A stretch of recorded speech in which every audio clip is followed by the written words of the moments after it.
Good morning, everybody, and that's not normally how we start a basketball broadcast with a good morning. Usually it's good evening, and of course, it's going to be a long day of basketball here on C103. I'm Ken Smith along with Jeff Stricklet, and boy, it seems like we just did a ball game last night. That's because we did.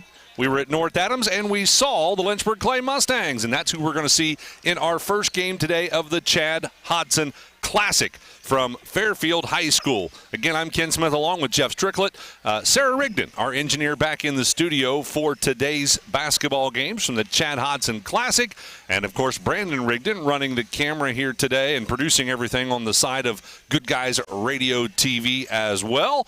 So it's a long day of basketball. We hope you stick with us all day long because it should be a fun day. Most definitely got some nice matchups.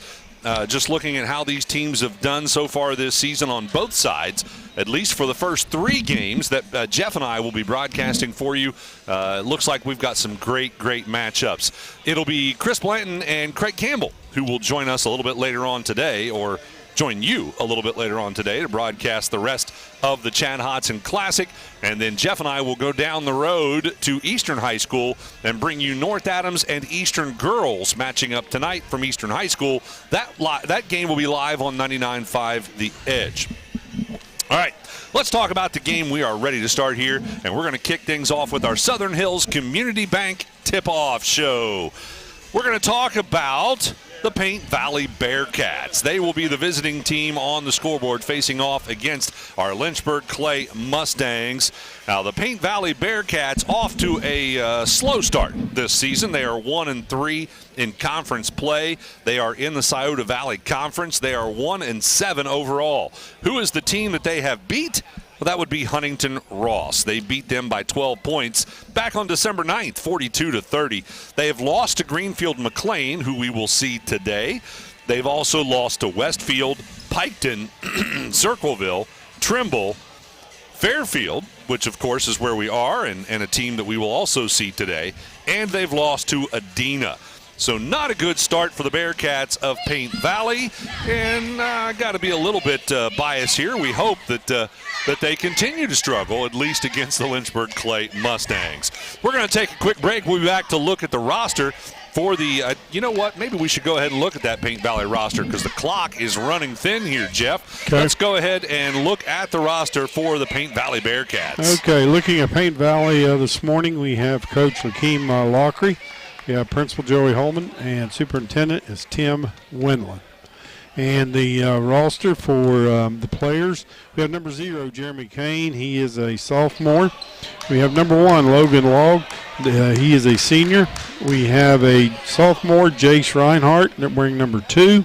We have Willie Wheaton, junior, wearing number 3. We have number 4, Carson Free. He's a junior. Have another junior, John Free, wearing number 5. We have a sophomore, Landon Elliott, wearing number 10. We have Brylan Robertson wearing number 12. He's a junior. We have another junior, Jackson Emil. He's wearing number 13. We have Parker Zamora. He's a sophomore wearing 14. We have number 22, Gavin Kingery. He's a senior. We have a sophomore wearing number 33, Camden Cooper. We have Caden Farber. He's a senior wearing number 40. Number 50, Colton Yoakum, and he is a junior. Cheerleaders this evening, Amanda Conaway, Haley Smith, Hannah Johnson, Bianca Wagner, Reagan Blackstone, Melissa Heiss, Haley Johnson, Haley Lamb, and Alyssa McWhorter, Caitlin Dyer, Reagan Gillian, Clarissa Burns, Reagan Truitt, Brianna Reinhardt, Emily Taylor, Sophie Stauffer, and Carly Furness. All right, that's a look at the roster for the Paint Valley Bearcats. We'll take a break and be back with more of the Southern Hills Community Bank Tip-Off Show. We'll look at the Lynchburg Clay Mustangs right after this. Welcome to Jerry Haig Motors in Hillsboro, your local Chevrolet dealer for over 50 years. I am Steve Haig, owner, along with my twin daughters, Mindy and Mandy. We operate our family-owned business. We take care of our customers like friends and family. If you need a new Chevrolet or pre-owned vehicle, service, parts, or body shop, think of Jerry Haig Motors in Hillsboro. Proudly supporting the youth of our community. Stop in today for a great deal. Trade-ins welcome, financing available to qualified buyers. Southern Ohio is nationally known as the hot spot for trophy whitetail deer hunting. That's why the Dickey Group Realtors receive multiple calls every day from whitetail deer hunters who are looking to purchase land in Southern Ohio. So if you have property, no matter how large or small, the Dickey Group Realtors want to talk to you. It's deer season right now, so strike while the iron is hot. Call Jeff Dickey today at 937-393-7222 or visit thedickeygroup.com.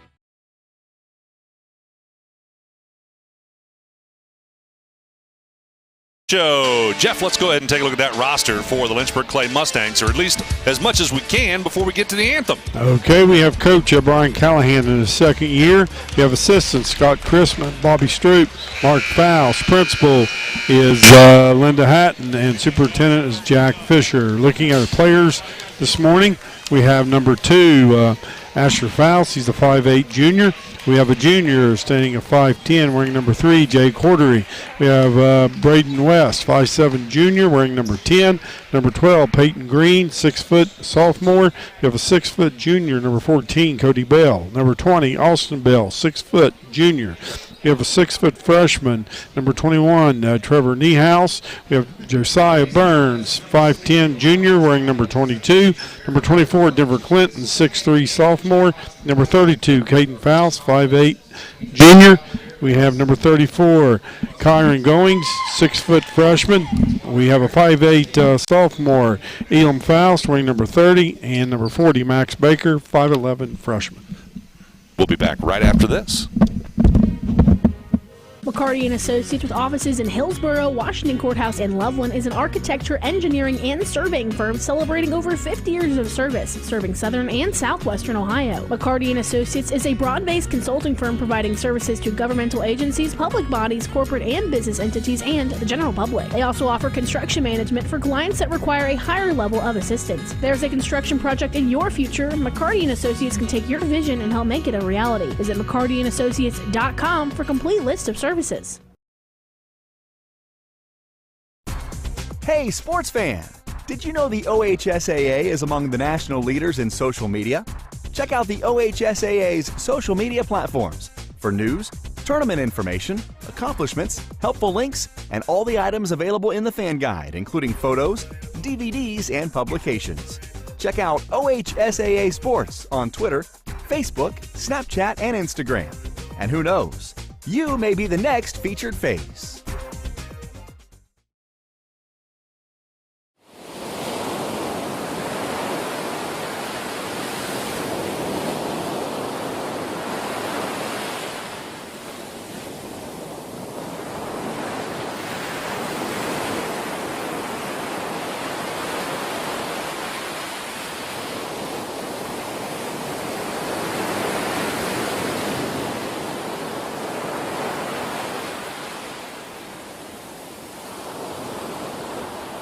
Bank tip-off shows today.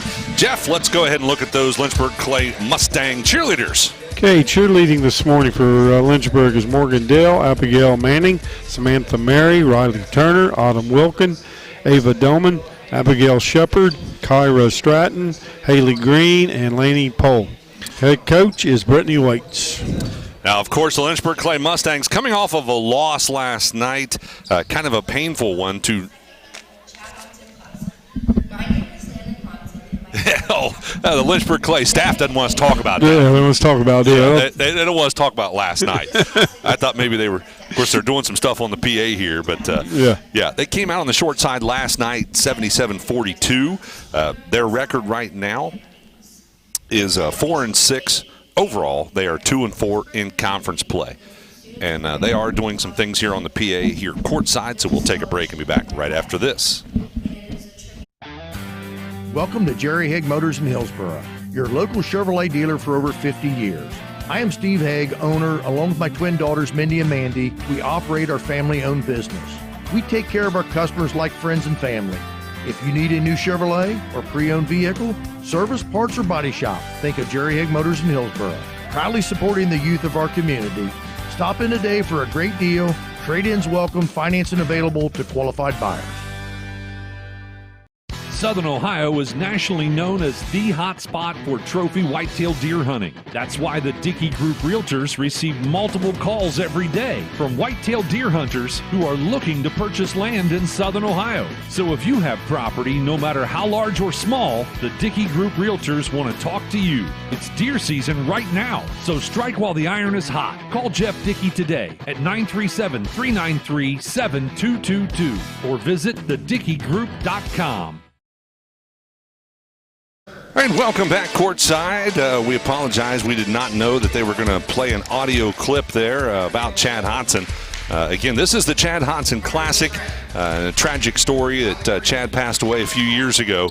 I believe that was cancer, Jeff, if I remember correctly, that Chad suffered from. So that is why this big day happens here today at Fairfield High School. And it is a big, big day with 6 big games. And we are just about ready for tip-off here for game number 1. We were talking about the Lynchburg Clay Mustangs. Again, they are 4-6 overall, 2-4 in conference play, coming off that loss last night against North Adams. They're averaging 49.4 points per game, allowing their opponents to score 54.3. So hopefully we get that flipped around the other direction here today for this basketball game. Jeff, let's talk about who we got starting in this game. Okay, for Paint Valley Bearcats this morning we have Logan Logg, senior. We have a junior, Willie Wheaton. We have John Free, also a junior. We have Braylon Robertson, a junior. Oh, I'm sorry. We have Gavin Kingery, a senior, and Carson Free, a junior. Then for Lynchburg, we have Asher Faust, a junior. We have Braden West, junior. We have Cody Bell, a junior. Austin Bell, a junior. We have Kyron Goings, a freshman. As we said last night, we have Lynchburg, they're a young team. Yeah, they are. They have a very young starting lineup. And I'm not sure you got some of those right on the Bearcat side. Jace Reinhardt, I think you had Will Wheaton. You and I were talking about Will Wheaton. That's from Star Trek, The Next Generation. Yeah, that's what you said. A lot of people know that name, Will Wheaton. So that's going to be Logan Logg, Jace Reinhardt, Carson Free. I know you got that one, Braylon Robertson, and Gavin Kingery. Your starting lineup for the Paint Valley Bearcats. Now, the Bearcats are in their visiting uniforms, which are black with gold numerals and gold and white stripes. And, well, the Lynchburg Clay Mustangs are the exact opposite. They're in their home whites with gold numerals and gold and black stripes on their uniforms. Lynchburg Clay Mustangs will be to the right of your dial as we tip things off here at Fairfield High School for the Chad Hodson Classic. By the way, presented by Roof X, the sponsor for the Chad Hodson Classic here courtside. And, Jeff, who we got officiating? Tonight, officiating is Steve Carson, Rich Bunner, and Greg Schubert. All right, the tip is up, and it's going to be controlled by the Bearcats of Paint Valley. With the basketball out top is going to be Robertson. He's going to be picked up in a trap, almost was able to get rid of it, and now they're going to reverse it around to the right-hand side, driving the baseline. That doesn't result in anything. They kick it out to Reinhardt. Now they lob it inside to Free, and he has it stripped away. A steal by Faust. Faust on the run out, trying to get ahead of the defense, has his shot blocked. And probably should have slowed up and pulled that one out, but I don't blame him for trying to go coast to coast, see if they could get an easy basket to start things off. He's trying to get quick power up there. Yep. So it ended up out of bounds off of the Bearcats, so the Mustangs will inbound. They'll go out top to West, now back into the corner to Bell.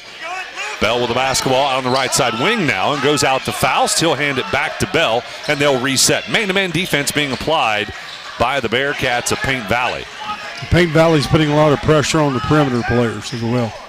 And, Jeff, we often talk about this when we see a football school. But first, though, a pull-up in the paint by Faust is no good, and the Bearcats have the rebound. They'll push it back up the other direction. Free is going to travel. Jeff, we see these football schools, and there's just a difference. And you look at the players, they're so much more physical. Mm-hmm. Yes, so much stronger and also just this wider base and strong legs. You can tell a football school when we play one and we're not a football school. Right. Faust goes right side to Bell. That's Cody Bell. Now out top, it'll go to Faust again. They'll reverse left side to Austin Bell. And now back to Cody Bell. He'll try the three straight away out top. No good. Rebound, Goins. He's double teamed. Has to kick it out. Nope, couldn't quite get it there. It's stolen away by Reinhardt. Robertson with the basketball. They'll try to trap him. It goes right side. Now they reverse it to Reinhardt, and then in the corner to Free. Free's going to penetrate inside the paint. Shot up, running shot. That was no good, and Bell's got the rebound. I like this zone trap that the Mustangs are trying to run. It seems to be giving the Bearcats some fits. Bell with a three-point shot right side wing. That's no good. That was Cody Bell. Austin Bell gets the rebound on the backside.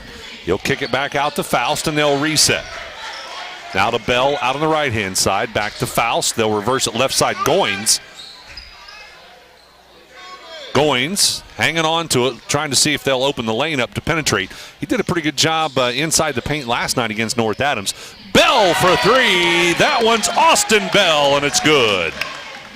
Mustangs get the first basket. Yes, Paint Valley is very patient on that possession, and, of course, Austin ended up scoring the three-pointer. And they almost get a steal, but Paint Valley able to get out of that. Down underneath, a shot up, no good by Kingery. Free with the rebound. Putback is no good, but he gets his own rebound and misses it again. So 3 misses underneath, and now a dual possession. It'll stay with Paint Valley. Lynchburg's really playing hard and trying to keep up with the strength of the Paint Valley Bearcats. Don't forget, after the game, we're going to sit down with head coach Brian Callahan. Win or lose, he'll talk to us in the ACRMC Family Medicine Coaches Comment Show. Nice good break. Look. Bell ahead to Goins, up and in. It's a good pass. Good job keeping his head up, looking Yes. down the floor. Reinhardt with the basketball. They'll apply the trap. He's able to get rid of it to Robertson. Now they go to Free, right side corner. Free on the baseline, has to pass it back out. Now a baseline shot for 2 by Reinhardt is no good, and a foul committed on the backside with the rebound. And it's going to go against the Mustangs. Yes, it's on Cody Bell. That's his first this morning.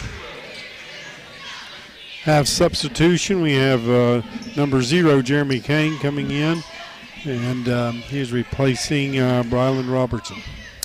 Kane will look to inbound underneath. He'll lob it all the way out top to Free. It was almost, that pass almost picked off. They'll go right side Kingery. Now back out top to Robertson. And back to Kingery. Dangerous passes out of the Paint Valley Bearcats. They'll kick it out in the corner to Kane. He'll try the three. That one's off the mark, and the backside rebound is going to be controlled by the newest Mustang into the game. Or no, West has been out there, hadn't he? Yes, I thought he subbed in.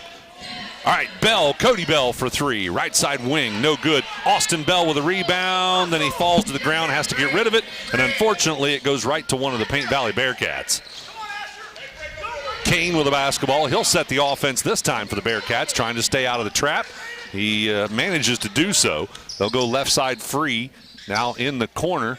And Faust almost with a steal as they try to pass it out of the corner back to Free. That was Kingery on the pass. So Free will now inbound right in front of us with 4:10 to go here in the first quarter. By the way, our sister station, 99.5 The Edge, is your home for Houday Nation. The Bengals will battle the Browns. That'll be tomorrow, 11:30 a.m. Kickoff is at 1. That's on our sister station, 99.5 The Edge. Well, that time the Paint Valley Bearcats able to find the open man. That's Carson Free. He puts it up and in right underneath the basket. Yeah, it's first points this morning for the Bearcats. Bell with it. That's Austin Bell, left side. Back to Faust out top. Now West will pop out with it on the left side wing. Back out top to Faust. Coach Callahan didn't like something there. They missed an open player, I think. Back to Faust again. He'll load the three. Oh, I thought that one was going to drop. It pops out. And Free will end up with the rebound for the Bearcats. Bearcats try to push it ahead, and West is going to be called for the foul as he was trying to get a steal. Yeah, Braden West committed the foul. It's his first. H&R Block, they sponsor our scoreboard update. That's the tax professionals at H&R Block in West Union. We are coming up on tax time. 3:23 to go in the first quarter. Our first game of the day. Lynchburg Clay leading Paint Valley 5-2. Bearcats will inbound to Robertson in the backcourt. He'll go right side Kane. Back to Robertson. Whoa, long three by Robertson. It's no good. And a rebound tipped around. Finally, the Mustangs get it. They'll put it in the hands of Faust. He'll slow it up. Passes it out top to Bell. They'll reverse to West. Now down the baseline to Cody Bell and back to Austin Bell, back to Cody Bell. And now with it out top again is going to be Cody Bell. Man-to-man defense still out of the Paint Valley Bearcats. Faust will come out and get it. They'll reset. Pass goes right side, Goins. Back to Bell. A lot of patience. Now with the basketball is going to be Austin Bell. He'll dribble it to the right side. Cody Bell back to Austin Bell. And now back to Cody Bell. Yeah, they are really showing a lot of patience, trying to get cutters open inside, aren't they? Yes, having a lot of patience and passing the ball nicely around the perimeter. Is that a flex offense they're running? It's five out motion. With the basketball is going to be Bell. Now Goins right side corner. Goins going to penetrate on the baseline. Has his shot blocked. And on the rebound off the block, it'll end up in the hands of the Bearcats. They'll push it ahead to Kingery. Now back out to Robertson. And then out top, Free. He's got an open look for the three-point shot, and he drains it. Well, that means we're tied at 5 apiece with 1:48 to go in the first quarter. By the way, coming up at halftime, Sarah Rigdon will bring you the Higgins Steel Roofing studio update. She's not going to have much to talk about from today, but she's got a bunch of scores from last night since we didn't have a pregame report this morning. Kind of an early start for our day on basketball, and of course we're going to be non-stop throughout the day, so no real reason to have a pregame report for you. So we'll have that Higgins studio update. Sarah can give you all the scores from last night. We've got a foul called inside. I think it was a foul. No, it's a jump ball. Okay, so a dual possession on the Bearcats' end, and it'll stay with the Bearcats. We have number 3, Jay. Cordry coming in for Lynchburg, replacing Braden West. Also, don't forget that Jeff and I are going to name some Snappy Tomato Pizza players of the game today. Robertson at the elbow for 2. It's no good. Rebound controlled by the new guy, Cordray, out there for the Mustangs. He'll put it in the hands of Cody Bell. Bell will have it out top to set the offense. Goes left side off the screen. Passes back out top to Austin Bell. Now Cody Bell again, left side wing. And then Austin Bell. So the Bells moving it back and forth. Now Austin Bell dribbling to the right side. Still on the dribble, and that's a 5-second call. Good call there by the officials.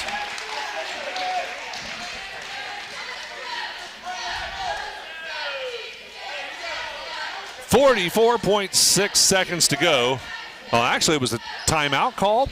Okay, it was a timeout. Yeah, that's what it was. 30-second timeout by Coach Callahan. Yeah, saved that possession. We're going to take a timeout as well. We're back right after this on the Shack Sports Radio Network, C103, and Good Guys Radio TV. McCarty & Associates, with offices in Hillsborough, Washington Courthouse, and Loveland, is an architecture, engineering, and surveying firm celebrating over 50 years of service, serving southern and southwestern Ohio. McCarty & Associates is a broad-based consulting firm providing services to governmental agencies, public bodies, corporate and business entities, and the general public. They also offer construction management for clients that require a higher level of assistance. If there's a construction project in your future, McCarty & Associates can take your vision and help make it a reality. Visit McCartyandAssociates.com for a complete list of services. Welcome back courtside out of the timeout. The Mustangs will have the basketball. And Bell looking to inbound. He does to Faust out top. Bearcats still showing a man-to-man. They have not tried to pull a zone out yet. Faust passes left side to Cordray. Now out top it'll go to Austin Bell. Austin Bell on the dribble, gets down to the baseline, has to dribble out to the corner. They triple team him. That means Cody Bell's wide open for a 3, and it rims out. And Faust pulls down the rebound underneath, and they're going to call him for the travel as he was having a hard time keeping hold of that basketball as there were a couple of Bearcats trying to tie him up in a dual possession. Yeah, so they're playing very hard underneath, a lot of banging going on and positioning. Again, this is game 1 of 6 today on C103. We will talk about who we've got coming up next here in just a little bit. Bearcats with it, and they end up with an over and back call for a turnover. He misjudged the pass and catching it and hit his thigh and went over the over and back line. Our next game, by the way, is going to be White Oak versus Clinton Massey, followed by Greenfield McLean versus Athens. Those are the next two games that Jeff and I will bring to you. And now we're going to have a turnover. No, I thought Lynchburg touched that last. They're going to say that went out of bounds off Paint Valley. So the Mustangs catching a break, and then we'll inbound underneath. The final three games of the day here from the Chad Hodson Classic. Oh, what a nice inbound pass for a buzzer shot by Cody Bell in the corner for three. It's good, and the Mustangs lead it by 3 at the end of the first. We'll be back with second quarter action right after this on the Shack Sports Radio Network, C103 and Good Guys Radio TV. Who is Barry Chevrolet? Why don't you ask your friends and neighbors? Because after 70 years and 4 generations in the automotive industry, odds are we've made a happy customer out of somebody you know. Hard-working, proud Americans drive Chevrolets, and that's why we sell them at Barry's. Hats off to everybody driving a Silverado truck. You're my kind of people. Barry Chevrolet, your best deal dealer. What we believe matters because it shapes who we are. At First State Bank, we believe in rural communities. We have since our start in 1884. We're proud of where we come from. And while others have come and gone, we've remained. Because standing by the folks you believe in is what a real local bank does. First State Bank, built on belief.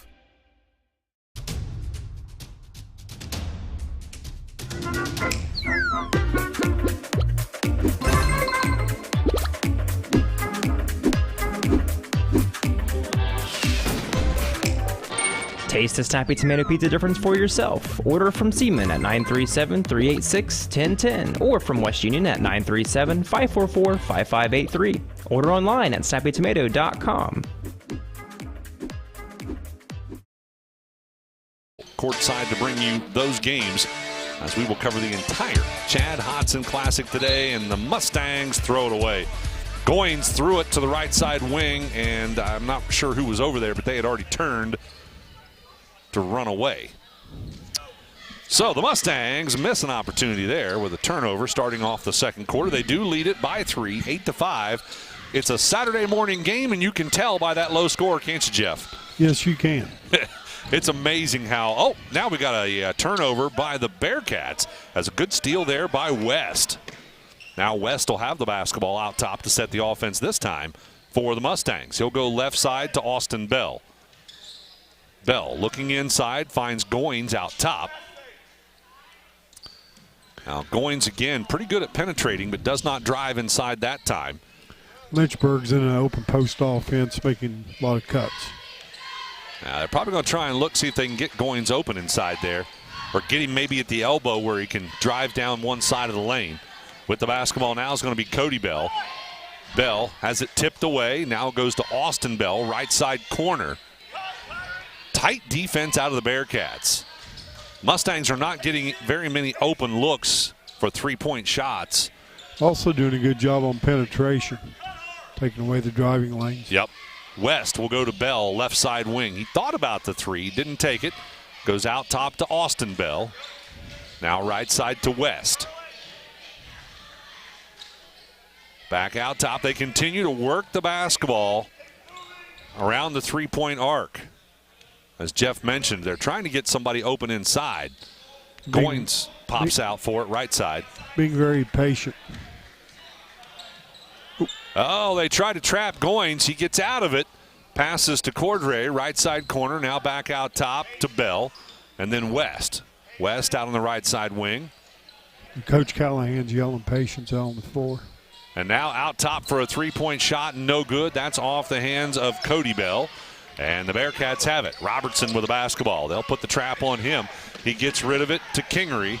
Now free in the corner. He'll try the three, and that one's nothing but net. Well, there's at least one player who's pretty hot behind the three-point arc. Unfortunately for us, it's on the Bearcat side. Yeah, I've been noticing that Lynchburg's been double-teaming him on the inside and fronting him pretty good. With the basketball, left side wing is going to be Austin Bell for the Mustangs. Out to Cody Bell, out top. Cody Bell guarded by Free, and Free's got a couple of inches on him. Makes it tough for him to get open looks out there behind that three-point arc. Now West will have it out on the left side wing. Coming up at halftime, we'll have the Barry Chevrolet halftime. We'll have, again, 6 of those total today.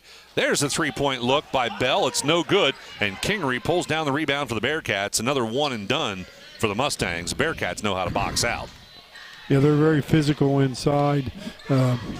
Free, number 4, does a good job on the boards. Yep, they get it inside to Free, and now a one-hand, left-hand shot up and in. I haven't noticed. Is he a lefty? I believe he is, Ken. Bell will have it out on the right side wing. Austin Bell. They say he looked pretty comfortable with his left hand when he drove in that time. Now West will have it. Gets it tipped around. Goes left side to Cordray.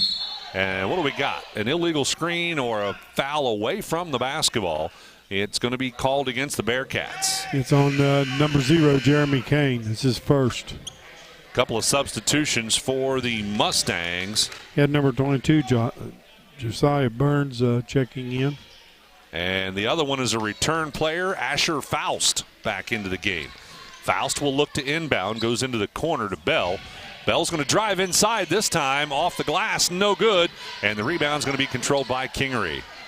He'll hand it off to Robertson, 4:14 to go in the first half. By the way, this broadcast brought to you in part by First State Bank, built on belief. By the way, First State Bank's got a couple of new locations getting ready to open up, one in Maysville, one in Portsmouth. First State Bank continues to grow. Had a turnover there by the Bearcats, lost his pivot foot, lost the possession. Called for the travel. So the Mustangs, trailing by 2, will have the basketball with exactly 4 minutes to go in the first half. West with it, goes left side to Faust. Faust off the screen, trying to drive inside, gets stopped. Passes it out to Burns. Burns taking his time. Now Faust comes out and gets it. Faust drives inside. Couldn't get the shot to go. Burns with a rebound. Out to Bell for 3 in the corner. That's no good. And on the rebound, I think we're going to have a foul called against the Mustangs. I think Burns is going to get called for that one. Yep, it was Burns. Yes, Josiah Burns picks up his first foul. Another thing that we will have 6 of today is the Willie & Son Trucking post-game show. Stick with us after the game. We'll have it's kind of fun when you do these back-to-back games because you're doing your post-game show from the game you just saw. At the same time, you're trying to do your tip-off show for the next game. On the baseline, was that Kingery? Yes, Gavin Kingery powered up and scored 2 points. That'll give a 4-point lead now to the Paint Valley Bearcats. Mustangs are just kind of cold from outside. Hopefully they can heat it up. Faust with it at the elbow, goes out to Bell. And now Burns out top, left side West. And they go inside to Faust. And Faust is fouled on the floor. Good call there, as they've been playing Faust pretty tight. Fouls on number 2, Jace Reinhardt. That's his first. Porting in for the Bearcats, number 1, Logan Log. Replaces number 0, Jeremy Kane. Austin Bell inside, can't do anything with it, goes out to Faust. They'll go back to Bell. He'll penetrate on the baseline and kicks it back out to West. And then Cody Bell will drive in, and a nice one-hand shot, running shot is up and good. Strong move there by Bell. And a kick, good defense by West. So the Bearcats will have to inbound. Want to thank another one of our season sponsors, Adams County Medical Foundation, encouraging you to talk to your children about the dangers of vaping. Again, that's Adams County Medical Foundation. Robertson will have it on the inbound. They'll get it in the corner to Kingery. Back out to Robertson for a long 3, and it's good. Well, the Bearcats they're all warmed up now. Taking a look at your H&R Block scoreboard update, brought to you by Jeff Newman and the tax professionals at H&R Block in West Union. 2:18 to go in the first half. It's a 5-point lead for the Paint Valley Bearcats, 15-10. Bell tries to return on this end with a 3. That's no good. That was Cody Bell. Popped off the front of the rim, and the Bearcats get the rebound. Again, another one and done. Yes, I tell you, both teams have slowed the momentum down. They're walking the ball up and making passes and kind of slowed down a little bit. Pass went inside the log. They go back out and then inside again to Free. He can't get it to go. Kingery with a putback. That's no good. And then a foul committed by the Bearcats on the rebound. So a missed opportunity there for the Paint Valley Bearcats. They had a couple of bunnies inside, just couldn't get them to drop. Yes, that foul was called on number 1, Logan Log. That's his second. I'm sorry, his first. Our next game today, scheduled to tip off at 12:45, is going to be White Oak versus Clinton Massey. So a Southern Hills team versus a Southern Buckeye team. West with it, left side wing, out to Austin Bell, top of the key. Oh, they get Burns on a back door off the glass. It's good. Nice look. And a nice pass by Austin Bell. Yes, that's Josiah's first bucket this morning. Reinhardt with the basketball to Robertson. They're still playing that zone trap. They're just not trying to trap quite so much. Now we're going to have a kick. Again, West doing a great job on defense with the trap. Yes, he's got his foot and kicked the ball twice in the last 2 possessions. Yep. Reinhardt will inbound to Robertson. He's in the backcourt. Trying to size up this trap as he brings it across the line. Dribbles to the right side, goes to Kingery in the corner. Back out they go to Reinhardt.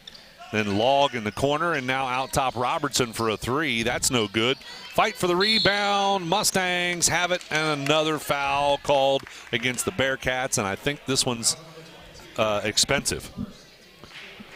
Yes, that's fouls on number 22, Gavin Kingery. It's his second. Well, they say only first on the board, but I thought he just got called for one. He just had one like 2 minutes ago. Oh, but now he gets a steal. So Kingery on a run out is fouled and tweaked an ankle. So Burns is going to be called for that foul, I do believe. Hopefully Gavin Kingery is okay. He tweaked his ankle on that one. It looks like he's going to be all right. He's up and walking. So he'll go to the free throw line to shoot 2. 41 seconds to go before we reach the Barry's Chevrolet halftime report. And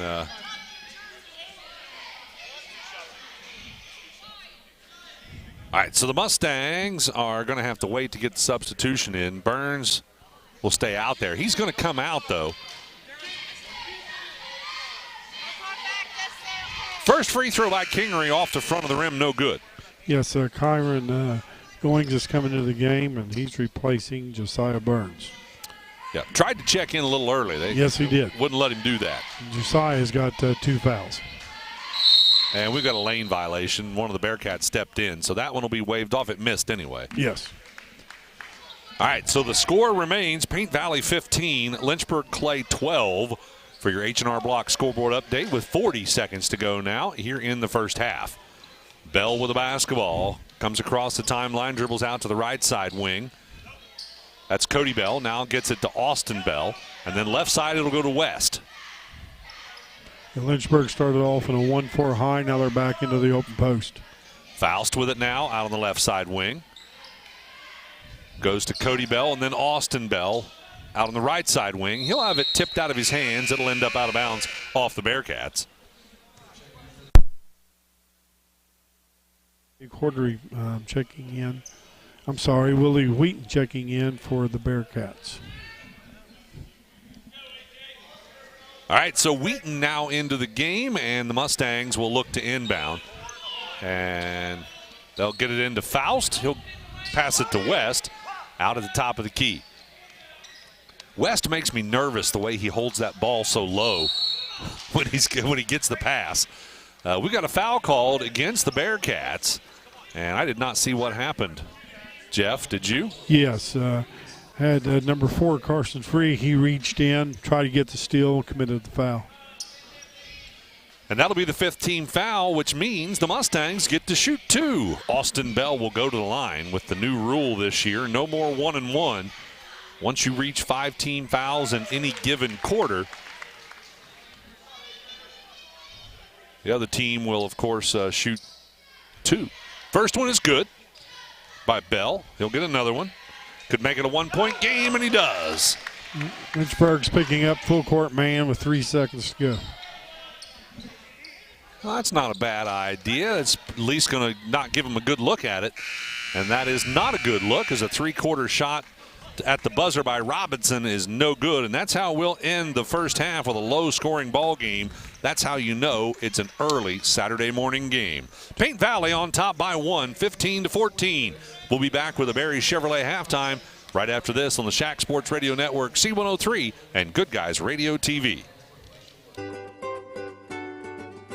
It takes a lot of energy to create a successful high school athletics program, and often is more than team coaches and school officials can do alone. That's why school athletic booster programs are so important. The Fairfield Athletic Boosters would like all concerned adults to show their school pride and say good luck, Fairfield Lions and Lady Lions, and congratulations, and have a great season. Go Lions! From the Fairfield Athletic Boosters.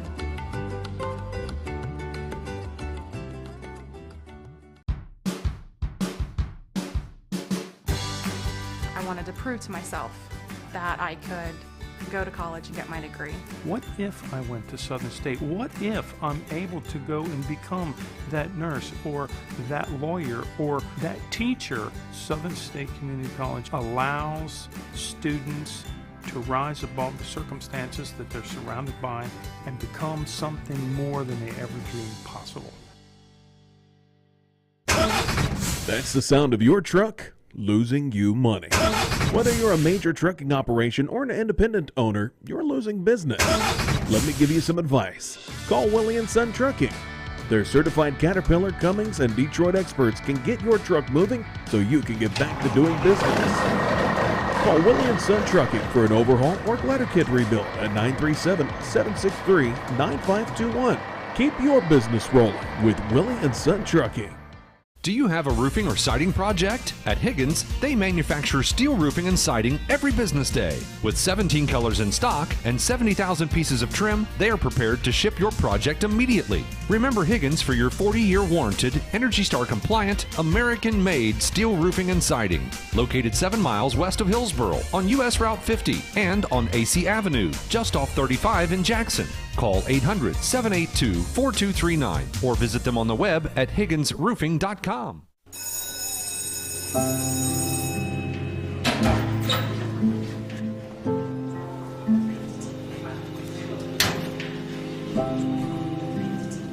So I thought you quit.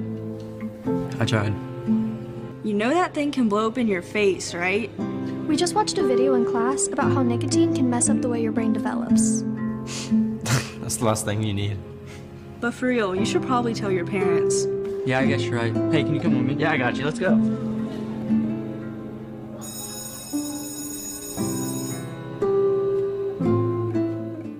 Outscored Lynchburg Clay 10-6 in that second quarter, and that leaves a 1-point lead for the Paint Valley Bearcats, 15-14 over top of the Lynchburg Clay Mustangs.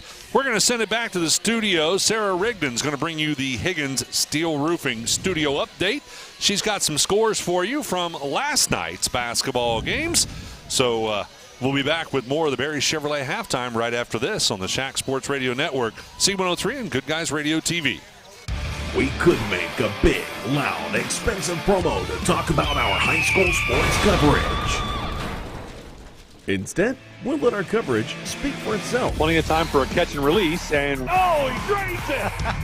Right side, he pulls up for the three, he hits. We're sitting on pins and needles, and it is good. Cherry picking on a hit, she goes. With the tomahawk finish. Goes up, two-hand monster dunk. Your home for Shack Sports, C103 and Good Guys Radio TV. Country Manor Mixes has been in operation for 21 years, and they take pride in bringing the best blended flavors to your home. Creating tasty mixes is their passion. Country Manor Mixes blends the most flavorful combinations of herbs and spices to create a variety of delectable edibles. With over 48 flavors of dips, spreads, desserts, and dipping oils, they have something for every palate. Visit countrymanormixes.com to learn more or place an order. Whether you're buying, selling, or refinancing a home, you're going to need an appraisal. It's an important part of the process, and practically all lenders need a local expert like Southern Ohio Appraisers LLC in Hillsboro. An appraisal from Southern Ohio Appraisers can also be useful for accurate and fair estate liquidation, removing private mortgage insurance, settling a divorce, or disputing your county tax assessment. No matter the reason, trust the licensed professionals at Southern Ohio Appraisers in Hillsboro. Call 937-393-4484. Welcome to Jerry Haig Motors in Hillsboro, your local Chevrolet dealer for over 50 years. I am Steve Haig, owner, along with my twin daughters Mindy and Mandy. We operate our family-owned business.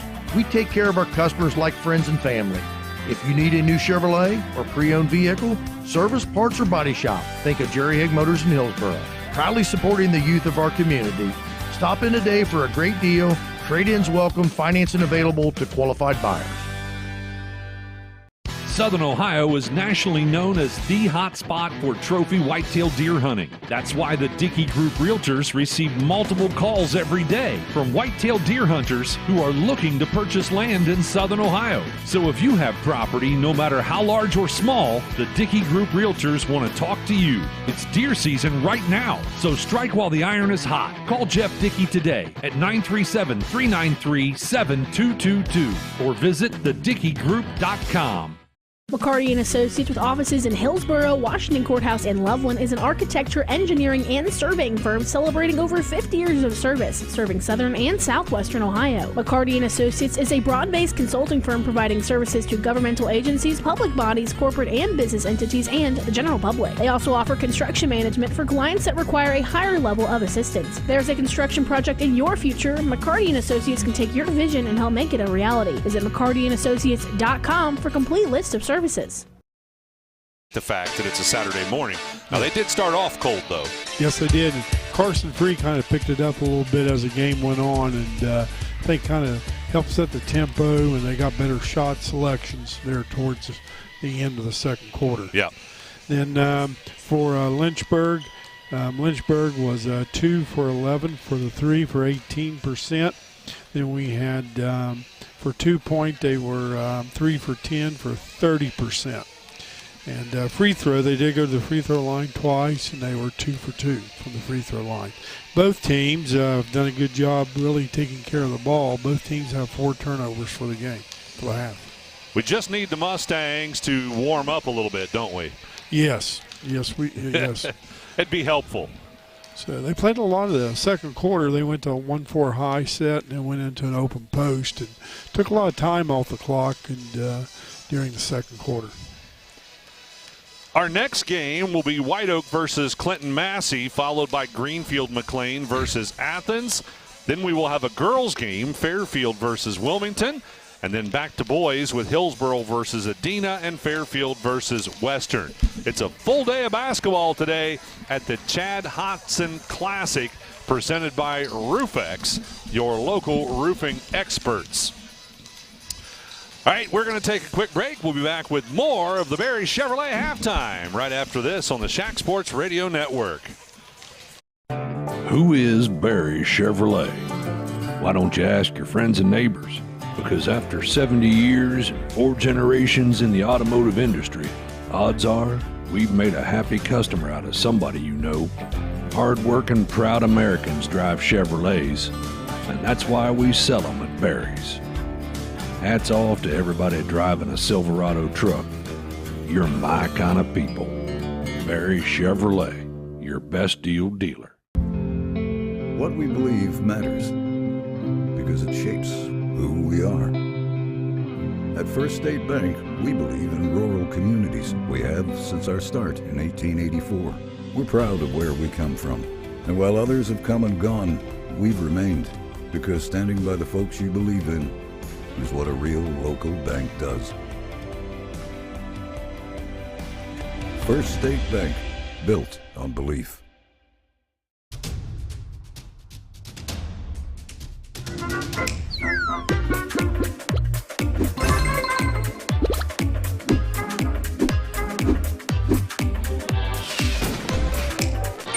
Taste the snappy tomato pizza difference for yourself. Order from Seaman at 937-386-1010 or from West Union at 937-544-5583. Order online at snappytomato.com.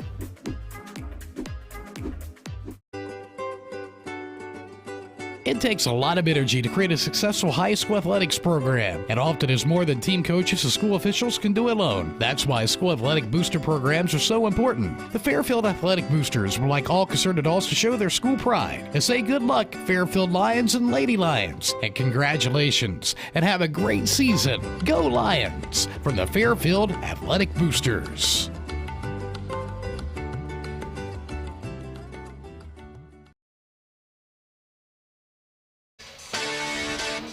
Welcome back courtside, ladies and gentlemen. We are just about ready to start things off here for second half action.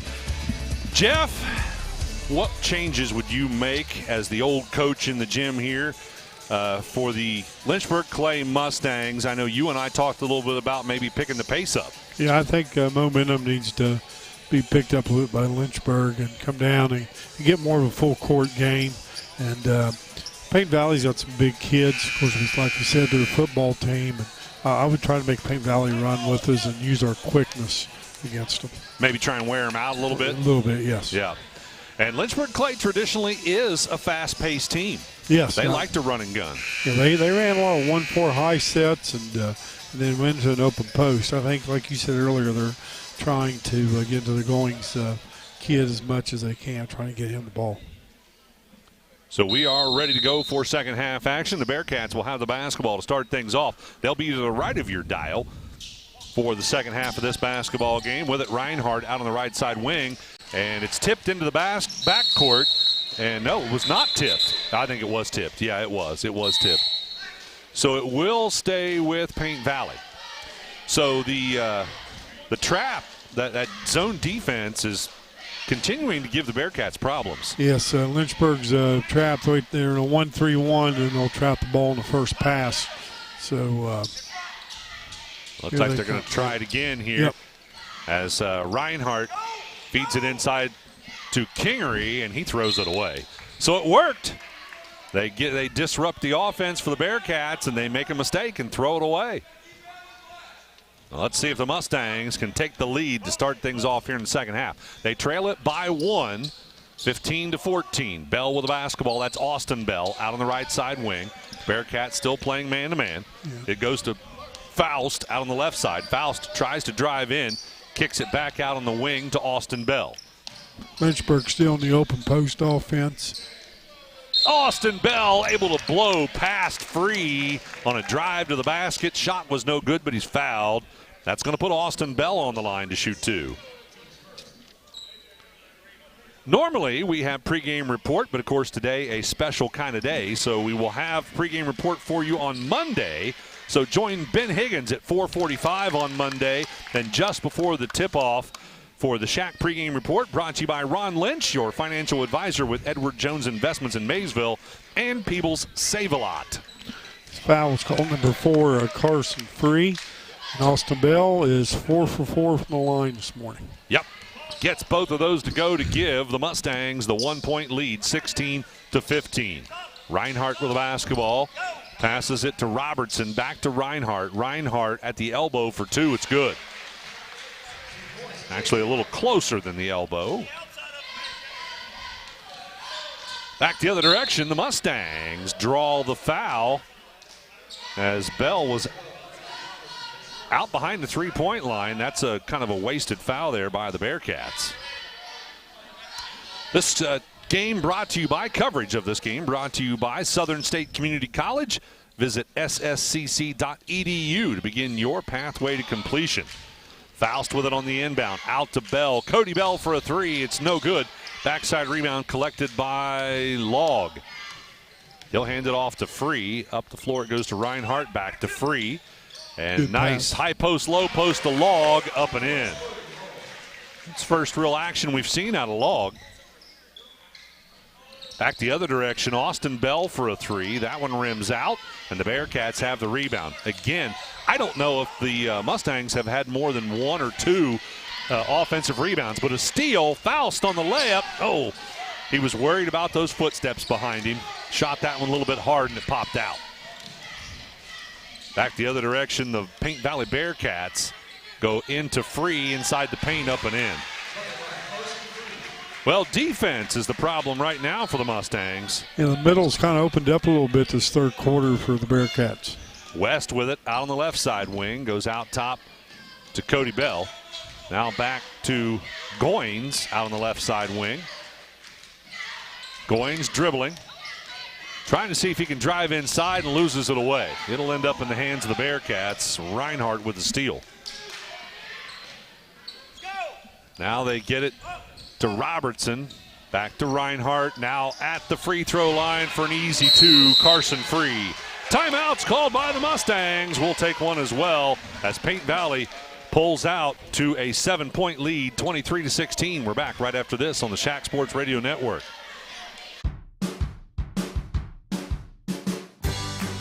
I wanted to prove to myself that I could go to college and get my degree. What if I went to Southern State? What if I'm able to go and become that nurse or that lawyer or that teacher? Southern State Community College allows students to rise above the circumstances that they're surrounded by and become something more than they ever dreamed possible. That's the sound of your truck losing you money. Whether you're a major trucking operation or an independent owner, you're losing business. Let me give you some advice. Call Willie & Son Trucking. Their certified Caterpillar, Cummins, and Detroit experts can get your truck moving so you can get back to doing business. Call Willie & Son Trucking for an overhaul or glider kit rebuild at 937-763-9521. Keep your business rolling with Willie & Son Trucking.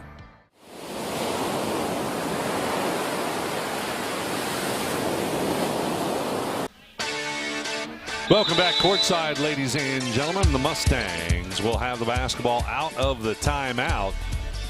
And they briefly had the lead to start things in this second half, but Paint Valley's dominated ever since. Faust with the basketball left side to West. West looking inside, goes back out top to Cordray. Cordray will dribble it toward the left side, picks up his dribble, has to go back out top to Austin Bell. Now they are trying to get cutters. Bell will penetrate out to Cordray. Three-point attempt is blocked. And coming up with it, who we got? The Paint Valley Bearcats. It got tipped out of bounds, though. Last touch by the Mustangs. Okay, Lynchburg's in a man-to-man full court now. Denying the inbounds. Got to make something happen, and that's certainly one way to try and get that done. Robertson with the ball, and he's going to be fouled. He kind of leaned into that one. Yes, that foul was called on number 10, Braden West. That's his second. Smart play there by Robertson. He tried to split the trap, and that's a good way to get through. Just split it. 4:52 to go in the third quarter. We have 5 more Southern Hills Community Bank tip-off shows coming up for you today. Southern Hills Community Bank with 8 locations across Adams, Brown, and Highland County. And another foul committed, this time on number 3, Jay Cordery. So Lynchburg's been in the full court man, and they picked up 2 fouls and 2 possessions. And another one. So the pressure is not working out well for the Mustangs. That's on number 10, Braden West. That's his third. And that's a third team foul. And still plenty of time left in this quarter. We're probably going to see the Bearcats shoot some free throws here before too long. And we got number 14, Cody Bell, coming in for Braden West. Robertson will get it on the inbound. Quickly gets past everybody. Finds Kingray in the corner left side for a long 2. It's no good. Log on a putback. No good, but he's fouled. That's going to put Logan Log on the line, shooting 2. That's foul's called on Austin Bell. It's his second.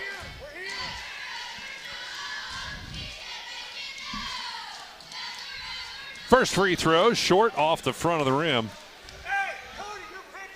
23-16 the score. Paint Valley leading Lynchburg Clay in our first of 6 games today on C103.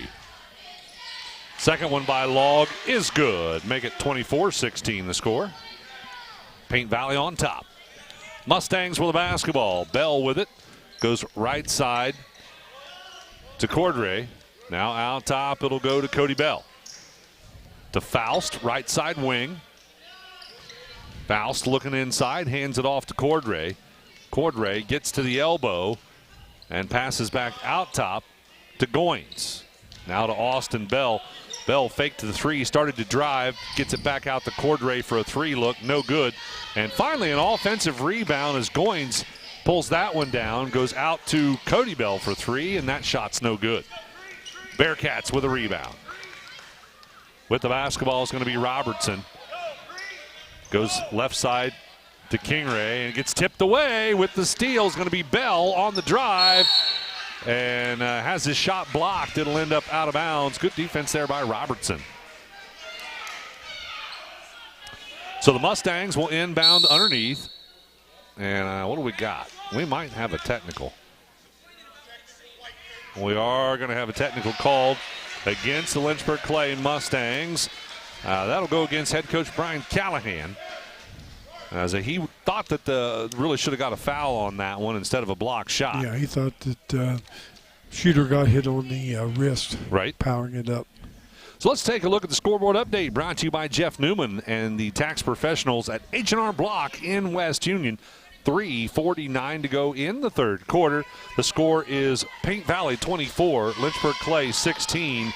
And this technical is going to be expensive for Lynchburg Clay because they're going to lose the possession.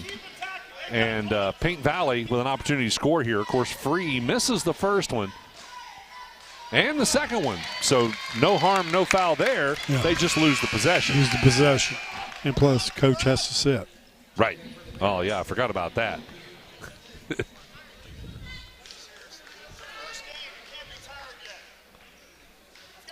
So the Bearcats will have the basketball.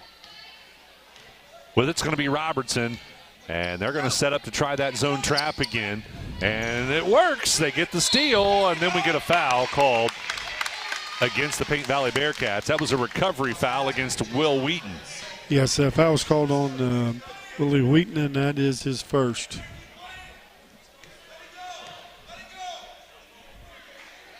Willie and Son Trucking, they sponsor our postgame show. We got a bunch of those for you today as well. Faust with it off the screen, goes left to Goins. Try to pick and roll there. That didn't work. Now back out top, it'll go to Cody Bell. He drives in. Leaner off the glass. It's good. Oh, that's the first field goal out of the Mustangs this whole quarter, isn't it? Yes, it is.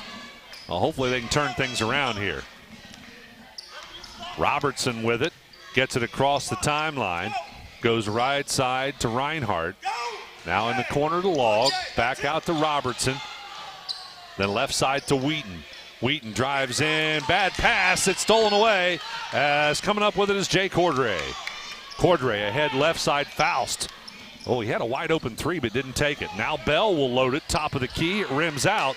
And Free pulls down the rebound from Paint Valley. Daggone it, Jeff. The Mustangs are just not able to get them to drop behind the three-point line. No, they've attempted 6 and haven't made any in the third quarter. Robertson goes in the corner to Wheaton. And now to Free. It's ball's loose again. Free hangs on to it, but is fouled. It's going to go against the Mustangs. Is that fouls on number 20? It's Austin Bell, and he has picked up his third foul. Paint Valley 24, Lynchburg Clay 18 in a low-scoring Saturday morning game. First free throw by Free is good. Make it 25-18.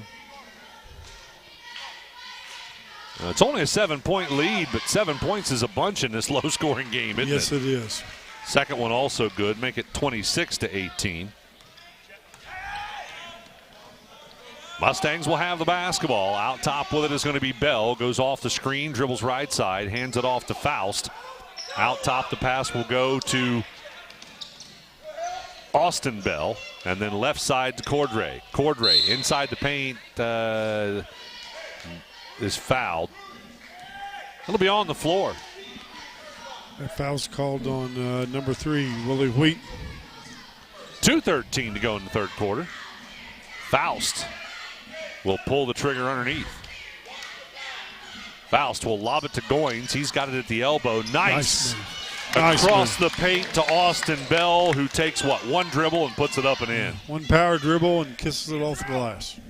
6-point lead for the Paint Valley Bearcats. They've got the ball, and they're trying to get Reinhardt trapped, and it works. They get a steal. But then the two teammates get together and unfortunately give it right back.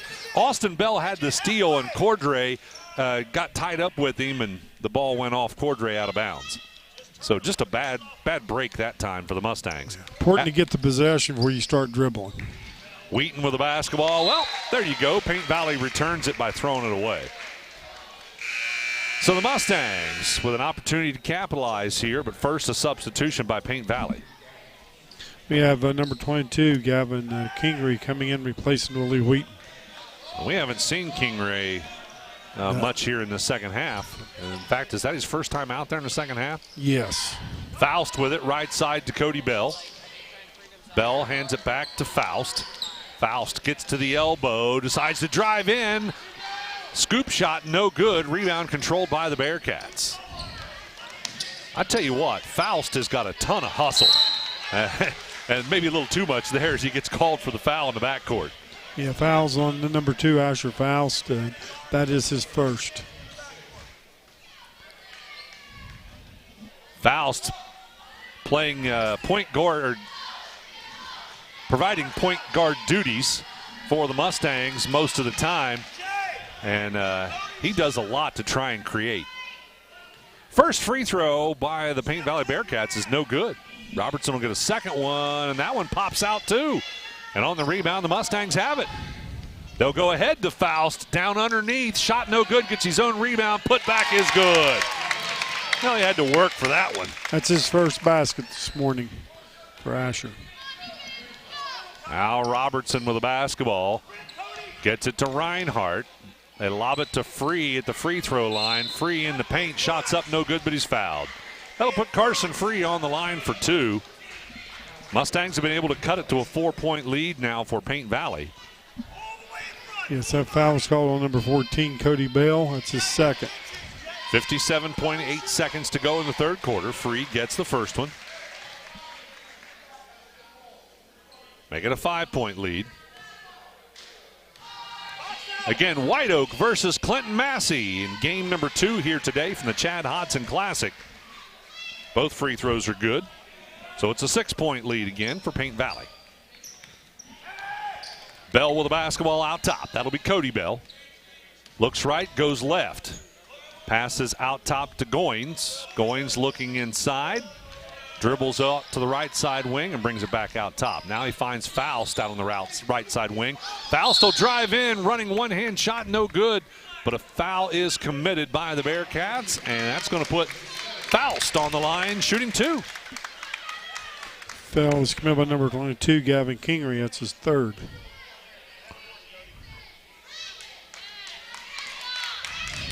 .39 seconds. With Faust on the free throw line, can cut it back to 4. Got a shoe getting tied. All right, that's all done. So Asher Faust, a 5'8" junior. Opportunity to cut the lead. Oh, that one finds that hard spot at the back of the rim. Pops out. Hope you stick with us all day long. You can listen and watch if you'd like at Goodguysradiotv.com. Second free throw is good. Make it 28-23. Paint Valley leading. Reinhardt and Robertson work it across the timeline. They'll go ahead to Kingery. Down on the baseline. He tries to pass it across the log, and that's disrupted by Goins. Good defense. Ends up out of bounds off of Lynchburg Clay.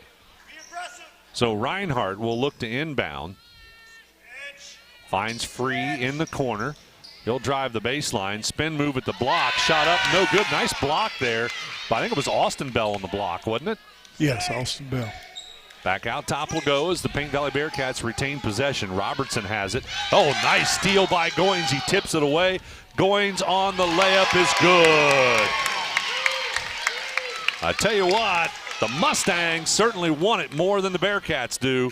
Last second shot, no good. Nice attempt by Robertson. That's how we'll end the third quarter.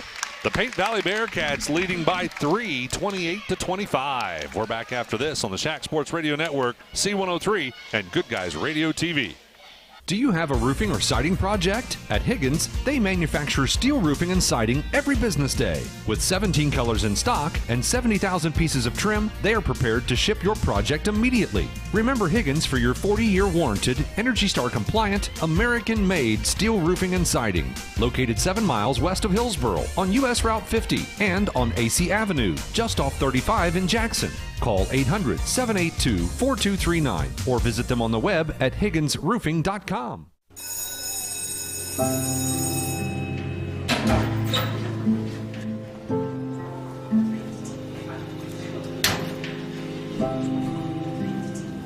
So I thought you quit. I tried. You know that thing can blow up in your face, right? We just watched a video in class about how nicotine can mess up the way your brain develops. That's the last thing you need. But for real, you should probably tell your parents. Yeah, I guess you're right. Hey, can you come with me? Yeah, I got you. Let's go.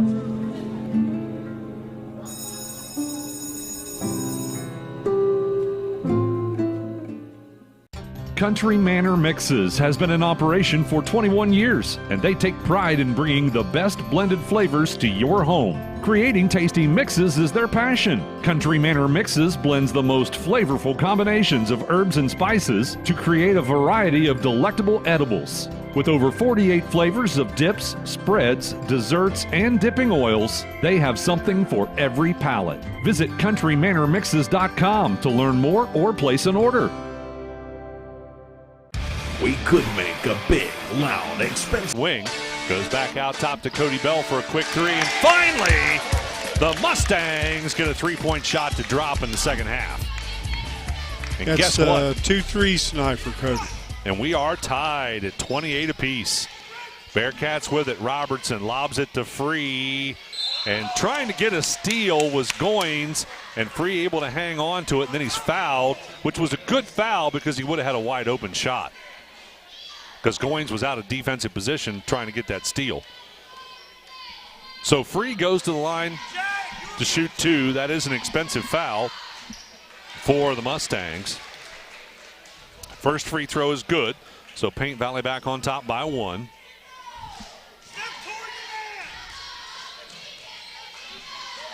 Second free throw missed, and then Kingray can't hang on to it, loses it out of bounds. Turnover, Bearcats. Lucky break there for the Mustangs. Yes, it was. Jeff and I are going to honor one of these athletes today from Lynchburg Clay with a Snappy Tomato Pizza from Snappy Tomato Pizza in West Union and Seaman. We name them player of the game. Austin Bell down underneath fighting to get an open shot. Could not get a good look at it and falls short. Rebound will belong to the Bearcats. Robertson across to Reinhardt, back to Robertson. Now Reinhardt again as they work it out top. And it got tipped loose, but Reinhardt tracks it back down. Back out top, now they go inside to Free. Free can't do anything with it, has to go back to Reinhardt for a 3 look. It's no good. Goins on the rebound, falls down, but gets rid of it to Cordray. Nice save. Cordray ahead, Bell for a 3. Can we get it? Oh, no, but Faust is there for the rebound. Faust comes back out to Bell again. Bell drives in, running one-hand shot is good, and the Mustangs are back on top by 1. Bearcats with the basketball, working it across the timeline. They go left side, Kingray in the corner. Kingray out to Robertson for a 3 look. It's no good, and that bounced up and hit the support, so that ends up as a turnover because that's out of bounds.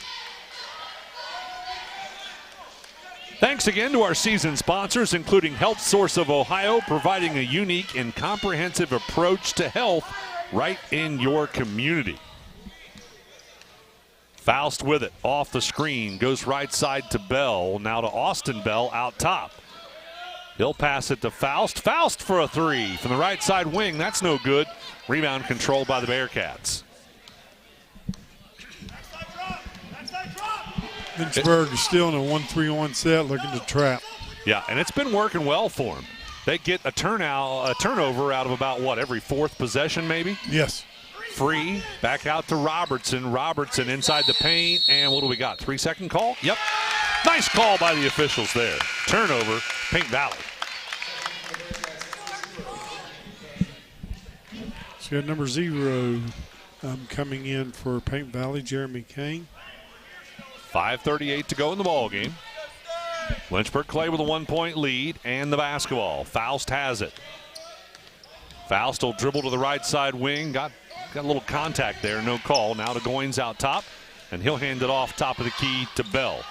Cody Bell motioning for some offensive moves, and they throw it away. Tried to get Faust on a back door, and Free intercepted it. Ahead they go.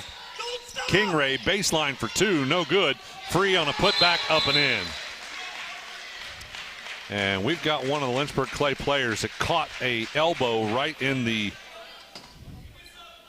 what do you call that? Not your clavicle, but your collarbone. Collarbone, yeah. 1-point lead, by the way, for Paint Valley, 31-30. Have number 10, Braden West, replacing Andrew Blair.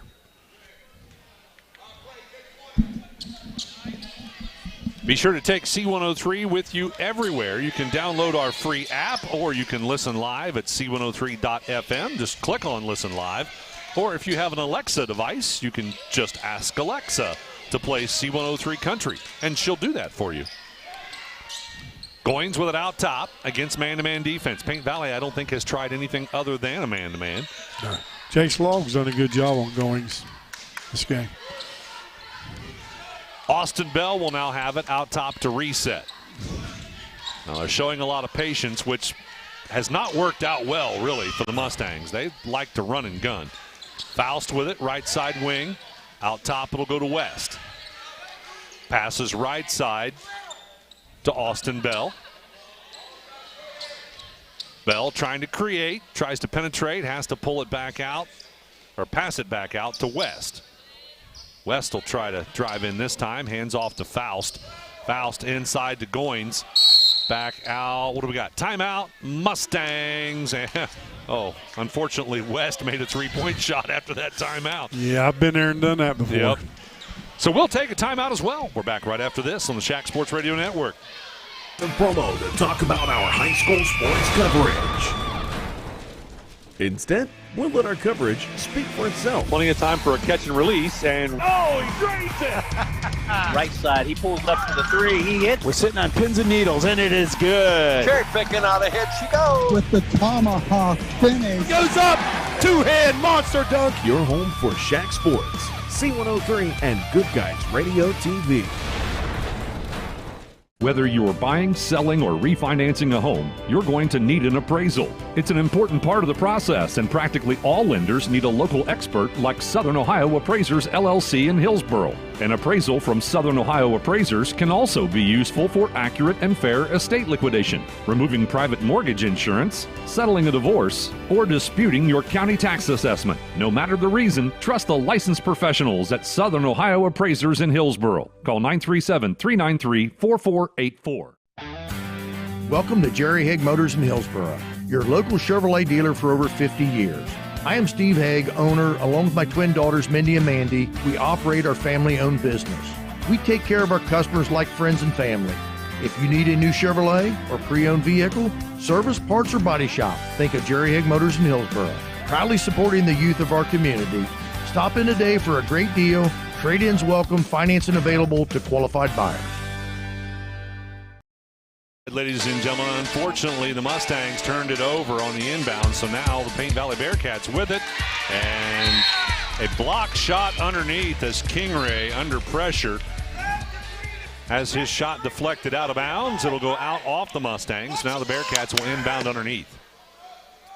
Bearcats lead it by 1, 31-30. They'll lob it into Free. Nice tip up and in. That was a nice set play. Yes, it was. A little lob, and catch, and put it in. Free's a pretty strong player. He's not huge or anything. What do they show him at? Carson Free. Oh, we don't have his height. No, we have his height. He's probably junior. 6'2", 6'3" maybe, but he's pretty strong. Faust will drive in off the glass and good. And an official timeout because Goins lost a shoe.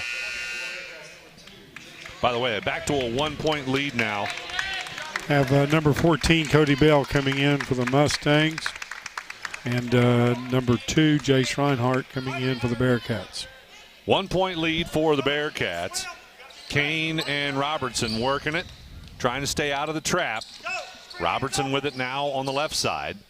Reverses right side Kane, and they do throw it away. Coming up with it, that was Goins, Faust, and Bell. Between the three of them, they got the steal. Yeah, it's a good trap between the three of them. Well, let's see if we can get the lead back as Faust has the basketball. Goes left side to Bell. Reverses right side Austin Bell. Bell will dribble it out to the top of the key. They'll reset. Faust pops out left side wing. Faust looking. Showing some patience, gets to the free throw line, passes back out to Cody Bell. And now West will have it for a long three. Oh, it rims out. Rebound controlled by the Bearcats. And they're going to walk it up the floor. Yeah, they're just trying to run some clock. So Robertson and Kane working it back and forth. Robertson with it now, left side wing. They try to lob it in, and that does not work. Bell with a nice steal. And West ends up with it. So another opportunity here for the Mustangs. West dribbles it left side, now reverses right side to Cody Bell. Bell directs a little bit of traffic. Goins will come out for a screen for Bell. He'll dribble right side, goes to West in the corner, back to Bell. Now out top to Austin Bell. Down to 1:45 to go in the ball game. Left side Faust. Back to Bell. He'd get somebody on a backdoor cut or something. Faust trying to set a screen. Now Faust gets it. Kicks it out to Bell in the corner for a three. It's good! Well, that makes all the difference in the world as finally the Mustangs have a 2-point lead instead of just a 1-point lead. Yeah, that was a big three by Austin Bell. It certainly was. With the basketball, Kingray trying to go inside to free, and Goins tips it away. Well, the Mustangs have had a couple of defensive lapses here and there, but for the most part, defense has been their strength in this game. Yes, a little 1-3-1 trap has hurt Paint Valley. Free in the corner for a three on the inbound, no good, and the rebound controlled by Austin Bell. 1:03 to go in the ball game, our favorite amount of time on the clock. We had number 1 Logan Log checking in for Jeremy Kane for the Bearcats. We don't want to forget to mention H&R Block. They sponsor our scoreboard update. They have done so all season long. H&R Block, the tax professionals in West Union. With 45 seconds to go in the ball game, the Mustangs have a 2-point lead. The Mustangs 35 and the Bearcats 33. Timeout Mustangs. We're going to take one as well. We're back after this on the Shack Sports Radio Network. Southern Ohio is nationally known as the hot spot for trophy whitetail deer hunting. That's why the Dickey Group Realtors receive multiple calls every day from whitetail deer hunters who are looking to purchase land in Southern Ohio. So if you have property, no matter how large or small, the Dickey Group Realtors want to talk to you. It's deer season right now, so strike while the iron is hot. Call Jeff Dickey today at 937-393-7222 or visit thedickeygroup.com. McCarty & Associates with offices in Hillsborough, Washington Courthouse, and Loveland is an architecture, engineering, and surveying firm celebrating over 50 years of service, serving southern and southwestern Ohio. McCarty & Associates is a broad-based consulting firm providing services to governmental agencies, public bodies, corporate and business entities, and the general public. They also offer construction management for clients that require a higher level of assistance. There's a construction project in your future, McCarty & Associates can take your vision and help make it a reality. Visit McCartyandAssociates.com for a complete list of services. Who is Barry Chevrolet? Why don't you ask your friends and neighbors? Because after 70 years and 4 generations in the automotive industry, odds are we've made a happy customer out of somebody you know. Hard-working, proud Americans drive Chevrolets, and that's why we sell them at Barry's. Hats off to everybody driving a Silverado truck. You're my kind of people. Barry Chevrolet, your best deal dealer. The Mustangs on the line. Cody Bell is fouled as he gets the ball inbounds. So now 3 more fouls to go. The foul's called on Brian Robertson. That's his first. Want to remind you this broadcast is for the private use of the C103 and Good Guys Radio TV audience. Oh, they are able to get a steal on the inbound. Kane with the basketball off the glass. It's good, and we're tied at 35 apiece. Still 26 seconds, and the Mustangs are fouled on the inbound. Fouls on number 0, Jeremy Kane. That's his second. He had a big shot there. I think got a little excited. Yeah. Trying to get a steal. What do we got? Timeout, Paint Valley. We're going to take one as well. We're tied, 35 apiece, 26 seconds to go. We're back after this on the Shack Sports Radio Network. What we believe matters because it shapes who we are. At First State Bank, we believe in rural communities. We have since our start in 1884. We're proud of where we come from.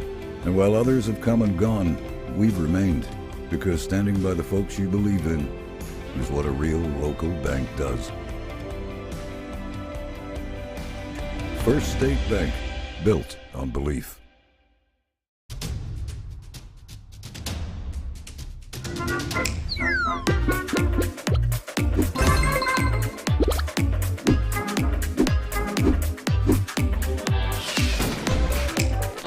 Taste the Snappy Tomato Pizza difference for yourself. Order from Seaman at 937-386-1010 or from West Union at 937-544-5583. Order online at snappytomato.com.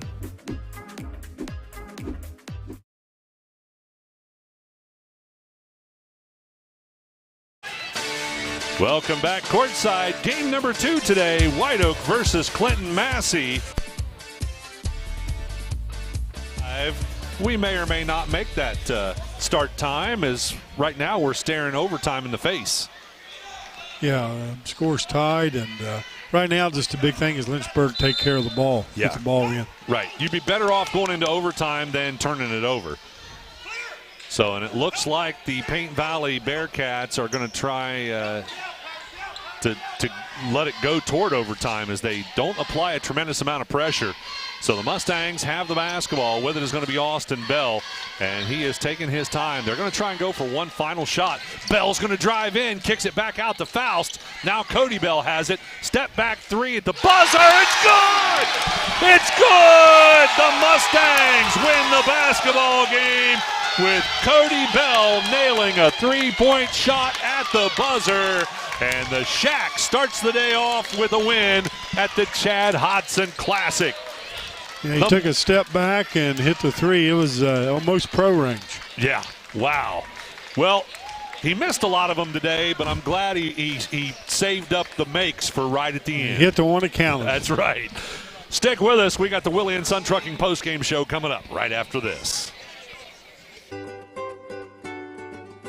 It takes a lot of energy to create a successful high school athletics program, and often is more than team coaches and school officials can do alone. That's why school athletic booster programs are so important. The Fairfield Athletic Boosters would like all concerned adults to show their school pride and say good luck, Fairfield Lions and Lady Lions, and congratulations, and have a great season. Go Lions! From the Fairfield Athletic Boosters.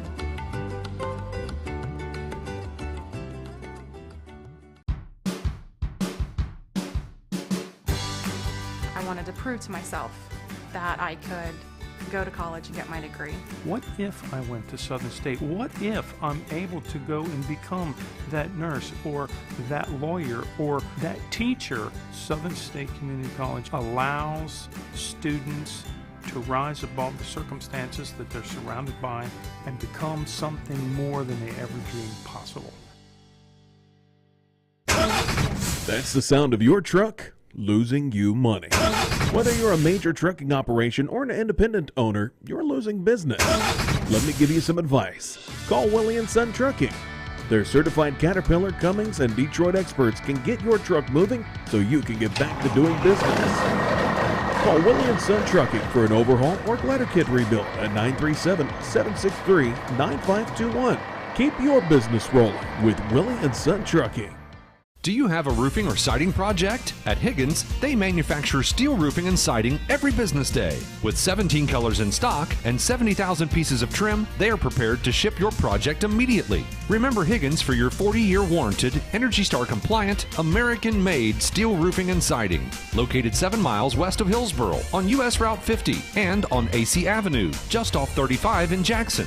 Call 800-782-4239 or visit them on the web at higginsroofing.com.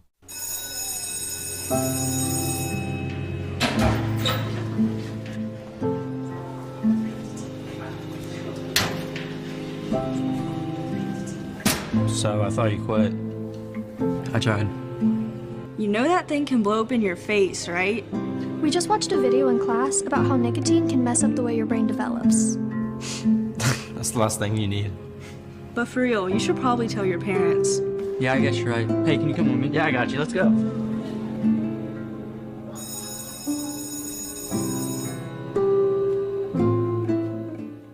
A 1-point lead at halftime, 15-14. We came out to start the second half, and the Mustangs quickly took a 1-point lead, but then the Paint Valley Bearcats took control, and it took Lynchburg Clay about 6 minutes of clock time before they finally got their first field goal, and they really struggled in that third quarter as Paint Valley outscored them 13-11, and that gave Paint Valley a 3-point lead going into the fourth and final. The score was 28-25. But in that fourth and final, the Mustangs won the game with defense, and finally they started to heat up a little bit and hit some shots. They outscored Paint Valley by 6 points, 13-7 in the fourth quarter, to give the Lynchburg Clay Mustangs a 3-point lead off of a last-second shot by Cody Bell at the buzzer to win it 38-35. Don't go away. We've got our ACRMC Family Medicine Coaches Comment Show. We're also going to name a Snappy Tomato Pizza Player of the Game. So lots more to come here on the Willie & Son Trucking Postgame. And, of course, we've got game number 2 coming up right after this on the Shack Sports Radio Network. Country Manor Mixes has been in operation for 21 years, and they take pride in bringing the best blended flavors to your home. Creating tasty mixes is their passion. Country Manor Mixes blends the most flavorful combinations of herbs and spices to create a variety of delectable edibles. With over 48 flavors of dips, spreads, desserts, and dipping oils, they have something for every palate. Visit countrymanormixes.com to learn more or place an order. We could make a big, loud, expensive promo to talk about our high school sports coverage. Instead, we'll let our coverage speak for itself. Plenty of time for a catch and release, and oh, he drains it! Right side, he pulls up for the 3, he hits. We're sitting on pins and needles, and it is good. Cherry picking on a hit, she goes. With the tomahawk finish. Goes up, two-hand monster dunk. Your home for Shack Sports, C103, and Good Guys Radio TV. You're on. Welcome back to the Willie & Son Trucking Postgame Show. Jeff is just about ready to talk to us about some stats. He's punching in some final numbers there. While Jeff's doing that, I'm going to talk to you about game number 2. It'll be White Oak versus Clinton Massey. Both those teams on the floor right now warming up. Our third game of the day is going to be Greenfield McLean versus Athens. And then we will switch broadcast crews as Chris Blanton and Craig Campbell will be here to bring you the final 3 games of the day in the Chad Hodson Classic. It'll be girls versus Adena and Fairfield versus Western Latham. And, of course, Jeff and I will take a drive to Eastern High School to bring you a girls game tonight on 99.5 The Edge. That'll be Eastern and North Adams. So a full game of basketball on C103 and 99.5 The Edge. All right, Jeff, you got to punch those. You got to punch your calculator faster there, ready. man. You're ready. All right, let's take a look at stats. Okay, let's look at the Paint Valley Bearcats first.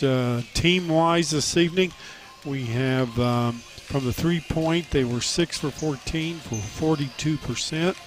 And from the 2, they was 8 for 14 for 57%. They really picked up their shooting in the second half. the Bearcats. Individual scoring, Jeremy Kane with 2, Logan Log with 3, Chase Reinhardt with 2, Carson Free with 19. Carson Free, pretty impressive player. Yes, he had a great morning. Had Braylon Robertson with 5 and Gavin Kingery with 2. And turnover-wise, that kind of hurt them a little bit in the second half is what hurt them. They had 4 turnovers in the first half, and they had 11 in the second with a total of 15. Now, and that's all because of the defense by the Lynchburg Clay Mustangs. Yeah, Lynchburg were 1-3-1, and that hurt them. And really, I think that's why Lynchburg came out on top, was that pressure defense. I agree. And then for Lynchburg Mustangs, they shot 5 for 14 from the 3 for 35%, 6 for 14 from the 2 for 42%. And Asher Faust had 5 points. Cody Bell had 15, and he hit the big shot there at the end. Right. And then Alston Bell had 12. Josiah Burns had 2. Kyron Goings had 4. As a team, which is not bad, they had 9 turnovers for the game. And again, very, very good defensive effort. And I thought they did very well, again, with that pressure defense on the perimeter. Yeah, I would agree. Well-played game for the Lynchburg Clay Mustangs. They just struggled to score early in the game. And part of that is just simply due to the fact that it is Saturday morning. I hate Saturday morning games, especially in tournament. I really hate it in tournament when we do those early Saturday games. It takes the kids out of their normal routine. Yeah. They're used to going to school all day and playing a game in the evening. I mean, it takes us out of our routine. Yeah, that's very important. I know whenever we had Saturday games, to be honest, as a coach, I didn't like them, especially in the morning. Right. But you're right. The kids get in a routine. You take them out of the routine, and things are just kind of messed up for a while. All right, looks like Coach Callahan is ready to join us for our ACRMC Family Medicine Coaches Comment Show. We'll take a quick break and be right back to talk to Coach Callahan right after this on the Shack Sports Radio Network. We could make a big, loud, expensive promo to talk about our high school sports coverage. Instead, we'll let our coverage speak for itself. Plenty of time for a catch and release, and oh, he drains it! Right side, he pulls up for the 3, he hits. We're sitting on pins and needles, and it is good. Cherry picking on a hit, she goes. With the tomahawk finish. Goes up, 2-hand monster dunk. Your home for Shack Sports, C103 and Good Guys Radio TV.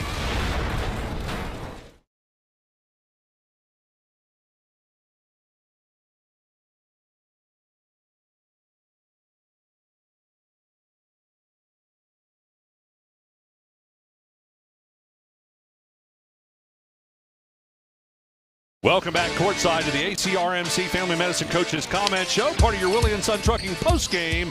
Head coach Brian Callahan joining us, and you got to be happy to get a win here today. Oh, I'm so excited for the boys. They really grinded that one out, and it ended in a pretty dramatic fashion, but we'll take it. We'll take it. I wasn't sure if I was going to get a chance to talk to you guys this year actually on the air, so I'm actually glad I'm here. So Saturday morning. We were a little bit better prepared for it this year. I know we had a rough one last night, but we kind of rested some guys in certain points a little bit earlier than we did last year, because last year we had a really great Friday night game, and then we just didn't go to bed. Had some kids who admitted they didn't go to bed on time, and Saturday we laid an egg in one of the games against Chesapeake last year. So I was really proud. I think it's part of growing and maturing. You know, we talked to them about, look, I told him last night, I said, I don't expect anybody to go home and go to bed right away.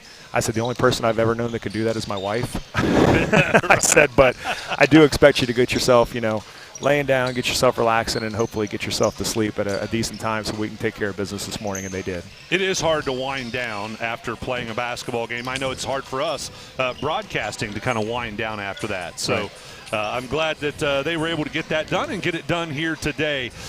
Defense made all the difference in this game for your team. Yeah, our hustle was tremendous, and there was no quit in them. Even when Paint Valley went on a little bit of a run there, I think we fell behind 8 points, and they just kept grinding. I just told them, let's grind out possessions. Let's just keep grinding out possessions, and they were flying around, and Asher Faust was all over the place on the top of our defense, and I was really, really pleased with everyone tonight.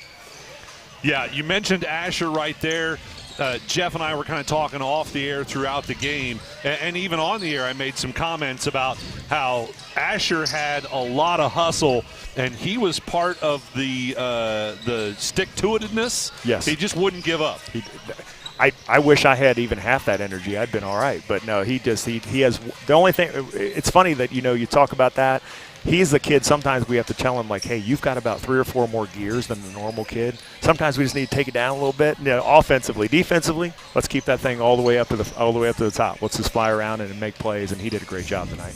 And, of course, we don't want to forget to talk about Cody Bell. Last-second shot. He did not shoot well behind the three-point arc, but when it mattered, he did. Yeah, Cody he's a great shooter. He's had a little bit of a rough start to the season, but we just kept telling him, that I'll live with those shots every day and twice on Sunday. I know you're going to knock them down, and I know the law of percentages, the law of averages is going to even itself out. You're the best shooter we have. You got to keep firing it, and great shooters, they don't think twice. I mean, my favorite shot is the next shot. That's why I told him. I said, I'm 48 years old, and I can tell you when I'm running around and playing in men's league with guys half my age, my favorite shot is my next shot. I said, that's the mentality you got to have, and he did. He just kept moving forward. He didn't hesitate on that last one, and he drained it. Well, Coach Callahan, congratulations on the victory here today to start things off. I hope you enjoy the rest of your Saturday and the rest of your weekend, and get ready to go back at it again, Tuesday? Tuesday night against Blanchester, yes. All right. Well, good luck against Blanchester. Thanks for joining us. We're going to have to be kind of quick because that's okay. We got to get into the next game. I took too much time celebrating in the locker room. So that's all right. That's all right. Thanks for joining us. Head Coach Brian Callahan with your ACRMC Family Medicine Coach's Comment Show. We'll take a quick break and be back to talk about our Snappy Tomato Pizza Player of the Game as we continue the Willie & Son Trucking postgame. Welcome to Jerry Haig Motors in Hillsboro, your local Chevrolet dealer for over 50 years. I am Steve Haig, owner, along with my twin daughters, Mindy and Mandy. We operate our family-owned business. We take care of our customers like friends and family. If you need a new Chevrolet or pre-owned vehicle, service, parts, or body shop, think of Jerry Haig Motors in Hillsboro. Proudly supporting the youth of our community. Stop in today for a great deal. Trade-ins welcome, financing available to qualified buyers. Southern Ohio is nationally known as the hot spot for trophy whitetail deer hunting. That's why the Dickey Group Realtors receive multiple calls every day from whitetail deer hunters who are looking to purchase land in Southern Ohio. So if you have property, no matter how large or small, the Dickey Group Realtors want to talk to you. It's deer season right now, so strike while the iron is hot. Call Jeff Dickey today at 937-393-7222 or visit thedickeygroup.com. Heard us talking about it just now just a minute ago with Coach Callahan. Asher Faust, I thought, was the spark on this team today that really helped keep them in this game and got things done. But it's hard to deny Cody Bell continuing to shoot. He did not go away throughout the game. Sometimes a player will do that. When they're not shooting well, they just kind of go away on you. Cody Bell stuck with it, kept shooting, and finally got hot right at the end of the game. Nailed a couple of threes there in that fourth and final quarter. And, of course, the buzzer beater to win the game was scored by Cody Bell. And Cody Bell will be our Snappy Tomato Pizza Player of the Game. We're going to take a quick break and be right back with the Southern Hills Community Bank tip-off show for game number 2 right after this. McCarty & Associates with offices in Hillsboro, Washington Courthouse, and Loveland is an architecture, engineering, and surveying firm celebrating over 50 years of service, serving southern and southwestern Ohio. McCarty & Associates is a broad-based consulting firm providing services to governmental agencies, public bodies, corporate and business entities, and the general public. They also offer construction management for clients that require a higher level of assistance. If there's a construction project in your future, McCarty & Associates can take your vision and help make it a reality. Visit McCartyandAssociates.com for a complete list of services. Who is Barry Chevrolet? Why don't you ask your friends and neighbors? Because after 70 years and 4 generations in the automotive industry, odds are we've made a happy customer out of somebody you know. Hard-working, proud Americans drive Chevrolets, and that's why we sell them at Barry's. Hats off to everybody driving a Silverado truck. You're my kind of people. Barry Chevrolet, your best deal dealer. What we believe matters because it shapes who we are. At First State Bank, we believe in rural communities. We have since our start in 1884. We're proud of where we come from. And while others have come and gone, we've remained, because standing by the folks you believe in is what a real local bank does. First State Bank, built on belief.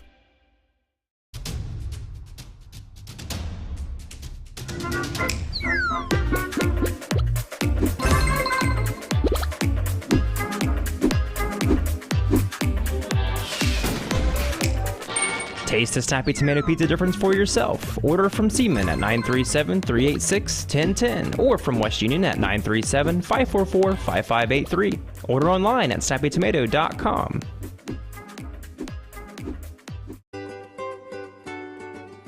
It takes a lot of energy to create a successful high school athletics program, and often is more than team coaches and school officials can do alone. That's why school athletic booster programs are so important. The Fairfield Athletic Boosters would like all concerned adults to show their school pride and say good luck, Fairfield Lions and Lady Lions, and congratulations, and have a great season. Go Lions! From the Fairfield Athletic Boosters. Division. They are 1-2 in conference play, 5-5 overall, averaging 53.3 points per game, while allowing their opponents to score 51.5 points per game. So they're on the right side of that equation. But again, they are right at the 500 level on the season at 5-5 overall. Let's talk about who they have played. They've defeated Waynesville, Felicity, Western Brown, Blanchester, and Greenfield McLean. They've come out on the short side to Monroe, Wilmington, Claremont Northeastern, Franklin, and New Richmond.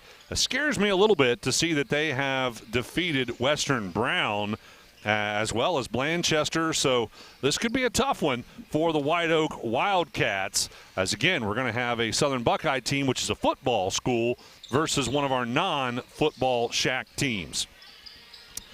All right, Jeff, if you are ready, let's go ahead and talk about the roster for Clinton Massey.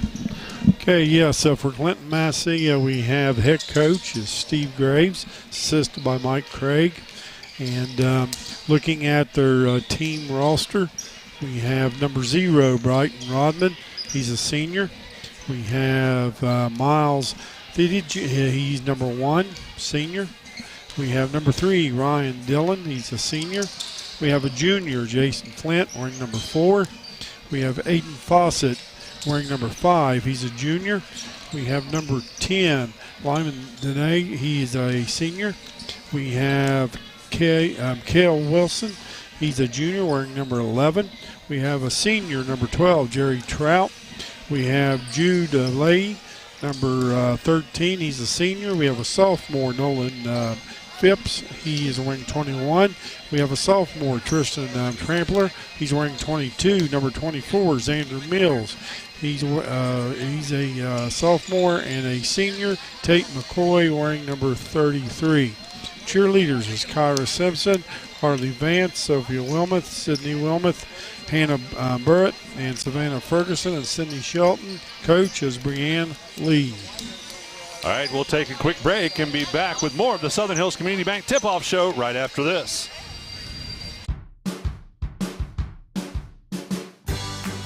I wanted to prove to myself that I could go to college and get my degree. What if I went to Southern State? What if I'm able to go and become that nurse or that lawyer or that teacher? Southern State Community College allows students to rise above the circumstances that they're surrounded by and become something more than they ever dreamed possible. That's the sound of your truck losing you money. Whether you're a major trucking operation or an independent owner, you're losing business. Let me give you some advice. Call Willie & Son Trucking. Their certified Caterpillar, Cummins, and Detroit experts can get your truck moving so you can get back to doing business. Call Willie & Son Trucking for an overhaul or glider kit rebuild at 937-763-9521. Keep your business rolling with Willie & Son Trucking. Do you have a roofing or siding project? At Higgins, they manufacture steel roofing and siding every business day. With 17 colors in stock and 70,000 pieces of trim, they are prepared to ship your project immediately. Remember Higgins for your 40-year warranted, Energy Star compliant, American-made steel roofing and siding. Located 7 miles west of Hillsboro on US Route 50 and on AC Avenue, just off 35 in Jackson. Call 800-782-4239 or visit them on the web at higginsroofing.com.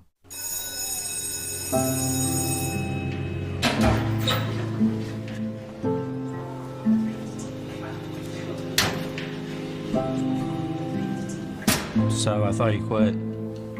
I tried. You know that thing can blow up in your face, right? We just watched a video in class about how nicotine can mess up the way your brain develops. That's the last thing you need. But for real, you should probably tell your parents. Yeah, I guess you're right. Hey, can you come with me? Yeah, I got you. Let's go.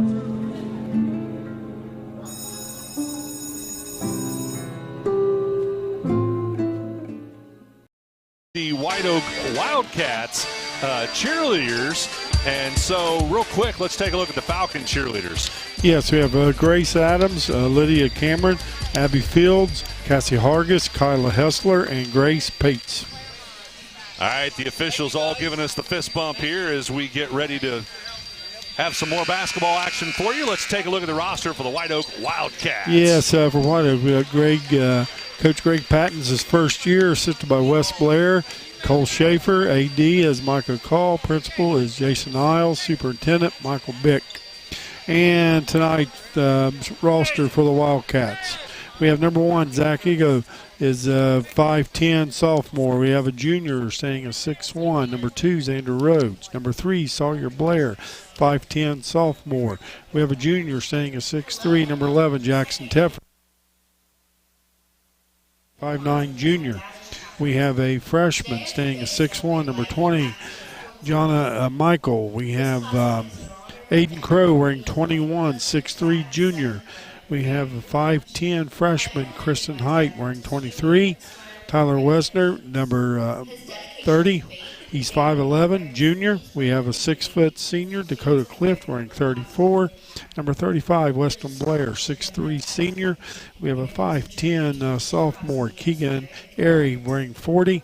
And Brady Brandenburg, wearing 44, 6'2", sophomore.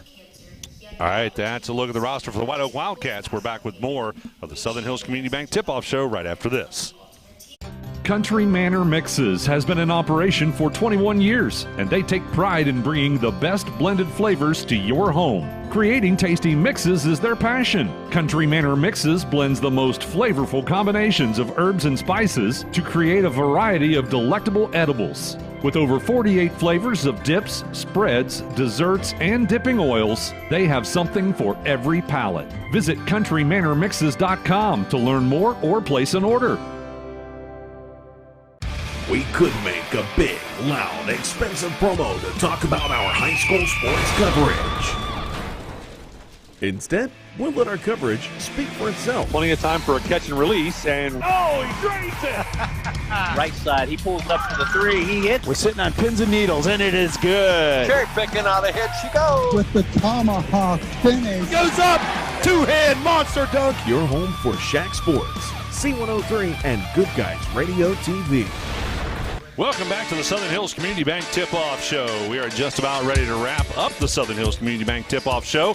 Real quick, though, I want to bring you up to speed on the White Oak Wildcats. They came out on the short side last night to Fairfield, 68-32 in that one. They are 3-4 in conference play for the Southern Hills Athletic Conference Division II, and they are, 3-4 overall. They are 3-1 in Southern Hills Athletic Conference play.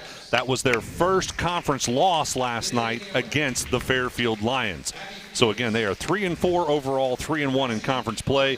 White Oak Wildcats are in second place of Division II behind the Fairfield Lions, and they are averaging 56.5 points per game, and their opponents are scoring 58.7 points per game. All right, that is a look at the White Oak Wildcats. Jeff, who we got starting in this one? Okay, today for Clinton Massey, we have number 0, Brighton Robin, number 1, Miles Tedich, number 3, Ryan Dillon, number 11, Cale Wilson, and number 12, Jerry Trout. For White Oak, we have number 1, Zach Igo, number 2, Xander Rhodes, number 3, Sawyer Blair, number 21, Aiden Crow, and number 44, Brady Brandenburg. All right, that is a look at your starters for both ball clubs. We'll take one final break, and we'll be back with tip-off right after this as we wrap up the Southern Hills Community Bank tip-off show on the Shack Sports Radio Network.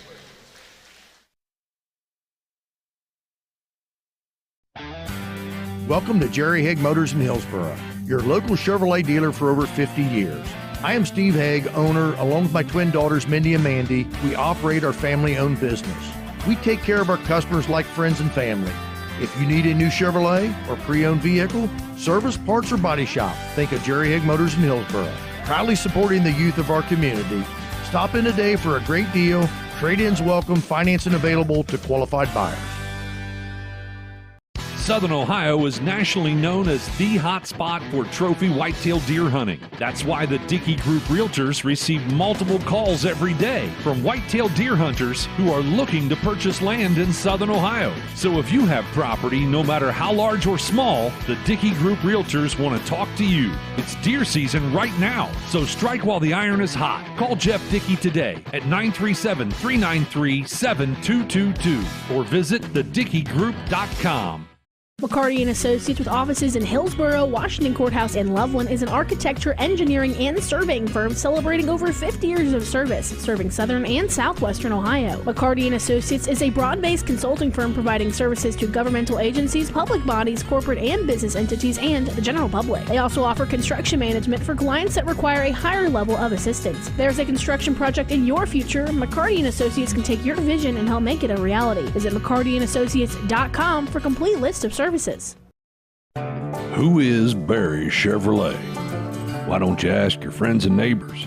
Because after 70 years and 4 generations in the automotive industry, odds are we've made a happy customer out of somebody you know. Hard-working, proud Americans drive Chevrolets, and that's why we sell them at Barry's. Hats off to everybody driving a Silverado truck. You're my kind of people. Barry Chevrolet, your best deal dealer.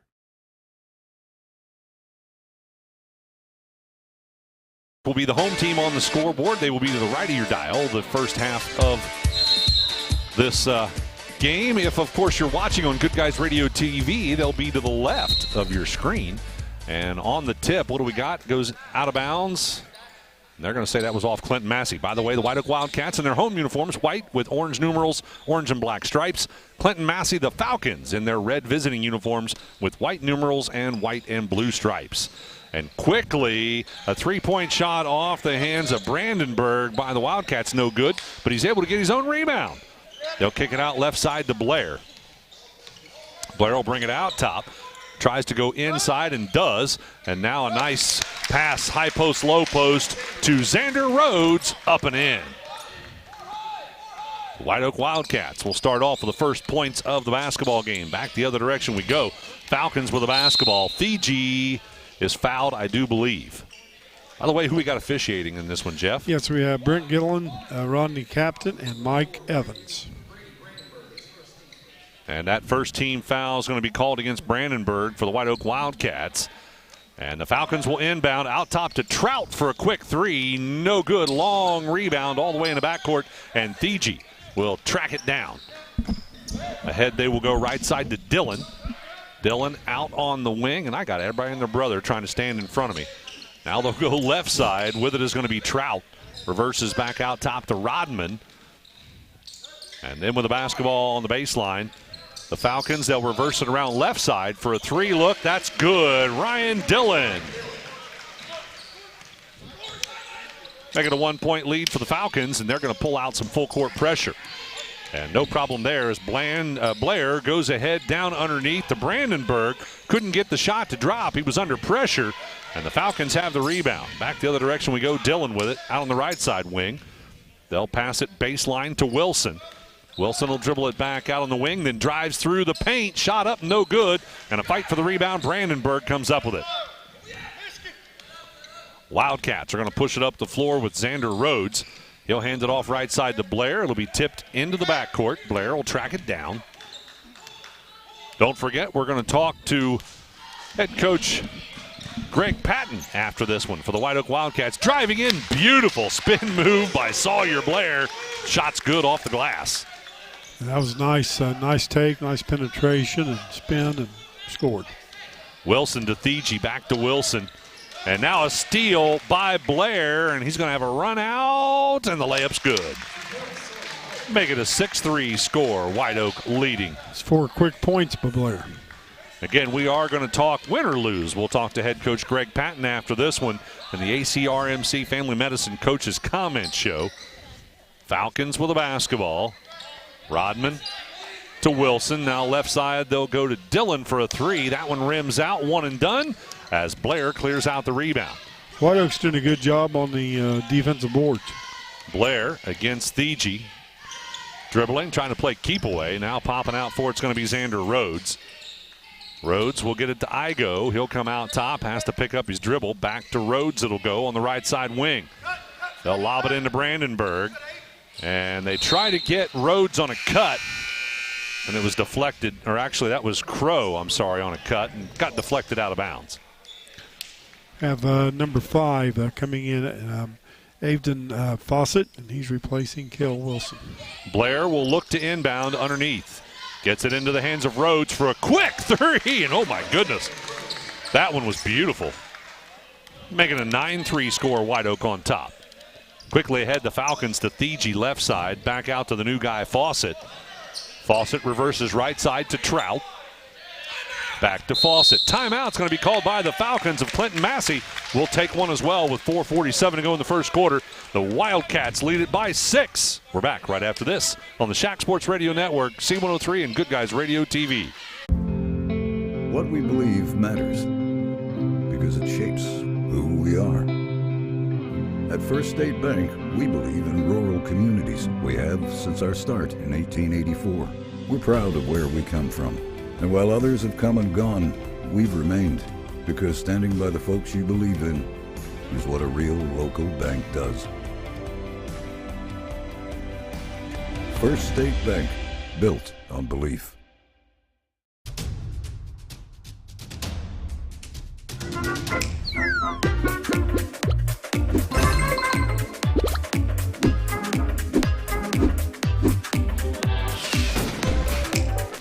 Taste the Snappy Tomato Pizza difference for yourself. Order from Seaman at 937-386-1010 or from West Union at 937-544-5583. Order online at snappytomato.com.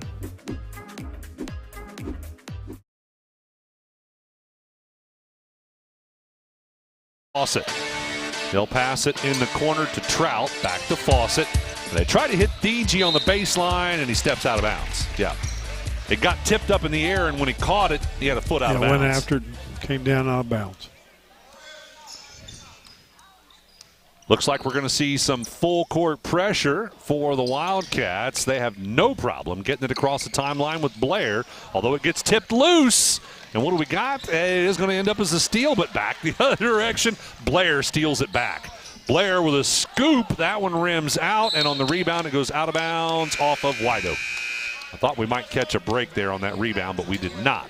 Yeah, Clinton Massey was in a 1-2-2 full court. Cale Wilson's going to check back in for the Falcons as Thiegy will go out. With it is going to be Dillon. He'll pass right side to Fawcett. Fawcett dribbling, almost had his pocket picked. Picks up his dribble. Now finds Dillon on the wing. Back to Fawcett in the corner for a quick 3. It's good. Well, the Falcons needed that one. Cuts it to a 3-point lead now for the Wildcats. Blair with the basketball, gets to the free throw line, dishes off to Brandenburg. He is struggling to create some space. Had a shot that was not very good, almost had his own rebound, but the Falcons take it away. Back the other direction on the drive, up and in, Ryan Dillon. That cuts it to just a 1-point lead now for the Wildcats. Crow with the basketball to Rhodes, back to Crow. Now they'll go left side wing to Igo, and now back out top to Rhodes, into Brandenburg. Back for a 3-point shot by Rhodes, left side wing, no good. Crow, backside rebound, fought for, gets tipped away, and Igo tracks it down. He'll pass it back out to Blair. Blair will bring it back out top to reset. Now off the screen. Blair goes in the corner to Igo, drives the baseline, passes back out. Left side, baseline long, 2 off the hands of Rhodes is no good. And we've got a foul called on the rebound. I believe it's going to go against the Falcons. Yes, that call was called against Avden Foss. That's his first. Let's take a look at the H&R Block scoreboard update brought to you by the tax professionals at H&R Block in West Union. 3 minutes, 1 second to go in the first quarter. The score is 9-8. White Oak leading it by 1. Crow has it on the inbound. He's at the right side block, and nice job stepping around the defense, up and in. So number 1, Miles Thiegy just reported back in for Clinton Massey. Fawcett with it out on the left side wing. Dribbling it, now goes in the corner to Trout. Back to Fawcett, back to Trout again. He'll try the 3. That one rims out. Rebound pulled down by Igo. Outlet pass to Rhodes. Rhodes going to slow it down as he comes across the timeline. Dribbling out on the right side wing, hands it off to Igo. Igo back out to the top of the key for the reset. Tries to go left side. Blair. Yep, Thiegy does get the steal. Thiegy on a run out, up and in. Kind of a physical steal there, but nonetheless, he got it done. Yes, good power up at the end to finish off. Brandenburg has the basketball as they get it across the timeline. Passes it back out to Rhodes for a long 3, and he drains it. 4-point lead now for the White Oak Wildcats. Well, the shooting's a little hotter in this game. Zone defense, by the way, being applied now by the White Oak Wildcats. With it right side, Fawcett. Passes it to Dillon. They'll reverse it left side to Trout. Back to Fawcett. And then Dillon again out on the right side wing. Now they'll go in the corner to Wilson. Back out to Trout, left side wing, and then Fawcett. This zone seems to be giving the Falcons some problems. 3-point look from the left-hand side by Trout is good. Well, back to a 1-point game. Again, the shooting percentages are going to be quite the opposite of what we saw in the first game. A lot different from the first game. Crow with the basketball, tries to feed it into Brandenburg. It popped off his chest and went out of bounds. Not sure he saw that one coming. That ends up as a turnover for the Wildcats. Have number 4, Jason Flint, checking in for Clinton Massey, replacing Cale Wilson. Looks like the Falcons of Clinton Massey like to do a lot of substitutions. Keeps everybody fresh. Dillon to the new guy Flint, back to Dillon, back to Flint again, left side. Now they'll go in the corner to Fawcett, inside to Thiegy. And as they try to kick it out, Crow almost got a steal. Tipped it out of bounds. Crow, the 6'3 junior, he's got a pretty long reach. That's partly why that zone defense is tough. Because, look, you got Crow out there on the point. Yeah, they're in a 3-2 zone. With the basketball, Flint picks up his dribble, goes right side to Dillon. Dillon out on the right side wing, back to Flint. Back to Dillon again. And what do we got? 3-second call? No, a foul away from the ball. It'll be a foul against the offense, the Falcons. Yes, that was called on Cale Wilson. That's his first. Snappy Tomato Pizza. They sponsor our player of the game. We're going to name one after this one. It'll be our second Snappy Tomato Pizza player of the game of the day. We'll have a total of 6 of them today. Cody Bell, by the way, was our Snappy Tomato Pizza player of the game from game number 1. Long 3-point look off the hands of Blair is no good. And on the rebound, it ends up out of bounds off White Oak. Coming up at halftime, we'll have the Higgins Steel Roofing studio update for you. Sarah Rigdon, our producer, back in the studio today. By the way, I'm Ken Smith. And we are courtside at Fairfield High School. And now the pass goes to Flint. Back out top, it'll go to Dillon. Now right side Fawcett. Back out top again for a quick 3 off the hands of Dillon at the buzzer. It's no good.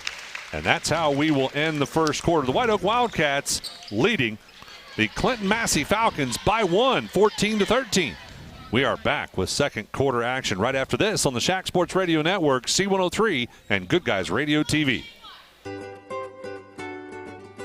It takes a lot of energy to create a successful high school athletics program, and often is more than team coaches or school officials can do alone. That's why school athletic booster programs are so important. The Fairfield Athletic Boosters would like all concerned adults to show their school pride and say good luck, Fairfield Lions and Lady Lions, and congratulations, and have a great season. Go Lions! From the Fairfield Athletic Boosters.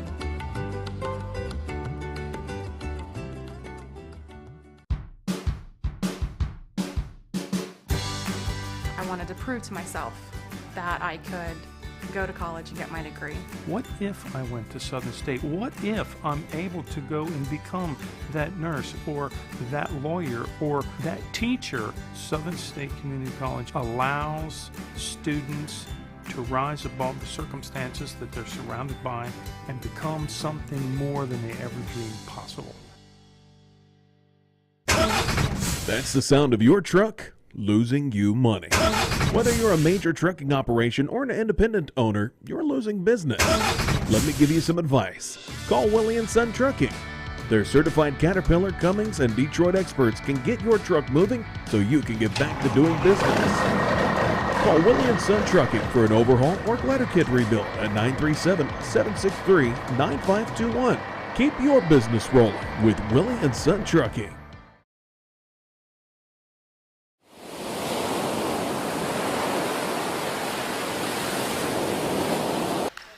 As we come out of the timeout, the Falcons will have the basketball, or actually I should say we start the second quarter. The Falcons will have the basketball.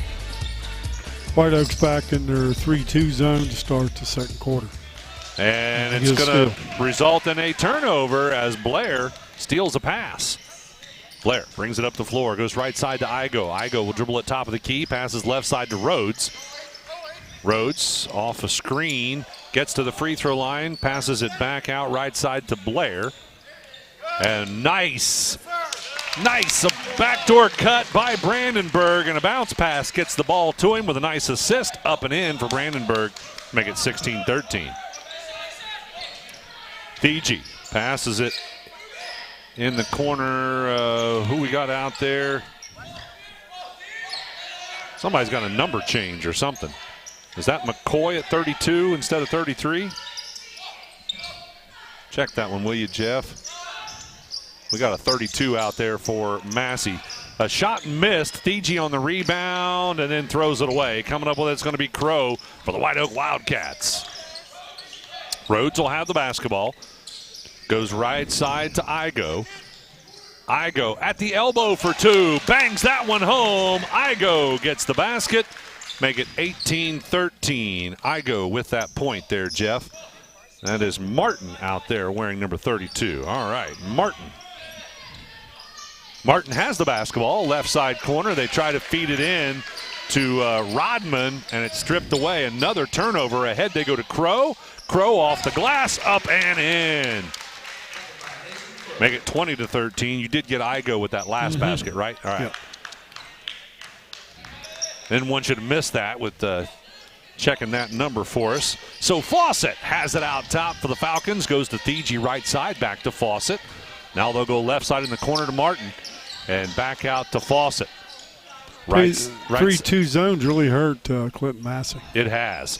Baseline shot no good off the hands of Rodman. Then will we have a foul on the rebound against White Oak? Yes. Number 21 for White Oak.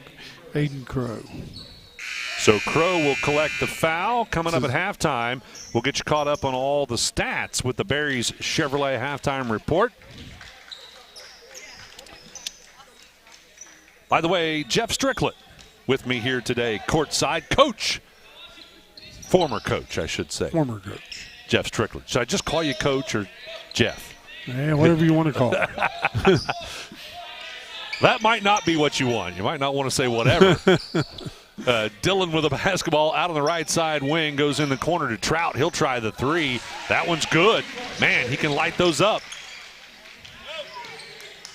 Cuts it back to a 4-point lead now for White Oak. Brandenburg down underneath, up and in.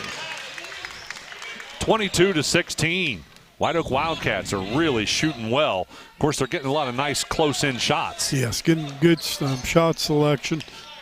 Those bunny shots help your percentage. Yes, they do. Trout with it, right side wing. Passes it to Dillon, back to Trout. He tries that three again. This time, though, it rims out. And what do we have? A foul on the rebound against the Wildcats again. That's twice now they've had a foul here in the last minute or so. Called on a rebound by Zach Igo. That's his first. This broadcast brought to you in part by First State Bank. Inbound play shot by Wilson, no good. And the White Oak Wildcats will have it. First State Bank, built on belief. They have a couple of brand new locations getting ready to open up, one in Maysville and one in Portsmouth. A drive to the basket by Rhodes is no good. And back the other direction, the Falcons have it. Dillon with it out on the right side wing, reverses to Flint. Back to Dillon again. Now they go into, that was Trout in the corner. He feeds it into Wilson for a turnaround, no good. Missed opportunity there for the Falcons. Blair with it at the elbow for two. That's no good. And on the rebound, White Oak trying to save it. They do. Back into Blair. Nice save there by, who was that? Igo? Now with it out, tops Rhodes. They'll go right side Blair for a quick three, and it's good. Wow. When you're hot, you're hot. And the Wildcats certainly are hot right now in this first half. Dillon with it to Trout. Back to Dillon. Now out top, they'll go to Flint. Then Dillon again. Now they'll try Trout in the corner. He feeds it into Wilson. Across the lane to Trampler, up and in. That was a nice little 10-footer by Trampler. Yes, it was. 25-18, the score and a steal. And Flint with Dillon, with a high arcing shot up and in. So that was the first time that the full court pressure has worked. Brandenburg ahead Blair. Oh, he blew that bunny shot. He was too open. Falcons have the rebound. Dillon ahead to Flint.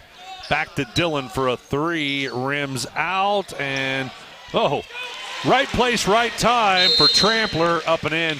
Timeout White Oak, as that sure turned around in a hurry. Back to a three-point lead for the White Oak Wildcats, 25-22. We're back after this timeout on the Shack Sports Radio Network, C103, and Good Guys Radio TV.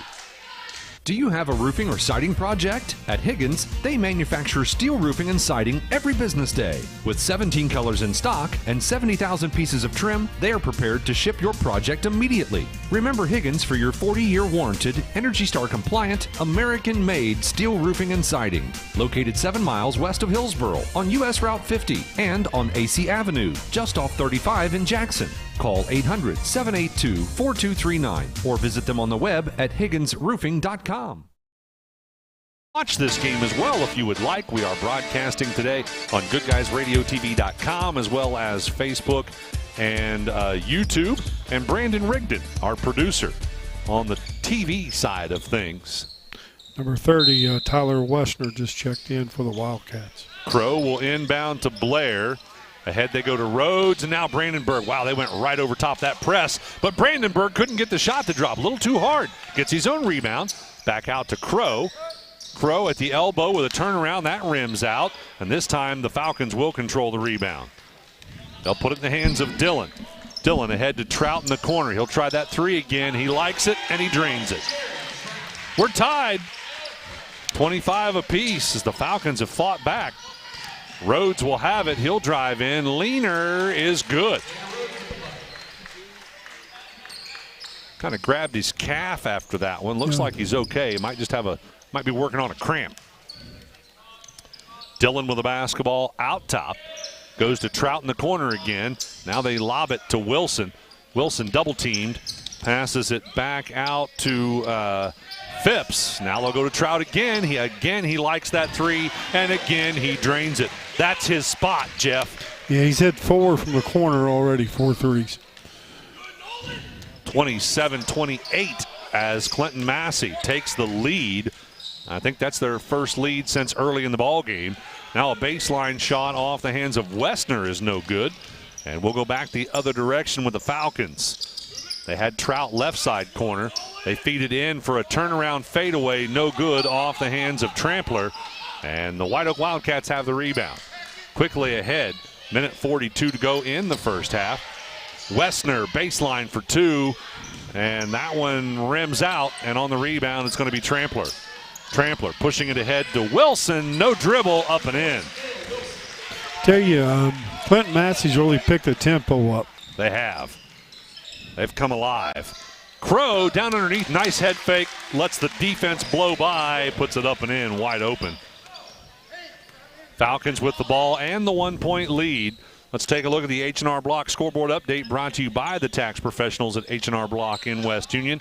With 1 minute and 3 seconds to go in the first half, Wilson with a stick back, up and in. That gives Clinton Massey 32 and White Oak 29. So a 3-point lead for Clinton Massey and a timeout. We're back after this on the Shack Sports Radio Network, C103 and Good Guys Radio TV.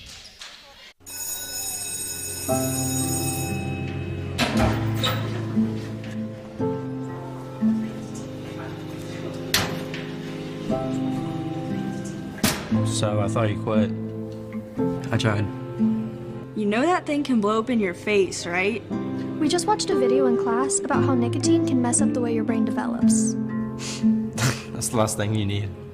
But for real, you should probably tell your parents. Yeah, I guess you're right. Hey, can you come with me? Yeah, I got you. Let's go.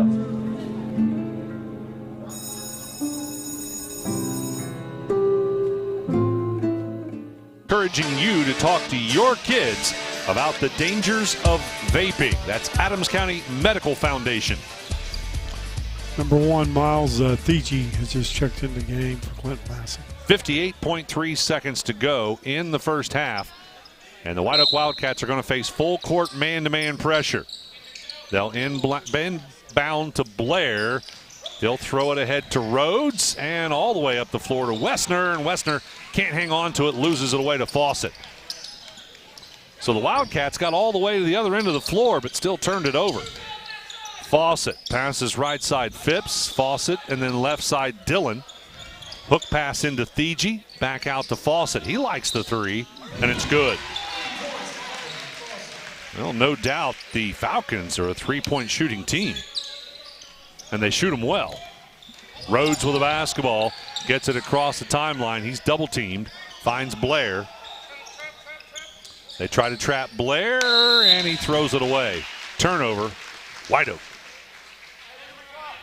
Well, where's all the confidence White Oak had about a quarter ago? Seemed like once Clinton Massey picked up the tempo and started using pressure defense and pressuring the basket on offense, White Oak just kind of disappeared a little bit. We're working our way toward the Barry Chevrolet halftime. Thiegy passing it back out to Dillon. Now to Trout for a last-second shot. It is good, and that's how we will end the first half with the Clinton Massey Falcons leading it 38-29. Quite a turnaround in that quarter. We'll tell you all about it when we come back after this on the Barry Chevrolet halftime report on the Shack Sports Radio Network, C103 and Good Guys Radio TV. Country Manor Mixes has been in operation for 21 years, and they take pride in bringing the best blended flavors to your home. Creating tasty mixes is their passion. Country Manor Mixes blends the most flavorful combinations of herbs and spices to create a variety of delectable edibles. With over 48 flavors of dips, spreads, desserts, and dipping oils, they have something for every palate. Visit countrymanormixes.com to learn more or place an order. We could make a big, loud, expensive promo to talk about our high school sports coverage. Instead, we'll let our coverage speak for itself. Plenty of time for a catch and release, and oh, he drains it! Right side, he pulls up for the three, he hits. We're sitting on pins and needles, and it is good. Cherry picking out of hit she goes. With the tomahawk finish. Goes up, two-hand monster dunk. Your home for Shack Sports, C103 and Good Guys Radio TV.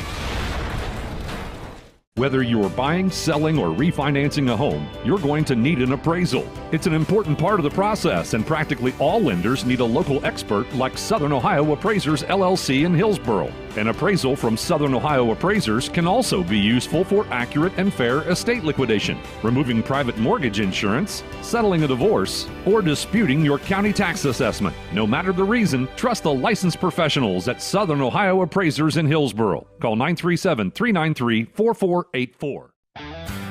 Welcome to Jerry Haig Motors in Hillsboro, your local Chevrolet dealer for over 50 years. I am Steve Haig, owner, along with my twin daughters, Mindy and Mandy. We operate our family-owned business. We take care of our customers like friends and family. If you need a new Chevrolet or pre-owned vehicle, service, parts, or body shop, think of Jerry Haig Motors in Hillsboro. Proudly supporting the youth of our community. Stop in today for a great deal. Trade-ins welcome, financing available to qualified buyers. Southern Ohio is nationally known as the hot spot for trophy whitetail deer hunting. That's why the Dickey Group Realtors receive multiple calls every day from whitetail deer hunters who are looking to purchase land in Southern Ohio. So if you have property, no matter how large or small, the Dickey Group Realtors want to talk to you. It's deer season right now, so strike while the iron is hot. Call Jeff Dickey today at 937-393-7222 or visit thedickeygroup.com.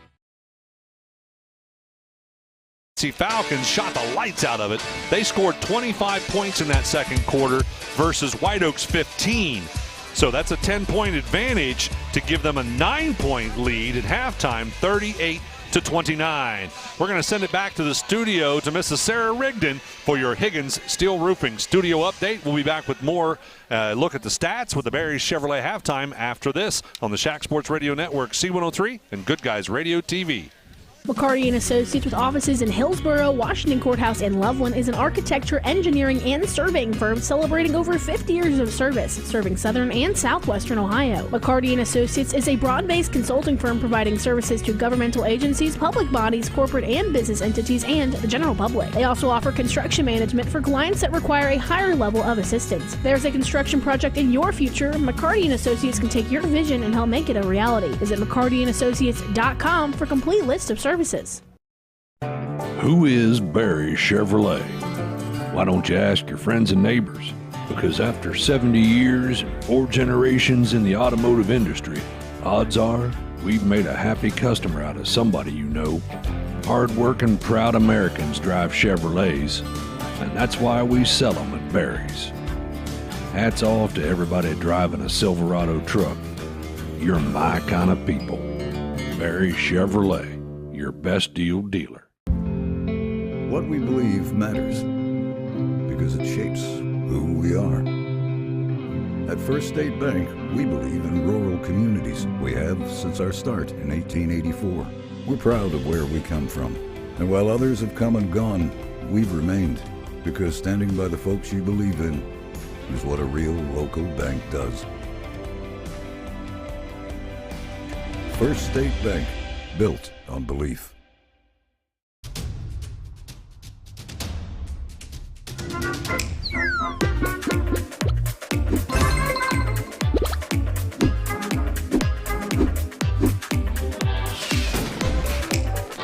Taste the snappy tomato pizza difference for yourself. Order from Seaman at 937-386-1010 or from West Union at 937-544-5583. Order online at snappytomato.com.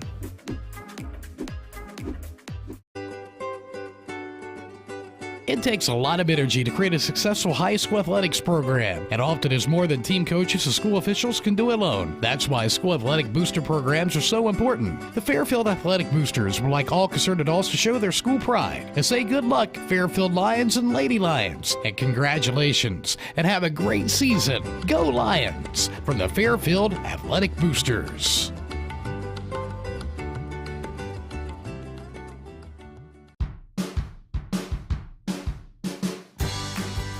To prove to myself that I could go to college and get my degree. What if I went to Southern State? What if I'm able to go and become that nurse or that lawyer or that teacher? Southern State Community College allows students to rise above the circumstances that they're surrounded by and become something more than they ever dreamed possible. That's the sound of your truck losing you money. Whether you're a major trucking operation or an independent owner, you're losing business. Let me give you some advice. Call Willie & Son Trucking. Their certified Caterpillar, Cummins, and Detroit experts can get your truck moving so you can get back to doing business. Call Willie & Son Trucking for an overhaul or glider kit rebuild at 937-763-9521. Keep your business rolling with Willie & Son Trucking. 3, and White Oak was powering it inside. If you look at both teams, you think it'd be the opposite. Well, Clinton Massey's a lot bigger. But I think the zone has helped White Oak in that area.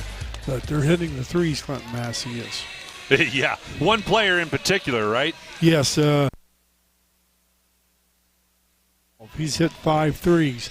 And I think, if I remember right, he's hit 5 for 6. 5 for 6 for the game. That's pretty good. It felt like 6 for 6. Yes. He missed one down there in the corner. I remember that. Yeah. But overall, they're shooting well, too. They're 5 for 7 as a team, which Trout's taken all those for 71%. Doing pretty good, no doubt about that. How about the White Oak Wildcats? White Oak, believe it or not, they didn't have any threes in the second quarter. They were 2 for 5 in the first for 40%. And they're shooting 46% from the 2, 6 for 13. So turnover-wise, White Oak has had 8 turnovers the first half, and Clinton Massey's had 2.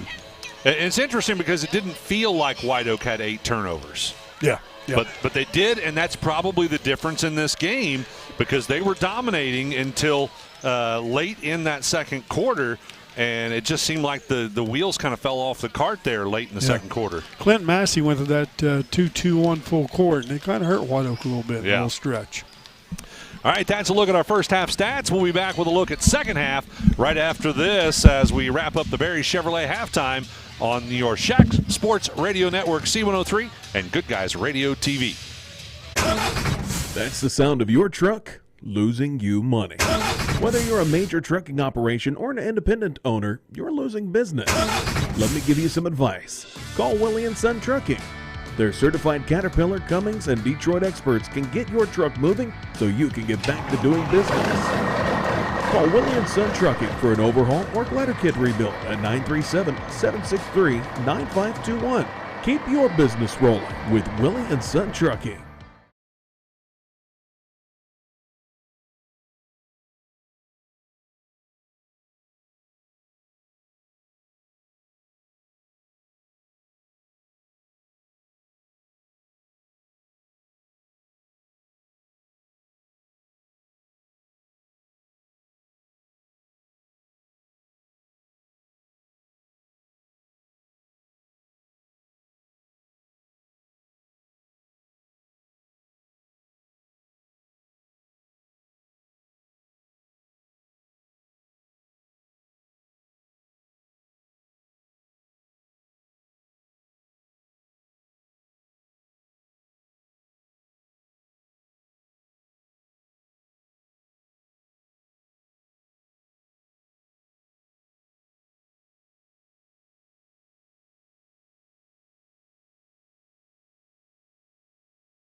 Back courtside, ladies and gentlemen, we are going to have the White Oak Wildcats starting off with the basketball for your second half. They trail it by 9.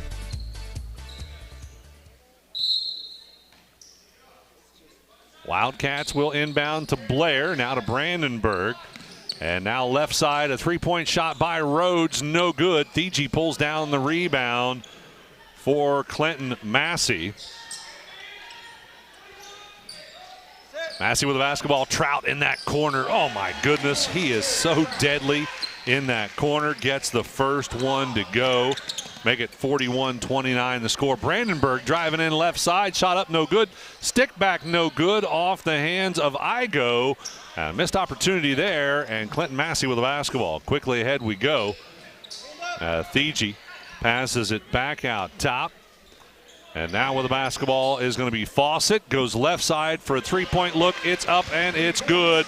That was Dillon making the three-point shot that time. So the Clinton Massey Falcons will start off right where they left off. By the way, Brandenburg down underneath has his shot blocked. It'll go out of bounds off of the Falcons. So we come out here in the second half, and quickly Trout goes right back in that corner, nails a three. Then they come down the floor the next time, and Dillon nails a three. So 6 quick points to start off the second half for the Clinton Massey Falcons. Shooting the eyes out of the three, that's for sure. Yeah, they're just absolutely lights out. So with the basketball now is going to be Blair. Blair with it out on the right side wing. Brandenburg with it at the free throw line. They pass it back out to Rhodes. They try to go back into Brandenburg, and it's lost away. Steal there by the Falcons.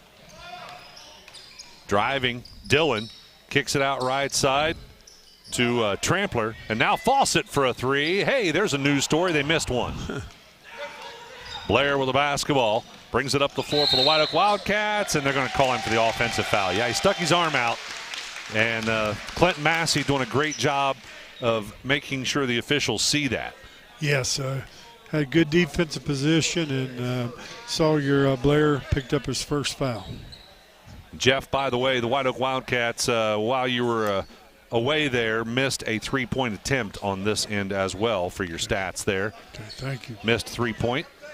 All right, 6:27 to go in the third quarter. Game number 2 of 6 games today on C103. Fawcett passes it right side to Trout. Trout has to pick up his dribble, finds Thiegy. Now they go left side Fawcett.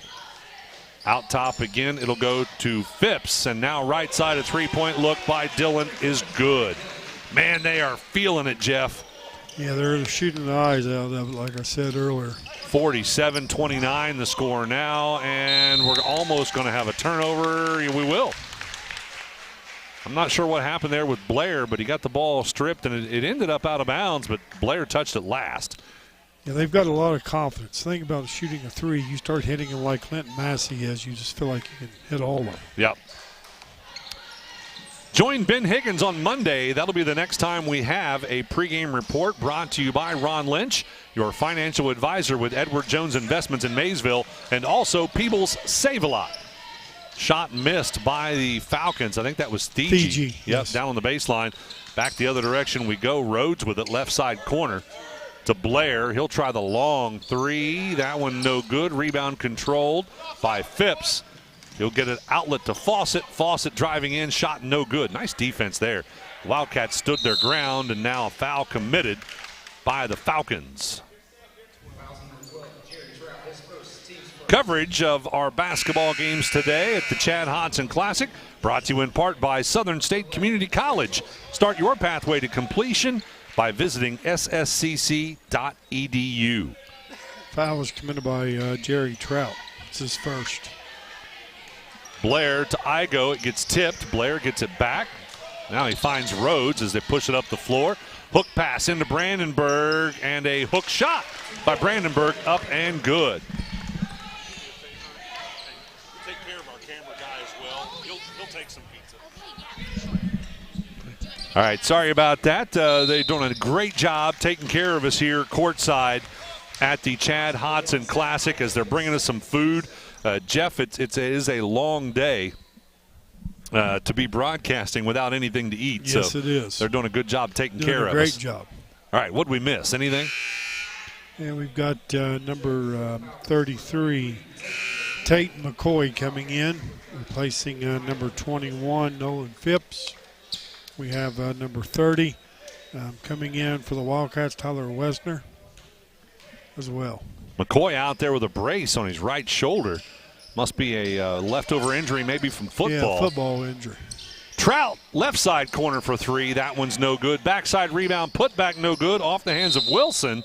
And then on the rebound, it's going to be tipped out of bounds. Last touch by the Falcons. So that works out well as a turnover. And the Wildcats with an opportunity here. They need to get back on a roll. Facing full court pressure, that doesn't work. They turn it over. Dillon to Wilson, up and in. Full court pressure worked out well that time for the Falcons. Back the other direction. Wesner for a long two. That's no good. On the rebound, though, the Wildcats will catch a break as Trampler can't hang on to it, ends up out of bounds. 4:25 to go in the third quarter. Don't forget, we have another, we have several more Southern Hills Community Bank tip-off shows coming up for you yet here today. Travel called against the White Oak Wildcats, as I think that was Blair called for the travel on the drive inside. He took too many steps. Yep. 4:12 to go now in the third quarter. And again, the White Oak Wildcats struggling in this game here in the second half. They started to have problems in the second quarter. Trout for a long NBA range three. That one's no good. Westner on the backside with a rebound. Westner's going to push it up the floor. Passes left side to Crow. Crow gets stopped, goes to Brandenburg for a three. That's no good. Trout with a backside rebound. Ahead they go to Wilson, and the Falcons run a nice fast break for an easy basket. 20-point lead now. Man, what a change in this game. Yeah, like I said earlier, it seemed like when they picked the momentum up, things just started going their way. Blair gets a nice floater from the left side baseline for two. 51-33, back the other direction, Dillon with it. Passes left side, Trout. Trout's going to drive in, floater up and in. Well, we haven't seen him do that very much. No, they've been a lot further out than the one he just took. Yeah. Well, when you can get three instead of two, why not? Foul called against the Falcons as they try to trap Blair. That's foul was called on Cale Wilson for Clinton Massey. Let's take a look at our H&R Block scoreboard update, brought to you by Jeff Newman and the tax professionals at H&R Block in West Union. 3:04 to go in the third quarter. It's a 20-point lead for the Clinton Massey Falcons, 53-33 over top of the White Oak Wildcats. We started the day off with a win for Lynchburg Clay. Blair, scoop shot up and in. But right now, it's not looking too good in this one. Had a substitution, number 10 lineman Dene replaced Tate McCoy. White Oak Wildcats with a little bit of a hole to dig out of. Wilson too hard off the glass. Shot no good. Wildcats with a rebound. Crow pushes it up the floor. Left side to Rhodes. They go into Brandenburg. Brandenburg trying to create space. Goes back out to Rhodes. Rhodes with a fadeaway in the paint. No good. Rebound controlled by Trampler. Trampler ahead to Trout. Another three-point look and nothing but net. I'm getting tired of calling those three-point shots. He just doesn't miss hardly. No, that's that young man's 23rd point for the day. Wow. What do we got? Substitution. I think maybe there was a foul called there as well. Looks like number 10, Dennehy, or is that how you say it? Mm-hmm. Dennehy picked up a foul there, wasn't it? Yes. All right. Trout's coming out, going to take a little rest. Rhodes will look to inbound. Kind of hard to take a player out that's as hot as Trout is, isn't it? Cool him off a little bit. All right. Well, we wouldn't mind seeing that. Yeah. Rhodes with the basketball goes left side Blair. Blair will direct a little traffic. And now being hounded out top. Passes left side Rhodes into Brandenburg. Brandenburg with a turnaround on the block. Shot up no good, but he's fouled. And I think it'll be on the floor. Nope, he will be shooting. So Brandenburg will go to the free throw line to shoot two, the 6'2 sophomore. Foul was called on number 10, lineman Dene. That's his first. Willie and Son Trucking, they sponsor our post-game show. We will have that abbreviated version after the final buzzer before we head into our next game with another Southern Hills Community Bank tip-off show. They kind of overlap and makes it tough when you're doing all these back-to-back games. Speaking of back-to-back games, we got a bunch of them for you next Saturday as well with the Coach Young Classic from North Adams High School. Tip-off for game number 1 will be 10 a.m. next Saturday. First free throw was good. Second one rimmed out, but a putback by Crow is good. That was Crow on that putback, wasn't yes, it was. Did a great job just getting to the ball. Fighting for position on a free throw shot. That's always tough to do. Yes, it is. Wilson, they'll reverse right side. Fawcett now in the corner. They go to Mills for a three. That one's no good. Brandenburg, backside rebound. Outlet pass to Rhodes. Quickly ahead to Crow, but couldn't hang on to it. Fawcett gets the steal. Back the other direction. Fawcett to Wilson. He lets the defense go by, puts it up and in. Well-played game here by the Falcons. Brandenburg with the basketball right side wing. Feeds it into Blair. Blair gets his pocket picked from behind by Fawcett, and then a foul committed to stop the fast break. That was actually a good foul there by the White Oak Wildcats to stop that. Minute 7 to go. Yes, foul was committed by Aiden Crow. That's his second. Minute 7 to go in the third quarter. White Oak trailing by 20 in this one. We have Jonah Michael and Zach Igo checking into the game for the Wildcats.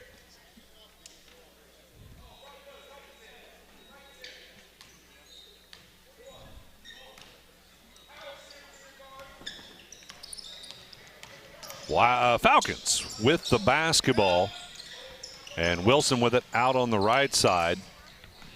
And Wilson decides to drive the right side of the lane. Couldn't get the first one to go, but a tip back is up and good. Make it 60-38 the score now. And what do we got? A foul committed by the Falcons as the Wildcats try to push it up the floor. That foul is going to be charged against Martin, I do believe.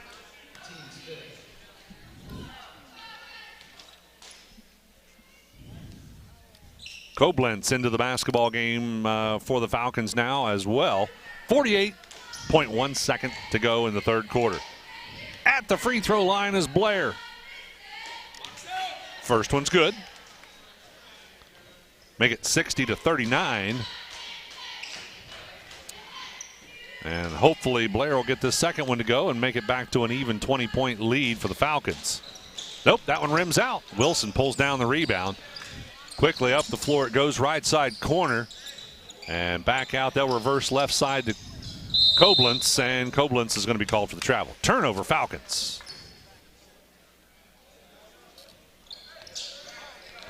Our next game is going to be, none of our Shack teams will be in game number 3. It'll be Greenfield McLean versus, Athens.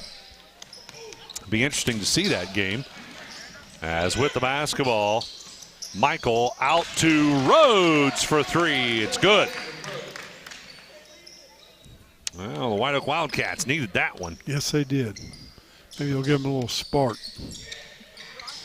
Inside it goes to Rodman. Back out in the corner for a three. Look, it's good by Mills. Wow. It's like every one of them can shoot it. And that's a double dribble. Yep. Turnover by the Wildcats. 1.5 seconds to go in the third quarter. Number 3, Ryan Dillon checks in. Replaces number 5, Avens Fawcett. Well, let's see here. They'll have to go for a very quick shot with only a second and a half. They go into Martin, and he can't get a shot off. So that'll do it. We'll end the third quarter with the Falcons dominating in that third one as they now lead by 21, 63-42 over top of the White Oak Wildcats. We're back with fourth and final quarter action after this on the Shack Sports Radio Network, C103, and Good Guys Radio TV. Do you have a roofing or siding project? At Higgins, they manufacture steel roofing and siding every business day. With 17 colors in stock and 70,000 pieces of trim, they are prepared to ship your project immediately. Remember Higgins for your 40-year warranted, Energy Star compliant, American-made steel roofing and siding. Located 7 miles west of Hillsboro on US Route 50 and on AC Avenue, just off 35 in Jackson. Call 800-782-4239 or visit them on the web at higginsroofing.com.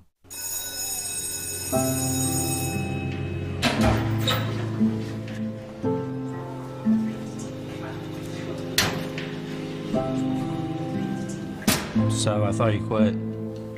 I tried. You know that thing can blow up in your face, right? We just watched a video in class about how nicotine can mess up the way your brain develops. That's the last thing you need. But for real, you should probably tell your parents. Yeah, I guess you're right. Hey, can you come with me? Yeah, I got you. Let's go.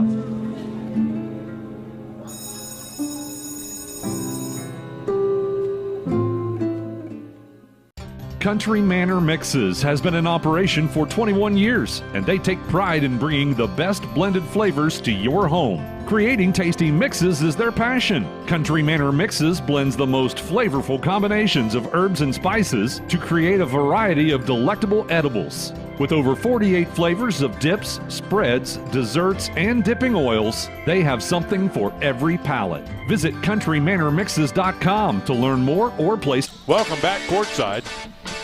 Just for your information, it's hard to eat a slice of pizza in 60 seconds. We had Miles Thiegy for Clinton Massey check in, and Brady Brandenburg for White Oak checking in.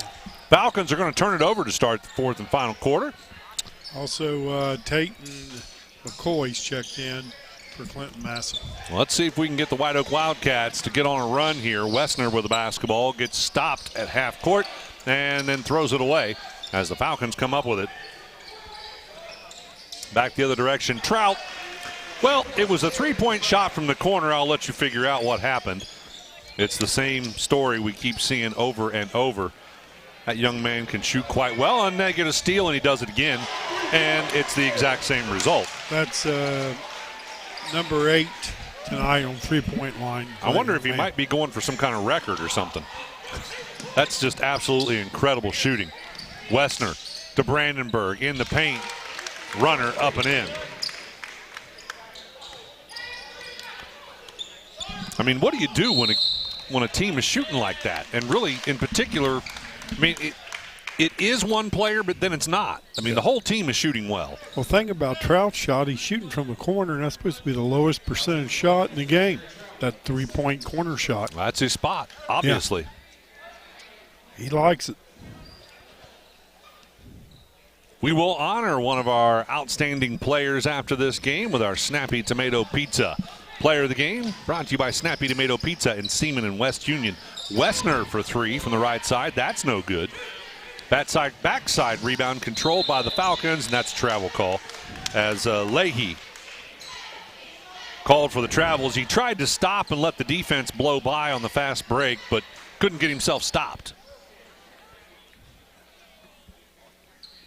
So now an opportunity here for the White Oak Wildcats. 6:41 to go in the ball game. 69-44 the score. Clinton Massey Falcons dominating. Rhodes has it on the inbound. Pass goes ahead to Igo. Now to Wessner, right side, back to Igo. The give and go, up and in.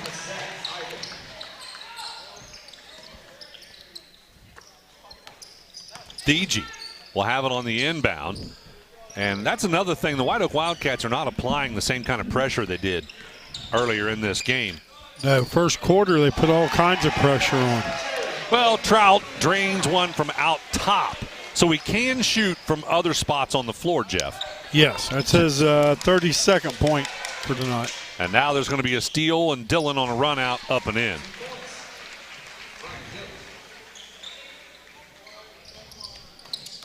And now the White Oak Wildcats with the basketball. Wessner driving in, kicks it out to Igo. Igo at the elbow for two.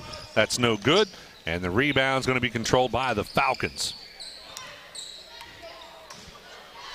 Dillon will have the basketball. Goes left side, Trout. I think now he's just trying to see if he can miss one, and he does. Because that one was off balance NBA range, and it did drop short. But absolutely amazing. What a great shot that young man has. We have number 21, Nolan Phipps, and number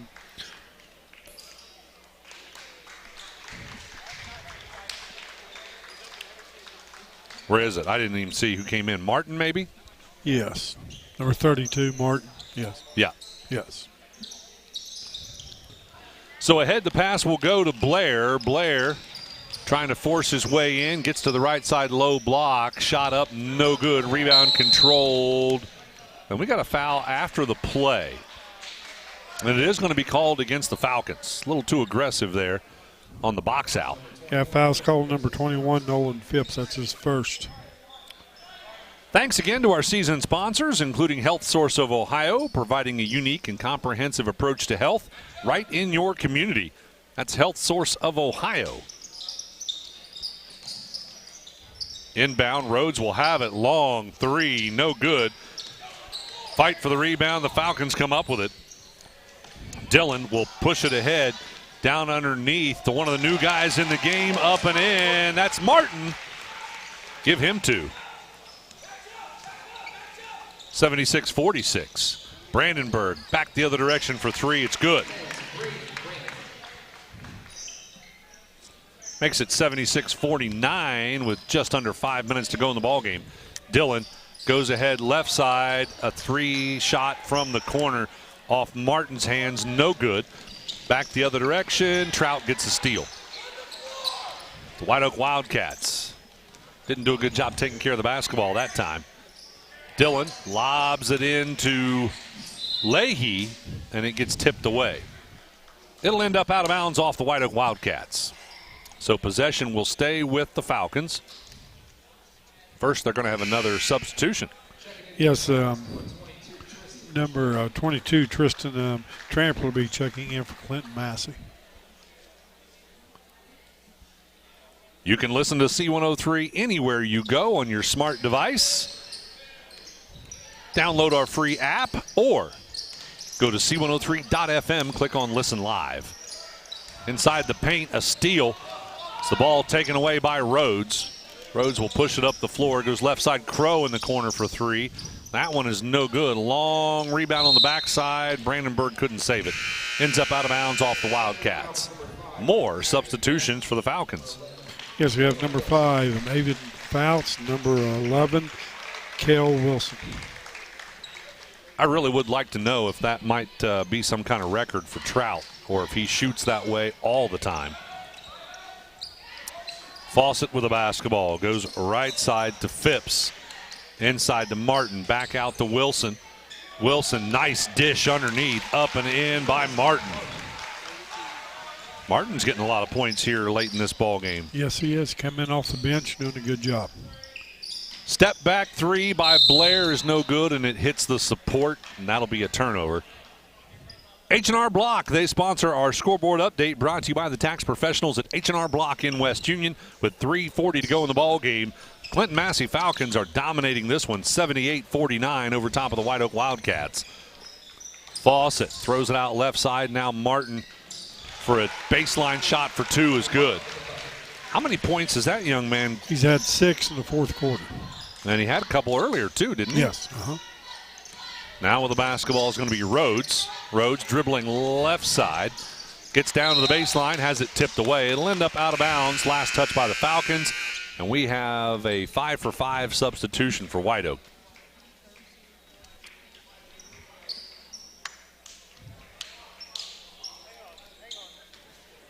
I think, Jeff, again, they brought some JV players up. Got a couple numbers there we don't recognize. So the White Oak Wildcats looking to inbound. Try and find that roster that they gave us. Here we go. Now they're not on here either. There's a number 10. 20 out there is Jonah Michael. And along with Jonah Michael, we've got Tedford. But number 14, we don't have that one. 14 and 10.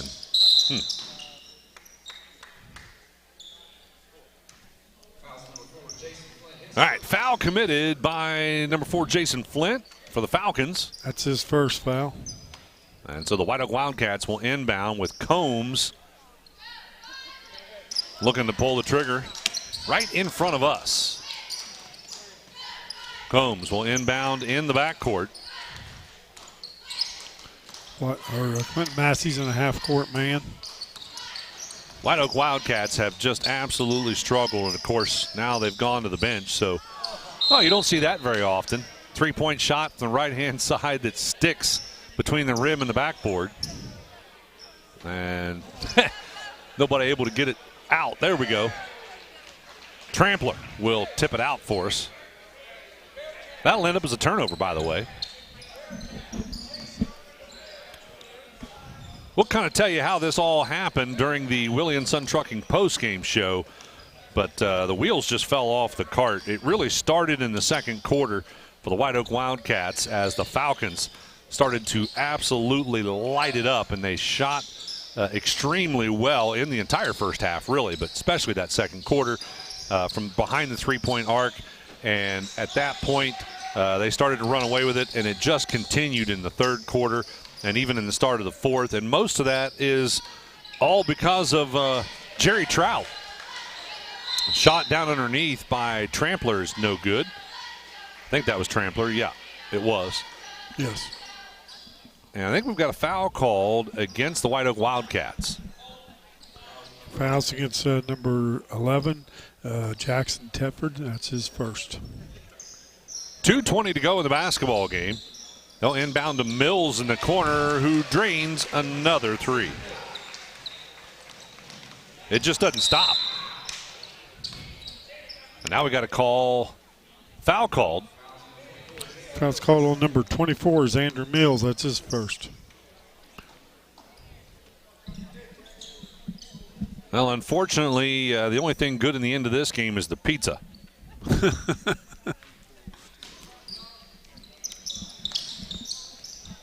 White Oak looking to inbound, and I think they're going to throw it away. They do. Yep.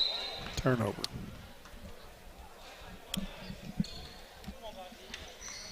Game number 3 is going to be Greenfield McLean versus Athens.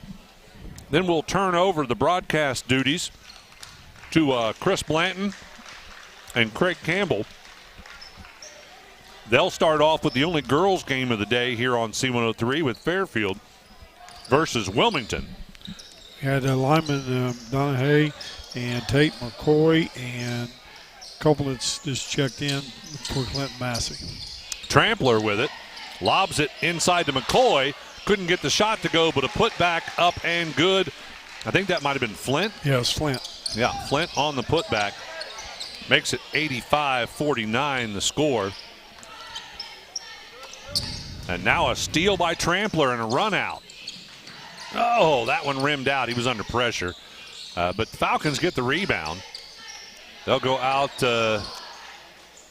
Dennehy. The shot was no good. Then another steal.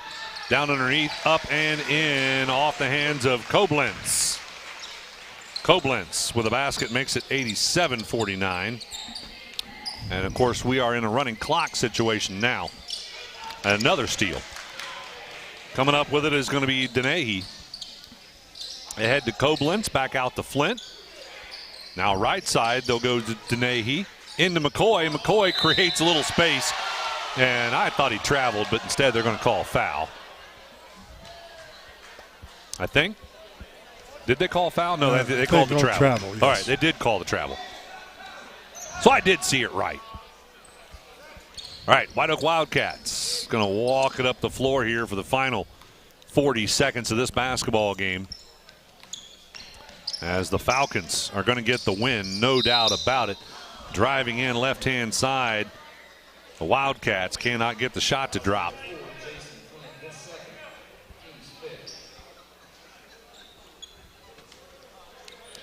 And clock's going to run out probably before they can get these free throws shot. Because in a running clock situation, even on the free throw line, they do not stop. First free throw is going to be up and good. So that will do only one thing, and that's change the final score. And he does get the second one off as well, and it's also good. So before the buzzer could sound, the White Oak Wildcats able to get 2 more points. That makes the final score 87-51. The Clinton Massey Falcons getting the victory over top of the White Oak Wildcats. We'll take a quick break and be back with the Willie & Son Trucking postgame right after this on the Shack Sports Radio Network, C103. We could make a big, loud, expensive promo to talk about our high school sports coverage. Instead, we'll let our coverage speak for itself. Plenty of time for a catch and release, and oh, he drains it! Right side, he pulls up for the 3, he hits. We're sitting on pins and needles, and it is good. Cherry picking out a hit, she goes. With the tomahawk finish. Goes up, 2-hand monster dunk. Your home for Shack Sports, C103 and Good Guys Radio TV. Whether you are buying, selling, or refinancing a home, you're going to need an appraisal. It's an important part of the process, and practically all lenders need a local expert like Southern Ohio Appraisers LLC in Hillsboro. An appraisal from Southern Ohio Appraisers can also be useful for accurate and fair estate liquidation, removing private mortgage insurance, settling a divorce, or disputing your county tax assessment. No matter the reason, trust the licensed professionals at Southern Ohio Appraisers in Hillsboro. Call 937-393-4484. Welcome to Jerry Haig Motors in Hillsboro, your local Chevrolet dealer for over 50 years. I am Steve Haig, owner, along with my twin daughters, Mindy and Mandy. We operate our family-owned business. We take care of our customers like friends and family. If you need a new Chevrolet or pre-owned vehicle, service, parts, or body shop, think of Jerry Haig Motors in Hillsboro. Proudly supporting the youth of our community. Stop in today for a great deal. Trade-ins welcome, financing available to qualified buyers. Southern Ohio is nationally known as the hot spot for trophy whitetail deer hunting. That's why the Dickey Group Realtors receive multiple calls every day from whitetail deer hunters who are looking to purchase land in Southern Ohio. So if you have property, no matter how large or small, the Dickey Group Realtors want to talk to you. It's deer season right now, so strike while the iron is hot. Call Jeff Dickey today at 937-393-7222 or visit thedickeygroup.com. Welcome back to the Willie & Son Trucking Postgame Show. Again, I'm Ken Smith along with Jeff Stricklet. Well, we're 1 for 1 on the day, Jeff. We got the Lynchburg Clay Mustangs to get a victory. But then the White Oak Wildcats come out on the short side for us in this one. Let's take a look at the scoring by the quarters. White Oak won the first quarter by 1 point, 14-13. And then in the second quarter, that's when Trout decided to just absolutely shoot the lights out, not miss anything from the corner, right side or left side, three-point line. He couldn't miss. Clinton Massey put 25 points up on the board in that second quarter to give them a 10-point advantage in that quarter and a 9-point lead at halftime, 38-29. In the third quarter, Clinton Massey came out and absolutely, it was like we never even took a halftime break. They came out and did exactly the same thing in the third quarter that they did in the second quarter, and they scored the exact same number of points, 25. They outscored White Oak 25-13, so another 12-point advantage gave them a 21-point lead starting the fourth and final quarter for the Clinton Massey Falcons. Fourth quarter, well, nothing changed as they continued to dominate. This time, though, they only put 24 points up on the board instead of 25. Starting the fourth and final quarter for the Clinton Massey Falcons. Fourth quarter, well, nothing changed as they continued to dominate. This time, though, they only put 24 points up on the board instead of 25. Pretty impressive as the Falcons outscore White Oak by 15 points in the fourth and final quarter to give them a 36-point victory here today, 87-51, the Falcons over the Wildcats. We are a little ahead of schedule, I do believe, on the day, so it looks like they did put some extra time up on the clock. That will help us out, and we will slow down, take a breath, and relax just a little bit here between the two games. So we will take a break. We'll be back right after this with more of the Willie & Son Trucking Postgame right after this on the Shack Sports Radio Network, C103, and Good Guys Radio TV. The Willie & Son Trucking Postgame Show starts now. Stay tuned for stats, player of the game, coaches' comments, and more right after this. That's the sound of your truck losing you money. Whether you're a major trucking operation or an independent owner, you're losing business. Let me give you some advice. Call Willie & Son Trucking. Their certified Caterpillar, Cummins, and Detroit experts can get your truck moving so you can get back to doing business. Call Willie & Son Trucking for an overhaul or glider kit rebuild at 937-763-9521. Keep your business rolling with Willie & Son Trucking. Whether you are buying, selling, or refinancing a home, you're going to need an appraisal. It's an important part of the process, and practically all lenders need a local expert like Southern Ohio Appraisers LLC in Hillsboro. An appraisal from Southern Ohio appraisers can also be useful for accurate and fair estate liquidation, removing private mortgage insurance, settling a divorce, or disputing your county tax assessment. No matter the reason, trust the licensed professionals at Southern Ohio Appraisers in Hillsboro. Call 937-393-4484. Local employment with guaranteed base salary, generous commission, full health insurance, paid vacation, sick pay, and paid holidays. Media sales in a fun environment. Dreamcatcher Communications Incorporated. Please call us for details. 937-544-9722. Apply in person at 114 South Manchester Street in West Union, or apply online at c103.fm. McCarty & Associates with offices in Hillsboro, Washington Courthouse, and Loveland is an architecture, engineering, and surveying firm celebrating over 50 years of service, serving southern and southwestern Ohio. McCarty & Associates is a broad-based consulting firm providing services to governmental agencies, public bodies, corporate and business entities, and the general public. They also offer construction management for clients that require a higher level of assistance. If there's a construction project in your future, McCarty & Associates can take your vision and help make it a reality. Visit McCartyandAssociates.com for a complete list of services. It's time to get inside the game with the Adams County Regional Medical Center Coach's Comment Show. Brought to you by ACRMC Family Medicine. Joint pain? Sports injury? If an orthopedic problem keeps you from McCarty & Associates with offices in Hillsboro, Washington Courthouse, and Loveland is an architecture, engineering, and surveying firm celebrating over 50 years of service, serving southern and southwestern Ohio. McCarty & Associates is a broad-based consulting firm providing services to governmental agencies, public bodies, corporate and business entities, and the general public. They also offer construction management for clients that require a higher level of assistance. If there's a construction project in your future, McCarty & Associates can take your vision and help make it a reality. Visit McCartyandAssociates.com for a complete list of services. I was kind of wondering the same thing. I thought surely he's going to miss one of these shots. I watched film on him, and I knew he could really shoot the ball, but, man, he just lit it up tonight. Oh, absolutely incredible. Yeah, it was. I mean, we left him open a few times, but I thought we contested him pretty good, and it just didn't matter. He kept stepping out farther and farther. And You're right. It didn't matter. It did not. Hand in his face, it just didn't matter. Yeah. He just kept making them. Beyond that, let's talk about the basketball game. Your team was shooting pretty well, really, and even throughout the entire first half. You put 29 points up on the board in the first half. That's certainly respectable. But their pressure started to mess with you a little bit, and physicality. I think that probably is the biggest thing. Yeah, I like to talk to the guys, But Massey, obviously a big football school, so we knew they'd be physical, and kind of talked about that. And at times we handled the pressure well, and other times we just didn't. And told them, just keep moving the ball, find the open man. We can get a lot of layups out of it. And when we did that, we did. And other times we just didn't do little things, come to the ball and things like that. So. And you're right. It's those little mistakes, and they start to add up.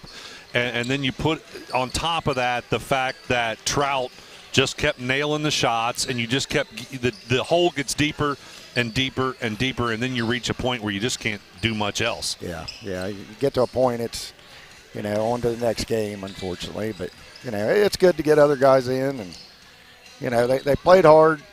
It just, when somebody shoots like that, it's just tough. Right. Really tough. Well, hopefully you won't see that kind of shooting out of Eastern on Tuesday night. I hope not. We've had a couple games where it's like that's their career games, and I mean, good shooters anyway, but, it's just like they don't miss. Yeah, absolutely. Yeah, you're not blessed with height this year. But even without the height, I think your team compensates pretty well and seems to do well. Brandenburg, you got him at 6'2", but he's nice and stocky. Yeah, and I think that helps him to play a little bigger than 6'2". And then you got some nice wingspan out top with Rhodes and Blair. Those guys aren't small by any means. And Crow at 6'3". Right. And it hurt having Weston. He got hurt here last night, and he was out. And obviously that hurts us because. And that does the mental thing too, doesn't it? It does a little bit. I thought we was ready to play, and like I said, we come out good to start. And kind of got a little wore down, and like I said, it hurts not having Weston, but you got to continue on. So yeah, hopefully he's ready to go by Tuesday. Well, and I don't know how much you talk about this with your players, but whenever you're playing a football school, you got to know that they're going to be so much more physical than what you're used to seeing. And I thought that some of your players didn't handle that very well. Blair in particular, I think he was letting them get in his head. He was a little bit. We've talked about that before. Like I said, any football school is always physical, and there's some teams in our league that's pretty physical anyway. But, that football takes it a little bit to the next level. And right. We've tended to struggle against that so far. And we're hoping to continue working on it and getting better and heading in the right direction here. Well, you do have a big game, league game Tuesday night against Eastern, at Eastern. And, of course, with that neighboring school district, you got a lot of the same families, and always makes it tough, doesn't it? It does. And I'm looking forward to playing there, but, we'll see how things turn out. Like I said, we'll have them ready by Tuesday. So. And this will be your first time, won't it, facing off against Rob Buechler? Yes, yeah, as the varsity coach. Yes. I mean, I know you've been an assistant for a long time, but as head coach. Yep. Yeah, I'm looking forward to it. I've known Rob a long time. And like I said, he's a great guy. And right. I look forward to the challenge of it and getting the boys ready to go. Well, Coach, sorry about what happened today, but good luck on Tuesday night. I appreciate it. Hope you can get everybody heading the right direction because, before you know it, we'll blink our eyes and it'll be tournament time. It will be. That's what we've got. 12 games this month.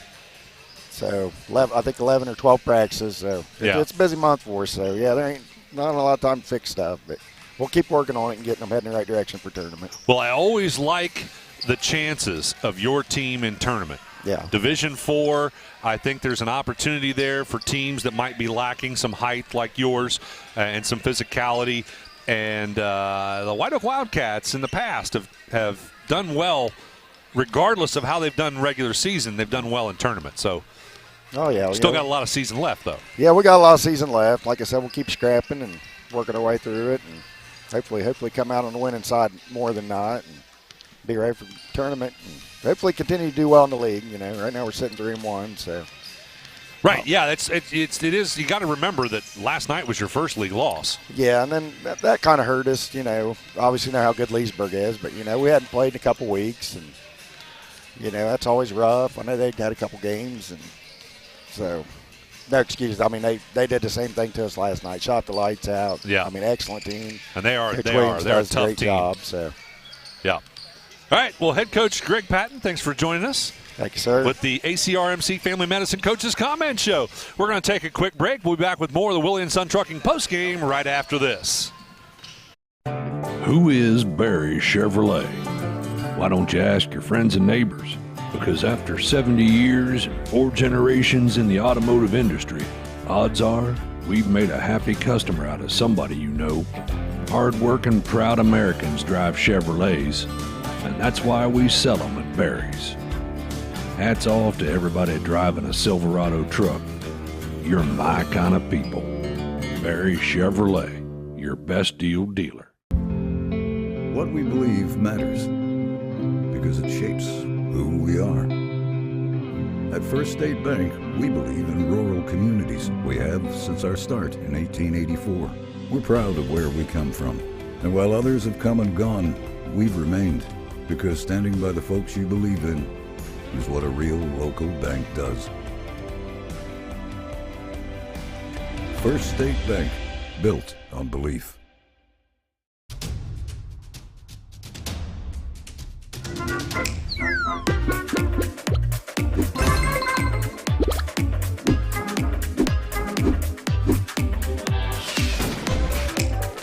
Taste the snappy tomato pizza difference for yourself. Order from Seaman at 937-386-1010 or from West Union at 937-544-5583. Order online at snappytomato.com.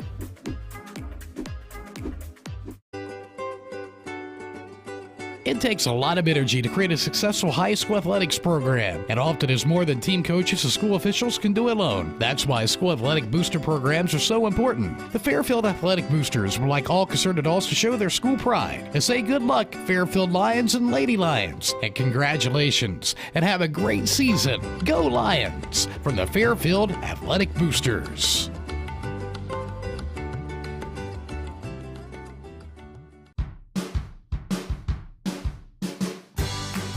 wanted to prove to myself that I could go to college and get my degree. What if I went to Southern State? What if I'm able to go and become that nurse or that lawyer or that teacher? Southern State Community College allows students to rise above the circumstances that they're surrounded by and become something more than they ever dreamed possible. The 3-point for 25%. Turnovers had 21 turnovers. Yeah, that's not good at all for the Wildcats. No. Don't win very many games with 21 turnovers. They had 8 in the first half, and they had 13 in the second half. So, again, that's something that really I know Coach would like to improve on that. Let's look at the individual scoring for White Oak. It was Zach Igo with 4, Xander Rhodes with 13, Sawyer Blair with 12, Aiden Crow with 8, and Brady Brandenburg with 12. And then for Clint Massey this evening, they shot the eyes out of it. Yeah. They actually were 14 for 19 from the 3. 14 for 19. 73%. I don't know if I've ever, in 24 years of broadcasting basketball, seen a team shoot that kind of percentage for the game. For the game, yes. Yeah, at 3-point. I mean, I think I've seen it maybe for like overall 2s and 3s, but just 3-point. Yes, the Jerry Trout, young man, had 32 tonight. He's had 9 threes. Wow. 9 threes he made. And then, and of course, 32 points. 32 points. Yeah. Turnovers as a team, they ended up the game, which is not bad. 10 turnovers for the game. Let's look at individual scoring. We have Miles Thigi with 2, Ryan Dillon with 16, Jason Flint with 2, Haven Fawcett with 6. We had Cale Wilson with 8, and as I mentioned, Jerry Trout had 32. Tristan Trampler had 6, Xander Mills had 6, and Culberts had 2, and Martin had 6. Pretty impressive game for the Clinton Massey Falcons. And again, I don't know if they shoot like that all the time, but they certainly did shoot incredible in this game against the White Oak Wildcats. Well, that's going to do it for, we still got to name a Snappy Tomato Pizza Player of the game, don't we? Yes, we do. All right, we'll take a quick break and be back to name that Snappy Tomato Pizza Player of the game right after this on the Willie & Son Trucking postgame on C103 and Good Guys Radio TV. That's the sound of your truck losing you money. Whether you're a major trucking operation or an independent owner, you're losing business. Let me give you some advice. Call Willie & Son Trucking. Their certified Caterpillar, Cummins, and Detroit experts can get your truck moving so you can get back to doing business. Call Willie & Son Trucking for an overhaul or glider kit rebuild at 937-763-9521.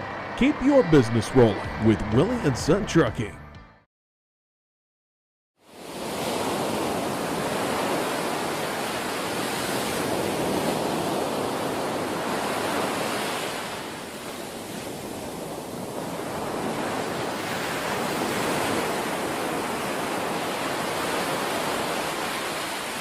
Do you have a roofing or siding project? At Higgins, they manufacture steel roofing and siding every business day. With 17 colors in stock and 70,000 pieces of trim, they are prepared to ship your project immediately. Remember Higgins for your 40-year warranted, Energy Star compliant, American-made steel roofing and siding. Located 7 miles west of Hillsboro on US Route 50 and on AC Avenue, just off 35 in Jackson. Call 800-782-4239 or visit them on the web at higginsroofing.com.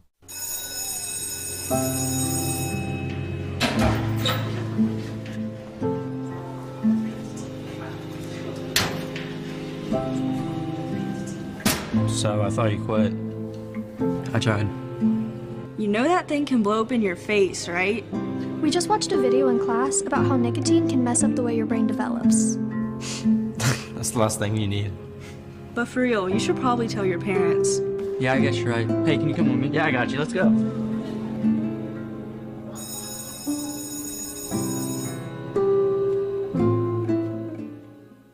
Country Manor Mixes has been in operation for 21 years, and they take pride in bringing the best blended flavors to your home. Creating tasty mixes is their passion. Country Manor Mixes blends the most flavorful combinations of herbs and spices to create a variety of delectable edibles. With over 48 flavors of dips, spreads, desserts, and dipping oils, they have something for every palate. Visit countrymanormixes.com to learn more or place an order.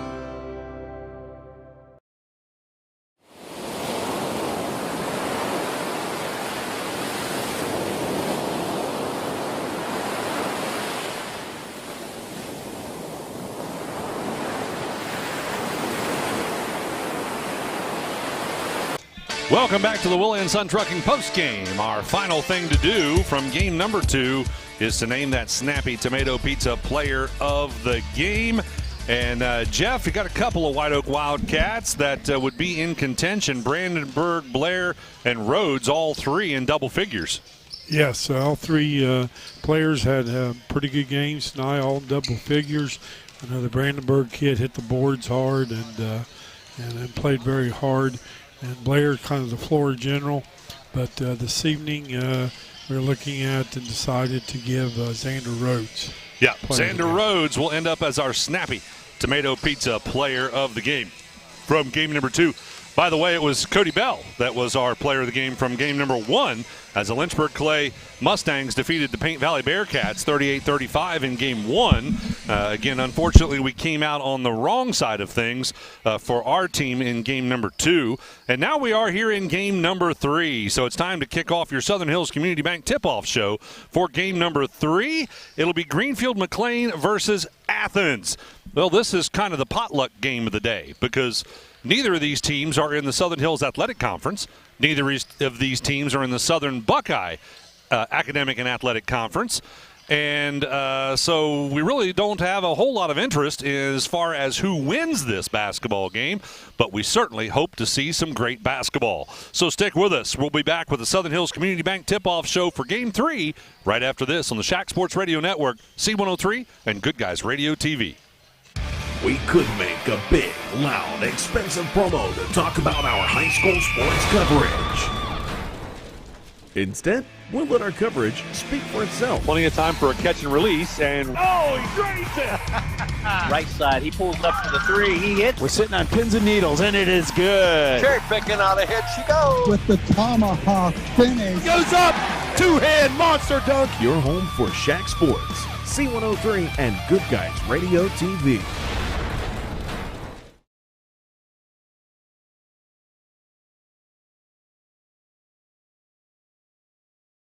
Whether you're buying, selling, or refinancing a home, you're going to need an appraisal. It's an important part of the process, and practically all lenders need a local expert like Southern Ohio Appraisers LLC in Hillsboro. An appraisal from Southern Ohio Appraisers can also be useful for accurate and fair estate liquidation, removing private mortgage insurance, settling a divorce, or disputing your county tax assessment. No matter the reason, trust the licensed professionals at Southern Ohio Appraisers in Hillsboro. Call 937-393-4484. Welcome to Jerry Haig Motors in Hillsboro, your local Chevrolet dealer for over 50 years.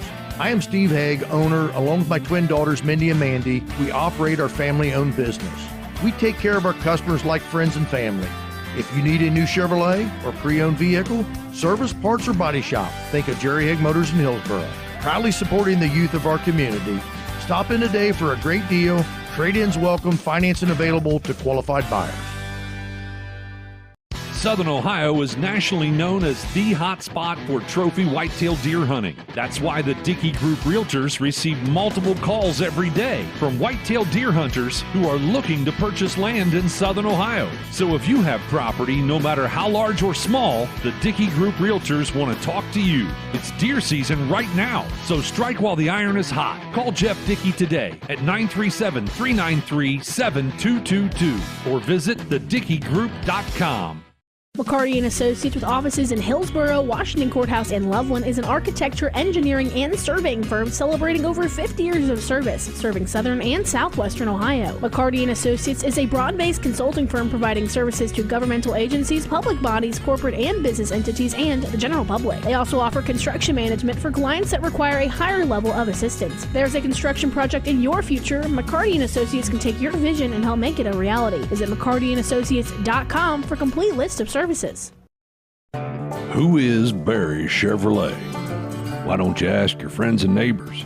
Because after 70 years and 4 generations in the automotive industry, odds are we've made a happy customer out of somebody you know. Hard-working, proud Americans drive Chevrolets, and that's why we sell them at Barry's.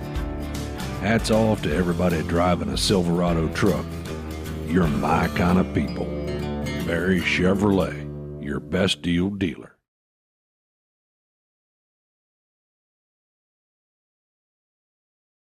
And they have beat Alexander in a close game there, a 3-point victory.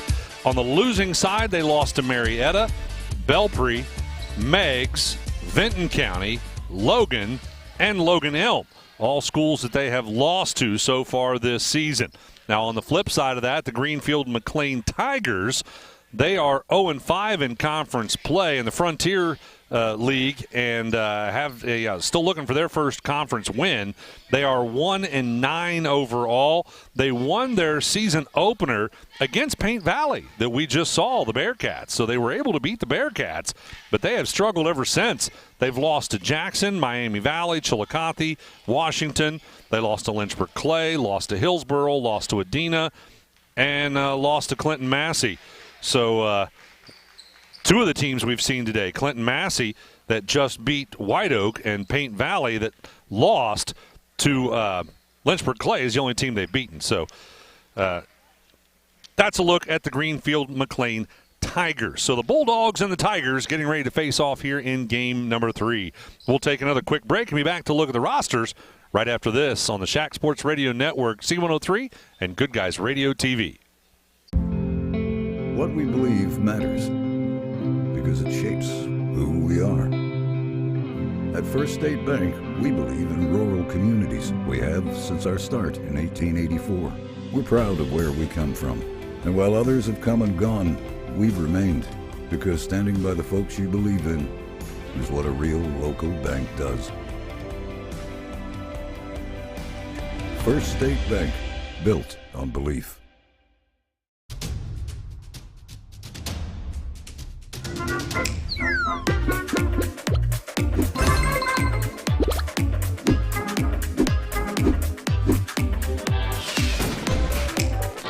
Taste the snappy tomato pizza difference for yourself. Order from Seaman at 937-386-1010 or from West Union at 937-544-5583. Order online at snappytomato.com.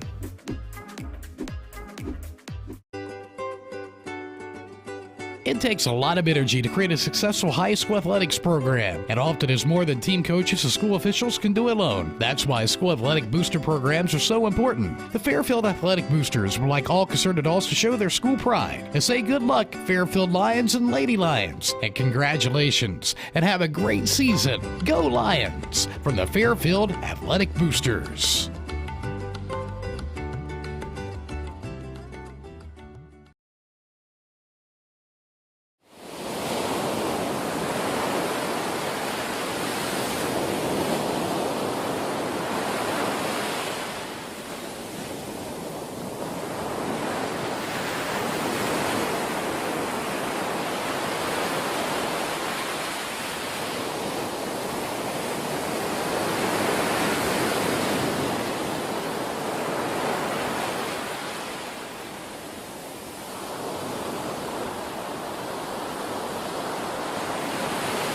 Welcome back courtside to the Southern Hills Community Bank Tip-Off Show. It's time to take a look at the rosters for both ball clubs.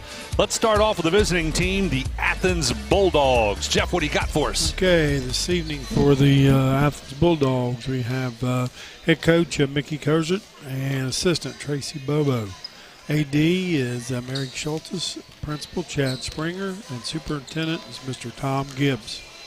The Roster for this evening. We have number 1, Samuel Trainer, 6' senior. We have a junior staying at 5'9", Justin Bennett wearing number 2. We have number 3, Leo Martin Jr., 5'9". We have a senior, number 4, Tafari Smith. Again, he's 6'1". We have number 5, Luke Mullins, 6' senior. We have number 11, Fisher Williams. He's a junior, standing at 6'1". We have a 5'11" sophomore, number 22, Hayden Hughes. And we have number 23, Marshall McCammon. He's 5'11", sophomore. We have a 6'2", junior, Easton Newsom, wearing number 24. Number 25, Landon Baker, 5'10", junior. And a 6'4", sophomore, Zachariah Mullins, wearing number 34. Cheering this evening for Athens is Krista Banner, Melody Christensen, Chloe Hewitt, Mayla Howe, Fabila Kizzy, Casey Mendez, Malik Monrose, Kyra Murphy, Harmony Ratcliffe, Kylie Thompson, Lucinda Waters, and Ella Williams. Coach is Stephanie Sharp. No Burrows on the roster. No. No Burrows. No Burrows. Darn it. No Burrows. All right. While we're here, let's go ahead and take a look at the roster for the Greenfield McLean Tigers as well. Okay. Coach is Michael Noska. Assistant David Washington. AD Tim Bollender. Principal Matt Shelton. And Superintendent is Quincy Gray. And then roster for this evening's game is Michael Naza. He's, again, that's the coach's son. Number 3 is Riley Cummins. He's 5'9", junior. Koska is 6'3", freshman. We have a sophomore, 5'6", number 4, Jordan Bell. Number 11, Seth Weller. He's a senior at 5'11". We have a 6'2", sophomore, number 21, Clayton Gibson. We have Owen Sykes wearing number 22. He's a 6'2", junior. We have another junior at 6'3", number 23, Micah Parks. We have Leland Bond wearing number 24, and he's 5'10", freshman. We have Jaden Allison wearing 32. He's a senior at 6 foot. We have another 6 foot sophomore, Brian Babbs, wearing 33. And number 44, Andrew Potts, 6'2", senior. Cheerleaders is Amber Bagley, Mackenzie Benner, Jacqueline Bollender, Gracie Bowers, Nadia Claiborne, Shonda Coleman, Presley Patterson, Tori Walkers, and Alexis West, Renee Wright. And that is our cheerleaders for McLean this evening. All right, that's a look at both rosters for both ball clubs as we get ready for game number 3 here on the Chad Hodson Classic from Fairfield High School. This is, of course, only the halfway point. We have 3 more games yet to go here today on C103. So be sure to stick with us all day long. And, of course, we will have another game tonight on our sister station, 99.5 The Edge, as that'll be Jeff and myself at Eastern High School with North Adams at Eastern. We're going to take a quick break. We'll be back with more right after this as we wrap up the Southern Hills Community Bank Tip-Off Show right here on the Shack Sports Radio Network, C103 and Good Guys Radio TV. I wanted to prove to myself that I could go to college and get my degree. What if I went to Southern State? What if I'm able to go and become that nurse or that lawyer or that teacher? Southern State Community College allows students to rise above the circumstances that they're surrounded by and become something more than they ever dreamed possible. That's the sound of your truck losing you money. Whether you're a major trucking operation or an independent owner, you're losing business. Let me give you some advice. Call Willie & Son Trucking. Their certified Caterpillar, Cummins, and Detroit experts can get your truck moving so you can get back to doing business. Call Willie & Son Trucking for an overhaul or glider kit rebuild at 937-763-9521. Keep your business rolling with Willie & Son Trucking. Do you have a roofing or siding project? At Higgins, they manufacture steel roofing and siding every business day. With 17 colors in stock and 70,000 pieces of trim, they are prepared to ship your project immediately. Remember Higgins for your 40-year warranted, Energy Star compliant, American-made steel roofing and siding. Located 7 miles west of Hillsboro on US Route 50 and on AC Avenue, just off 35 in Jackson. Call 800-782-4239 or visit them on the web at higginsroofing.com.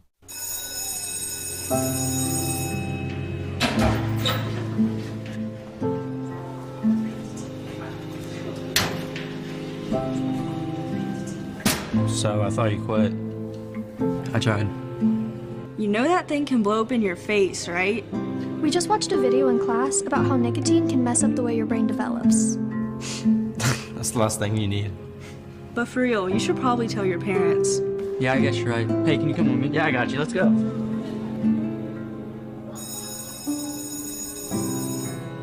Welcome back courtside. We're ready to wrap up our Southern Hills Community Bank tip-off show with a look at our starters. Jeff, who we got starting in this one? Okay, for the Athens Bulldogs, we have number 1, Samuel Trainer. Number 3, Leo Martin. Number 5, Luke Mullins. Number 24, Easton Newsom. And number 34, Zachariah Mullins. And for McLean, we have number 2, Michael Noska.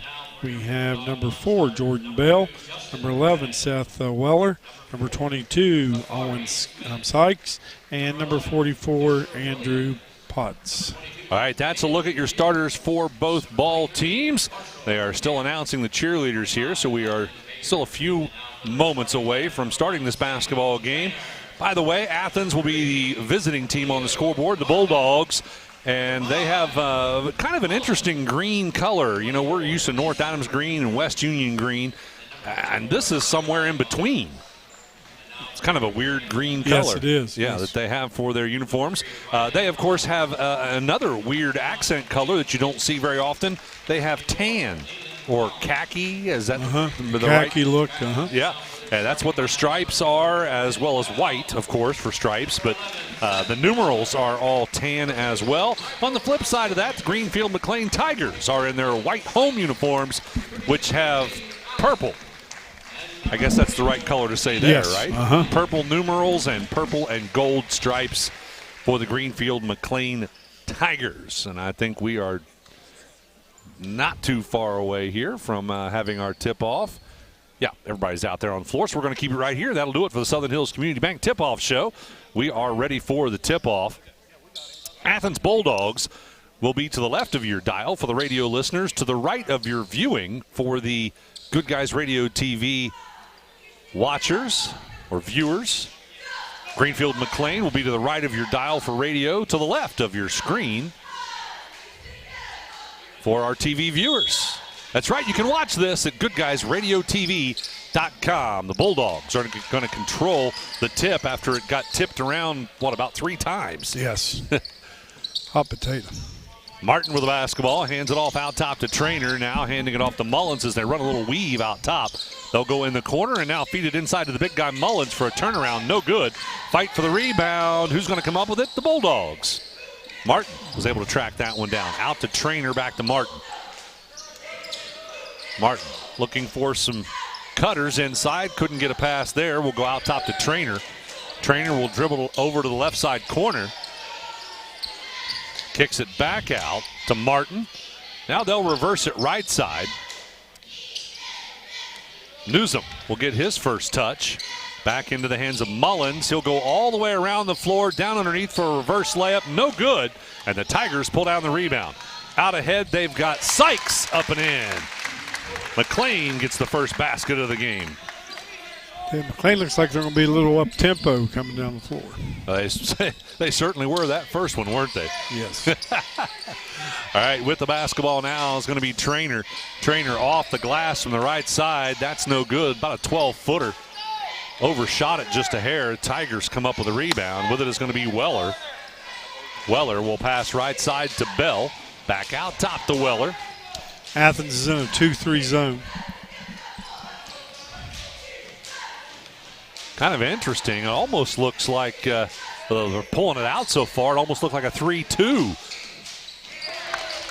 Naska for 3 from the right-hand side. Nothing but net. Make it a 5-0 score. And now with the basketball for the Bulldogs, Mullins. They go into the corner to Newsom. Now back out to Martin. He'll make it down to the left side low block. And a bounce pass into Mullins, up and in, and he's fouled.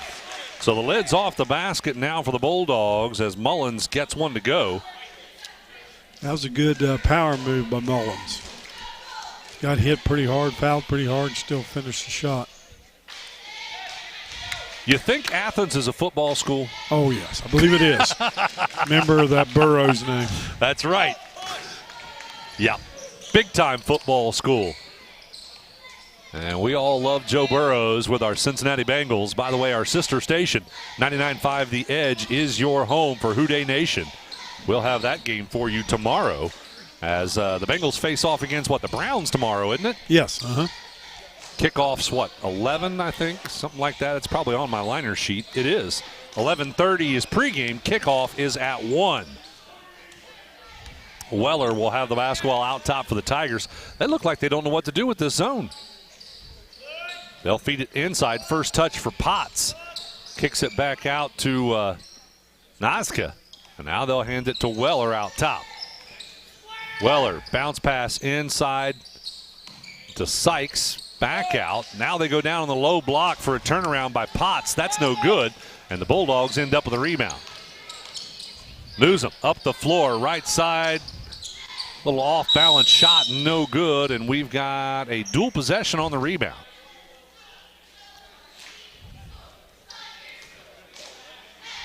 It'll go the way of the Greenfield McLean Tigers. ACRMC Family Medicine, they sponsor our Coach's Comment Show. We normally talk to the winning coach after this one or after every game, but in this particular game, neither of these coaches are used to talking to us, Jeff, so I don't know if we'll get to have that conversation or not. We may forego our ACRMC Family Medicine Coach's Comment Show that we normally would have as part of our postgame. I'm sure the listeners will forgive us. Yes, I'm sure they will. Well, they're going to have to. Substitutions checking in for the Bulldogs. Have number 22, Hayden Hughes, coming into the game for the Bulldogs. And the Tigers looking to inbound, and they do. Out top to Potts. Now they go in the corner. I think that was Naska for a 3. That one was no good.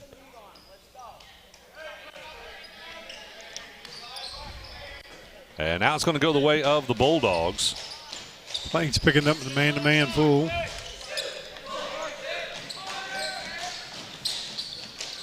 And the Bulldogs struggling with it. And what are we going to have? I thought we were going to have a dual possession. Instead, it's a turnover. With the basketball, the Tigers, Weller goes into the corner to Naska. Passes back out to Jordan Bell. He'll put it in the hands of Naska. Inside it goes to Potts. And now they go back inside to Potts again. Back out for a 3 look from the left side corner. That's no good, off the hands of Bell. And what do we got? On the rebound that ends up out of bounds. They're going to say the Bulldogs touched it last. 3:51 to go in the first quarter. Jeff, how do you pronounce that one? McCammons. All right. So McCammons out there in the game now for the Athens Bulldogs. 2-point ball game, 5-3 the score. And Greenfield McLean looking to inbound. They'll go in the corner to Potts. Out top now to Weller. They'll reverse it back right side, Naska, then Weller, and then Bell out on the left side wing. They'll go inside to Potts.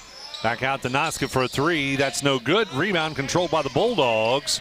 Had to fight for it there. That was Newsom. 3:29 to go in the first quarter. Newsom ahead left side to Hughes. And Hughes going to have it stripped away. It'll end up out of bounds off the Tigers. Let's take a look at our H&R Block scoreboard update brought to you by the tax professionals at H&R Block in West Union. 3:24 to go in the first quarter. It's a low-scoring game, 5-3. Newsom for a 2. from, about 14 feet out? Yeah, up about and 14 feet. Yeah. That'll tie us up at 5 apiece for your H&R Block scoreboard update. Again, we're tied at 5-all. Foul committed on the floor as Weller had the basketball. Yes, that foul was committed by number 33, McCammons. It's his first.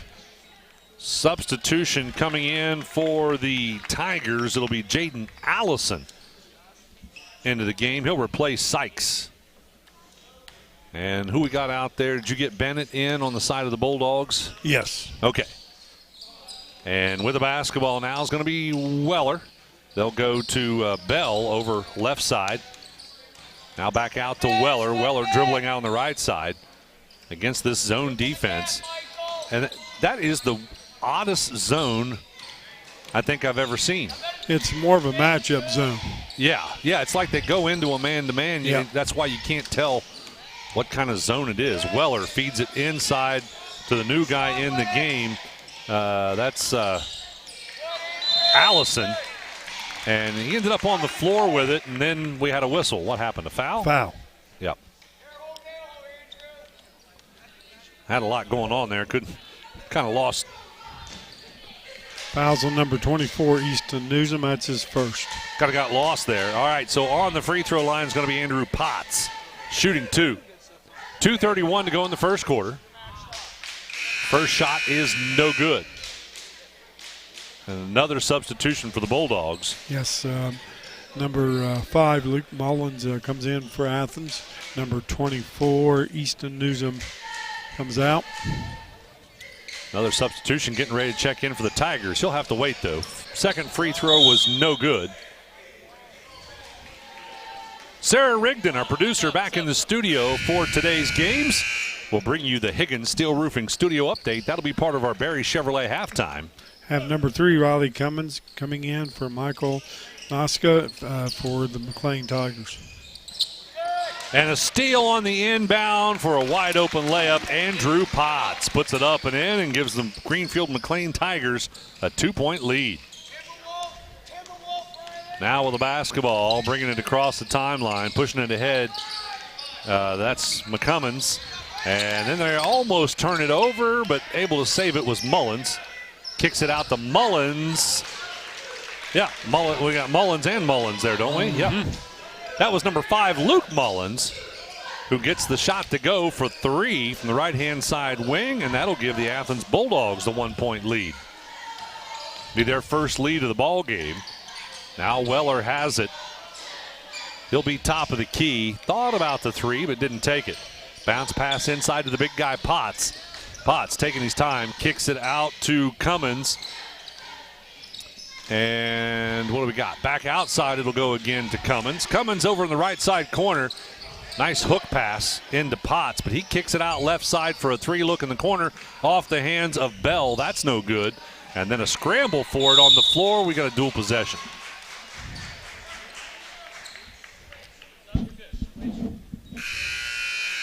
A lot of loose balls in this game so far. Everybody having to scramble for it. We got number 22, Owen Sykes, coming in to replace Andrew Potts. Have number 11, Fisher Williams, coming in to replace number 34, Zachariah Mullins. 1:19 to go in the basketball game. Athens looking to inbound, and they do. They'll get it in the hands of McCummins. Or McCammons? It's McCammons, isn't it? Yes. I'm struggling with that one. Newsom with the basketball out on the left side wing.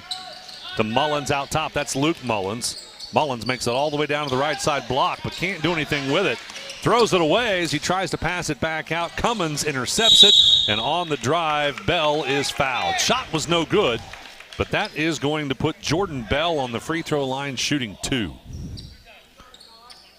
Fouls on number 2, Michael Noska. We'd like to thank Snappy Tomato Pizza. They sponsor our player of the game for each of our broadcasts.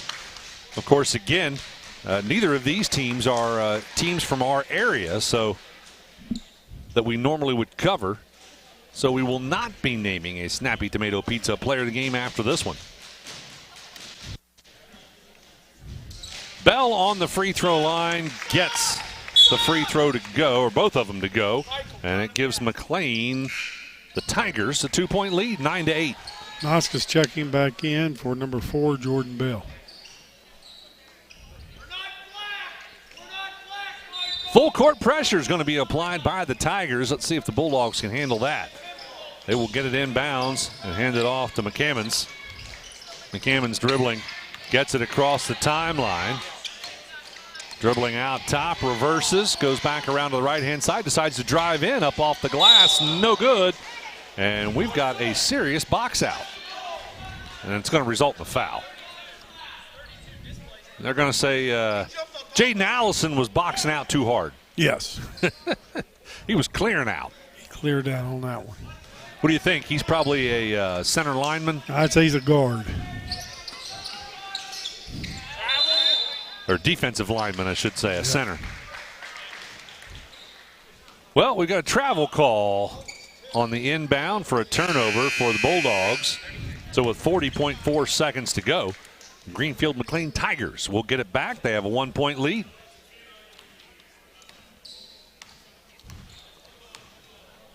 Weller will have it out top to set the offense. Goes left side Bell, now back to Weller. Weller will dribble it out to the right side. Again, reverses left side to Bell.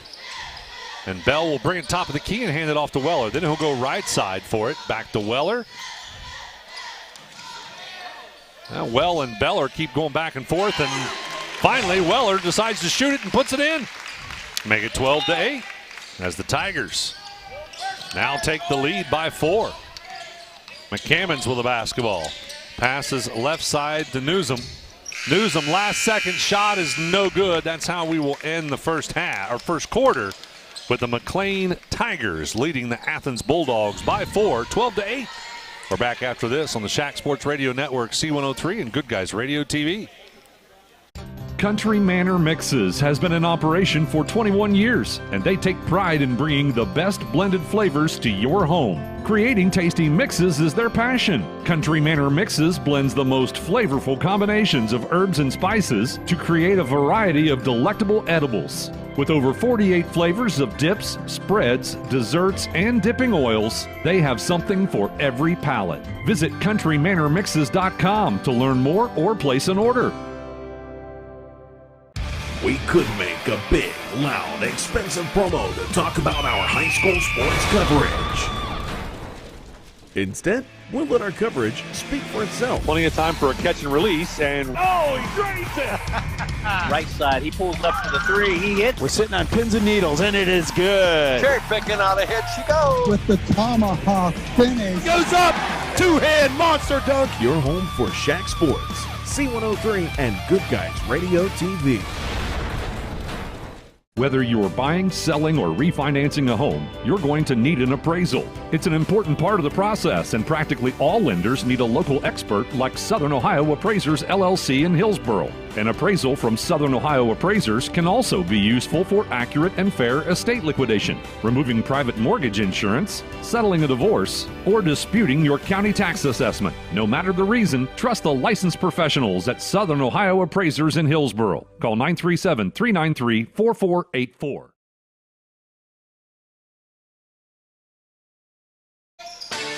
Welcome back, ladies and gentlemen. The Athens Bulldogs will have the basketball to start off the second quarter. Back into the basketball game, Leo Martin has it. Passes right side to Mullins. That's Luke Mullins. We only got the one Mullins out there right now, I think. Yeah, we do. All right. Newsom out top for a 3. That one's no good. Rebound cleared out by Potts for the Greenfield McLean Tigers. They'll push it ahead. Driving in right inside. Up and in. Owen Sykes. Make it 14-8 the score. They are doing a great job taking care of us here, Jeff. Yes, they are. Taylor hospitality's been great. All right, we do have both Mullins out there. Zachariah Mullins with it. Turnaround from the elbow, no good. And the Bulldogs able to get the rebound. Out top, they'll go to Newsom. Newsom feeds it right side, Luke Mullins. He drives through the paint, kicks it out into the corner to Martin for a long 2. Yeah, they only gave him 2 for that. Yeah, it's 2. Make it 14-10 the score. with the Tigers on top. They almost turn it over. They save it, and it works out well. No. Well, maybe it will. Let's see what happens with this shot. Yep. 3-point shot from the left side corner by Noska is good. Make it 17-10. So a 7-point lead now for the Tigers. Trainer will have the basketball out top for the Bulldogs. He gets stopped and gets a nice backdoor cut and then a layup with a pass across the lane. Mullins with a nice assist to Newsom up and in. Make it 17-12 now, the score.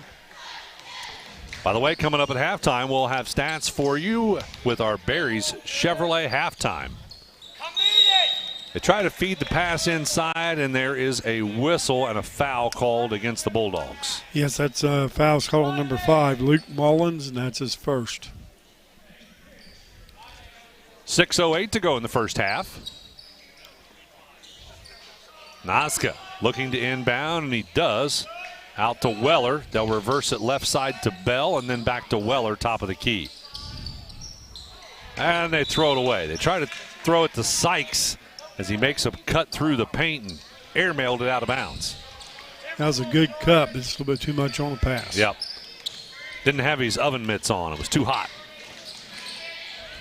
Backdoor cut. Mullins passes up the shot, goes back out top to Trainer. Now they'll go right side to Martin. And then Newsom will come out and get it. Puts it back into the hands of Martin. Martin drives in, tried to get it to Zachariah Mullins, and it got deflected. The Bulldogs able to hang on to it. And, man, is this game physical. Yes, it is. The Tigers do end up with a steal. Back the other direction we go. Noska with it on the left side wing to Weller for 3. No good. I think it was 3, or was it a pass? Yes, it was 3. Well, it looked more like he was trying to pass it. Back the other direction. Quick shot by Luke Mullins was no good. And then I've got an official standing in the way. I can't see what happened there. By the way, did we mention who the officials were in this one? Refs this evening is Eddie Deemer and Troop Hash and Rick Merb. That's Mr. Merb standing in front of you there. Oh. Well, he's a better door than a window for sure.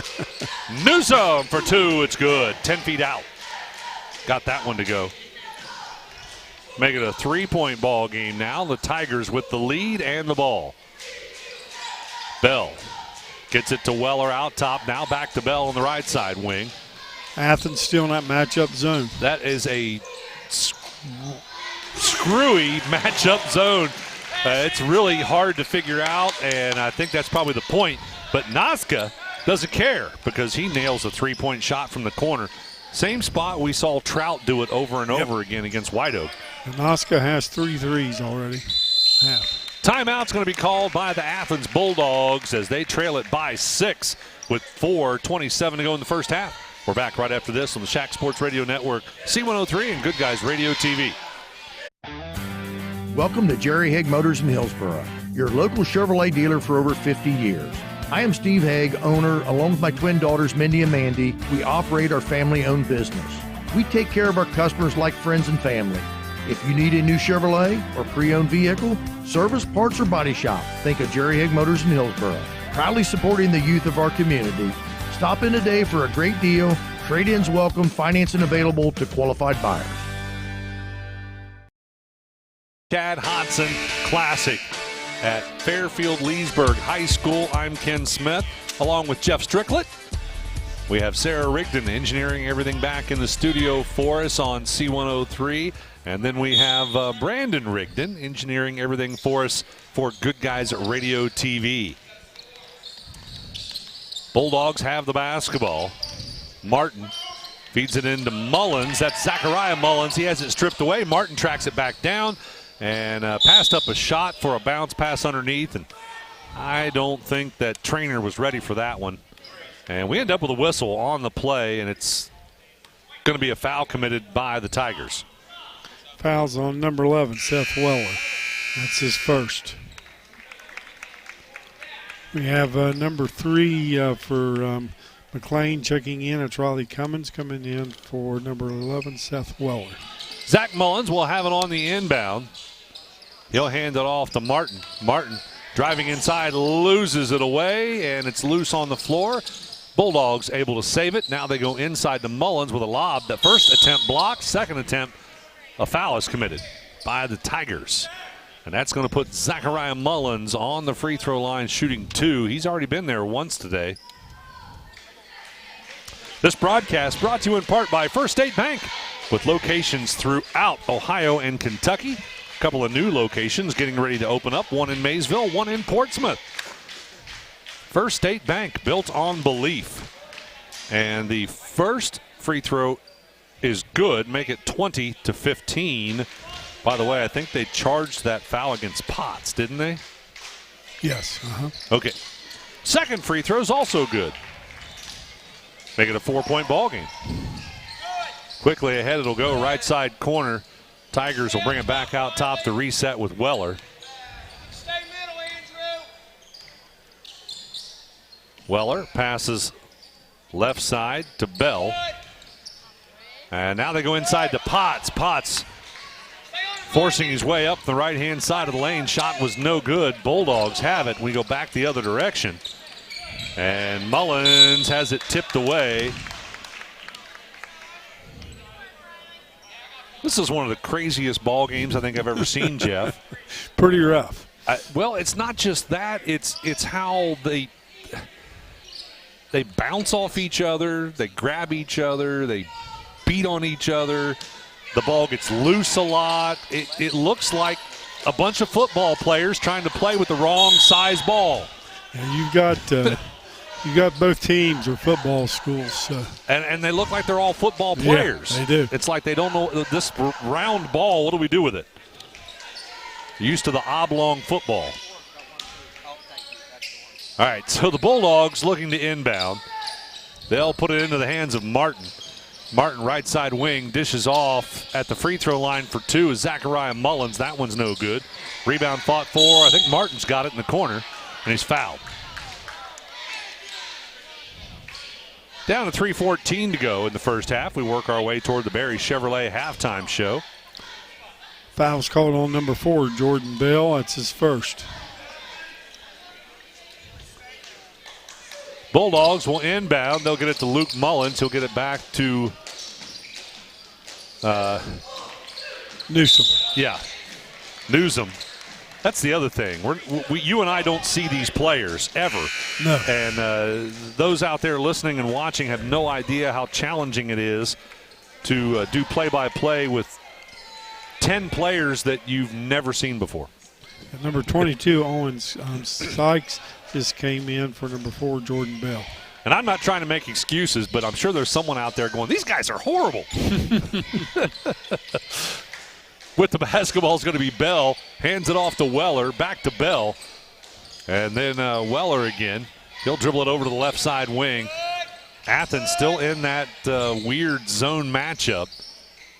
Noska with the basketball, right side corner. And to Sykes. Now back out top. It'll go to Weller. They go inside to Potts. Back out to Noska. And now out top to Bell to reset. Now you might hear Greenfield McLean head coach saying, read the defense. I can't read the defense. This weird matchup zone is crazy. They try to go inside to Potts and they lose it away. Nope, dual possession. So not lost away yet. It's going to stay with the Greenfield McLean Tigers. Let's take a look at the H&R Block scoreboard update brought to you by the tax professionals at H&R Block in West Union.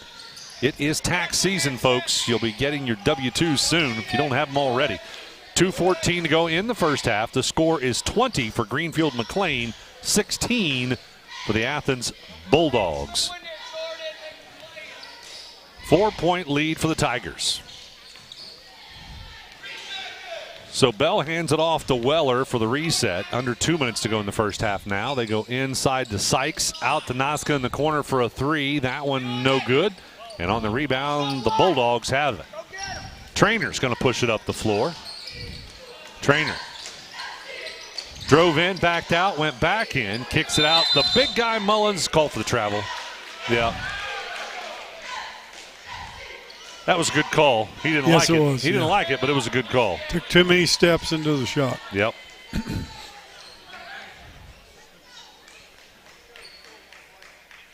I'd like to thank another one of our season sponsors, Adams County Medical Foundation. They would like to encourage you to have a conversation with your kids about the dangers of vaping.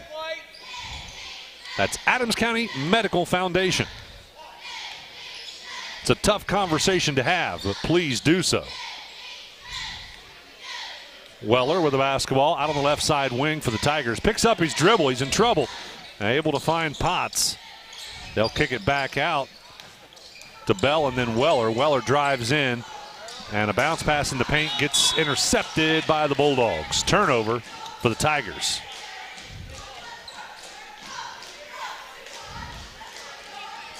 One minute, 4 seconds to go in the first half. We work our way toward the Barry Chevrolet halftime. With the basketball now is going to be Martin.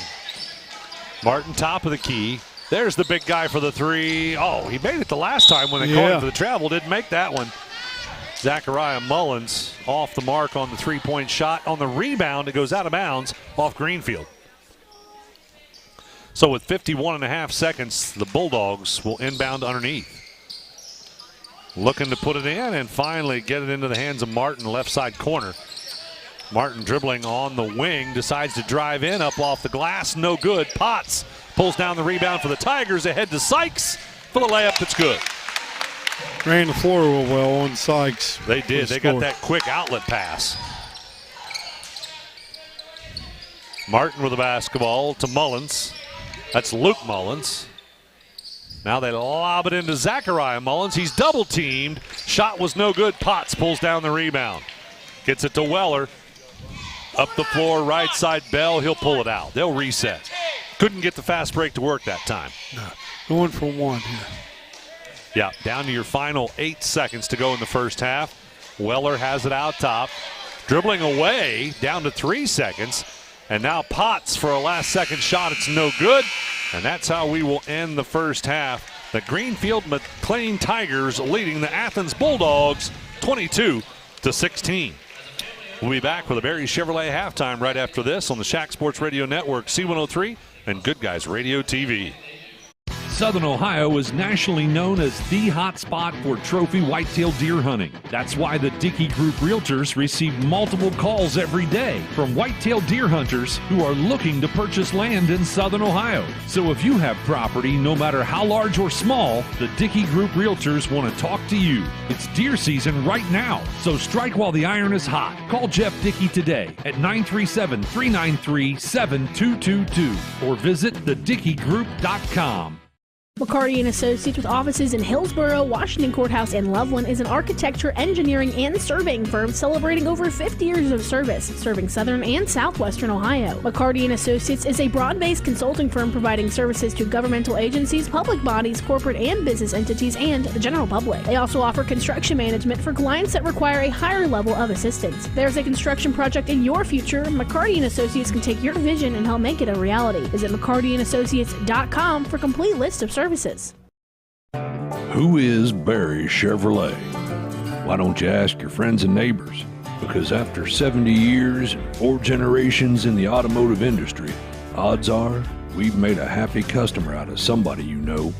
Hard-working, proud Americans drive Chevrolets, and that's why we sell them at Barry's. Hats off to everybody driving a Silverado truck. You're my kind of people. Barry Chevrolet, your best deal dealer.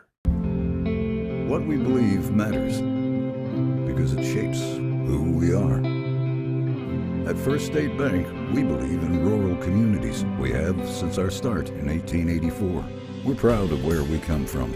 And while others have come and gone, we've remained because standing by the folks you believe in is what a real local bank does. First State Bank, built on belief.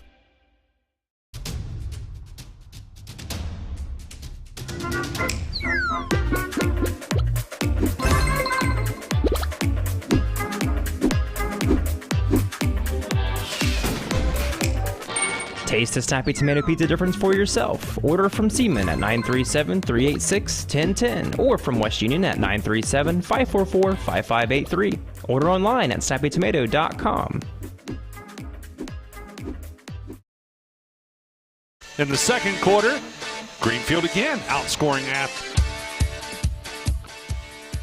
Us a halftime score of Greenfield 22, Athens 16. So a 6-point advantage for the Tigers here at the half. Stick with us. We're going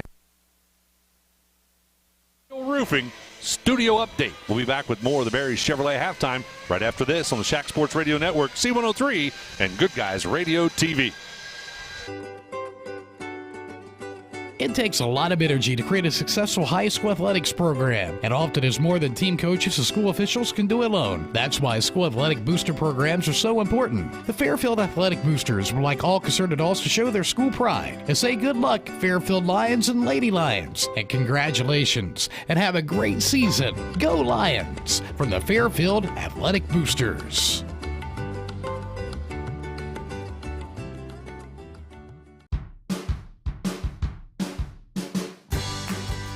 To prove to myself that I could go to college and get my degree. What if I went to Southern State? What if I'm able to go and become that nurse or that lawyer or that teacher? Southern State Community College allows students to rise above the circumstances that they're surrounded by and become something more than they ever dreamed possible. That's the sound of your truck losing you money. Whether you're a major trucking operation or an independent owner, you're losing business. Let me give you some advice. Call Willie & Son Trucking. Their certified Caterpillar, Cummins, and Detroit experts can get your truck moving so you can get back to doing business. Call Willie & Son Trucking for an overhaul or glider kit rebuild at 937-763-9521.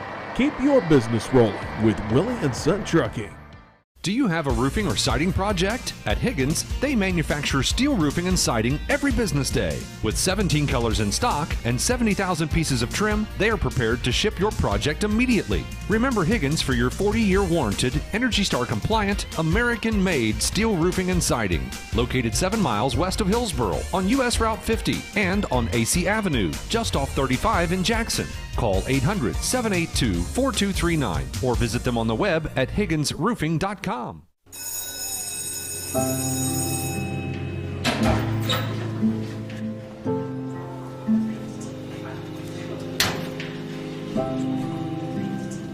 So I thought you quit. I tried. You know that thing can blow up in your face, right? We just watched a video in class about how nicotine can mess up the way your brain develops. That's the last thing you need. But for real, you should probably tell your parents. Yeah, I guess you're right. Hey, can you come with me? Yeah, I got you. Let's go.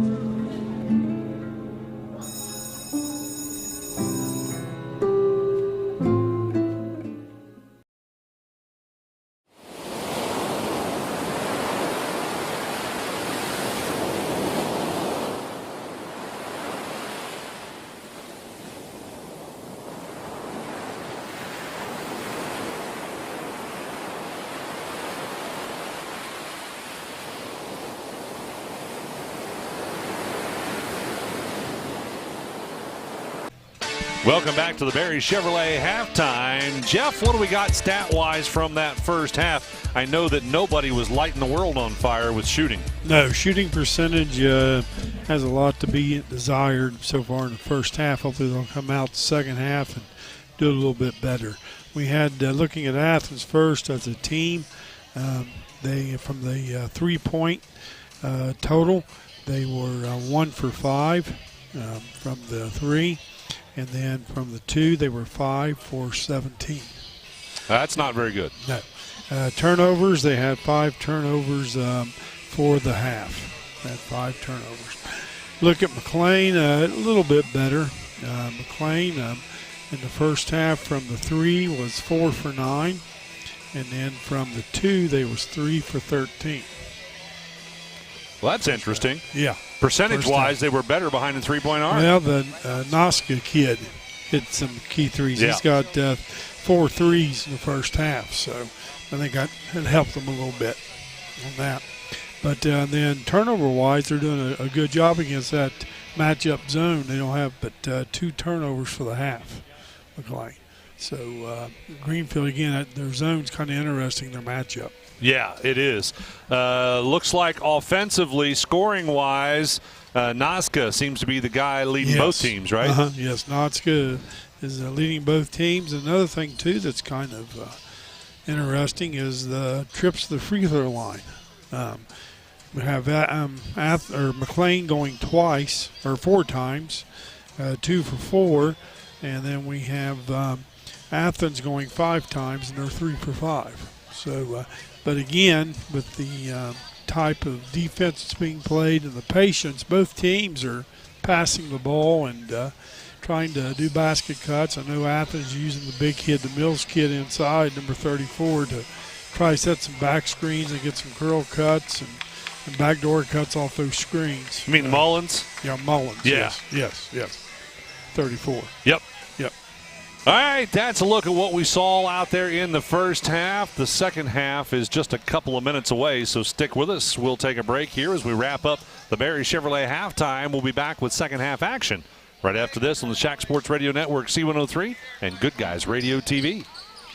Country Manor Mixes has been in operation for 21 years, and they take pride in bringing the best blended flavors to your home. Creating tasty mixes is their passion. Country Manor Mixes blends the most flavorful combinations of herbs and spices to create a variety of delectable edibles. With over 48 flavors of dips, spreads, desserts, and dipping oils, they have something for every palate. Visit countrymanormixes.com to learn more or place an order. We could make a big, loud, expensive promo to talk about our high school sports coverage. Instead, we'll let our coverage speak for itself. Plenty of time for a catch and release, and oh, he drains it! Right side, he pulls up for the 3, he hits. We're sitting on pins and needles, and it is good. Cherry picking out ahead she goes. With the tomahawk finish. Goes up, 2-hand monster dunk. Your home for Shack Sports, C103, and Good Guys Radio TV.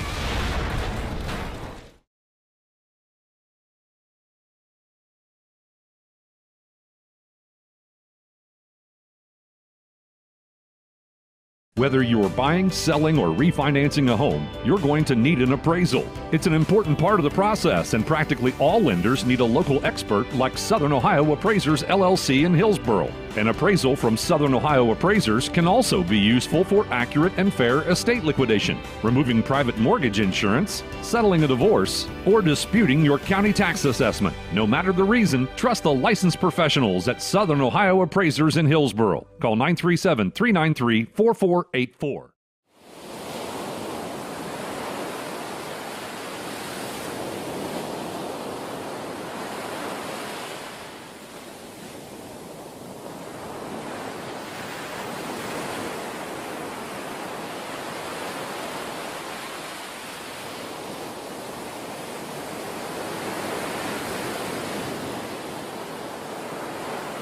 Welcome back, ladies and gentlemen. The Bulldogs will have the basketball to start things off here in the second half. For the basketball, Martin to Trainer. Now they feed it inside to Mullins, and then Trainer on a cut to the basket. And it gets tied up in a dual possession. That'll end up as a turnover. Well, that did not turn out at all like I thought it was going to. No. It looked like they were running a good play there, but it certainly didn't work out. So the Tigers now with the basketball. Greenfield McLean leading the basketball game as well.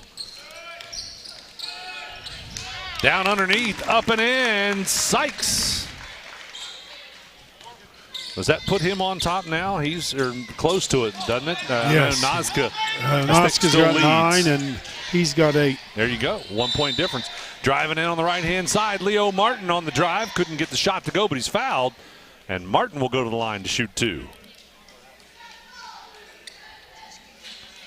24-16 the score now, by the way, as the Tigers stretch that lead by 2 more off the basket by Sykes.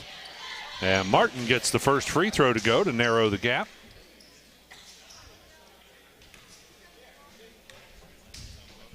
Bulldogs struggled at least in that first half to put points up on the board. Maybe they can turn it around here in the second half. Weller with the basketball for the Tigers. Passes right side Bell, back to Weller. And then Bell again. And Wellers, they just work it back and forth inside to Potts.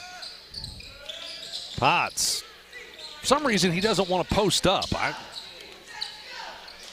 mean, he matches up pretty good size-wise against both Luke Mullins and Zachariah Mullins, but they got him breaking the high elbow a lot. Yeah, he's not using his size when he gets it down low. So again, Bell and Weller just working it back and forth out top. And Athens is still in their matchup zone. I tell you what, they play it well.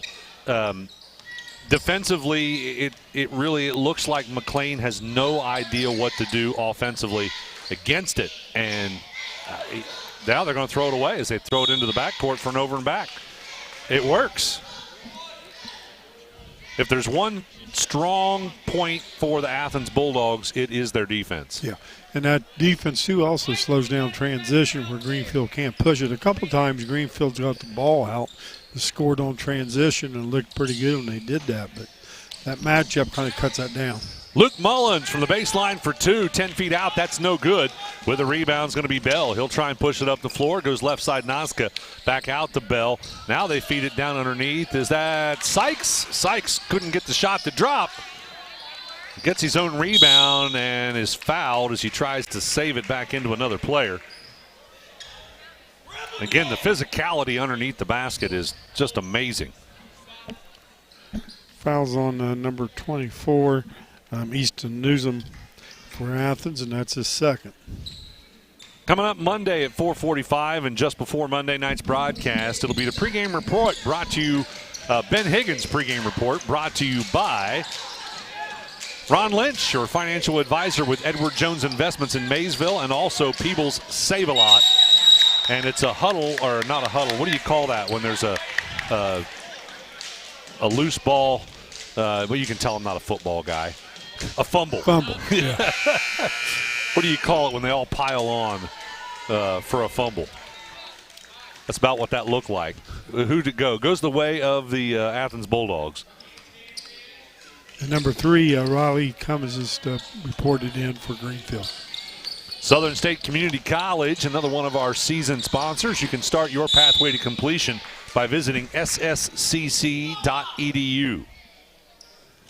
Martin is fouled on a drive to the basket. He'll go to the free throw line to shoot 2. And this is 4th time coming up already. Free throw line.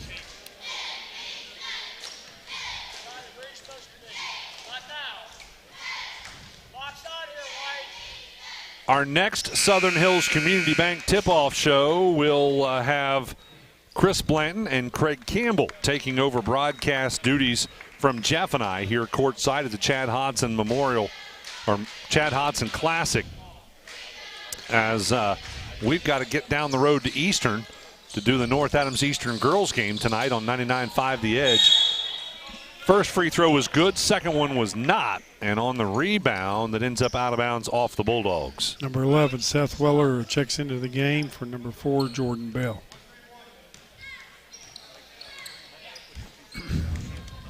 Southern Hills Community Bank, featuring locations throughout Adams, Brown, and Highland County. Again, they sponsor our tip-off show. Weller with a basketball out top for the Tigers. Dribbling over on the right-hand side. Might have got away with a push-off. As, again, the officials are just letting both teams play very physically, and they have to, because if you don't, we'd have a whistle and a foul every 3 seconds. Yep. In the corner, Nazca for 3, no good, but a foul is called on the rebound. And this one will go against the Bulldogs. Goes against Zachariah Mullins for the Bulldogs. That's Zachariah's first foul. Nazca looking to inbound. He will in the corner to Potts. Kicks it out to Weller, and now out top it'll go to Cummins, the new guy in the game for the Tigers. Back to Weller again, and then Cummins. As the Tigers, again, they work it back and forth quite a bit out top against this matchup zone.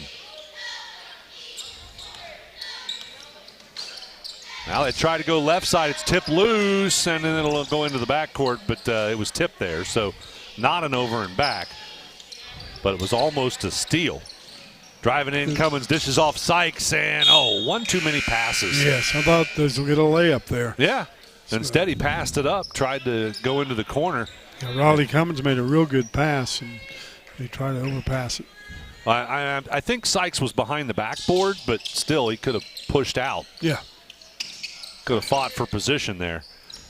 So with it is going to be Cummins on the inbound. They feed it into Potts. There's high post, low post to Sykes. Shot's no good, but he's fouled. And that's going to put Owen Sykes on the free throw line, the 6'2 junior shooting 2. Fouls on number 5, Luke Mullins for the Bulldogs. 4:18 to go in the third quarter. Is it just me, or have we come to a slow crawl of a pace here? Yes, the tempo on both teams is real slow. Again, I think that matchup zone is causing that with McLean.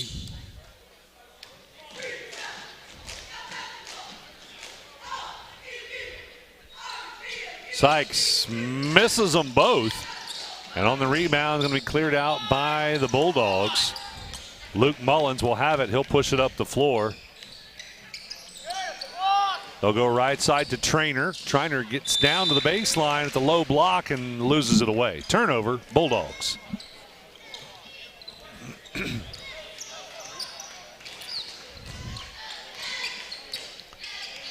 Stick around after the final buzzer. We'll have all your end-of-game stats for you in the Williamson Trucking postgame. Potts will have it out on the left side wing. Now out top, it'll go to Cummins. Cummins trying to hit Nazca on a backdoor cut. Can't hang on to it. Turnover. Greenfield as it ends up going out of bounds off Nazca. 3:43 to go in the third quarter. And we've scored, 2 points for Greenfield and 3 points for Athens. Yes. 5 total points has been scored in the third quarter between the two teams. Between the two teams. So the Bulldogs looking to inbound against full court pressure. And they do get it inbounds, and what happens? It gets tipped out of bounds again. It's going to stay with Athens. I couldn't see down in that corner what was going on. This time they are going to look to have Newsom inbounds. And he does. Gets it into Hughes, and then it's lost away. Greenfield with a steal. Driving in. Shots up, no good by Weller, but he is fouled and will go to the line to shoot 2. Seth Weller. Be his first trip to the line this evening.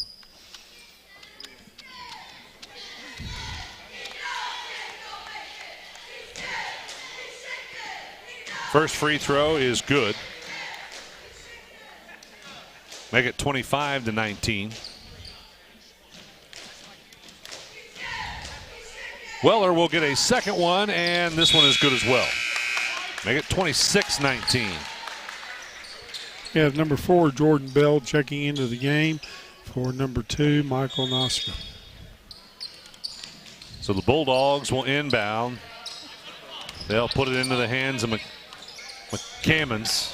McCammons with it out top. Dribbles over to the left-hand side. Now passes right side to Newsom. And then to Hughes. Hughes will dribble it around the top and then drives in. Couldn't get the layup to go. But it'll end up out of bounds off Greenfield McLean. I think that might have been partially blocked. Yes, blocked.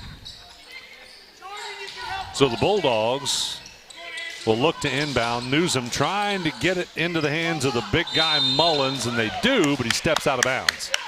Turnover, Bulldogs.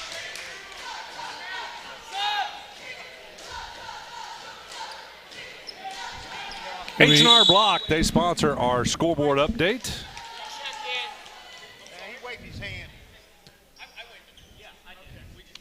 We had number 2, Nazca, reporting back into the game for number 3, Riley Cummins for Greenfield. H&R Block scoreboard update brought to you by Jeff Newman and the tax professionals at H&R Block in West Union. 3:07 to go in the third quarter. Greenfield McLean 26, Athens 19. Nazca for a 3, drains it. That'll make it a 10-point lead now for the Tigers. And 10 points is not normally a very big lead, but in this low-scoring game, that's like a bunch. Could be huge. Yeah. Newsom out top for a three. That's no good for the Tigers. And now Noska on a run out, driving in on the right-hand side. Shot's no good, but he's fouled. And that's going to put Noska on the free throw line, shooting 2.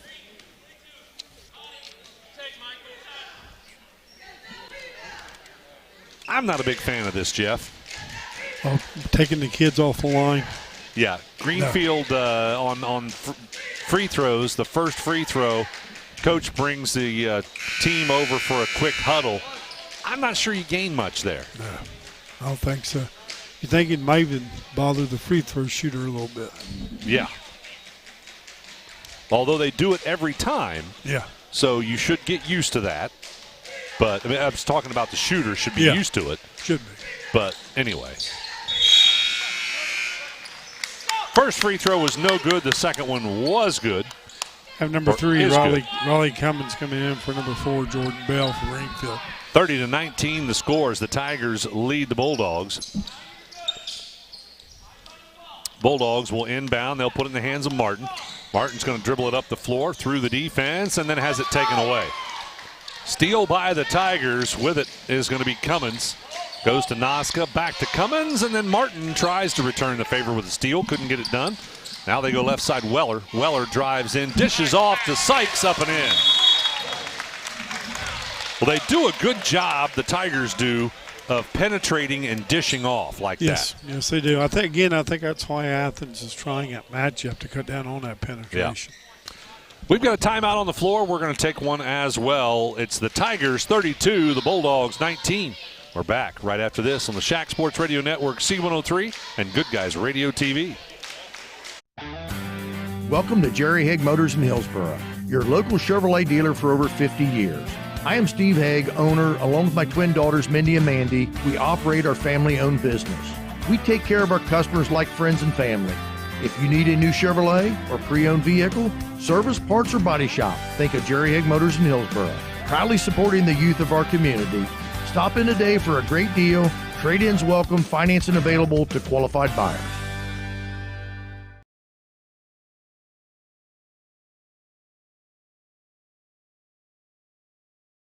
Southern Ohio is nationally known as the hot spot for trophy whitetail deer hunting. That's why the Dickey Group Realtors receive multiple calls every day from whitetail deer hunters who are looking to purchase land in Southern Ohio. So if you have property, no matter how large or small, the Dickey Group Realtors want to talk to you. It's deer season right now, so strike while the iron is hot. Call Jeff Dickey today at 937-393-7222 or visit thedickeygroup.com. Out. With it is going to be Martin. Greenfield's pick up the defensive pressure, but come up full court, pressure the ball all the way down the floor. Although it hasn't really created a tremendous amount of issues. Martin to Newsom, left side corner, baseline, spin around, shot for 2, no good. Tigers have the rebound. Cummins will push it up the floor to Weller. Back to Cummins. He likes the 3. That one off the front of the rim, no good. Martin ends up with a rebound. And Cummins tried to pick his pocket and got caught. Got caught doing it. Of course, fouls on number 3, Riley Cummins, and that is Riley's first foul. Minute 34 to go in the third quarter. Substitutions, Cummins is going to come out. Yeah, number 4, Jordan Bell, will be reporting in for Riley. Newsom looking to inbound, and he does to Martin. Martin will bring it up the floor, dribbles over to the left-hand side, passes out top to Luke Mullins. Mullins now goes left side to Hughes, and then Martin. They got the big guy, Zachariah Mullins, on the bench, don't they? Yes. New guy into the game, Fisher Williams, had a quick touch. They get it to Hughes. Hughes looking for a cutter. Finds Luke Mullins in the right side. Now in the corner for a 3. Martin, that's no good. And a rebound stolen away with a putback that's no good. I think the foul was committed there on the floor. I don't think that's in the act of shooting. Hughes had it. Foul's called on Noska, and that is his Third foul. They're going to inbound to Mullins. He'll get it into Newsom, who kicks it out in the corner on the right-hand side to Martin. Martin brought it out, drove it back in, and is fouled on the drive. And that's going to put Leo Martin back on the free throw line. He's been there a time or two. Been there, what, twice? Yeah, this makes his third time for 2 shot fouls. Under a minute to go in the third quarter. He's 3 for 4 from the line so far.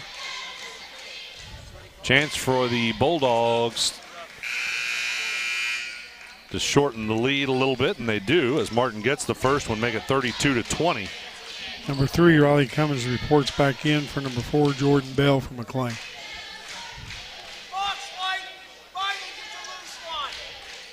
Second free throw, no good. That one rolls out. Tigers will have the rebound.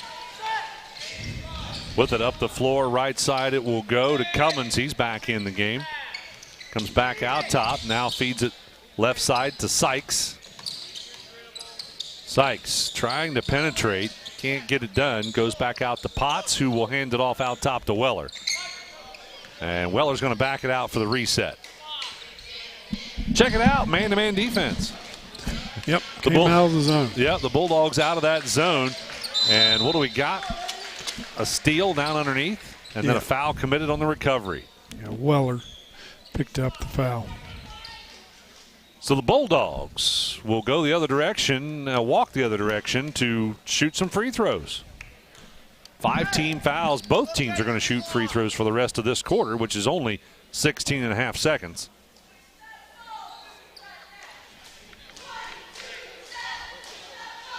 On the free throw line, Hayden Hughes, 5'11" sophomore. Pretty young roster on the side of the Athens Bulldogs. Again, hard to believe that's a Division I team. Largest school in the Southeast District. Both free throws were good. Cuts it back to a 10-point lead now for the Tigers of Greenfield McLean. Weller has it, dribbles over onto the right-hand side, and he is fouled. It's 2 for 1 night. He got fouled twice, only got called once.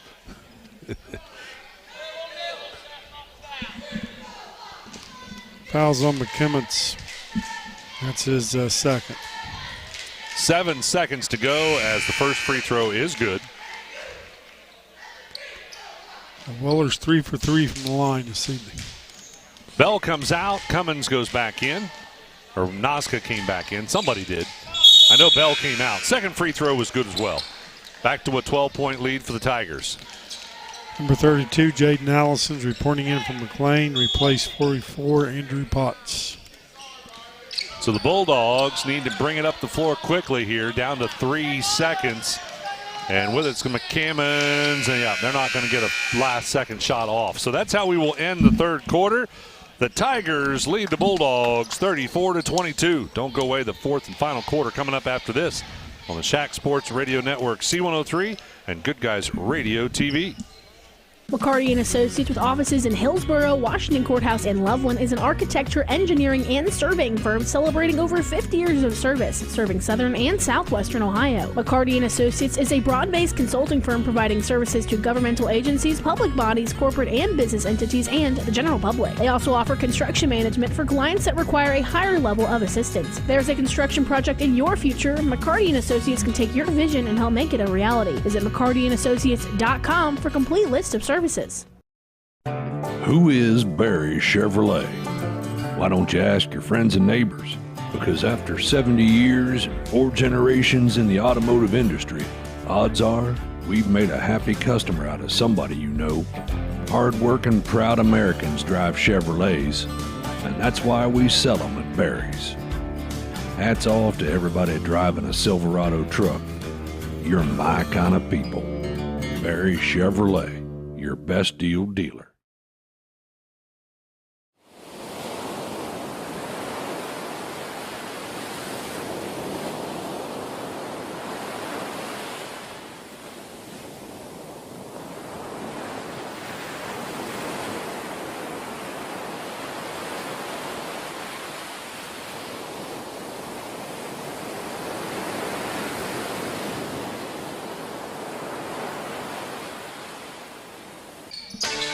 Welcome back to the fourth and final quarter in game number 3 from the Chad Hodson Classic at Fairfield High School. 3 more games yet to come. Our next game will be a girls broadcast as the Lady Lions will face off against Wilmington. Then we'll go back to boys with Hillsboro versus Adena and Fairfield versus Western to finish out the day. And down underneath, a putback by Mullins. That's Zachariah Mullins up and in. That is the first field goal that Athens has scored in the entire second half. Pretty hard to imagine, isn't it? Yes, it is. Yes. Yeah. All their points in the third quarter came from the free throw line. And only 6 of those. Yes. Weller with a basketball right side wing. Dribbles in, drives in, and he is hammered. There was no way he was going to make that shot. No. They made sure of that. That is, which, you know, there's a philosophy that says if you're going to foul, make sure you they don't make the basket. Foul's caught on Samuel Trainer for Athens, and that's his first. Snappy Tomato Pizza. They sponsor our player of the game, brought to you by Snappy Tomato Pizza in Seaman and West Union. We will not be naming one of those after this game. Because, again, these are not 2 of our local teams. First free throw was a miss. Second one was a make. Make it 35-24 the score with the Tigers leading the Bulldogs. With a basketball, Trainer goes to Mullins, right side out in the corner. Looking inside, makes a very dangerous pass into Newsom on a break to the basket. And I believe he was fouled on the shot. It is going to go to the line to shoot 2.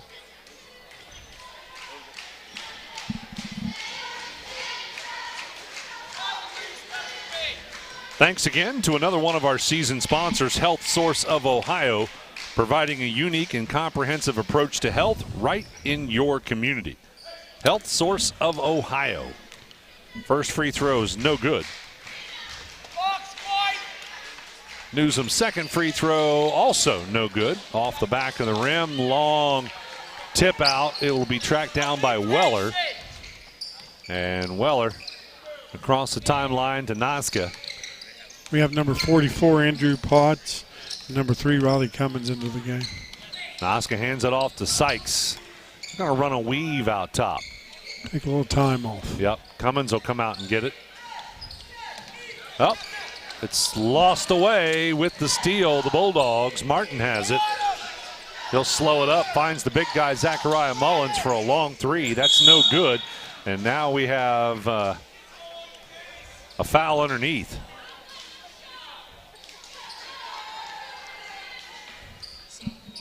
Foul's on number 25, Landon Baker. That's his first. You know what, Jeff? I have to compliment both of these teams. Because despite the physicality and the roughness, nobody's getting chippy. No, they're not getting upset.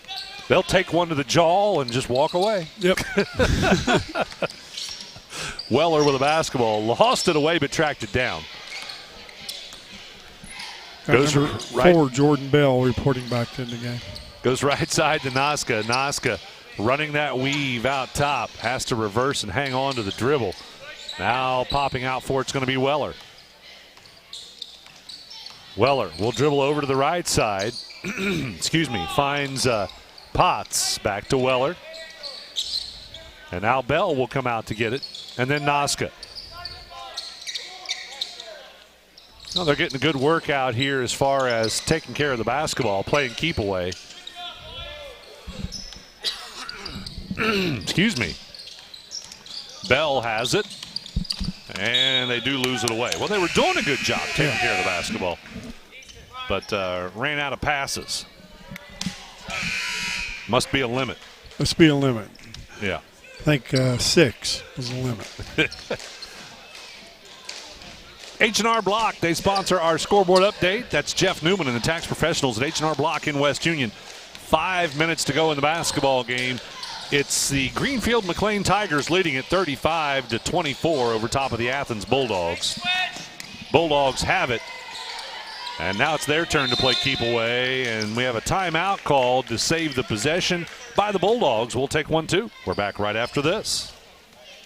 What we believe matters because it shapes who we are. At First State Bank, we believe in rural communities. We have since our start in 1884. We're proud of where we come from.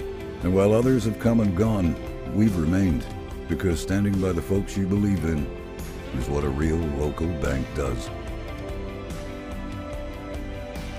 First State Bank, built on belief.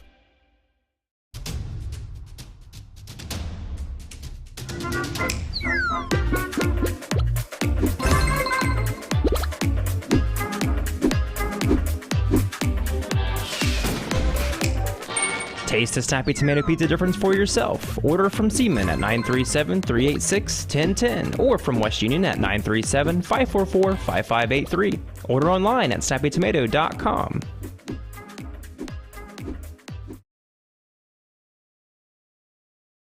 Welcome back courtside at Fairfield High School for the Chad Hodson Classic, presented by RoofX, your local roof experts. Athens with the basketball, and they lose it away as Martin ran into one of his own players. And Mullins is going to apologize to him. And he was trying to set a screen, and he set it. Set a screen. I'm not sure how to say it. On the wrong player. On the wrong player, yeah. That's the only way you can say it, I guess. Martin has the basketball out top. Backdoor cut. Trainer up and in. Good cut. It's his first points of the evening. Make it 35-26 to score.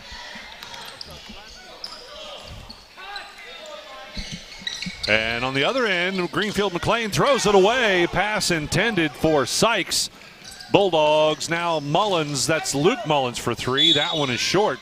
And it'll end up out of bounds off of the Bulldogs.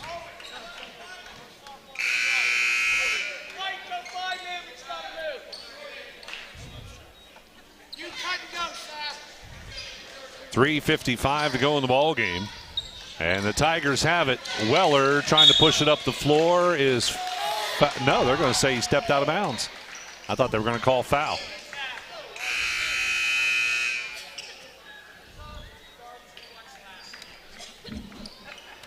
We'd like to remind you this broadcast is for the private use of the C103 audience and the Good Guys Radio TV audience.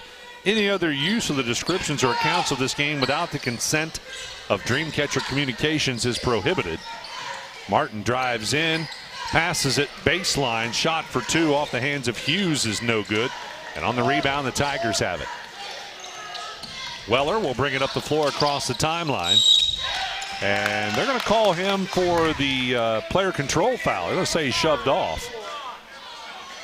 That's his second foul this evening. And I think he did shove off a little bit, but an Academy Award should go to the Bulldogs, too. Pretty good acting job. It was.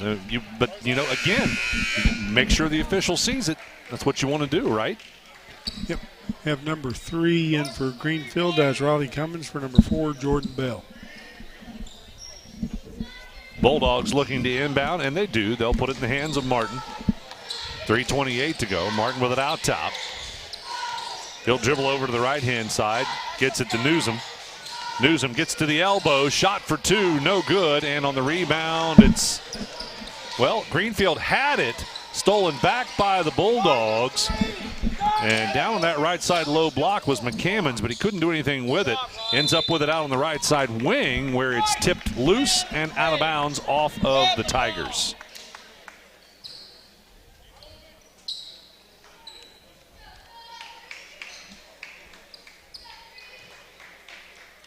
It's rather quiet in this gym right now, yes, too. It is. Bulldogs will inbound to Martin. Martin will have it out top. Goes down the left side of the lane, off the glass, no good, but he's fouled.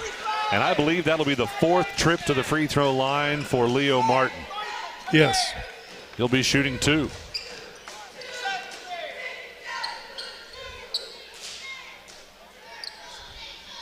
Jordan Bell getting ready to check in on the side of the Tigers. neither coach has been afraid to use their bench in this one. First free throw's good. Make it 35-27 the score, and now the timeout's called by the Bulldogs. We'll take one as well. Greenfield leading it 35-27. We're back right after this. It takes a lot of energy to create a successful high school athletics program, and often is more than team coaches and school officials can do alone. That's why school athletic booster programs are so important. The Fairfield Athletic Boosters would like all concerned adults to show their school pride and say good luck, Fairfield Lions and Lady Lions, and congratulations, and have a great season. Go Lions! From the Fairfield Athletic Boosters.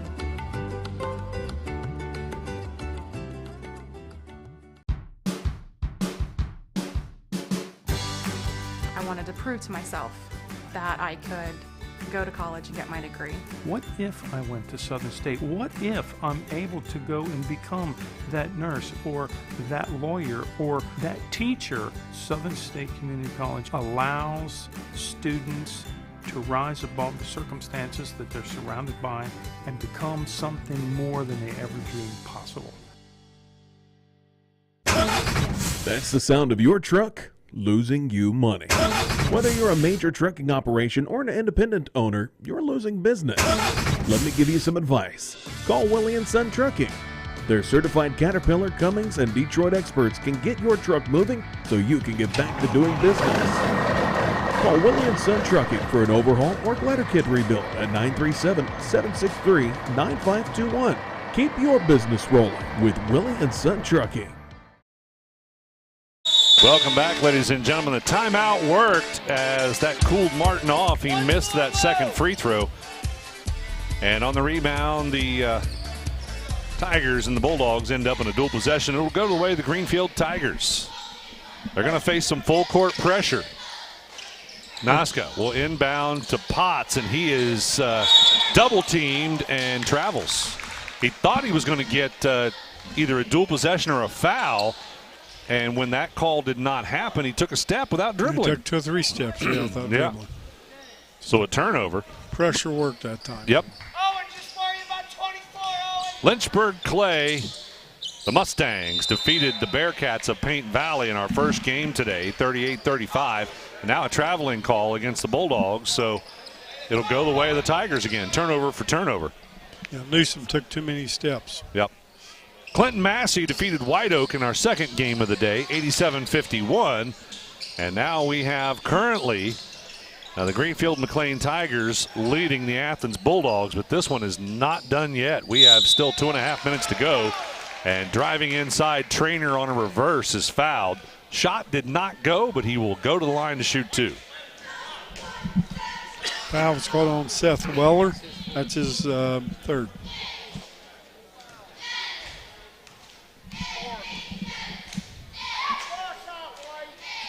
First free throw is good. And we're going to have a timeout called by Greenfield. But first, I want to confirm something, Jeff. How many baskets from the field has Athens made in the second half? Just the one? Are all their points coming from the free throw line? Yes. That's interesting. All right. Timeout on the floor. Greenfield leading Athens. We're back right after this on the Shack Sports Radio Network, C103 and Good Guys Radio TV. Do you have a roofing or siding project? At Higgins, they manufacture steel roofing and siding every business day. With 17 colors in stock and 70,000 pieces of trim, they are prepared to ship your project immediately. Remember Higgins for your 40-year warranted, ENERGY STAR compliant, American-made steel roofing and siding. Located 7 miles west of Hillsboro on US Route 50 and on AC Avenue, just off 35 in Jackson. Call 800-782-4239 or visit them on the web at higginsroofing.com.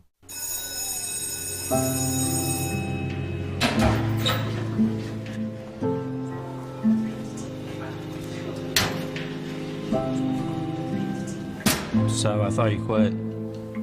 I tried. You know that thing can blow up in your face, right? We just watched a video in class about how nicotine can mess up the way your brain develops. That's the last thing you need. But for real, you should probably tell your parents. Yeah, I guess you're right. Hey, can you come with me? Yeah, I got you. Let's go. Out of the timeout, back on the free throw line. Trainer gets it to go, so the timeout didn't work.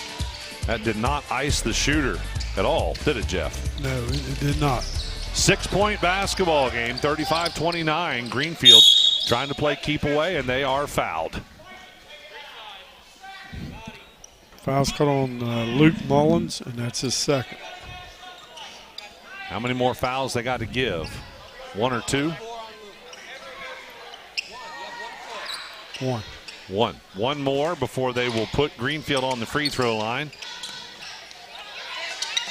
They're going to inbound to Potts, and he is almost trapped. Gets rid of it to Noska.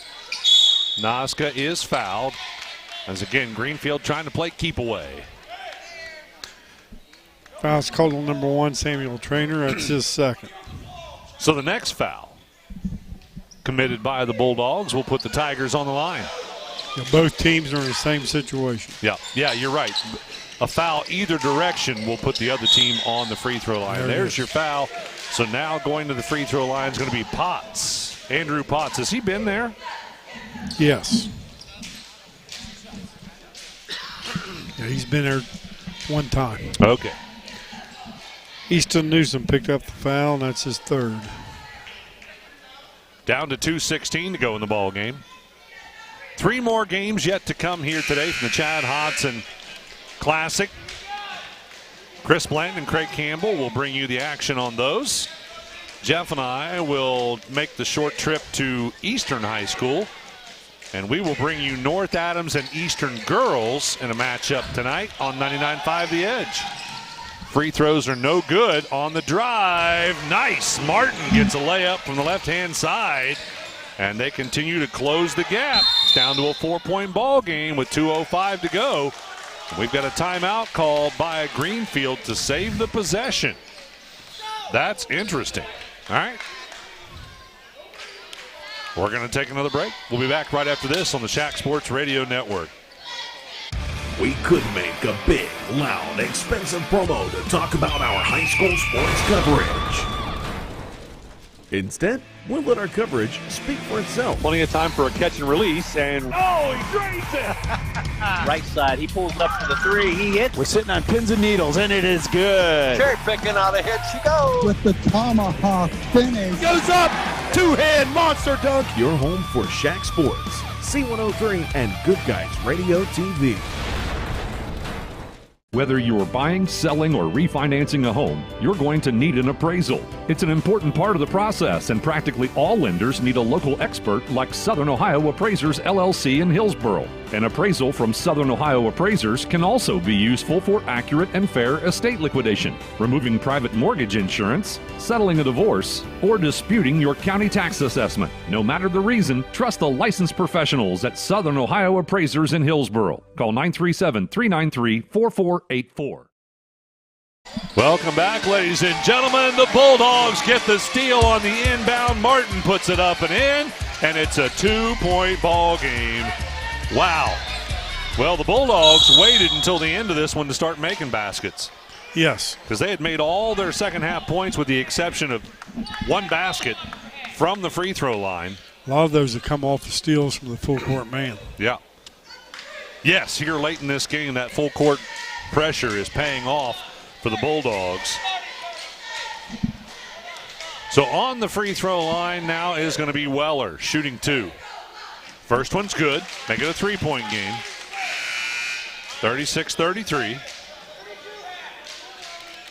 And Bell will come out. Cummins will check back in for Greenfield. Still a minute 49 to go in this one. Second free throw is good. So the Tigers are back on top by 4. Bulldogs. Martin will drive in, kicks it back out into the corner to Mullins, then to Trainer. Now McCammon's driving in, high off the glass, no good. Trainer on a putback, no good, but he's fouled. So that is going to put Samuel Trainer, 6-foot senior, on the free throw line, shooting 2. Owen Sykes has committed the foul for McLean. That's his first. Down to a minute 33 to go in the ball game. First free throw is good.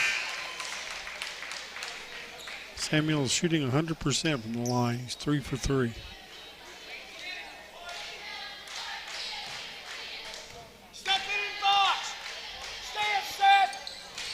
Second one pops out, but that works out good for the Bulldogs as they get the rebound. They'll go back out top to Martin. Martin off the screen, goes left, reverses, right. Now goes to Luke Mullins in the corner for a three, and he drains it. We are tied 37-all with 1:15 to go in the ballgame. Tigers with the basketball. Martin able to take it away. He gets the steal. Ahead it goes to McCammons. He couldn't get the layup to go under pressure. And we have a foul called, I think, on the rebound, or maybe somebody stepped out of bounds. Either way, yeah, it's not a foul. So they stepped out of bounds with it, and that's going to give it over to the Tigers of Greenfield McLean. So the Tigers now will have to push it up the floor. And crowd's getting a little excited. All 5 of the Athens fans. Foul committed on the inbound, so Greenfield will go to the free throw line shooting 2. Fouls on number 25, Landon Bakers, his second. 1 minute, 2 seconds to go in the ball game.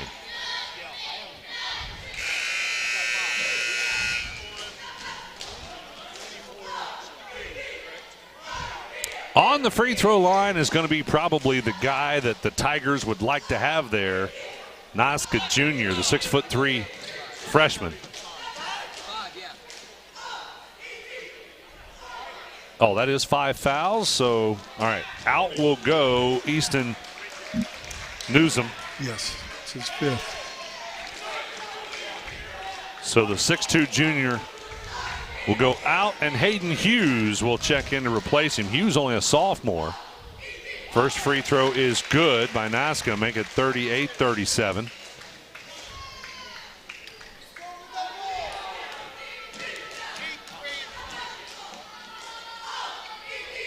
Second free throw good as well. 2-point lead now for the Tigers. Cummins back in, replacing Bell, that offense-defense switch. Martin will have it on the inbound, and they are not going to apply any pressure in the backcourt. Martin drives the right side of the lane, off the glass, no good, but guess what? He is fouled, and he has been the savior for the Bulldogs in this second half, shooting free throws, and that's where he's going to go again.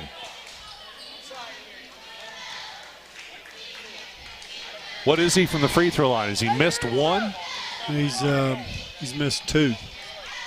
Like 6 for 8 or something? 6 for 8. Yeah. And he gets that one to go.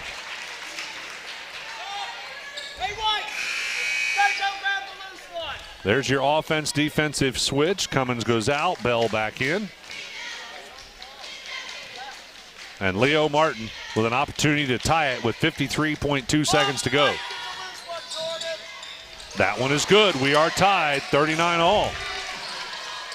Tigers with the basketball. Potts gets it to Weller. Back to Potts. They go ahead to Bell, and I think he's fouled. So going to the free throw line is going to be the 5'6" sophomore Jordan Bell. Foul's called on number 1, Samuel Trenter. It's his 3rd foul this evening. Has Bell been to the free throw line? Once? Yes. He's 2 for 2. All right. Well, the Tigers could use him right now. First free throw is good. Make it 40-39.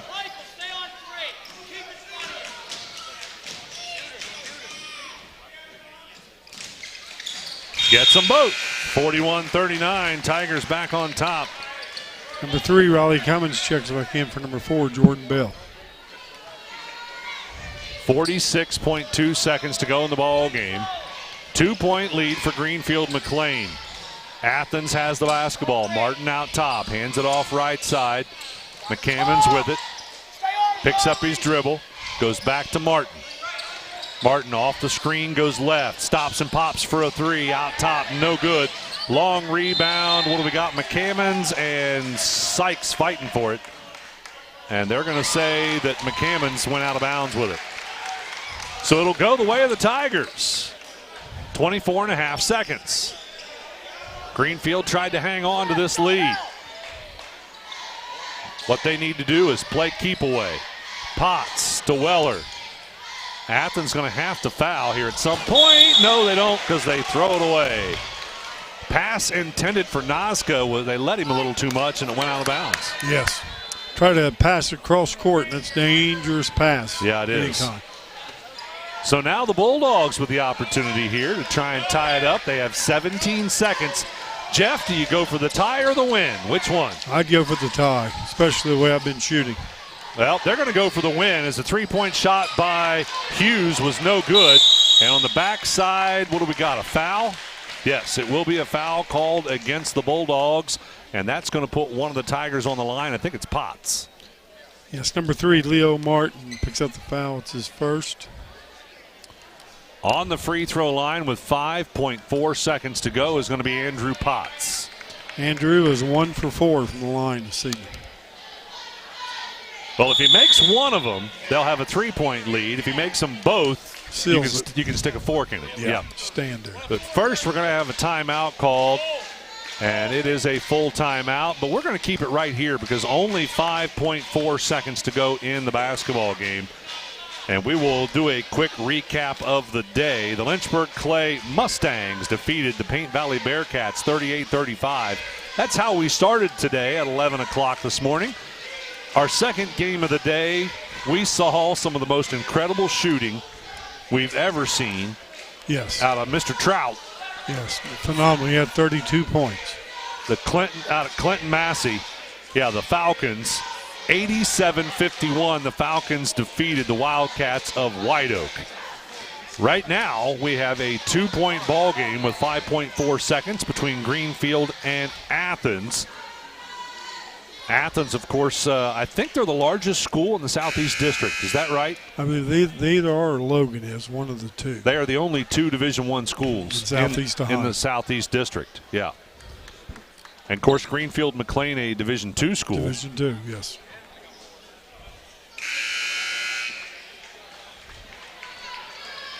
See if Mr. Potts seals this or if it's going to come down to the wire.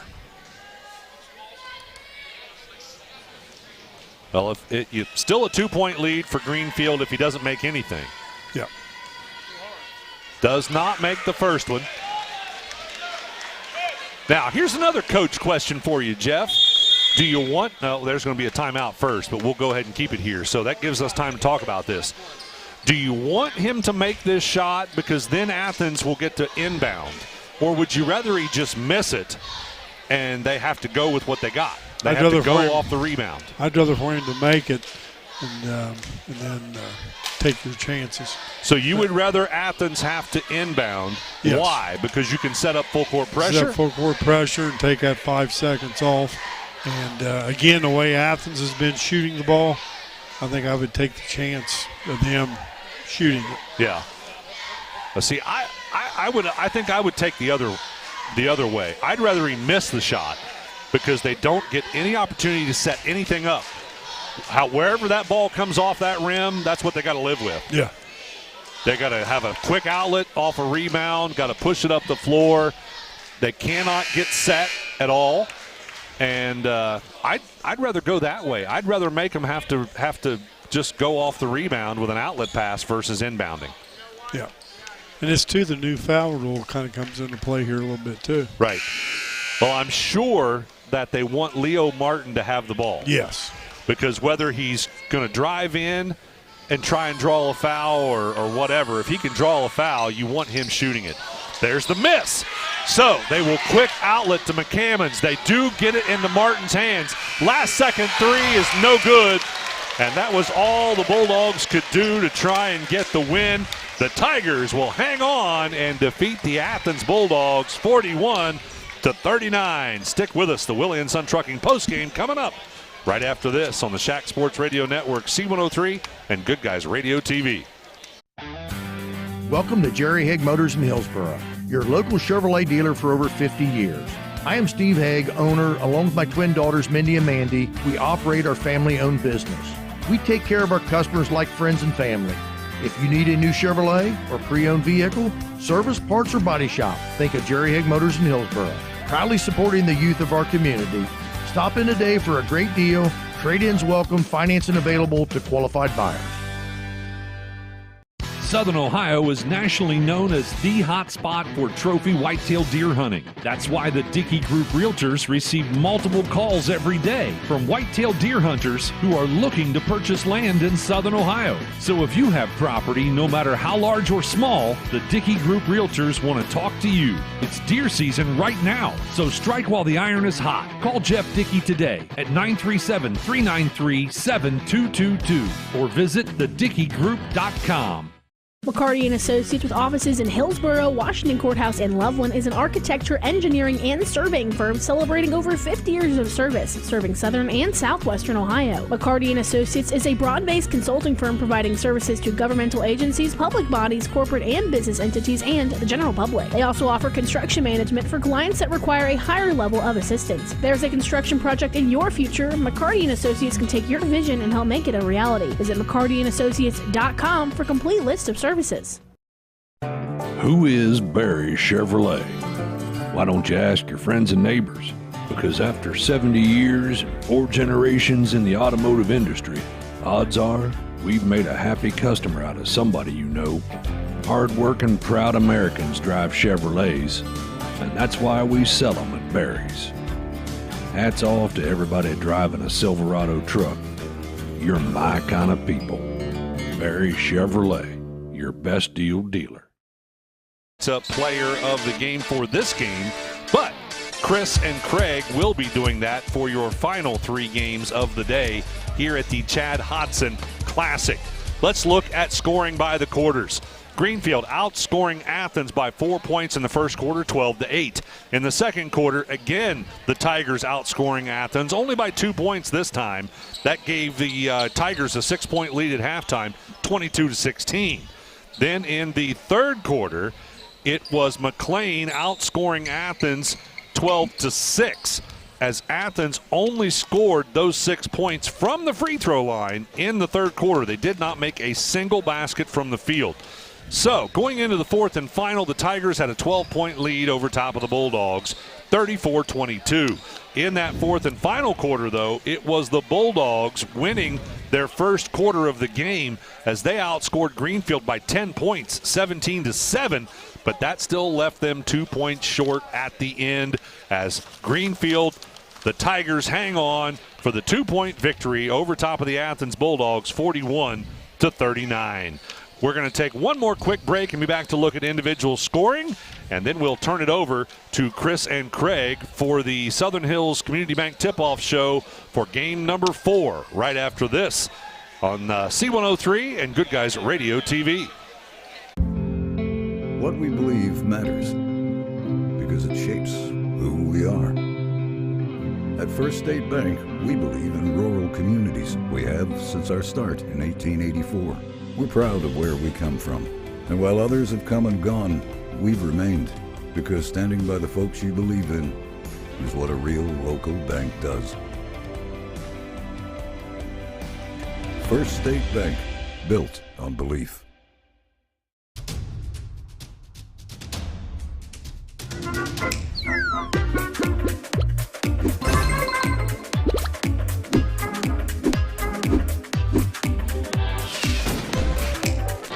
Taste a snappy tomato pizza difference for yourself. Order from Seaman at 937-386-1010 or from West Union at 937-544-5583. Order online at snappytomato.com. Tigers, we had Nasca with 16, Jordan Bell with 4, Weller with 10, Owen Sykes with 10, and Andrew Potts with 3. All right, that's a look at all your individual scoring from game number 3. We're going to take another quick break. When we come back, it'll be Chris Blanton and Craig Campbell taking over courtside as they bring you the Southern Hills Community Bank Tip-Off Show for game number 4. Right after this on the Shack Sports Radio Network, C103 and Good Guys Radio TV.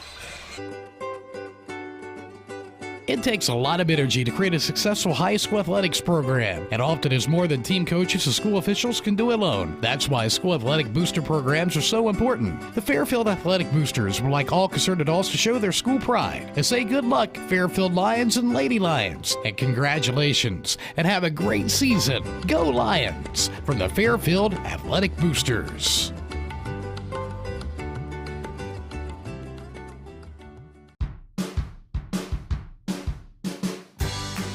I wanted to prove to myself that I could go to college and get my degree.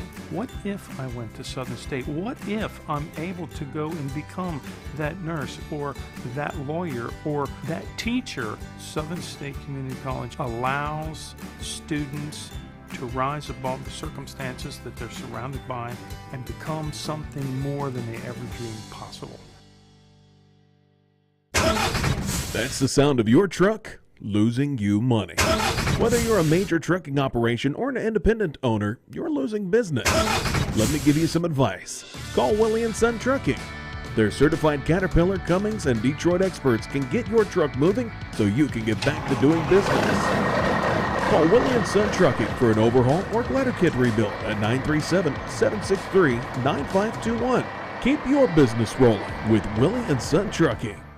Do you have a roofing or siding project? At Higgins, they manufacture steel roofing and siding every business day. With 17 colors in stock and 70,000 pieces of trim, they are prepared to ship your project immediately. Remember Higgins for your 40-year warranted, Energy Star compliant, American-made steel roofing and siding. Located 7 miles west of Hillsboro on US Route 50 and on AC Avenue, just off 35 in Jackson. Call 800-782-4239 or visit them on the web at higginsroofing.com.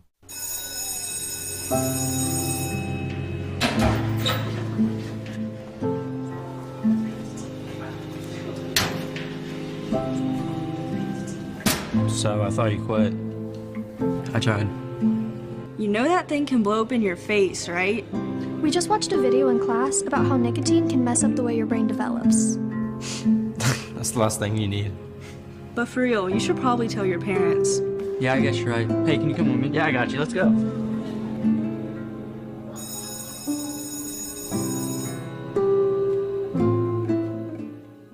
With Bailey Bellamy, and we're going to talk about this matchup today with between Wilmington Lady Canes and Fairfield Lady Lions, and we're going to do that after these messages here on C103 and Good Guys Radio TV. We'll be back right after. Country Manor Mixes has been in operation for 21 years, and they take pride in bringing the best blended flavors to your home. Creating tasty mixes is their passion. Country Manor Mixes blends the most flavorful combinations of herbs and spices to create a variety of delectable edibles. With over 48 flavors of dips, spreads, desserts, and dipping oils, they have something for every palate. Visit countrymanormixes.com to learn more or place an order. We could make a big, loud, expensive promo to talk about our high school sports coverage. Instead, we'll let our coverage speak for itself. Plenty of time for a catch and release, and oh, he drains it! Right side, he pulls up for the three, he hits. We're sitting on pins and needles, and it is good. Cherry picking out a hit, she goes. With the tomahawk finish. Goes up, two-hand monster dunk. Your home for Shaq Sports, C103, and Good Guys Radio TV.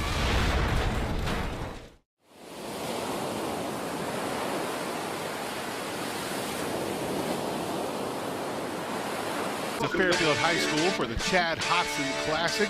The first game of my set with Craig Campbell will be the Wilmington Lady Hurricanes as they take on the Lady Lions of Fairfield. Wilmington comes in with a record of 4-5. They play in the Southern Buckeye Athletic Conference. They are 2-2 in the conference. Coming off a loss to Edgewood on Wednesday, 45-33. The Lady Canes, they average 44.6 points per game. They give up an average of 48 points per game. They're a very young team. They only have one senior. They rely heavily on their two players, Ellie Martin and Maya Nance, but they do play 9 players deep. Looking at the Fairfield Lions, however, struggling under their first-year coach, Jennifer Blue. They are 3-7. They're sitting 2-5 in the shack right now. They're coming off a loss to Ripley on Thursday night. Jennifer, Coach Blue, she's been under the weather, had some medical situations going on, so she's recovering, but she is back tonight. Hopefully, we wish her the best of recoveries for her. She's out here going to try to coach this team, but she's ably coached by her assistant coaches. As we said, Fairfield's coming off a loss to Ripley on Thursday. They are struggling to find their stride. They are underperforming as to what everybody expected from the Lady Lions this year. They can score, and they do play strong defense. It's just getting it put together at the same time. Very talented bunch of girls led by senior Faith Donnelly. They are a young team as well, just like the Lady Canes of Wilmington. So it should be a pretty good matchup. We're going to take a break. We'll come back. After that, we'll talk more about this matchup. We'll look at the rosters. Craig Campbell will join me, and we'll do more for this Southern Hills Community Bank tip-off show right after this on C103 and Good Guys Radio TV. We could make a big, loud, expensive promo to talk about our high school sports coverage. Instead, we'll let our coverage speak for itself. Plenty of time for a catch and release, and oh, he drains it! Right side, he pulls up for the three, he hits. We're sitting on pins and needles, and it is good. Cherry picking out ahead she goes. With the tomahawk finish. Goes up, two-hand monster dunk. Your home for Shack Sports, C103 and Good Guys Radio TV. Whether you're buying, selling, or refinancing a home, you're going to need an appraisal. It's an important part of the process, and practically all lenders need a local expert like Southern Ohio Appraisers LLC in Hillsboro. An appraisal from Southern Ohio Appraisers can also be useful for accurate and fair estate liquidation, removing private mortgage insurance, settling a divorce, or disputing your county tax assessment. No matter the reason, trust the licensed professionals at Southern Ohio Appraisers in Hillsboro. Call 937-393-4484. Welcome to Jerry Haig Motors in Hillsboro, your local Chevrolet dealer for over 50 years. I am Steve Haig, owner, along with my twin daughters, Mindy and Mandy. We operate our family-owned business. We take care of our customers like friends and family. If you need a new Chevrolet or pre-owned vehicle, service, parts, or body shop, think of Jerry Haig Motors in Hillsboro. Proudly supporting the youth of our community. Stop in today for a great deal. Trade-ins welcome, financing available to qualified buyers. Southern Ohio is nationally known as the hot spot for trophy whitetail deer hunting. That's why the Dickey Group Realtors receive multiple calls every day from whitetail deer hunters who are looking to purchase land in Southern Ohio. So if you have property, no matter how large or small, the Dickey Group Realtors want to talk to you. It's deer season right now, so strike while the iron is hot. Call Jeff Dickey today at 937-393-7222 or visit thedickeygroup.com.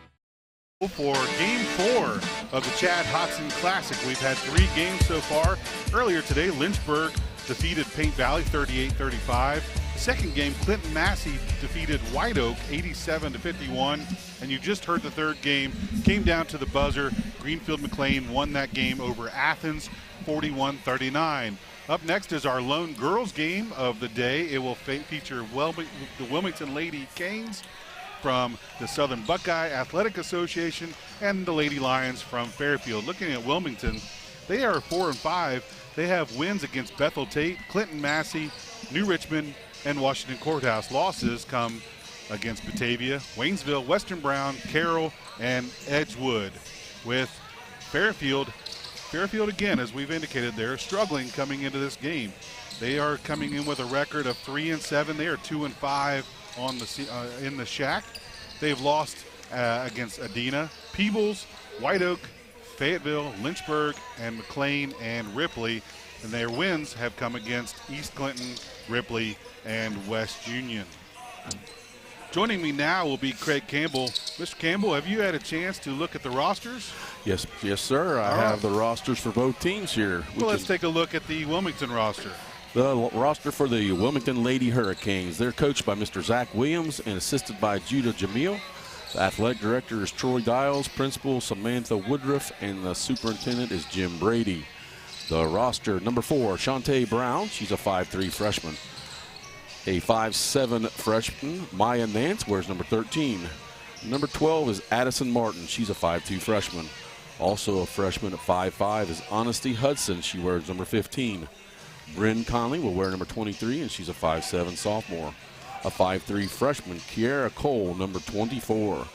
Ellie Martin is number 25, and she is a 5'7" junior. A 5'9" sophomore, Allison Bayless, wears number 34. And Aiden Tippett wears number 35, and she's a 5'6" junior. And a 6'2" senior, Tasia Walker, will wear number 44. All right, that's the look at the Wilmington Lady Hurricanes roster. When we come back, we'll check out the Fairfield roster. And we'll be back after this with the Southern Hills Community Bank Tip-Off Show on C103 and Goodguysradiotv.com. McCarty & Associates, with offices in Hillsborough, Washington Courthouse, and Loveland, is an architecture, engineering, and surveying firm celebrating over 50 years of service, serving southern and southwestern Ohio. McCarty & Associates is a broad-based consulting firm providing services to governmental agencies, public bodies, corporate and business entities, and the general public. They also offer construction management for clients that require a higher level of assistance. If there's a construction project in your future, McCarty & Associates can take your vision and help make it a reality. Visit McCartyandAssociates.com for a complete list of services. Who is Barry Chevrolet? Why don't you ask your friends and neighbors? Because after 70 years, 4 generations in the automotive industry, odds are we've made a happy customer out of somebody you know. Hard-working, proud Americans drive Chevrolets, and that's why we sell them at Barry's. Hats off to everybody driving a Silverado truck. You're my kind of people. Barry Chevrolet, your best deal dealer. What we believe matters because it shapes who we are. At First State Bank, we believe in rural communities. We have since our start in 1884. We're proud of where we come from. And while others have come and gone, we've remained, because standing by the folks you believe in is what a real local bank does. First State Bank, built on belief.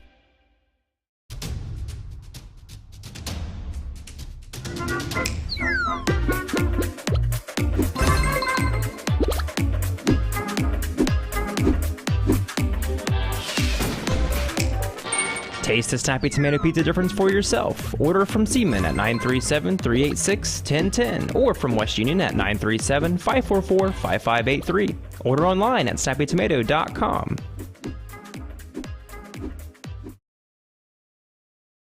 We are back at Fairfield High School for this game of the Lady Hurricanes of Wilmington taking on the Lady Lions of Fairfield. Now joining me again will be Craig Campbell with the roster for the home team, Fairfield Lady Lions. For the Fairfield Lady Lions, we have Isabel Hale, we'll do the coaches. Jennifer Blue, assisted by Paige Swaggerty, Cody Julerat. Jennifer Zins is the trainer.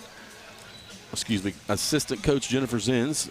Jimmy Barnett is the athletic director. Steve Hackett is the principal, and Keisha McCoy is the superintendent. For the roster, number 2, Isabel Hale is a 5'1" freshman. A 5'5" sophomore, Sophia Humphreys, number 3. Riley Quickle is number 10, and she's a 5'3" sophomore. Cassie Miller wears number 11, and she's a 5'4" junior. A senior at 5'7", Faith Donnelly wears number 15.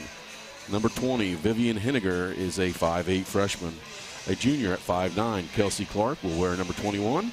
Alyssa Bales wears number 22, and she's a 5'4" freshman. A 5'11" junior, McKinley Cox, is number 31. And Mary Jackson, number 33, is a 5'10" sophomore. All right, thank you, Craig. We're going to take another short break. We'll be right back after this with our lineups and the referees, and we are they're making an announcement, excuse me. We'll be back right after this on C103 and Good Guys Radio TV.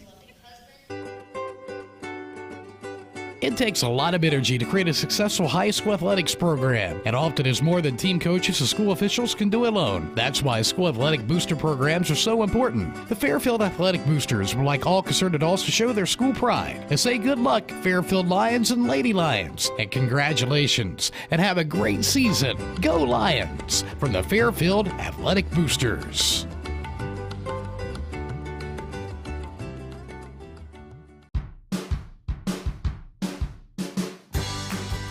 To prove to myself that I could go to college and get my degree.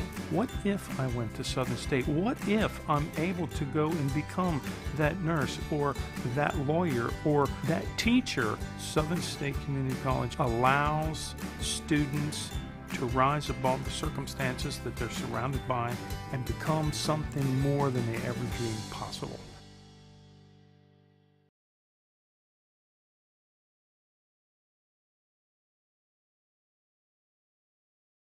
Welcome back to Fairfield High School and Game 4 of the Chad Hodson Classic as the Lady Hurricanes of Wilmington take on the Lady Lions of Fairfield.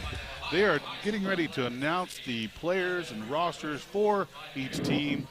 Mr. Campbell, do you have starters for us? We do. For the Wilmington Lady Canes, it's going to be number 13, Maya Nance, number 12, Addison Martin, number 25, Ellie Martin, and number 34, Allison Bayless, and last, number 35, Aiden Tippett.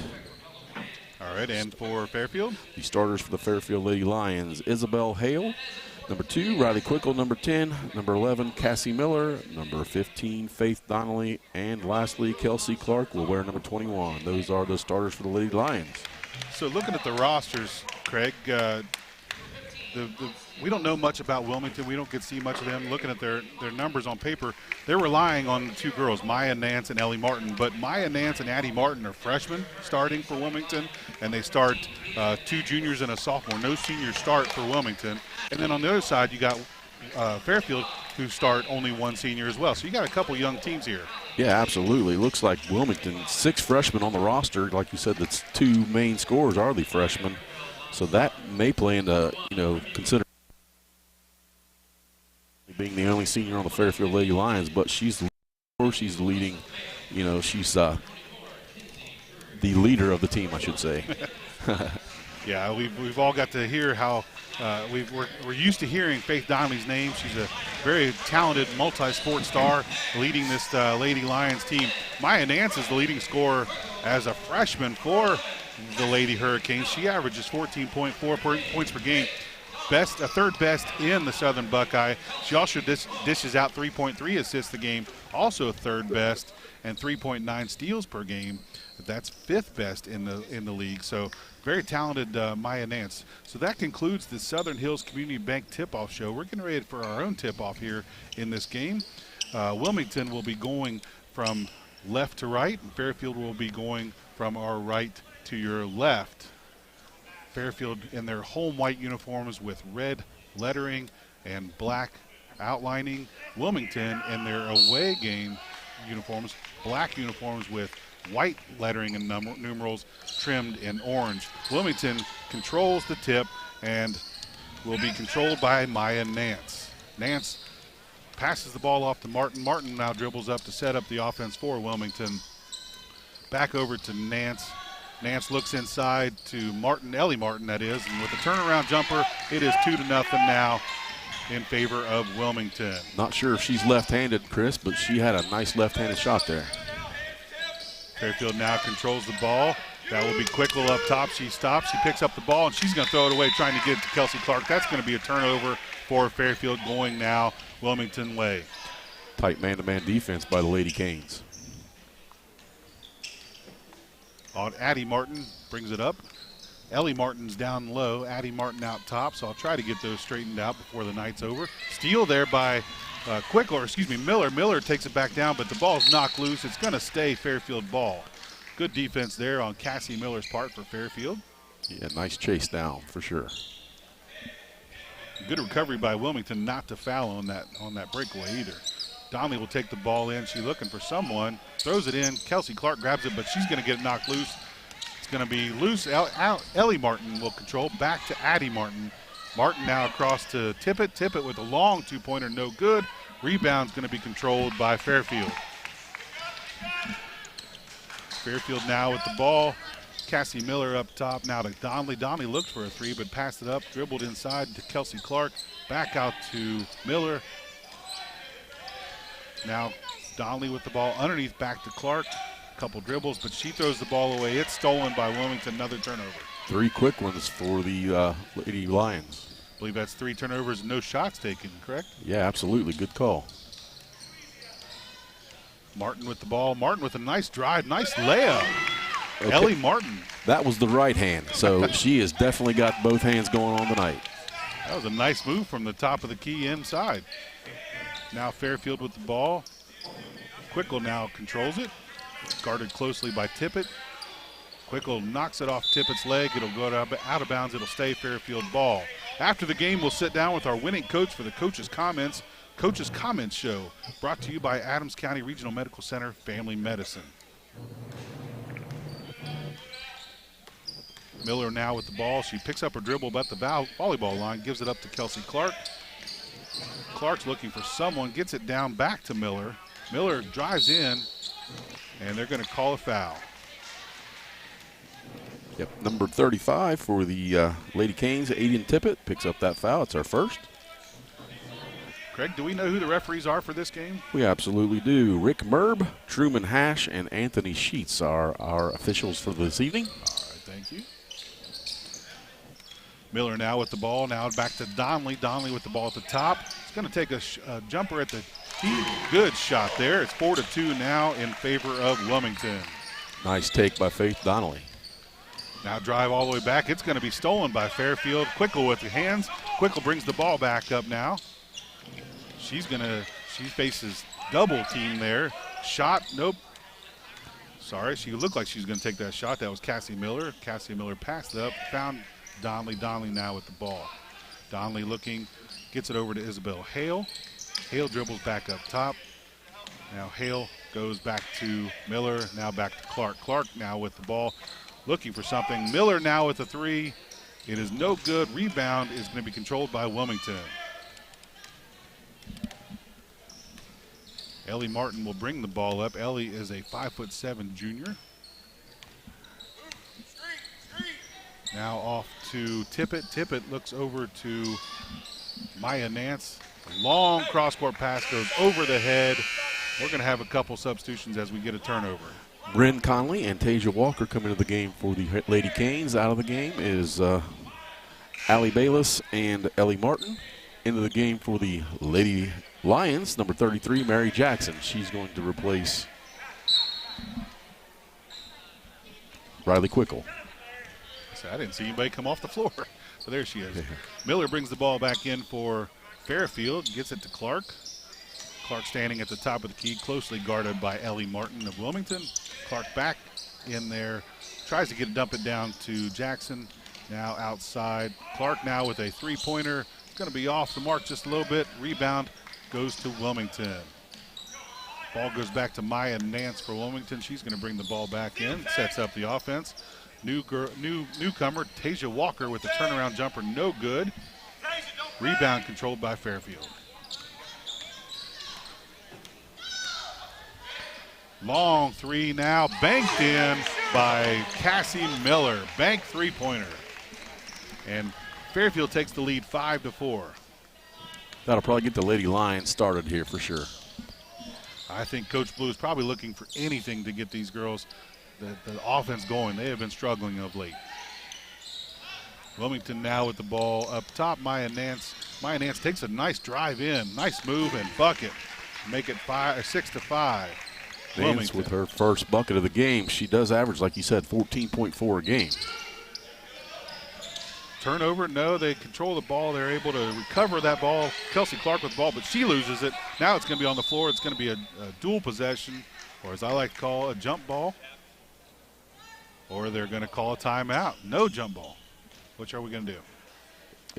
I think it's going to be a dual possession. Staying with the dual possession, and that will be not a turnover as it stays with the Fairfield Lady Lions.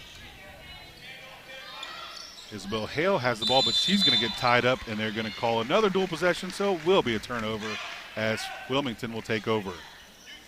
Next Saturday is another huge day of basketball on C103 and Good Guys Radio TV. Tune in for the Coach Young Classic from North Adams High School as we bring you all 8 matchups. Game 1 tips off at 10 a.m. next Saturday. 3:10 left here in the first quarter as Wilmington has the ball. They try to get underneath. It's knocked away by Fairfield. Riley Quickle into the game for the Lady Lions, replaces Isabel Hale. Scoreboard update brought to you by the tax professionals in H&R Block in West Union. It is 6-5 Wilmington, and now it is 9-5 as Maya Nance hits a three-pointer. 4-point lead now for Wilmington, 9-5 as Fairfield now with the ball the other end. Drive in by Donnelly. Donnelly looks for a little jumper. It's no good, but she's going to get fouled. What a take by Faith Donnelly. That foul goes against number 13, Maya Nance of the Lady Canes, her first. Donnelly to the line to shoot two. First free throw is good for Faith Donnelly, makes it 9-6, a 3-point lead for Wilmington. Second free throw coming for Miss Donnelly. Donnelly makes it 9-7. Ball now brought by Maya Nance back up the way toward Wilmington's other end. A nice drive by Maya Nance. Nice roll. 2 points for Maya Nance. 7 now for the game for Miss Nance. Coming back the other way, Cassie Miller with the ball. Gives it to Donnelly. Donnelly loses control. Tries to toss it in. It may have been tipped. It was by Wilmington. Fairfield will control the ball. Honesty Hudson coming into the game for the Lady Canes. She's going to replace Ellie Martin. Donnelly now will take the ball out for Fairfield. In the corner, way over in the corner. Wouldn't say that's underneath their own basket. They're over there, but now the ball was knocked loose into the crowd. She's going to take it out on the sideline across from us. Gets it into Quickle. Now to Kelsey Clark. Clark guarded closely by Hudson. Clark picks up her dribble, gets it out. It's now with Miller. Miller at the top, looks to Faith Donnelly. Donnelly with a crossover, can't get space, gets it to Clark. Back to Miller. Now underneath, and the ball is tipped away by Wilmington. Good defense there. Back the other way now is Addie Martin. Addie Martin at the three-point line gives it back out to Maya Nance. Maya Nance with a pump fake and a drive and a bucket. She does not play like a freshman, does she? No. It is now 13-7, a 6-point lead for the Wilmington Lady Canes. At halftime, our producer, Bailey Bellamy, will bring you the Higgins Steel Roofing Studio update to catch you up on scores and today's biggest headlines. Faith Donnelly now with a long two-pointer, no good, and they're going to call a foul on that follow-through. That's a costly foul. Maya Nance picks up that one. That's number 2 already here in the first quarter. Yes, they can't afford to have her and Ellie Martin on the bench, but I think Ellie Martin's getting ready to come back in the game. Faith Donnelly back at the line shooting 2. First one is good. Kiara Cole, Ellie Martin, Shantae Brown, and number 24, I already said Kiara Cole, so who else came in that I missed? Number 34, Allie Bayless back into the game. And I believe that was only Shantae Brown, Honesty Hudson is the only one that stayed out for that group. And second free throw was good, make it 13-9 now. Wilmington leads. 4 for 4 from the line for Donnelly. Different offense going to be out there now for Wilmington with that mass substitution. And as I say that, Shantae Brown throws the ball away. It's going to be a turnover for Wilmington. Fairfield ball. Yeah, you could definitely tell the difference when Nance, the floor leader, goes off the floor. Cassie Miller with the ball controlling for the offense for Fairfield. Quickle with the ball. It's tipped away by Martin. Quickle is able to recover, gets it out to Miller. Miller with a three-pointer, no good. Rebounded by Quickle, but it was taken away by Wilmington. Wilmington ball. Shantae Brown brings the ball up. Inside, she tries to go inside, but it's stolen by Faith Donnelly. Nice steal. She goes in for a layup, misses it. Rebound controlled by Wilmington. Honesty Hudson brings it up. It gets stuck at the half-court line, but is able to get loose. Long three for Wilmington, no good. Controlled by Kiera Cole. Kiera Cole throws the ball back across the court, but it goes out of bounds. Turnover Wilmington. Lady Lions started out with the turnovers, and now Wilmington has caught them and passed with 6 this quarter. Well, Fairfield needs to take advantage of those turnovers and score here and get back in this ball game. 20 seconds left here in the first quarter, 13-9. Snappy Tomato Pizza and Seaman in West Union proudly serve our families and are proud to sponsor this broadcast. Snappies, so much taste in a snap. And in there we have a long two-pointer for Isabella Hale. Is that correct? Yes, sir. And that's 13-11. 5 seconds left. We're going to see a shot, last second shot by Wilmington. No good. That was Ellie Martin. And that's how we end our first quarter. It's 13-11. Wilmington will be back for second quarter action here on C103 and Good Guys Radio TV. That's the sound of your truck losing you money. Whether you're a major trucking operation or an independent owner, you're losing business. Let me give you some advice. Call Willie & Son Trucking. Their certified Caterpillar, Cummins, and Detroit experts can get your truck moving so you can get back to doing business. Call Willie & Son Trucking for an overhaul or glider kit rebuild at 937-763-9521. Keep your business rolling with Willie & Son Trucking.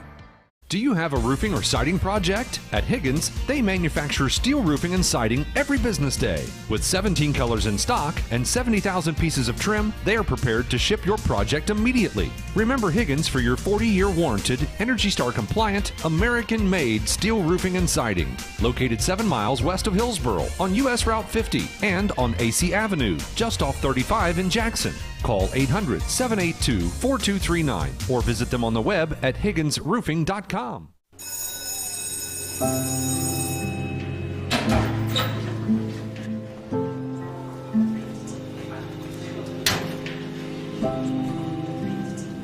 So I thought you quit. I tried. You know that thing can blow up in your face, right?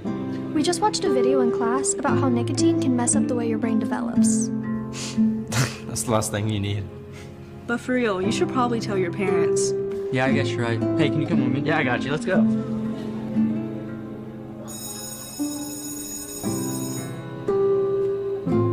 back in the studios are producing at the radio station. Fairfield with the ball to start off the quarter. Faith Donnelly is going to get pushed. It's going to be a foul on Wilmington. Addie Martin will pick that foul up. Her first, and obviously first of this quarter.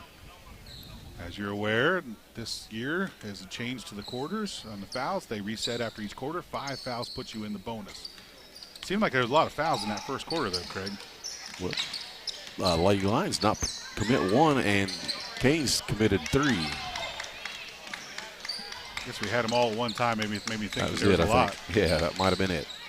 Donnelly with the drive in, no good. Rebound, Wilmington goes the other way with Addie Martin controlling the ball. A little stutter step, a little push off there, but no call. And the long three by Ellie Martin is no good. Rebound will go out of bounds. It'll be Fairfield ball. Yeah, that push came right in front of the coach there. Yeah, I saw, and I looked at you like, whoa, that was a push off right to the face as well. Fairfield now brings the ball back up. Cassie Miller with the ball. Miller will drive down, get it to Isabel Hale. Hale will turn around, try to drive in. Right-handed layup from the left-hand side. No good. Rebound, Wilmington. A lot of contact on that. No call. Well, if she went with her left hand, it might have had a better shot, but she went across body with that right hand. Cross shot. Wilmington now with the ball, and it's kicked off of Faith Donnelly, and it will remain Wilmington ball. They're taking it on the far corner. It's like Aiden Tippett will take it. Aiden Tippett, maybe? How'd you say that? I think it's Aiden. Aiden. A lot of letters in there for Aiden, but all right. Ellie Martin with the drive. Basket no good. Rebound to Fairfield. Now the other way will come Riley Quickle. Quickle out to Donnelly. Back up to Miller. She passed up a three. Will be a three-point shot by Hale. No good. Rebound Wilmington. Almost a non-forced error there by the Lady Kings. Almost do it right out of bounds. Unforced. I said non-forced. I made up a word. No score yet here in the second quarter, but there we go. Right there is our first basket. Allie Bayless with a layup and a two-pointer. It's 15-11 Wilmington. Donnelly now with the ball. She's going to drive in, gets it out to Hale. Hale will get it over to Quickle. Back to Miller. Miller will now take it and give it off to Hale. Miller with the ball, looks inside to Kelsey Clark. Kelsey Clark's been quiet so far this game. Yeah, second leading scorer for the Lady Lions has not yet to score one.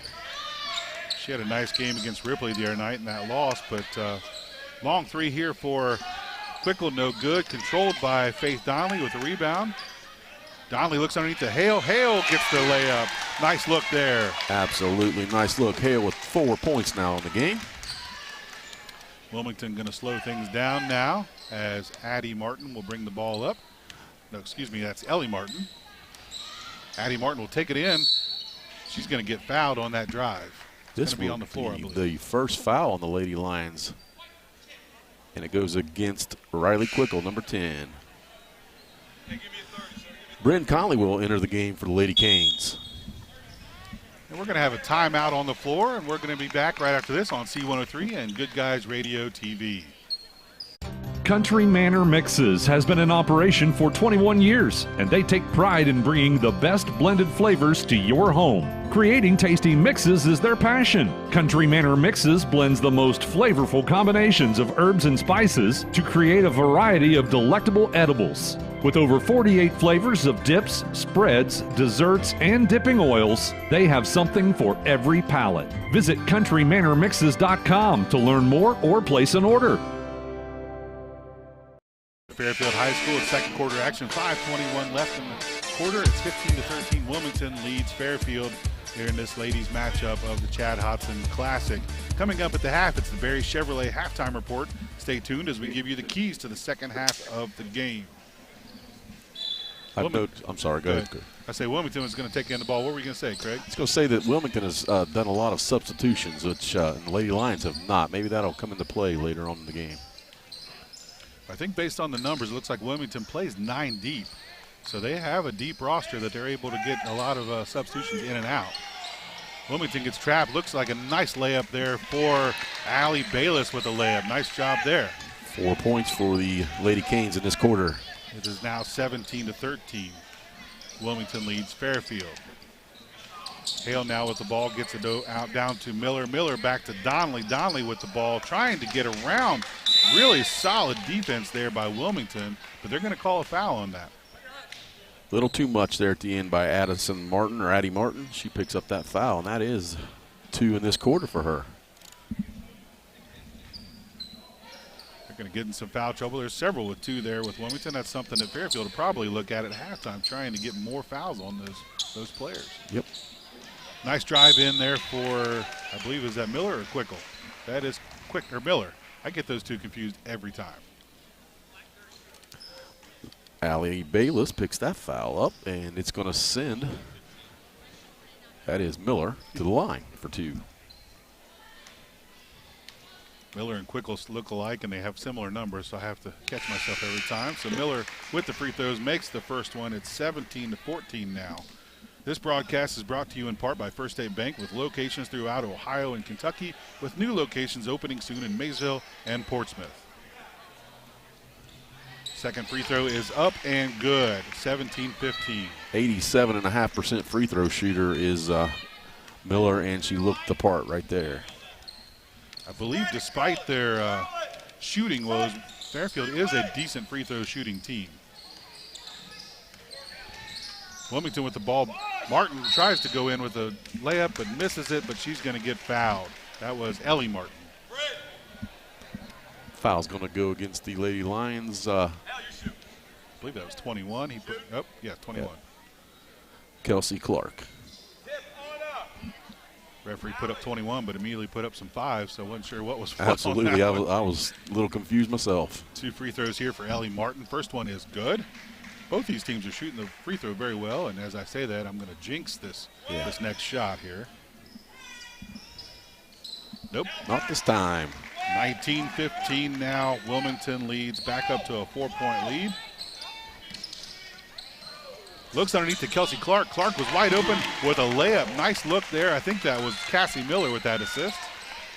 Kelsey Clark now with her first basket. Wilmington now will bring the ball back up outside to Bayless. Bayless dribbles in, doesn't get a lane, gets it back out to Bryn Conley, who's just now come in, who has just since come into the game, I believe. Conley back out with the ball out top. She's going to look over to Bayless. Bayless probably going to hit a three-pointer here.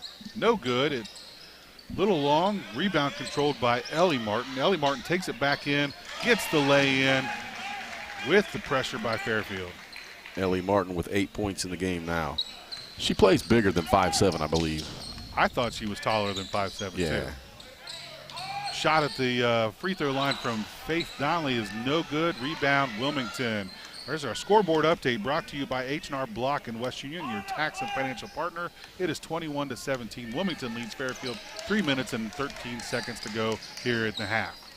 Little layup or lay-in there for Ellie Martin.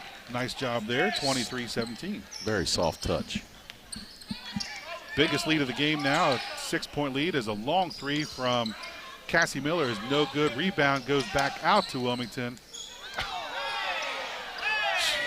She puts a little elbow into Cassie Miller on that rebound, but no call there.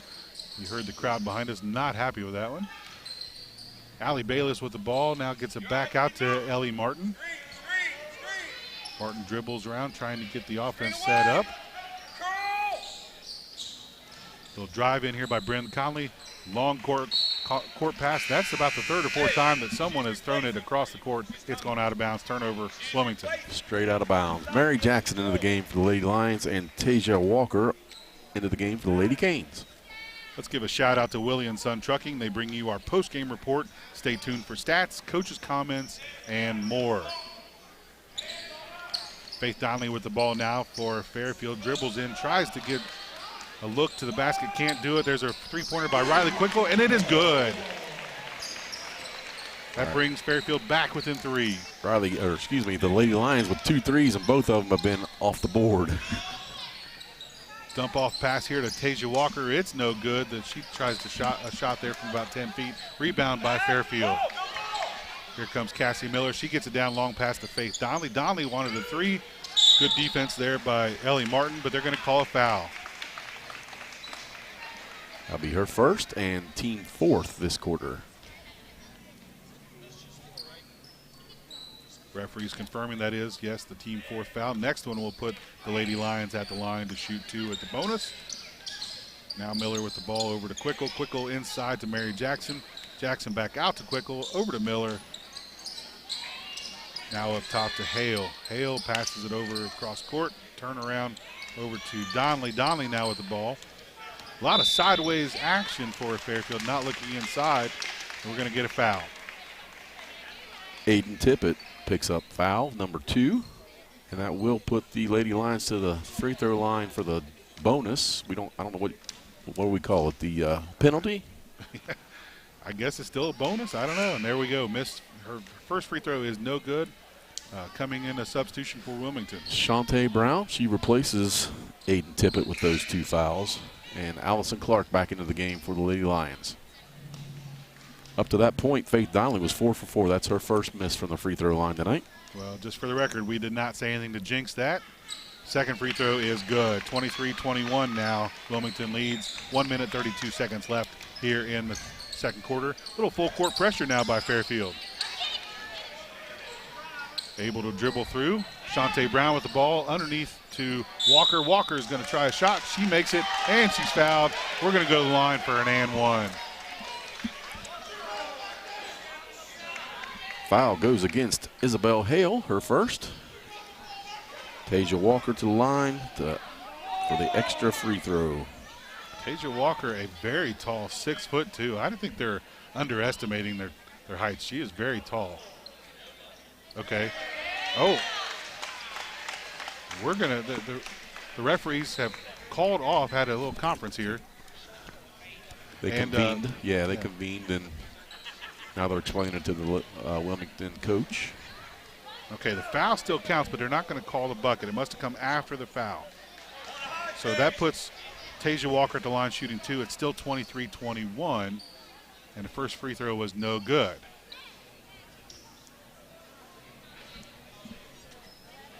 Now we explain it to the Fairfield coach. Yeah, I missed that. I guess what they're saying is that the shot came after the foul was called, and for whatever reason they took off the bucket, but she's shooting 2. She missed the first free throw. Continuation in high school is a pretty non-existent. Second free throw is good, 24-21. Wilmington leads, 1:23 left to go in the second quarter. Allie Bayless into the game. She replaces Tasia Walker after that free throw.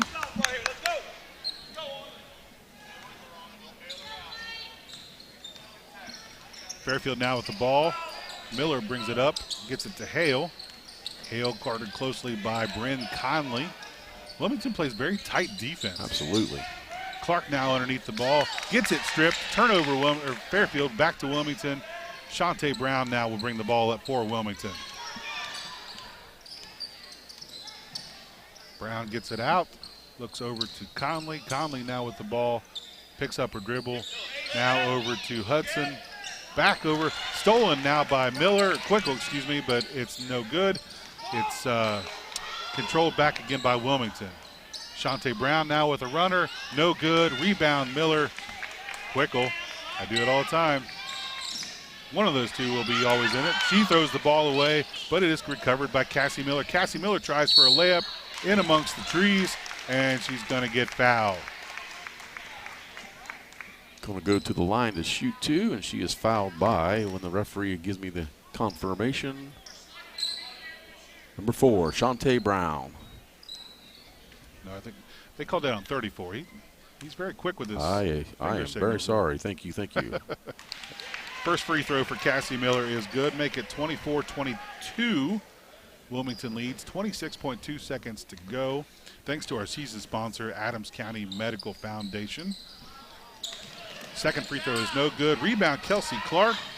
She's going to throw it out of bounds, though. Although she believes she threw it off Wilmington's leg, but referee's not going to listen. It's going to be a turnover against Fairfield.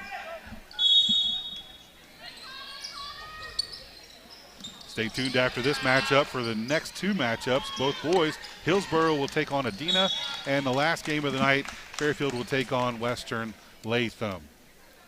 Some nice full court pressure by the Lady Lions caused that deflection. Addie Martin and Maya Nance back into the game for these last 15.7 seconds with those both with 2 fouls, but it's an offensive possession, so good call by the coach. 24-22, Wilmington leads. Here comes Maya Nance with those 2 fouls. She's been quiet here in this second quarter. We haven't seen her much, if at all. Trying for the last second shot. 6 seconds, 5 seconds left to go here. Ellie Martin with the ball. And they're going to call a foul, and I believe it's going to go the other way. Yeah, nice charge taken by Faith Donnelly there, and that's an important foul. Ellie Martin has 2 now in the game. 1.5 seconds left here in the second quarter. Going to get those players out that have the 2 fouls. Maya Nance, Addie Martin. Ellie Martin's going to stay in, however. 1.5 seconds to go here. Last second shot here for Fairfield. Gets the ball in, and it's not going to be, she's not going to get the shot off. It's going to be guarded by Wilmington. And that's how the half ends. It's 24-21. Wilmington leads Fairfield, and we'll be back with the Barry Chevrolet halftime report after this on C103 and Good Guys Radio TV. We could make a big, loud, expensive promo to talk about our high school sports coverage.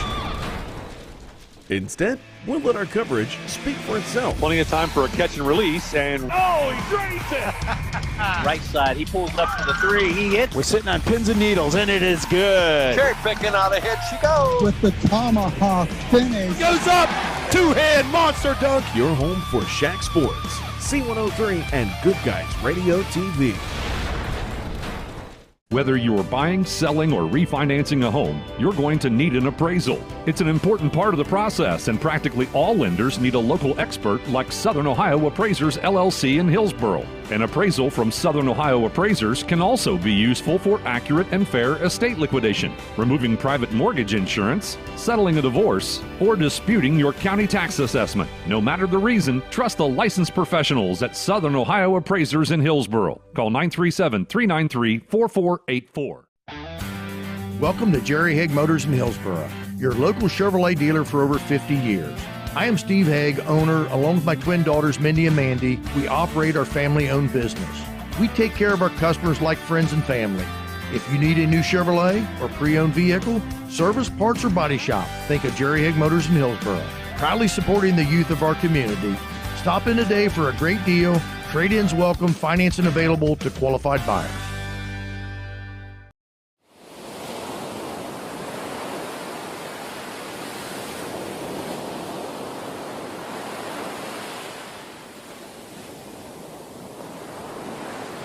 Back to Fairfield High School. It's halftime for Game 4 of the Chad Hodson Classic. We're in the girls' game. Fairfield Lady Lions hosting the Wilmington Lady Hurricanes. Wilmington leads at halftime 24-22. After the first quarter, it was 13-11. Wilmington led by 2 points. In that second quarter, very even. Obviously, even as the score was 11-11 in that second quarter. Wilmington retaining the second point lead going into halftime 24-22. At a couple different occasions, Wilmington had 6-point leads in each quarter, but Fairfield is able to stay with them.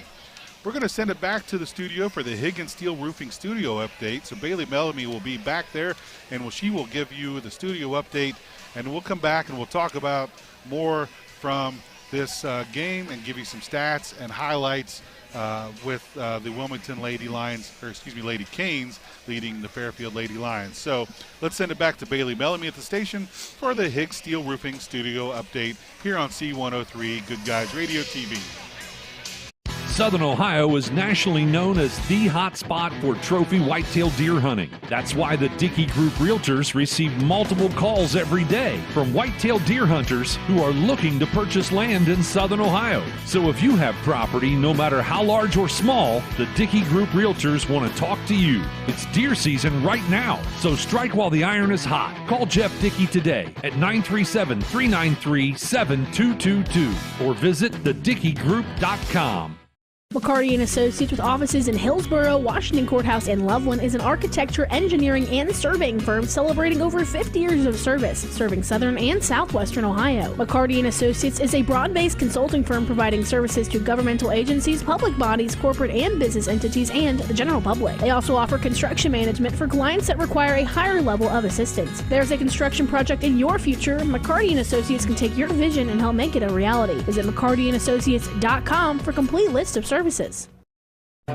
Who is Barry Chevrolet? Why don't you ask your friends and neighbors? Because after 70 years and 4 generations in the automotive industry, odds are we've made a happy customer out of somebody you know. Hard-working, proud Americans drive Chevrolets, and that's why we sell them at Barry's. Hats off to everybody driving a Silverado truck. You're my kind of people. Barry Chevrolet, your best deal dealer. What we believe matters because it shapes who we are. At First State Bank, we believe in rural communities. We have since our start in 1884. We're proud of where we come from. And while others have come and gone, we've remained because standing by the folks you believe in is what a real local bank does. First State Bank, built on belief.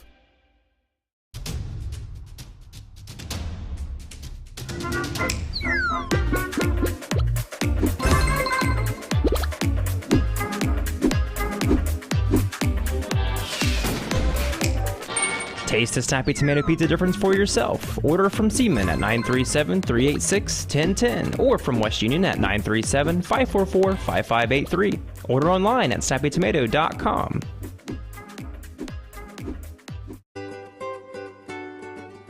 It takes a lot of energy to create a successful high school athletics program, and often is more than team coaches or school officials can do alone. That's why school athletic booster programs are so important. The Fairfield Athletic Boosters would like all concerned adults to show their school pride and say good luck, Fairfield Lions and Lady Lions, and congratulations, and have a great season. Go Lions! From the Fairfield Athletic Boosters.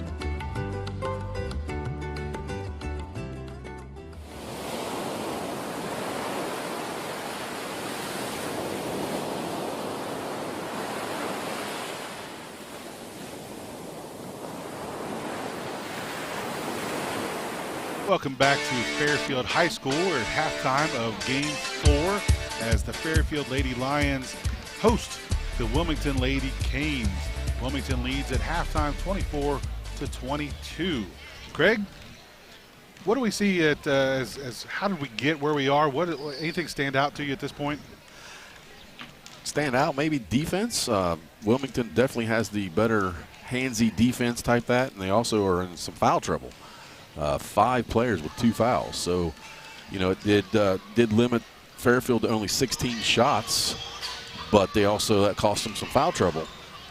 Fairfield went 6 for 16 from the field for 38%. They were 4 from 8 inside the arc and 2 for 8 outside. So those two three-pointers helped them stay in the game. Also making 8 out of 10 free throws, very important.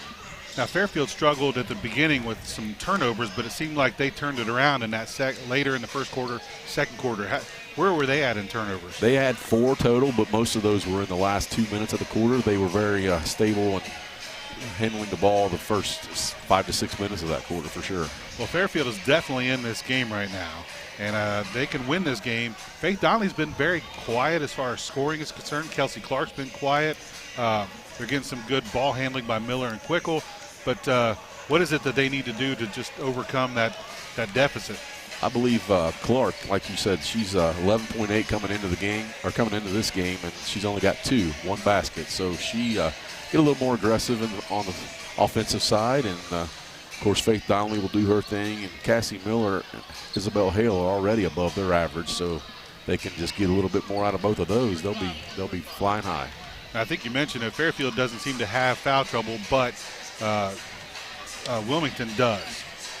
Yes. Is that going to play into place in the second half, you think? I definitely think so. But Maya Nance, with the leading scorer for the Lady Canes with 2, if she would happen to pick up a first one real quick in this third quarter, definitely keep the Lady Lions in the game for sure, because Maya Nance is a great ball player. All right. Well, thank you, Craig. Well, we're going to send it back real quick. We'll finish up the Barry Chevrolet halftime report after these messages on C103 and Good Guys Radio TV.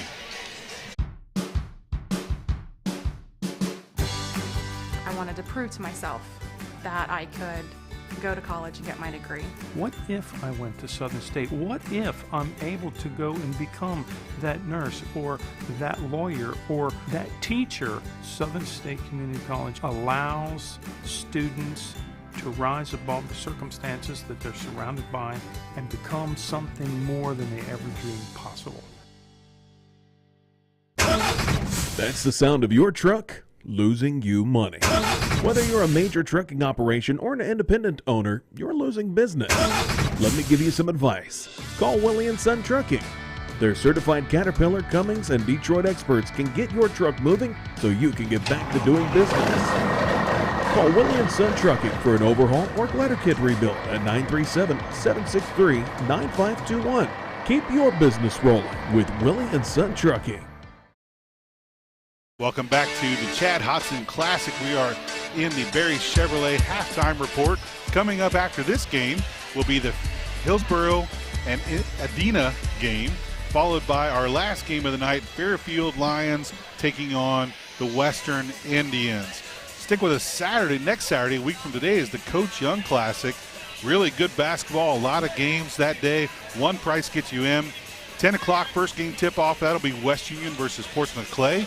Then Ripley and Sims Valley, White Oak and South Point, Manchester and Western Pike, Eastern and Blanchester, Peebles, and then Georgetown. And then we finish the game with a doubleheader of girls and boys basketball. North Adams takes on Chesapeake. So really good basketball next Saturday here on C103. That'll conclude the Barry Chevrolet halftime report. We're going to come back, we're going to stay here for third quarter action now at Fairfield High School. Wilmington will have the ball to start out the third quarter. Both teams will come back with all their starters. Hale, Quickle, Miller, Donnelly, and Clark. For the Lions, Nance, Martin, Bayless, and Tippett for the Canes. Ball controlled by Tippett. Now over to Martin. Now back out top. Underneath to Ellie Martin. Ellie Martin with a turnaround. No good. They're going to call a foul.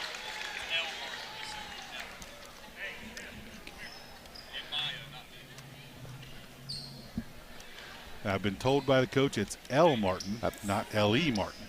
Yep, been doing that wrong the whole game, but that's okay. We'll fix it now. That's right. The benefit of sitting right next to the coach. She's at the line shooting too. Isabel Hale picks up that foul. First free throw, no good for Elle Martin. Had hit the first two. Now she's 2 for 3. Second one is up and good. It's now 25-22. Wilmington now leads. 7:40 left here in the second quarter. Fairfield with the ball now. Quickle out top, dribbling, guarded by Tippett. Now underneath to Donnelly. Donnelly with the shot, no good. Turnaround, now rebound by Wilmington going the other way. Maya Nance with the ball, looks underneath to Elle Martin. Back outside. That'll be controlled by Tippett. Tippett with a three-pointer, no good. Rebound fought for by both parties, and that's going to be a dual possession. That'll stay. That'll go to Fairfield now at this point.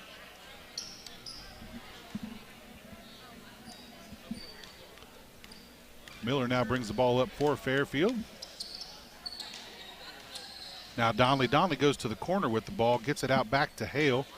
Hale back over to Quickle, now underneath to Donnelly, back out to Hale.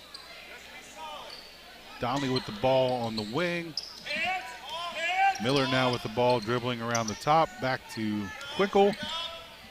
Quickle takes a drive in, takes the layup, no good. Rebound will go to Wilmington. Thought it might have been called a foul, but nope, it was just on the line, out of bounds. Maya Nance now brings the ball back up for Wilmington. Nance had 9 points before picking up that second foul in the first quarter, so we know she's active. We talked about her. She's a freshman, but she plays much older than a freshman. She's a very good ball handler, very good ball player. Good defense there by Faith Donnelly. Tips the ball away, controlled by Kelsey Clark, goes the other way, turnover, and then they're going to turn the ball back over to Wilmington. A little turnover for turnover, as we see on occasion. That was a tough one. Join Ben Higgins game days at 4:45 and just before tip-off for the Shack pregame report, brought to you by Ron Lynch and the Edward Jones Investments in Maysville and Peebles. Save a lot. Elle Martin with a layup and a left hand. Nice little roll there. Did a little ball fake on the side there. Now she has 13 points to lead all scorers. Faith Donnelly now with the ball for Fairfield. That's a tough one. It's going to go against Maya Nance, that foul. And you talked about that. That's the one that's kind of a quick one right here in this quarter. Looking for it, and it unfortunately happened. Coach not happy with that. He's right here in front of us, pleading his case to the referees. Referees, as they do, don't listen and walk away. Faith Donnelly with 2 free throws here. First one is good. Make it 27-23. Wilmington leads by 4. 8 points for Faith Donnelly, only 1 field goal. Very well from the line. Second free throw up and good.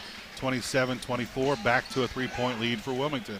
Nance brings the ball up for Wilmington. Goes long underneath to Bayless. Bayless tries the layup but doesn't make it. Rebound by Fairfield.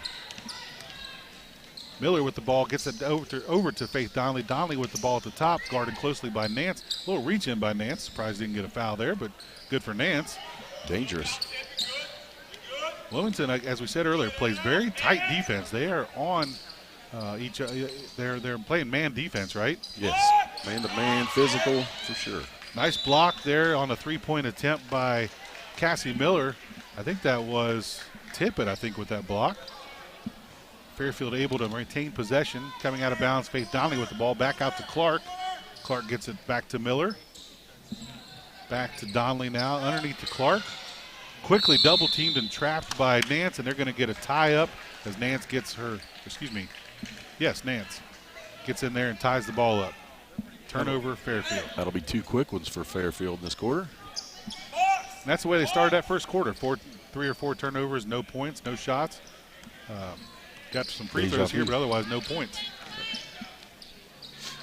Attempted steal there by Miller is no good for Fairfield. Wilmington still retains the ball. Elle Martin underneath tries another little scoop shot and makes it. Another basket for Elle Martin. 15 now for Elle Martin. She's a very good post player, even though she's been point guard every now and then, but she's a very fine post player. Good ball handler. Another turnover for Fairfield as Quickle tries to go down and gets it stolen away. Now the other way, Maya Nance gets it over underneath to there's a shot up and no good. A rebound by Addie Martin is no good as well. A couple of attempts there for Wilmington. Wilmington will retain possession underneath their own basket. Wilmington is, compared to Fairfield, a little bit bigger as far as taller. And we're going to have a timeout on the floor. We'll be back right after this on C103 and Good Guys Radio TV. Do you have a roofing or siding project? At Higgins, they manufacture steel roofing and siding every business day. With 17 colors in stock and 70,000 pieces of trim, they are prepared to ship your project immediately. Remember Higgins for your 40-year warranted, Energy Star compliant, American-made steel roofing and siding. Located 7 miles west of Hillsboro on US Route 50 and on AC Avenue, just off 35 in Jackson. Call 800-782-4239 or visit them on the web at higginsroofing.com.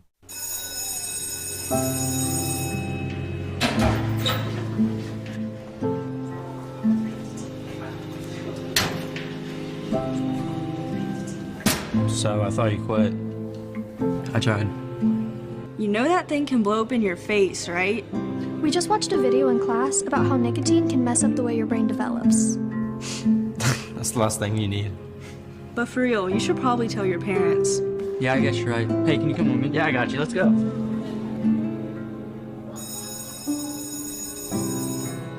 Goal 4 minutes, 11 seconds left in the third quarter. Wilmington leads 29-23. This coverage is sponsored by Southern State Community College. Visit sscc.edu to begin your pathway to completion today. Wilmington with the ball. Elle Martin now up top. Gives it over to Addie Martin. Martin gives it up to Tippett. Tippett, it's stolen away by Faith Donnelly. Turnover. Faith Donnelly comes in for a layup and hits it. 29-26. Now Wilmington leads back to a 3-point lead. Excellent steal by Donnelly and good finish. Tippett with a three-pointer now and is no good. Rolls off. Rebound by Kelsey Clark, and they're going to call a foul on somebody. And I think it's going to stay Fairfield ball.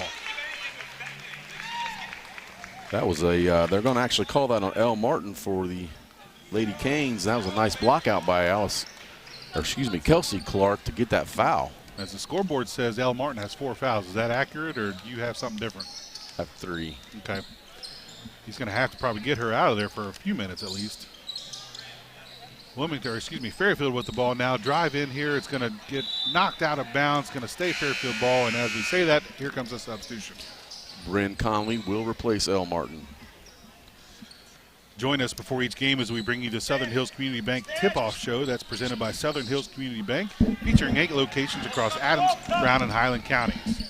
And I believe we had a turnover. And back the other way, Donnelly takes the ball back. Another steal for Donnelly. And she loses control, and they're going to call a foul from behind.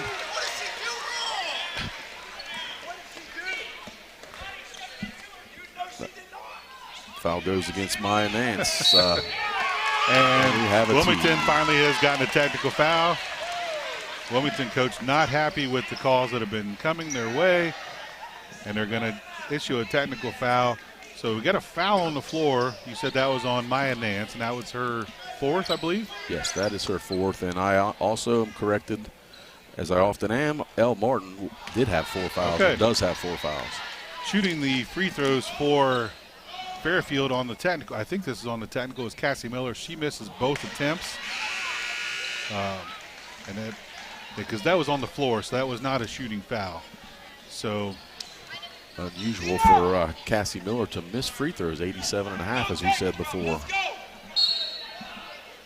So if those were the technical fouls, we take it out on the side. Coach Williams going to have to do this game from his seat the rest of the game. And we're going to have another foul on Wilmington. Still 29-26. Wilmington leads, 3:08 left. Another foul on Wilmington now.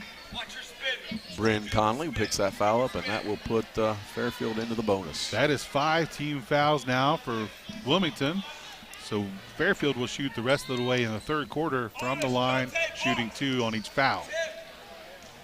Cassie Miller at the line, shooting 2. First one is good. Scoreboard update brought to you by Jeff Newman and his staff at H&R Block and West Union, the tax professionals. It is 29-27. Wilmington leads. 3 minutes, 8 seconds left in the third quarter. Second free throw is good. 29-28. It's back to a 1-point lead. 8 points now from Miss Cassie Miller.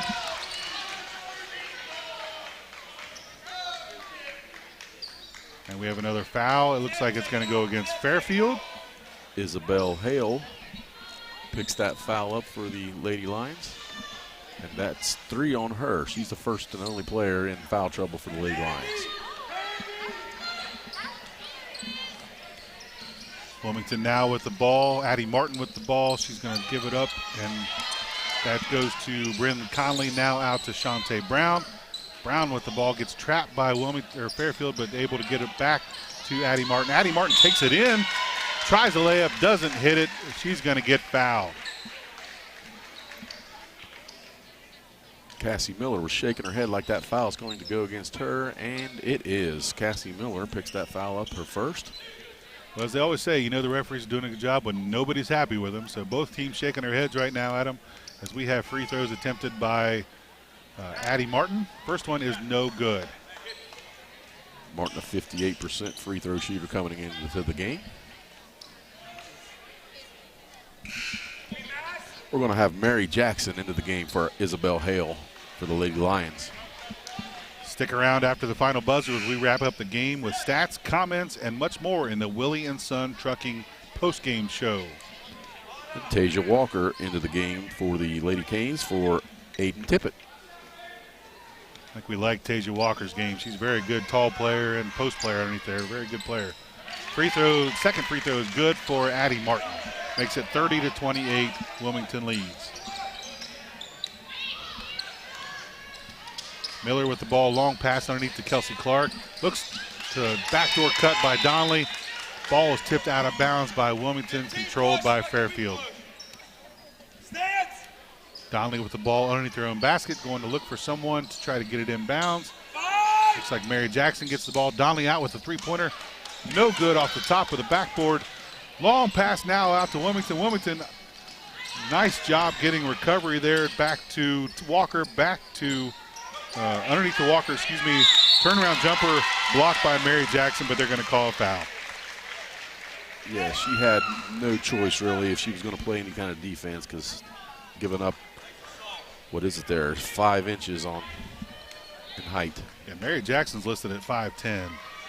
I don't know if she's 6'2" or not. It's Tasia Walker. First free throw for Walker is good. 2 for 3 now for Tasia Walker in the game. Second free throw is up and good. Very nice looking free throw shot for Tasia Walker.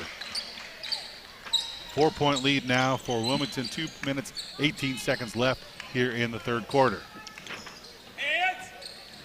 Faith Donnelly now with a nice move, going in for a layup. Gets fouled as she tries a layup. Donnelly's going to go back to the line for free throws number 9. The Lady Canes, that's 3 on her.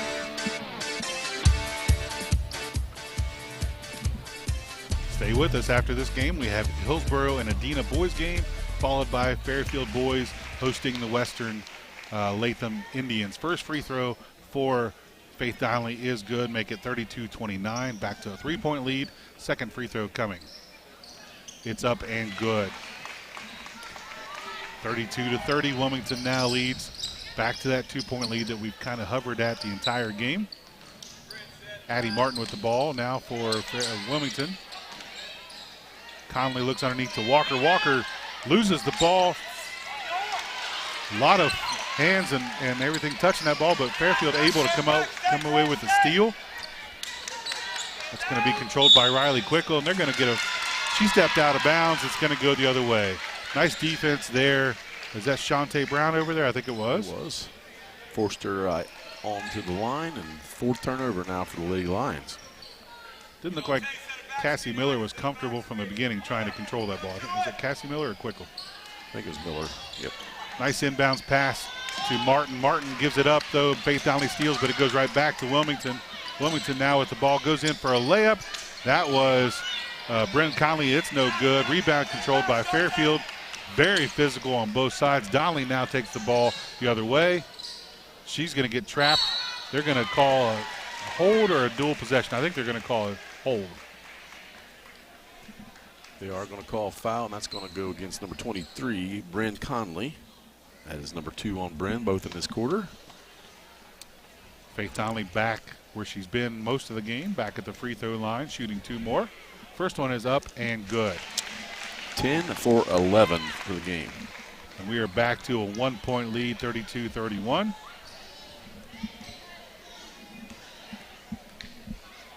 Second free throw is up and gets the nice roll, and we have a tie. Brand new ball game, 1:24 left in the third quarter. As Wilmington brings the ball back down, Addie Martin controls, and she throws it out of bounds. They absolutely do miss those 2 starters that are both. It is a both different guards, team, yeah. different team out there. Got a substitution for Martin. Fairfield as Isabel Hale comes back in the game. She's going to replace Mary Jackson. Yeah, it is a different crew out there with Wilmington, with those different players, various players off, and these girls on. Looks like they're actually going to go into a 2-3 zone here, maybe for the last minute 10. Long 3 there for Fairfield is no good, controlled by Walker. That was Miller, I think, with a missed 3. Martin now brings the ball back in for Wilmington. Nice give and go, but for Martin, and a block by Kelsey Clark, but they're going to call a foul. Looked good, but she did get a little bit too much of the body there, and she's going to pick up that foul, number 2. 54.6 seconds to go here in the third quarter. Addie Martin now at the free throw line shooting 2, and I've got all 4 girls in the coach in my way, but the first free throw is good. 33-32, Wilmington leads. Addie Martin with 2 points in the game now, both free throws. She averages 4.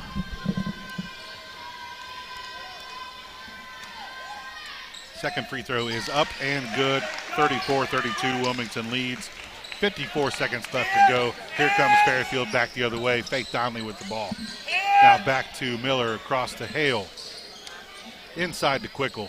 Quickle tries to give it back to Hale. It's tipped away, but Kelsey Clark there to save it. Now Faith Donnelly with it. 38 seconds to go here in the fourth quarter. Tipped out of bounds by Bryn Conley. It will stay a Fairfield ball right in front of Fairfield's bench. So many deflections. Wilmington has their hands in the passing lane constantly. Mary Jackson back into the game for Hale. Offense-defense substitution with Hale on those 3 fouls. Oh, except Fairfield's on the offensive line, so call me crazy. Cassie Miller looks at a 3, but passes it up. Does not take the shot. Quickly with the ball, closely guarded by Addie Martin. Back across to Kelsey Clark. Now to Faith Donnelly. Little turnaround jumper from the baseline is good. Back to a tie, 34-34. Last 10 seconds here in the third quarter, excuse me. Last second shot, no, it wasn't taken. There comes Addie Martin for a 3-pointer at the buzzer. No good. Rebound, and it'll stay that way. It's 34-34 after 3 quarters. We're going to come back right after this for the final quarter on C103 and Good Guys Radio TV. Country Manor Mixes has been in operation for 21 years, and they take pride in bringing the best blended flavors to your home. Creating tasty mixes is their passion. Country Manor Mixes blends the most flavorful combinations of herbs and spices to create a variety of delectable edibles. With over 48 flavors of dips, spreads, desserts, and dipping oils, they have something for every palate. Visit countrymanormixes.com to learn more or place an order. We could make a big, loud, expensive promo to talk about our high school sports coverage. Instead, we'll let our coverage speak for itself. Plenty of time for a catch and release, and oh, he drains it! Right side, he pulls up for the 3, he hits. We're sitting on pins and needles, and it is good. Cherry picking out ahead she goes. With the tomahawk finish. Goes up, 2-hand monster dunk. Your home for Shack Sports, C103 and Good Guys Radio TV. Whether you're buying, selling, or refinancing a home, you're going to need an appraisal. It's an important part of the process, and practically all lenders need a local expert like Southern Ohio Appraisers LLC in Hillsboro. An appraisal from Southern Ohio Appraisers can also be useful for accurate and fair estate liquidation, removing private mortgage insurance, settling a divorce, or disputing your county tax assessment. No matter the reason, trust the licensed professionals at Southern Ohio Appraisers in Hillsboro. Call 937-393-4484. Chad Hodson Classic, the Lady Hurricanes of Wilmington taking on the Lady Lions of Fairfield. We are tied at 34 here in the fourth quarter. Well, Fairfield will take the ball here to start the quarter as Cassie Miller controls the offense for Fairfield. Looks to underneath to Kelsey Clark, back out to Miller, over to Donnelly, but it's tipped out of bounds by Wilmington. There you go, Craig. So many deflections. Bryn Conley's had like 4 in a row here on the right wing. Ball back in now to Miller. Over to Quickle. They're not looking to get the ball inside too much, it doesn't seem like, even though they got Mary Jackson and Kelsey Clark in there trying to post up, but they don't look like they're looking inside there. Long three now for Cassie Miller. As we've done in the first 3 quarters, there's going to be a foul. It's going to be fouled by Shantae Brown. That is her first. Well, the coaches will be happy to hear that's only her first foul. They're not happy that their foul was called. I think that's going to be a 3-shot foul for Cassie Miller. First one is good as Fairfield takes the first lead of the game since 3:55 to go in the first quarter.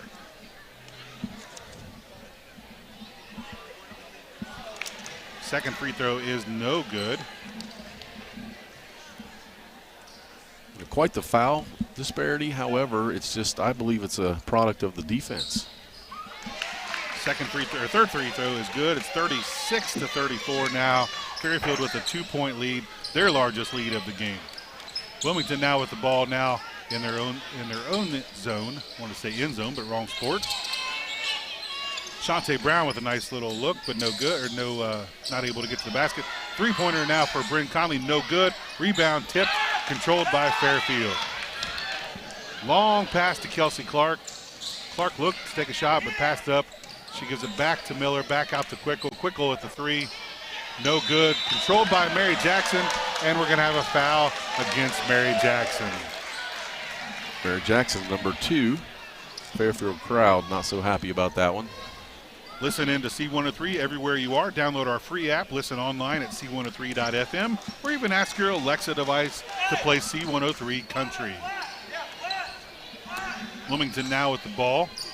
Addie Martin controls for the offense. Takes it down, picks it up, and gives it out to Shantae Brown. Brown across court to Conley. Conley with a layup. Good. Very good layup there for Bryn Conley. She gets into the scoring column, her first basket. And we're back to tied at 36. That's 36. And there's going to be a foul on Bryn Conley. Stuck her knee right out there. And I only laugh because we're sitting next to Wilmington's bench, and they are not happy with the various calls that Fairfield seems to be getting. I don't know if they're getting calls, but there's a lot of fouls called against Wilmington. They're a very physical team. At some point, they just started disagreeing with everything. Fairfield now with the ball. Oh, tipped away. It's going to be a turnover. I'm not sure what she was thinking on that pass. Right to Wilmington. Wilmington now with the ball. Addie Martin controls over to Bayless. Bayless up top, guarded by Kelsey Clark. Now over to Conley. Conley with the ball underneath now over to Tippett. Or excuse me, to Bayless. Bayless attempts a layup but doesn't make it. Rebound controlled by Fairfield. She found herself too wide open on that one. Heard the footsteps, as they say. Yes. Donnelly with the ball at the 3-point line. Passes up a jumper, gives it to Kelsey Clark. Takes a long 2-pointer. It's no good. Rebound controlled by Wilmington. Still 36-36, 5:27 left to go here in this fourth quarter. We'll honor one outstanding athlete as the Snappy Tomato Pizza Player of the Game in West Union Seaman right after the final buzzer. And then we have Bryn Conley going in for a layup, but she's fouled. She'll go to the line shooting 2. Riley Quickle will pick that foul up, number 2 in the game for her. at Snappy Tomato Pizza in West Union and Seaman. They were the sponsor for the player of the game here at the conclusion of the game. 2 shots here for Bryn Conley. First one is up, and it is no good. Those 3 starters back into the game for the Lady Canes. We have Aiden Tippett, Elle Martin, and Maya Nance.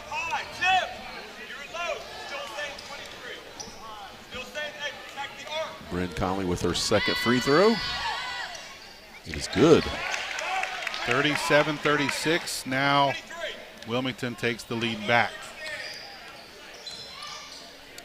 Faith Donnelly with the ball on the wing, looking to go underneath. Dribbles in, gets it back out to Quickle. Quickle across court to Miller. Isabel Hale with the ball. Hale dribbles out, then gets it back to Miller. Over to Quickle. Quickle now up with it. Gets it tipped away, and the turnover again will be controlled by Wilmington. You talked about the starters are back in there, and now the turnovers are coming for Fairfield. Wilmington now with the ball, looks underneath to Allie Bayless. Bayless puts the ball on the ground. It's stolen away, but it's recovered. Elle Martin with the ball, tries to take a shot, but is fouled. Kelsey Clark. Nope, he called that on Cassie Miller, pardon me. They double teamed. Cassie Miller and Kelsey Clark were double teaming on Elle Miller, Elle Miller with 2 shots. First one is no good, it rolls out. Our scoreboard update brought to you by the H&R Block in West Union, our tax and financial partner. It's 37-36. Wilmington leads, 4:36 left to go in the 4th quarter. Mary Jackson replaces Riley Quickle for the Lady Lions. Second free throw is no good. The rebound is controlled by Fairfield. Faith Donnelly now with the ball. Back out top to Kelsey Clark. Then to Isabel Hale for a 3-pointer. No good. Rebound loose on the ground. Kicked around. And finally controlled by Wilmington. Here comes Maya Nance with the ball. Long pass down. Oh, and she took a step, but they didn't call it. That's on Bryn Conley with a nice layup. Nice look by Maya Nance to find her down there. 39-36, Wilmington now leads. Hale tries to get underneath the Clark. Clark gets the ball. It's tipped away. Mary Jackson, and they got a timeout. We're going to have a timeout on the floor. We'll be back right after this on C103 and Good Guys Radio TV. Welcome to Jerry Haig Motors in Hillsboro, your local Chevrolet dealer for over 50 years. I am Steve Haig, owner, along with my twin daughters, Mindy and Mandy. We operate our family-owned business. We take care of our customers like friends and family. If you need a new Chevrolet or pre-owned vehicle, service, parts, or body shop, think of Jerry Haig Motors in Hillsboro. Proudly supporting the youth of our community. Stop in today for a great deal. Trade-ins welcome, financing available to qualified buyers.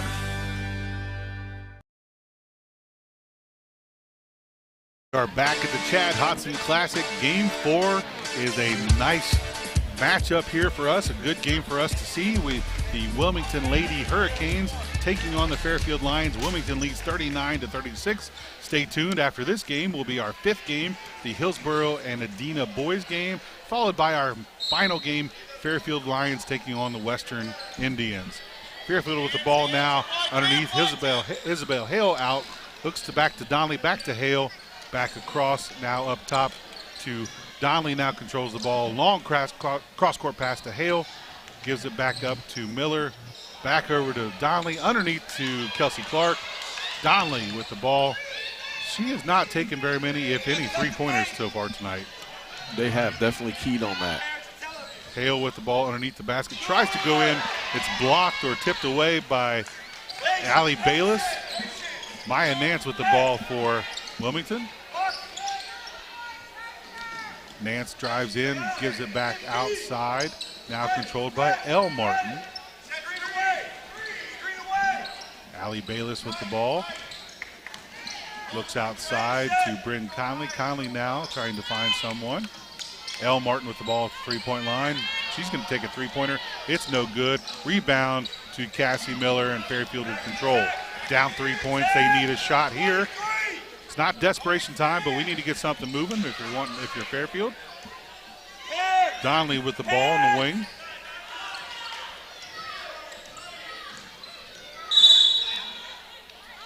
A very, very needless foul by Miss Maya Nance. She just smacked Donnelly in the face on a pass, and she will pick up her 5th foul. And that may be where that freshman lifestyle comes into play, where she's not making the mature decisions when it comes to fouls. Yeah, went ahead and played defense as if she didn't have any and cost her. Long three-pointer now that was for Cassie Miller. It's no good. Controlled rebound is to Wilmington, now bringing the ball back up.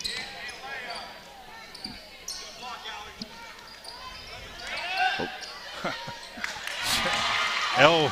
Martin with a little turnaround underneath, and it's good. And 41-36 now, a 5-point lead for Wilmington. You saw the same thing I saw. Yeah. The hook. Chuckling, there's a little hook move there. Isabel Hale with a long 2. It is good, 41-38. Scoreboard update brought to you by our H&R Block in West Union, your tax and financial partner. 41-38, 1 minute, 58 seconds to go here in the 4th quarter. Wilmington leads. Underneath now to L. Martin. It's no good. Her little turnaround jumper. Fairfield will control. Hale with the ball now, looking to go to Quickle. Quickle across to Donnelly, excuse me. Donnelly gets back to Quickle. Quickle tries to get a runner inside, no good. And referees are saying it's tipped by Wilmington. Thanks again to our season sponsors, including Health Source of Ohio, providing a unique and comprehensive approach to health right in your community. Kelsey Clark with a long 2-pointer, no good. Donnelly tries to get the rebound, and they're going to get a tie-up underneath, I believe. It's going to go Wilmington ball.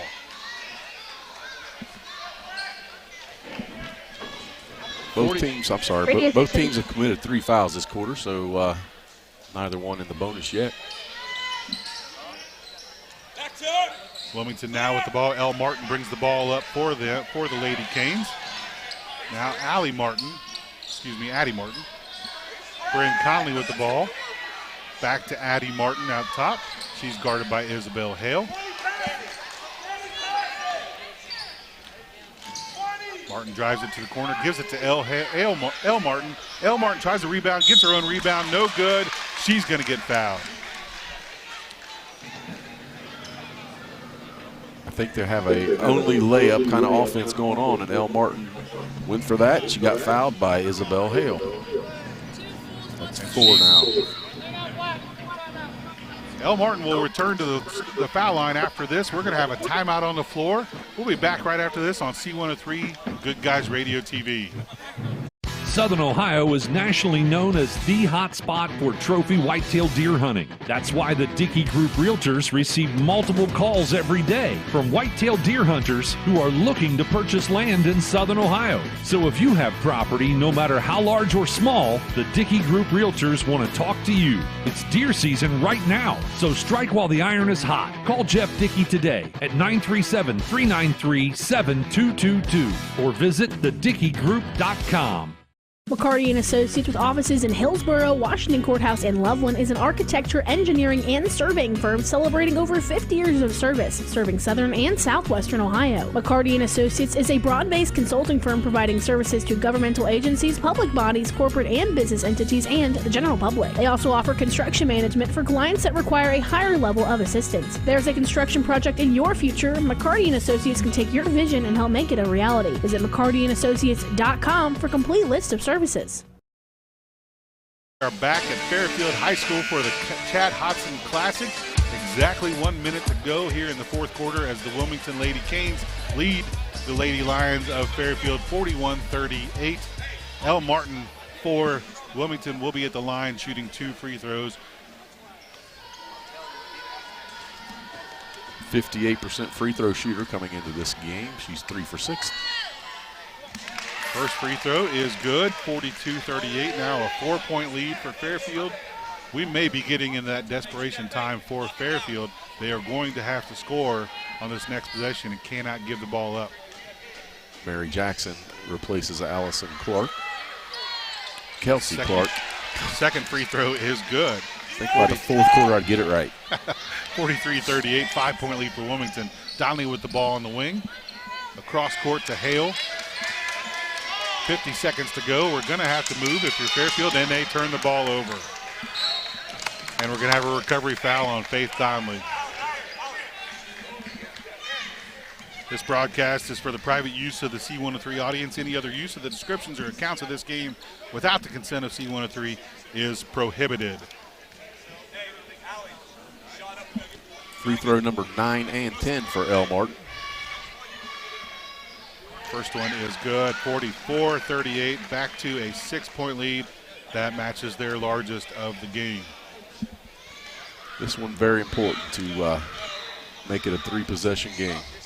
She missed it. No good, but they get their own rebound. Fairfield did not pay attention, was not ready to get the rebound, and they're going to get another foul on Fairfield to recover. White 10 goes on Riley Quickle, and it sends Aiden Tippett to the line for the first time this game. First free throw for Tippett is no good. Stay tuned after the game. We're going to have our coaches' comments section as well as our stats and player of the game brought to you by Snappy Tomato Pizza. Second free throw is good, 45-38 now. The 7-point lead now is the largest of the game for Wilmington. Faith Donnelly with the ball on the wing. She's going to take a long two. It's no good. Rebound goes to Wilmington, and I'd say that wraps it up. And Donnelly will do a foul for whatever reason. Send El Martin back to the line where she's going to shoot her 11th and 12th of this game. Most in the last 30 seconds. First free throw is good. It's 46-38 now. El Martin leading all scorers in the game with 21 now. She has had herself a heck of a ball game. Second free throw is good.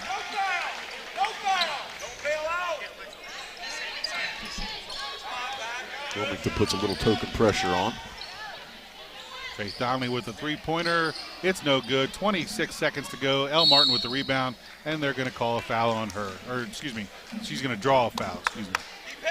Stay tuned for the Willie & Son Trucking postgame show immediately following the action here. Wiley. Find me in the names tonight, Chris. Riley Quickle picks that foul up, and that is number 4 on her.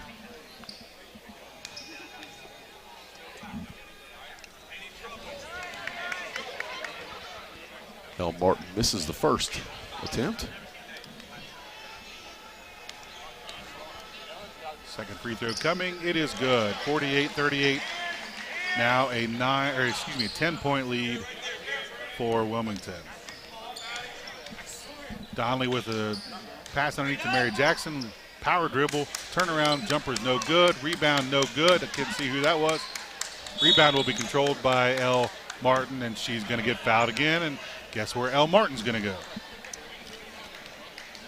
About to run out of space on my stat sheet. This is number 15 and 16.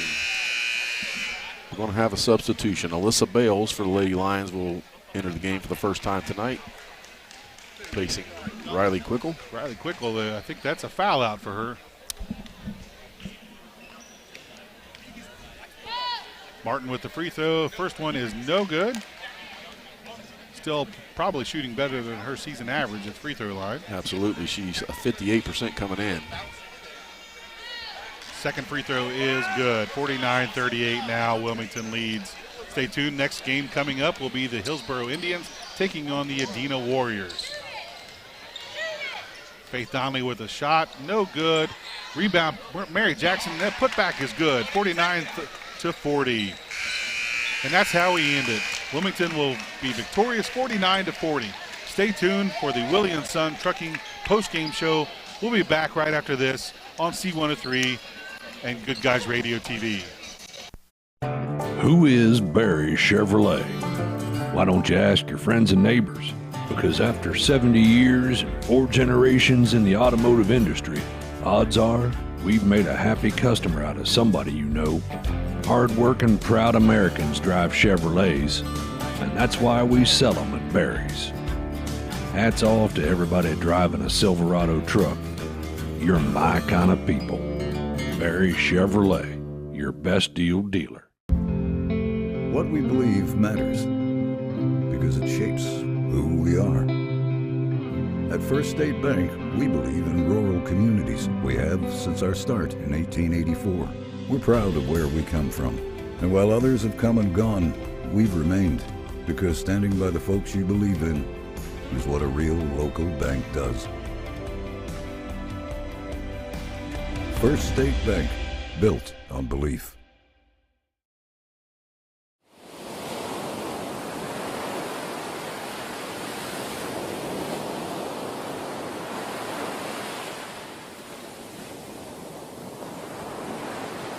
Welcome back to Fairfield High School and the Willie & Son Trucking Postgame Show.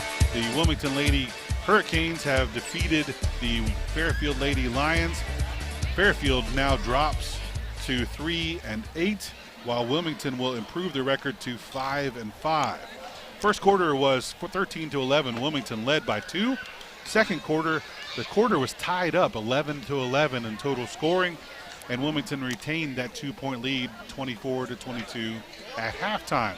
Third quarter, Fairfield took advantage a little bit and outscored Wilmington by 2 points, 12-10, and tied the game up 34-34. But the fourth quarter belonged to Fairfield, outscoring Wilmington by 9 points, 15-6 on the quarter, and ended the game winning by 9, 49-40, being victorious. We're going to come back right after this with some stats, look at how each player did, see if we get some coaches' comments from Coach Blue, and then we'll continue with the Willie & Son Trucking Postgame Show right after this on C103 and Goodguysradiotv.com.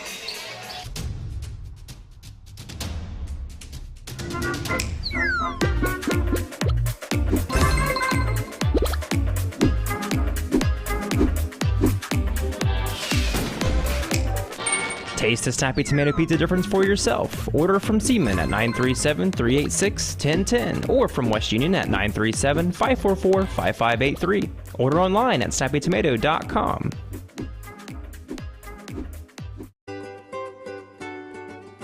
It takes a lot of energy to create a successful high school athletics program, and often is more than team coaches and school officials can do alone. That's why school athletic booster programs are so important. The Fairfield Athletic Boosters would like all concerned adults to show their school pride and say good luck, Fairfield Lions and Lady Lions, and congratulations, and have a great season. Go Lions! From the Fairfield Athletic Boosters.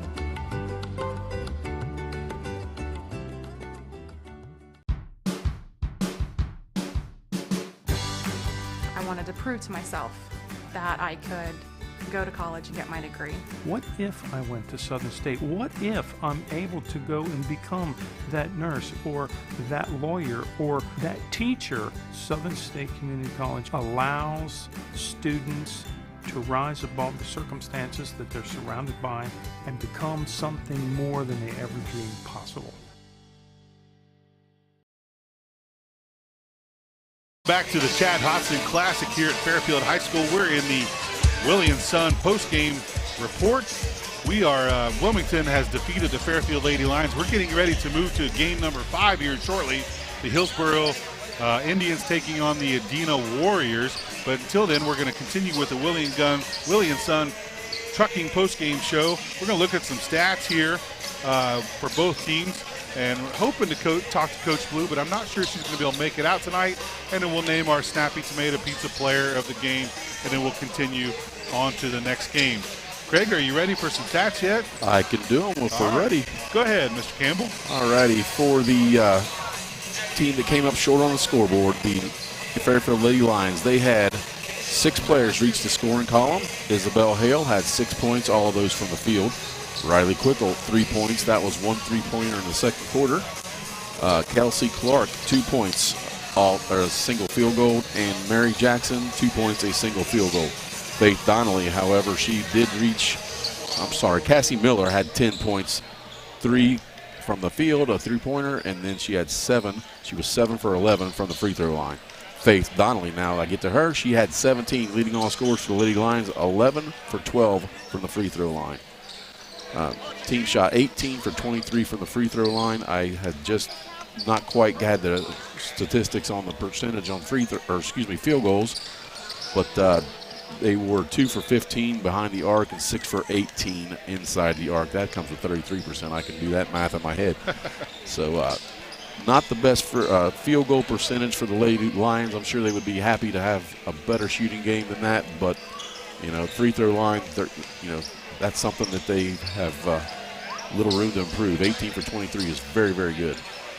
For the team that came up with the wins, the Lady Hurricanes from Wilmington, they had 7 players reach the scoring column. Addie Martin had 3 for 4 from the free throw line. Maya Nance, 9 points, all of those in that first quarter. Bryn Conley, 5 points, was 1 for 2 from the free throw line. Allie Bayless, 4 points, both from the 2-pointers from the field. Aiden Tippett, 1 point, 1 for 2 from the line. Tasia Walker, 3 points, and all of those 3 for 4 from the line. Leading all scorers, as we said, with the great game, Elle Martin, 24 points, went to the line 16 times, making 10 of those. The Wilmington Lady Hurricanes were 18 for 28 from the free throw line, shooting. Both teams made the exact same amount. However, Wilmington went to the line 5 more times, so that makes them at 65%. They shot a lowly 13% from behind the arc, but a very good 54% inside the arc for a total of 44% from the field. That brings the Wilmington Lady Hurricanes with that win. And that is the stats I have for you, Chris. All right, thank you, Craig. We're going to come back, wrap up the Willie and Son Trucking postgame show, and we'll hopefully get the Snappy Tomato Pizza Player of the game after this on C103 and Good Guys Radio TV. That's the sound of your truck losing you money. Whether you're a major trucking operation or an independent owner, you're losing business. Let me give you some advice. Call Willie and Son Trucking. Their certified Caterpillar, Cummins, and Detroit experts can get your truck moving so you can get back to doing business. Call Willie and Son Trucking for an overhaul or glider kit rebuild at 937-763-9521.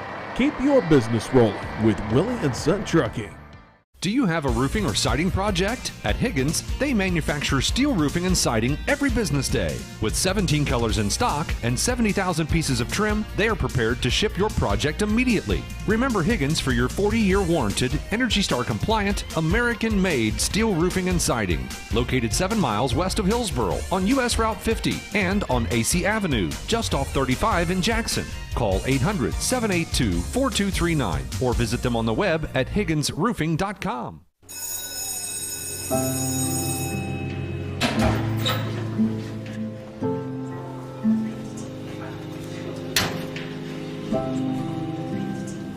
So I thought you quit.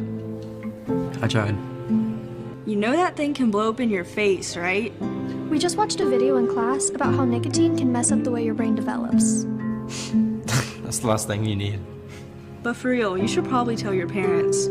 Yeah, I guess you're right. Hey, can you come with me? Yeah, I got you. Let's go.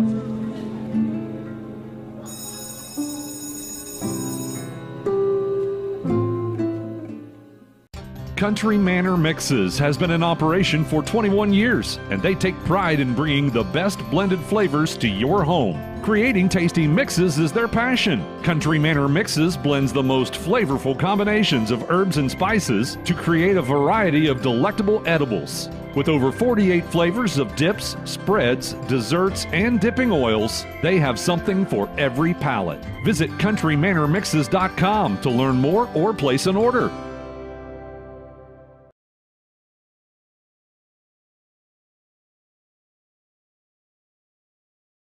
We're back for the Willie and Son Trucking postgame show. We're here now with Coach Jennifer Blue.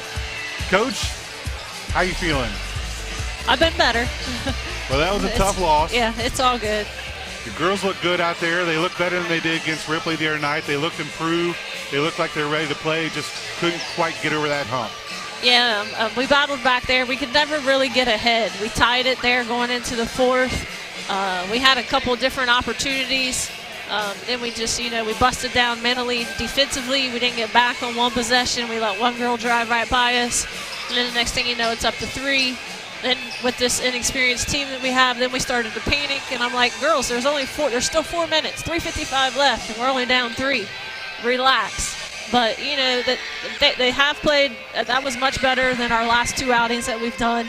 So we just need to put all 4 quarters together instead of 3.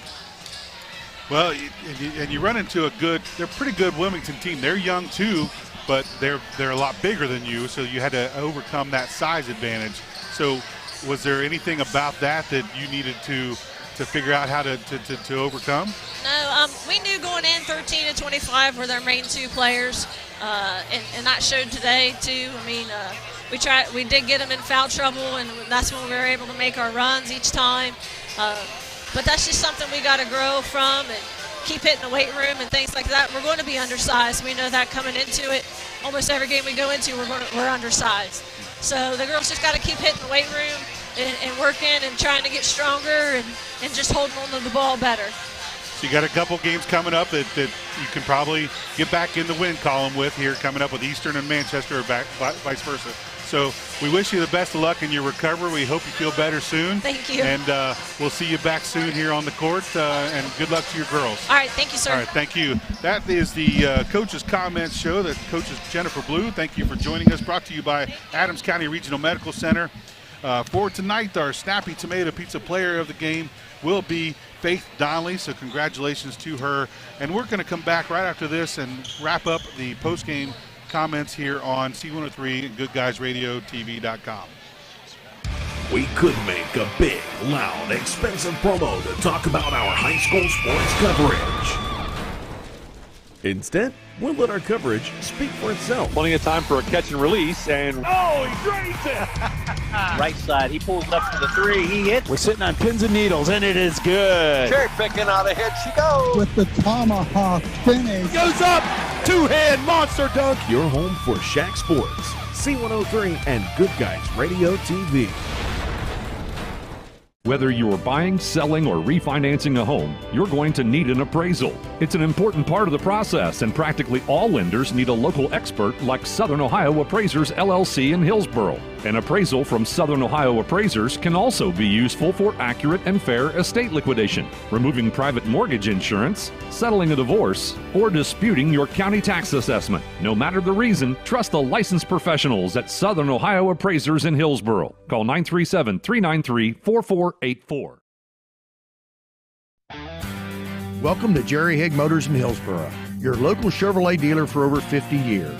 I am Steve Haig, owner, along with my twin daughters, Mindy and Mandy. We operate our family-owned business. We take care of our customers like friends and family.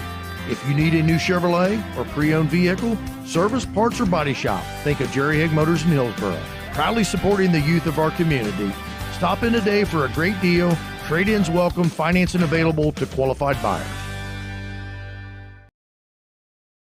Welcome back to Fairfield High School and the Chad Hodson Classic. We are in Game 5. Shack basketball here on C103 and Good Guys Radio TV. The next matchup is going to be a non-league matchup for us, but it brings Hillsboro in with a familiar name, Coach Josh Howland, who was here at Fairfield for a while, taking on the Adena Warriors.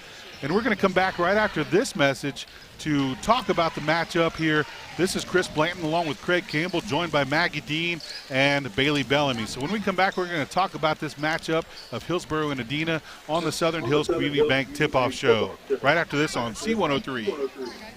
Gotcha. Southern Ohio is nationally known as the hot spot for trophy whitetail deer hunting. That's why the Dickey Group Realtors receive multiple calls every day from whitetail deer hunters who are looking to purchase land in Southern Ohio. So if you have property, no matter how large or small, the Dickey Group Realtors want to talk to you. It's deer season right now, so strike while the iron is hot. Call Jeff Dickey today at 937-393-7222 or visit thedickeygroup.com.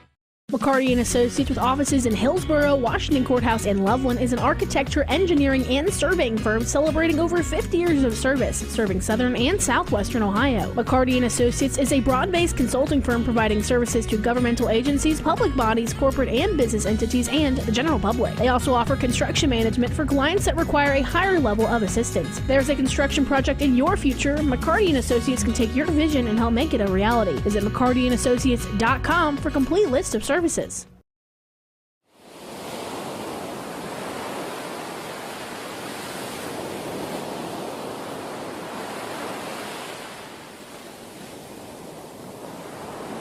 Welcome back to Fairfield High School for Game 5 of the Chad Hodson Classic. This is the Southern Hills Community Bank Tip-Off Show, featuring the Hillsboro Indians taking on the Warriors of Edina. Edina comes in at 6-4 with a 2-2 record in the Scioto Valley Conference. They're coming off a win against Paint Valley last night. They're led in scoring by Mr. Ater at 13.6 points per game. He's first in this SVC. They're a talented team, but they are in a tough division. They got Zanes Trace, Westfall, Unioto, Southeastern Ross, Piketon, Paint Valley, and Huntington Ross. Big lineup, big team for this Edina Warrior team. They have 4 of 5 on the floor at any time are going to be 6 foot or bigger. Hillsboro, however, better record, 6-2, 3-1 in the Frontier Conference. They play with Miami Trace, Jackson, Washington Courthouse, Chillicothe, and McLean, who we heard earlier, take on the Athens Bulldogs. As we said, Hillsboro is 6-2, not as tall as Edina, but they are a very good team. We haven't seen them, but on paper they look very fantastic, fast, and they're going to score in bunches. They play a tough schedule. We're in for a good matchup. We're going to come back right after this and give you the rosters and the lineups and get this game tipped off on the Southern Hills Community Bank Tip-Off Show here on C103 and Good Guys Radio TV. Who is Barry Chevrolet?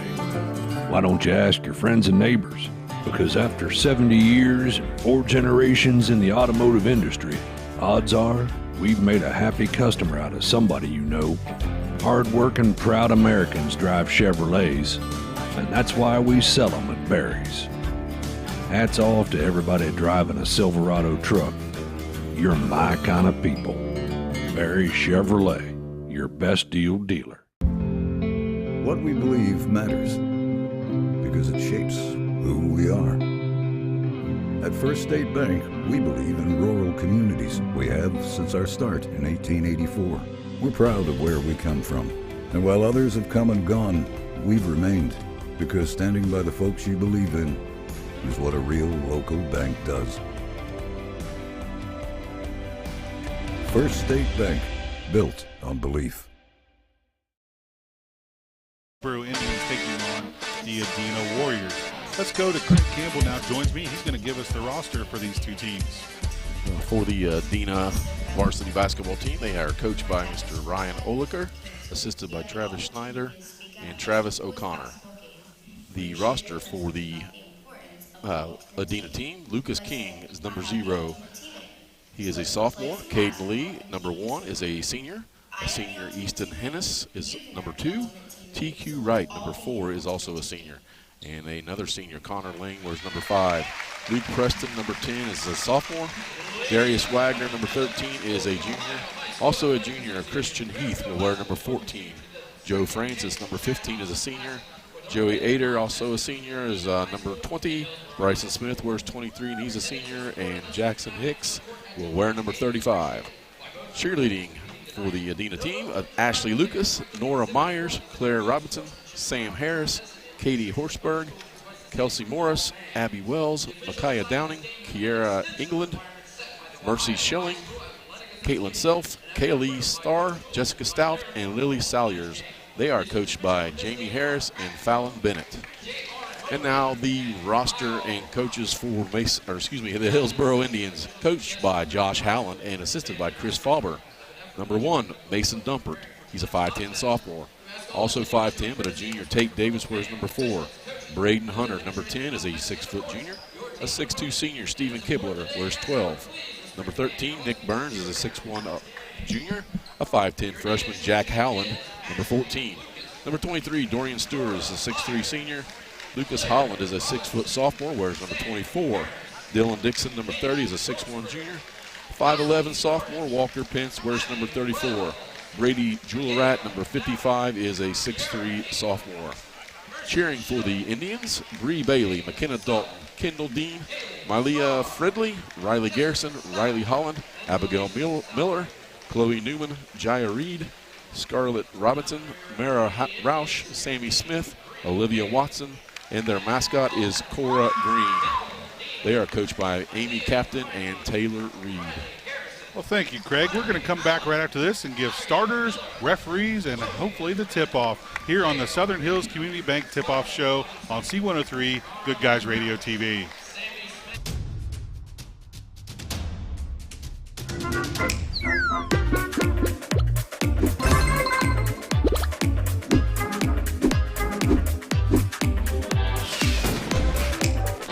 Taste the snappy tomato pizza difference for yourself. Order from Seaman at 937-386-1010 or from West Union at 937-544-5583. Order online at snappytomato.com.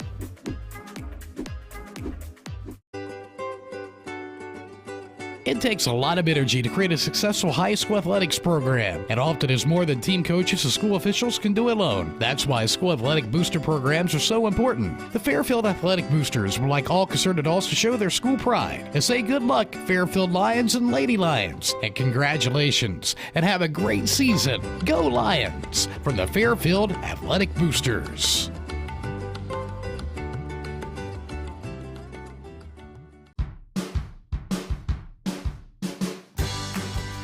To prove to myself that I could go to college and get my degree.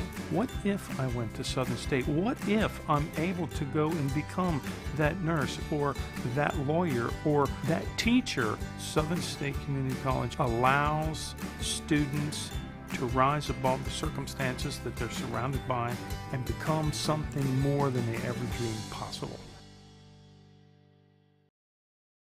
And the Hillsborough Indians will be wearing their home uniforms, white uniforms with red lettering, outlined or speckled, I think, with white on the sides. That will conclude the Southern Hills Community Bank tip-off show. They have one common opponent, Adina and Hillsborough does. That would be the Greenfield-McLean team that we saw earlier. They both have defeated Greenfield-McLean Tigers. We're ready for tip-off now. Starting for the Indians, Tate Davis, Braden Hunter, Stephen Kibler, Nick Burns, and Jack Howland. For the Warriors, it's Lucas King, Caden Lee, Easton Hennis, Jody Ader, and Bryson Smith. Thank you, Craig. I think I might have forgot about that. I found out why they went back to the locker room. They all had mismatched, or at least undershirts that the referees didn't approve. Gotcha. I think they were all matching. I just think the referees didn't like it.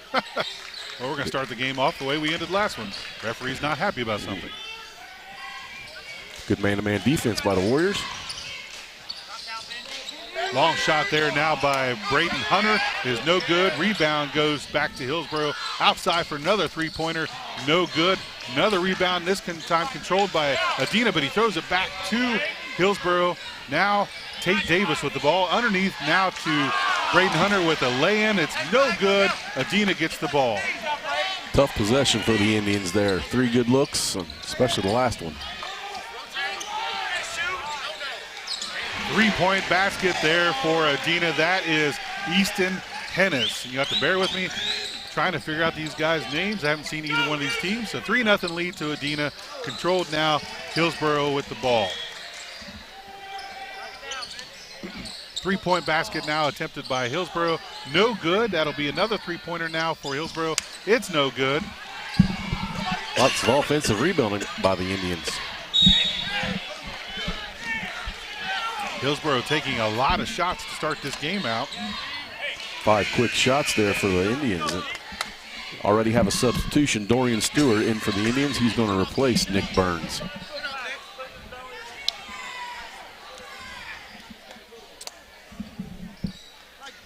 I said at the beginning that Adina might be bigger than Hillsborough, but it looks like they're matching up size-wise, player for player here. So both teams very long, very tall players out there. Quick jump shot there for number 4, Tate Davis. No good. Rebound goes out of bounds. Adina will control. That's exactly right. I was looking across there, and there's no mismatches by height or weight per se. They're all tall and thin, minus a couple are short and thin. Shout out to Coach Ryan Oliker of Adina wearing the business suit for the coaching on the sideline. Very impressive. Adina now with the ball, drive down the baseline. Jody Ader with the ball now back out top to Caden Lee. Back to Lucas King. Now back out top to Bryson Smith. Inside shot by Ader from the free throw line. No good. Rebound Hillsborough. Very fast. Both teams very fast. Nice strip from behind by Adina. That strip was by Bryson Smith. He recovers the ball back down the other way. 3-point attempt for Adina. That is good. Easton Hennis, 6-0 lead for Adina. Quick 2 3-pointers there for the Warriors. Hillsborough now with the ball with a three-point attempt. No good. Rebound underneath to Stephen Kibler. It is good. Make it 6-2, Adina. Hillsborough gets the lid off. After the game, we'll sit down with the coach for Coach's Comments. The Coach's Comments show brought to you by Adams County Regional Medical Center Family Medicine. 3-point now for Lucas King is good. It's 9-2, Adina. I did not have a three-point percentage for this team coming in, but they're impressing me so far. And we have a turnover for Hillsborough. Coach Allen not very happy as we have a substitution for both teams. Nick Burns into the game. He replaces Kibler for the Indians, and Jackson Hicks into the game for the Warriors. He replaces Bryson Smith. Both teams very athletic, very quick, and very quick to shoot the ball. We've had multiple shots already by both teams, and 11 points here in this first half of the first quarter.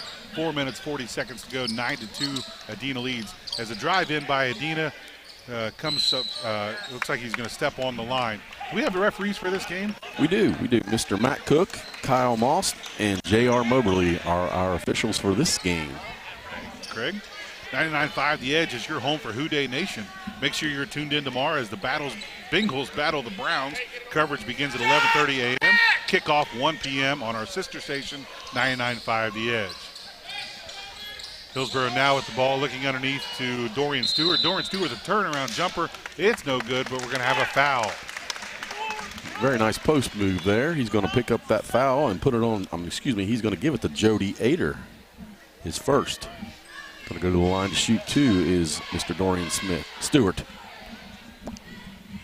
Stewart now with a couple free throws here. First one is up. It's no good. Ader, I believe, is the leading scorer for Adina. Only averages 13 points a game, but that's good enough to lead the SVC. Second free throw for Stewart up, and it is good. 9-3 now. Adina leads. 4:17 left here to go in the first quarter. Adina now with the ball, led in by Caden Lee. He's going to control the offense. Not a lot of movement going on right now. It's just him and Tate Davis against each other, as we're going to get a foul on that drive by Caden Lee. And that foul does go on Mr. Tate Davis.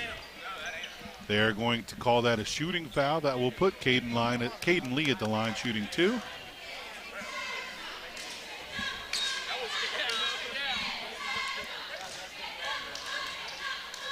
Caden Lee takes a couple dribbles. And the shot up, it is good. Scoreboard update brought to you by Tax Professionals in H&R Block in West Union. It is 10-3 Adina at the even 4-minute mark here in the first quarter. Lee, one of those, he's one of 7 seniors on this Warrior team. Second free throw up, and it is no good. Rebound tipped around, going to be controlled by Adina. Adina back with the ball underneath, and then we're going to have a foul. That foul goes against Dorian Stewart for the Indians. Team second. Warriors to take it out under the basket.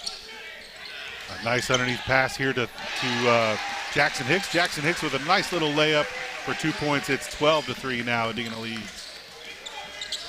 Ball now controlled by Tate Davis. Inside to Stewart. Stewart goes in for a layup, and he's going to get fouled. Going to have a 2-shot shooting foul here. That foul goes against Jackson Hicks. His first, team second.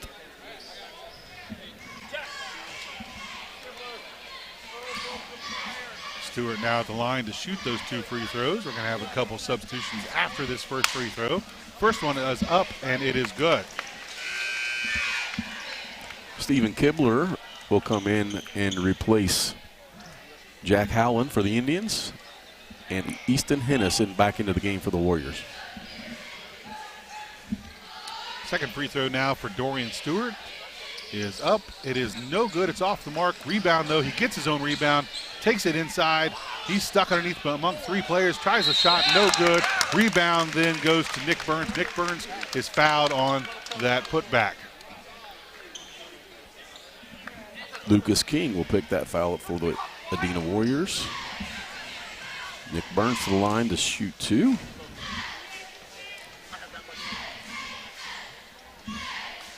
First free throw for Nick Burns is good, as we have a substitution for Adina. Christian Heath will make his first appearance. He's going to replace Lucas King. Second free throw is up. It's no good. Rebound goes back to Hillsborough. Three-pointer by Braden Hunter. It is good. 12-7, and we have a timeout on the floor for Adina. We'll be back right after this on C103 and Good Guys Radio TV. That's the sound of your truck losing you money. Whether you're a major trucking operation or an independent owner, you're losing business. Let me give you some advice. Call Willie & Son Trucking. Their certified Caterpillar, Cummins, and Detroit experts can get your truck moving so you can get back to doing business. Call Willie & Son Trucking for an overhaul or glider kit rebuild at 937-763-9521. Keep your business rolling with Willie & Son Trucking. It's Game 5 of the Chad Hodson Classic here at Fairfield High School as the Adina Warriors and the Hillsborough Indians match up here in this game. Adina leads 12-8. Adina will be taking the ball out and coming back across the floor. Adina is going right to left on your radio dial. If anybody out there still has a radio dial, show me a picture. I want to see it. Adina with the ball and controlling it. Looks like Jody Ader coming in with a little jump shot. No good, and they're going to have a foul on the rebound going the other way.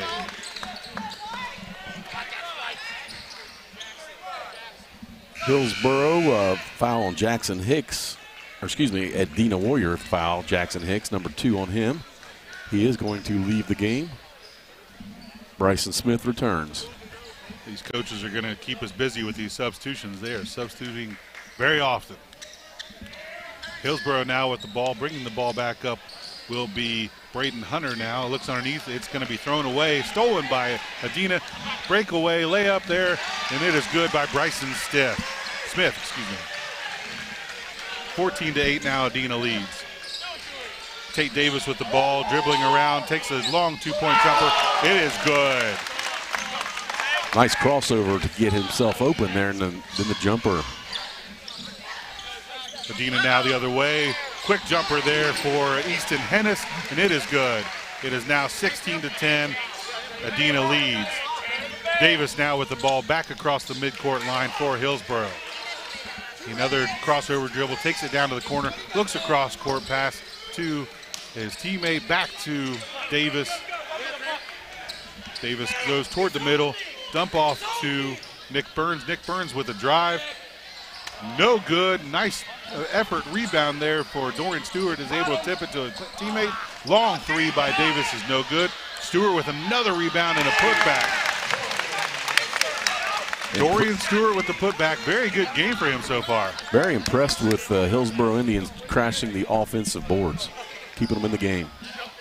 Adina now brings the ball back up the other way, and we're going to have a turnover, a travel.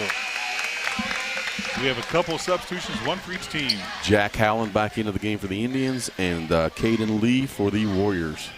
At halftime, our producer Bailey Bellamy will bring you the Higgins Steel Roofing Studio update to catch you up on scores and today's biggest headlines. Hillsborough now with the ball. Tate Davis bringing the ball back up. Tate is a 5'10" junior, guarded by Easton Hennis. Takes it all the way in for a layup, misses the layup, but we're going to have a foul. Is this the same crowd, the same referees we had in the last game? Because it seems like it's the same reactions. Yeah, it's the same reactions. New crew. Oddly enough, new crew. Lucas King picks that foul up for the Warriors. That's 2 on him. That'll put Tate Davis at the line, shooting 2. First free throw is good. 16-13 now, Adina leads. We have a substitution. Christian Heath will come in and replace Lucas King with those 2 fouls. Second free throw now up for Davis. It is good. It's now 16-14, now back to a 2-point lead.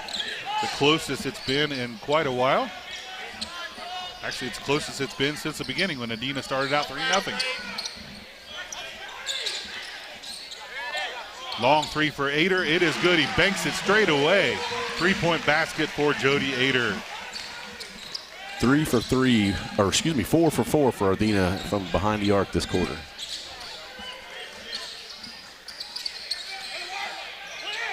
Hillsborough now with the ball. Back to Stewart. Stewart with the ball. Tries to get it underneath. They're going to say it's tipped by Adina. It's going to stay. Hillsborough ball under their own basket. Nice look by Dorian Stewart to try to get the back cutter and just deflected out of bounds. 1 minute, 7 seconds left here in this first quarter action. 19-14, Adina leads. Into Stewart. Stewart underneath. Nice layup. 19-16, Adina leads by 3 points. Snappy Tomato Pizza and Seaman in West Union proudly serve your families and are proud to sponsor this broadcast. Snappy's, so much taste in a snap. Nice move by Caden Lee into the paint with the running right-hander. His first basket. Makes it 21-16, 40 seconds left here. Tate Davis brings the ball into Stewart. Back out to Howland. Howland with a long three, no good. Rebound controlled by Adina. Easton Hennis will bring the ball back. That'll be Caden Lee. Caden Lee will bring it back. No one guarding him. He walks in. He's going to get fouled on a layup. But Hillsborough was not paying attention to that. They're going to get called for the foul. Braden Hunter picks that foul up, and, it's going to be baseline out of bounds. Lee tosses it in. Over to Ader. Ader brings it back out to the top of the key to set up the offense. Going to be content with taking the last shot of this quarter. Yeah, down to 16 seconds to go.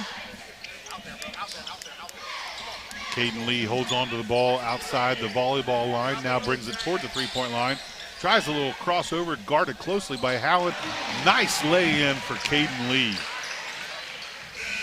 And that's how we're going to end the quarter, 23-16. Adina leads. We're going to be back for second quarter action right after this on C103 and Good Guys Radio TV. Do you have a roofing or siding project? At Higgins, they manufacture steel roofing and siding every business day. With 17 colors in stock and 70,000 pieces of trim, they are prepared to ship your project immediately. Remember Higgins for your 40-year warranted, Energy Star compliant, American-made steel roofing and siding. Located 7 miles west of Hillsborough on US Route 50 and on AC Avenue, just off 35 in Jackson. Call 800-782-4239 or visit them on the web at higginsroofing.com.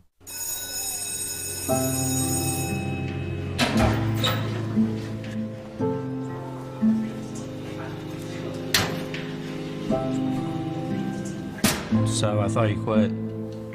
I tried. You know that thing can blow up in your face, right? We just watched a video in class about how nicotine can mess up the way your brain develops. That's the last thing you need. But for real, you should probably tell your parents. Yeah, I guess you're right. Hey, can you come with me? Yeah, I got you. Let's go.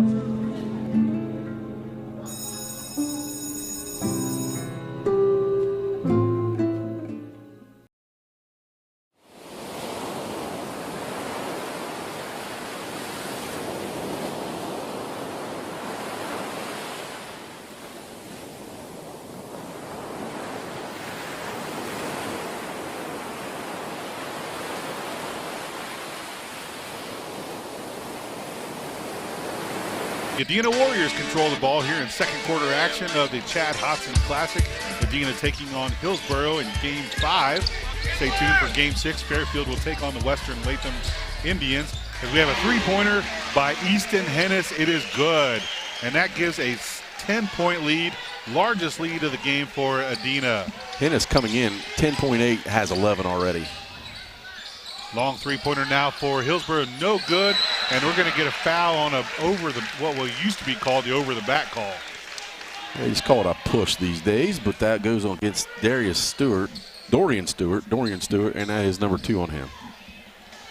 He clearly used an advantage to get the positioning on him. It wasn't over the back. Adina brings the ball back now. Again, controlled by Caden Lee, their point guard. Little shuffle step. Jumper, no good.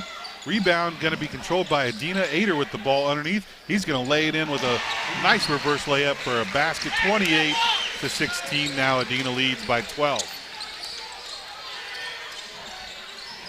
Hillsborough now with the ball out top. Stewart has the ball. guarded by Ader. Now back to Tate Davis. Davis with the drive, looks underneath, nice pass to Stephen Kibler for the lay-in. Absolutely, nice cut, nice pass, nice finish. Coming up at the half, it's the Barry Chevrolet halftime report. Stay tuned as we give you the keys to the second half of the game. Ader with a drive, turnaround jumper is no good. He's going to not get his, he was almost getting his own rebound. There comes Dorian Stewart in the way, and they're going to call a foul, I believe, on Ader. Joey Ader, his second foul of the game. First this quarter, we got several substitutions. Mason Dumpert, Nick Burns for the Hillsboro Indians, and number 0, Lucas King, came back into the game for the Adena Warriors. 28-18, 6:28 left to go here in the second quarter. Adena leads Hillsboro. Hillsboro ball now after that foul by Jody Ader on the rebound. Tate Davis will bring the ball up. He gets a window, tries to drive in. He goes in for a layup, and he's going to get fouled. The layup is no good. Bryson Smith, number 1 on him. Team second this quarter. Got to put Tate Davis at the line to shoot 2 free throws. This broadcast is brought to you in part by First State Bank, with locations throughout Ohio and Kentucky, with locations, new locations opening soon in Maysville and Portsmouth. Tate Davis now, 3 for 3, 4 for 4. Back to an 8-point lead for Adena, 28-20. Now Easton Hennis with the ball, now out to Caden Lee. Lee drives down to the baseline, backs out, and we're going to have a timeout on the floor by Adena. We'll be back right after this on C103 and Good Guys Radio TV. Country Manor Mixes has been in operation for 21 years, and they take pride in bringing the best blended flavors to your home. Creating tasty mixes is their passion. Country Manor Mixes blends the most flavorful combinations of herbs and spices to create a variety of delectable edibles. With over 48 flavors of dips, spreads, desserts, and dipping oils, they have something for every palate. Visit countrymanormixes.com to learn more or place an order. Back to Fairfield High School for Game 5 of the Chad Hodson Classic. Adena leads here over the Hillsboro Indians.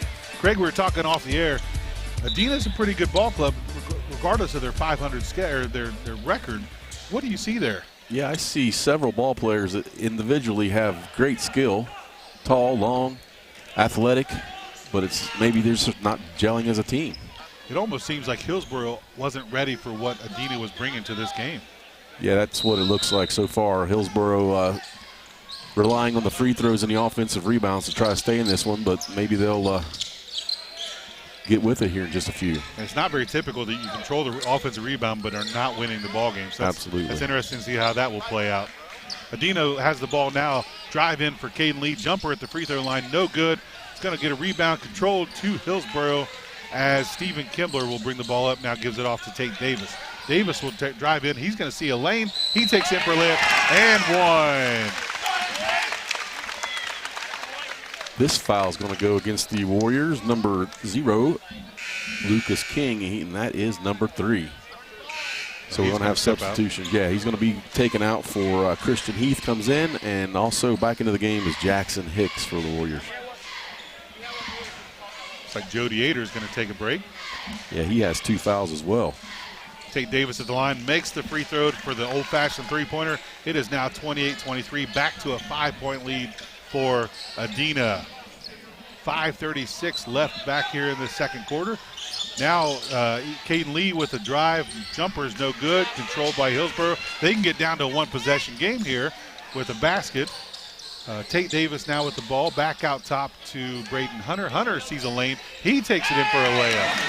28-25 now. Hillsboro has cut the lead to 3 points against Adena. Caden Lee now brings the ball back the other way. Bryson Smith was guarding on that one, and he did not reach in, didn't want to pick up his 3rd foul. Adena in early foul trouble here in this first half of this ball game. Hillsboro goes to a zone this possession.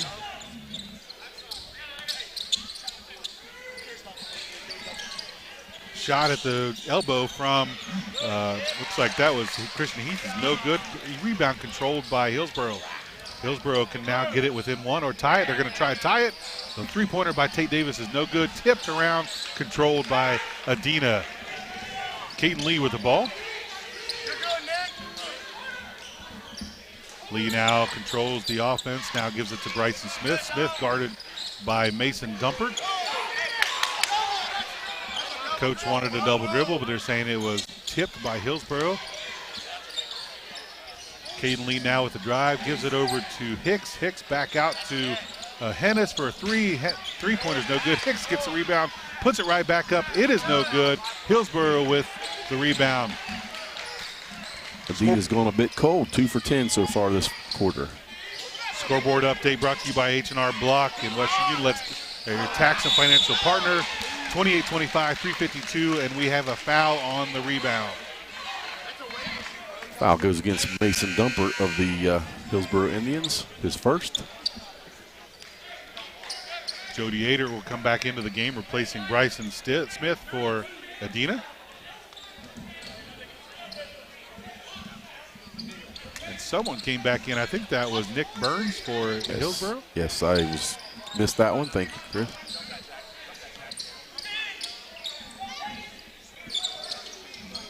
Adina now slowing the ball back down against this zone defense for Hillsborough as Caden Lee drives in, gives it off to Hennis. Hennis with a two-pointer from the baseline, no good. Hicks controls the rebound. Another offensive rebound for Jackson Hicks. Back out top to Caden Lee.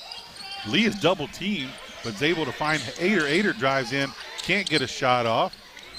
And we're going to reset. Nope, we're going to get Hennis trying to drive in back to the middle.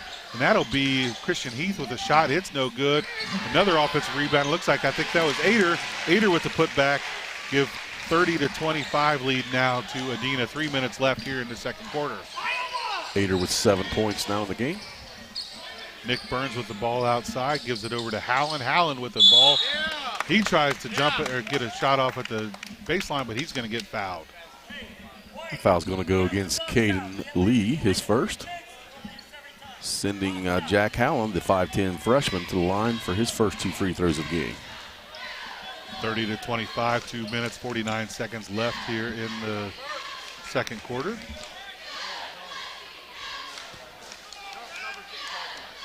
Howland with the first free throw. It rolls around. It is good. Couple substitutions here, one for each team. Bryson Smith in for the Warriors. Mason's Dumpert. And Dorian Stewart in for the Indians. Caden Lee will take a seat for Adina. Looks like he got a little banged up on that play, holding his face a little bit, so I don't know if he's hurt or just a little stunned. Second free throw for Howland coming. It is up and no good. 30-26, now Adina leads. Easton Hennis will take over point guard duties now that Caden Lee is on the bench. Hennis with the ball, gives it over to Smith. Smith drives in, stops at the three-point line, comes back out, goes back in now, drives in, nice little finger roll, can't get it to fall, controlled by Dorian Stewart. Long pass out to, that was to Stephen Kimbler, tries to do a little bit of an alley-oop. It's tipped away by Adina. I think this Hillsborough going into that 2-3 matchup trapping zone has definitely affected the Warriors. Now they just need to get their offense rolling, and they're going to be in good shape. Absolutely.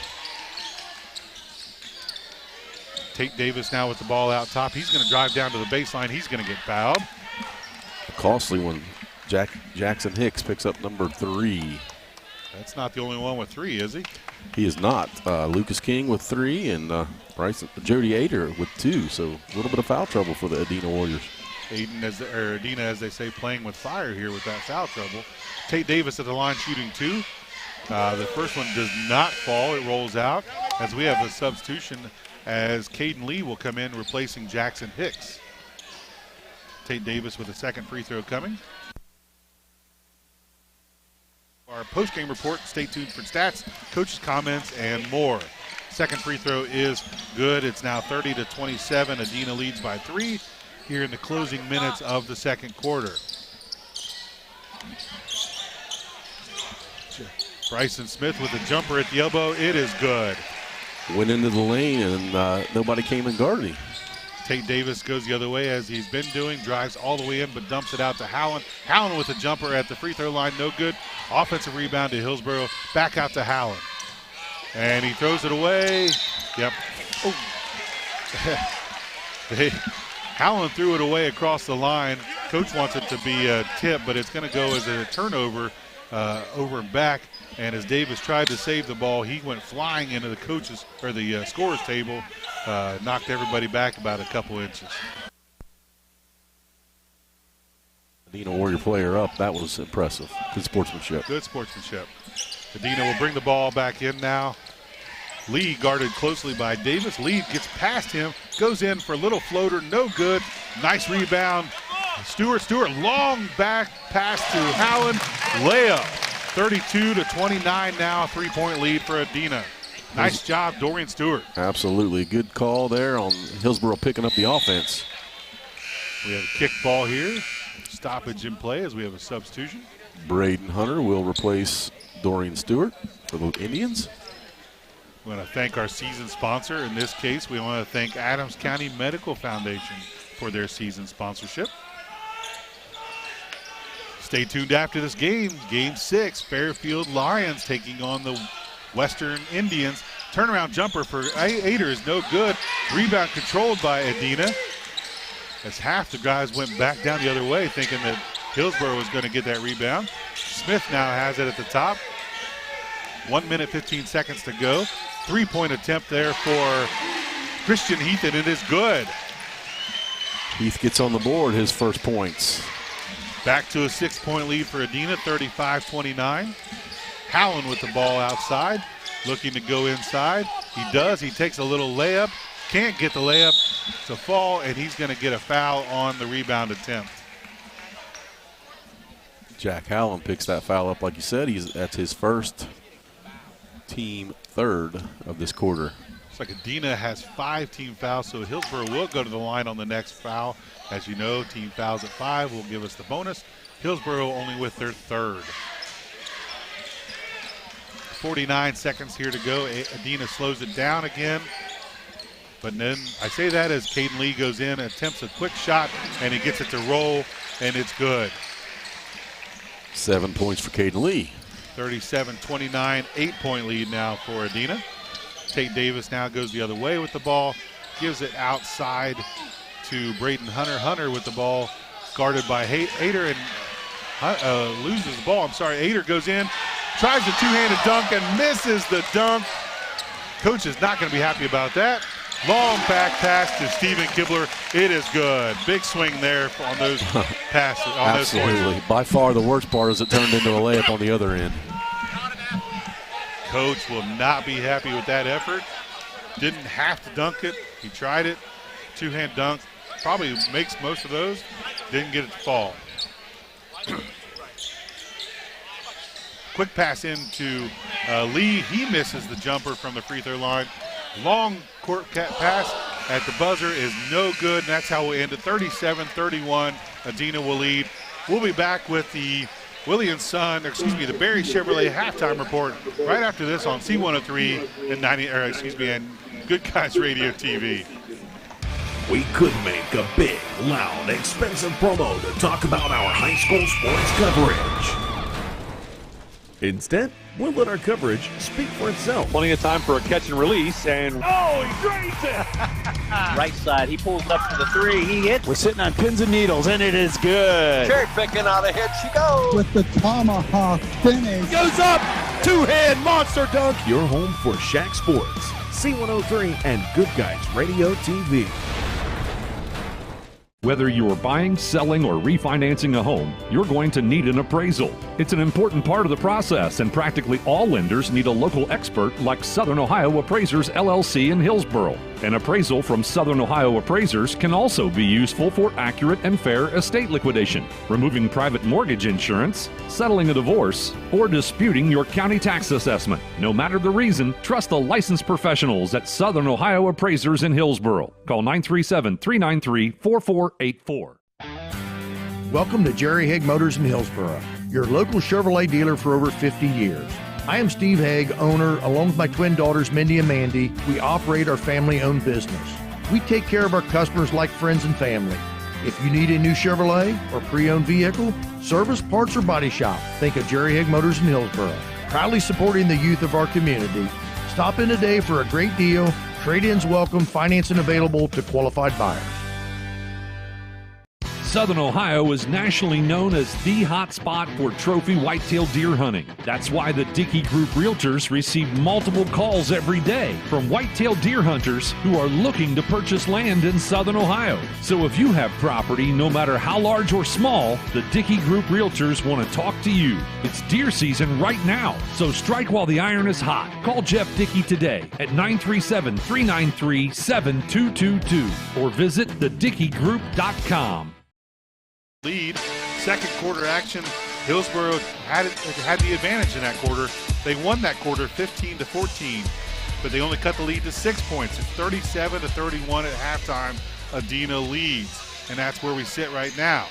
We're going to send it back to the studio, and we're going to have Bailey Bellamy give us our Higgins Steel Roofing Studio update. So at this point, we're going to send it back to Bailey at the station for the Higgins Steel Roofing Studio update.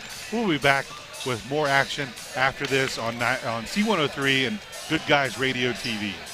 McCarty & Associates with offices in Hillsboro, Washington Courthouse, and Loveland is an architecture, engineering, and surveying firm celebrating over 50 years of service, serving southern and southwestern Ohio. McCarty & Associates is a broad-based consulting firm providing services to governmental agencies, public bodies, corporate and business entities, and the general public. They also offer construction management for clients that require a higher level of assistance. If there's a construction project in your future, McCarty & Associates can take your vision and help make it a reality. Visit McCartyandAssociates.com for a complete list of services. Who is Barry Chevrolet? Why don't you ask your friends and neighbors? Because after 70 years, 4 generations in the automotive industry, odds are we've made a happy customer out of somebody you know. Hard-working, proud Americans drive Chevrolets, and that's why we sell them at Barry's. Hats off to everybody driving a Silverado truck. You're my kind of people. Barry Chevrolet, your best deal dealer. What we believe matters because it shapes who we are. At First State Bank, we believe in rural communities. We have since our start in 1884. We're proud of where we come from. And while others have come and gone, we've remained because standing by the folks you believe in is what a real local bank does.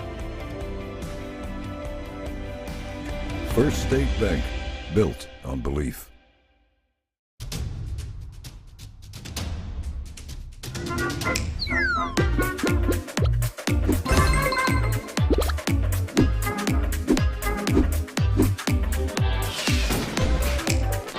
Taste a snappy tomato pizza difference for yourself. Order from Seaman at 937-386-1010 or from West Union at 937-544-5583. Order online at snappytomato.com.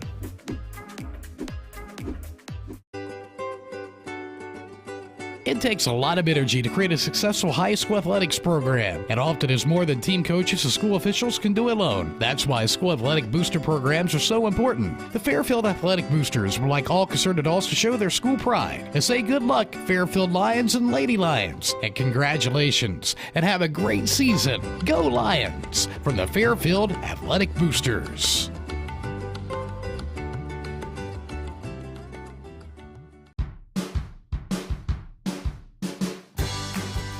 To prove to myself that I could go to college and get my degree. What if I went to Southern State? What if I'm able to go and become that nurse or that lawyer or that teacher? Southern State Community College allows students to rise above the circumstances that they're surrounded by and become something more than they ever dreamed possible. That's the sound of your truck losing you money. Whether you're a major trucking operation or an independent owner, you're losing business. Let me give you some advice. Call Willie & Son Trucking. Their certified Caterpillar, Cummins, and Detroit experts can get your truck moving so you can get back to doing business. Call Willie & Son Trucking for an overhaul or glider kit rebuild at 937-763-9521. Keep your business rolling with Willie & Son Trucking. High School for Game 5 of 6 here in the Chad Hodson Classic. Hillsboro and Adina right now at halftime. Coming up after this game will be the Fairfield Lions taking on the Western Indians. This is Chris Blanton along with Craig Campbell. Maggie Dean is our TV producer, and Bailey Bellamy back at the studio doing our producing at the radio station. Craig, what did you see happen in the first half that kind of got us where we are at this point? A little bit of everything. Actually, you know, Dina came out first quarter hitting all those threes, like 4 for 4 from the behind the arc. Came back in the second quarter, didn't even shoot very many. So that was attributed to, I believe, Hillsborough changing over defenses to the 2-3. Hillsborough couldn't hit anything early from the offensive side, and they got a little bit better. They went to the line several times. That's what's keeping them in the game. They were 10 for 15, shot 15 free throws in that first half. And we talked a little bit about, looks like Hillsborough may have an advantage on offensive rebounds.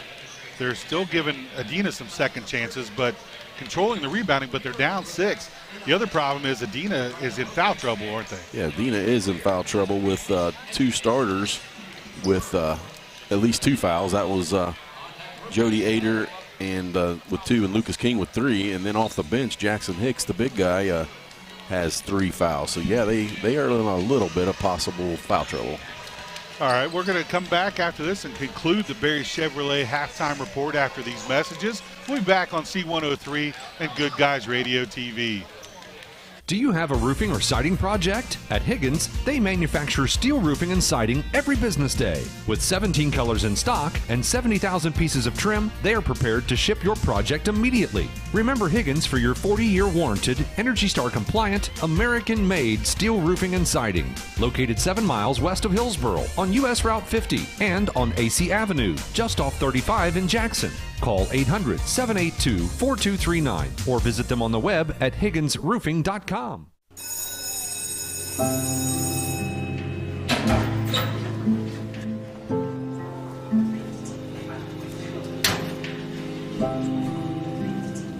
So I thought you quit.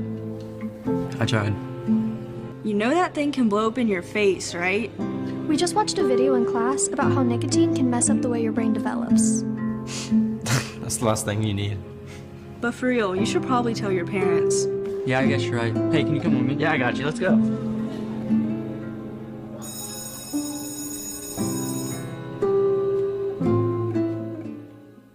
Country Manor Mixes has been in operation for 21 years, and they take pride in bringing the best blended flavors to your home. Creating tasty mixes is their passion. Country Manor Mixes blends the most flavorful combinations of herbs and spices to create a variety of delectable edibles. With over 48 flavors of dips, spreads, desserts, and dipping oils, they have something for every palate. Visit countrymanormixes.com to learn more or place an order. We could make a big, loud, expensive promo to talk about our high school sports coverage. Instead, we'll let our coverage speak for itself. Plenty of time for a catch and release, and oh, he drains it! Right side, he pulls up for the 3, he hits. We're sitting on pins and needles, and it is good. Cherry picking out a hit, she goes. With the tomahawk finish. Goes up, 2-hand monster dunk. Your home for Shaq Sports, C103 and Good Guys Radio TV.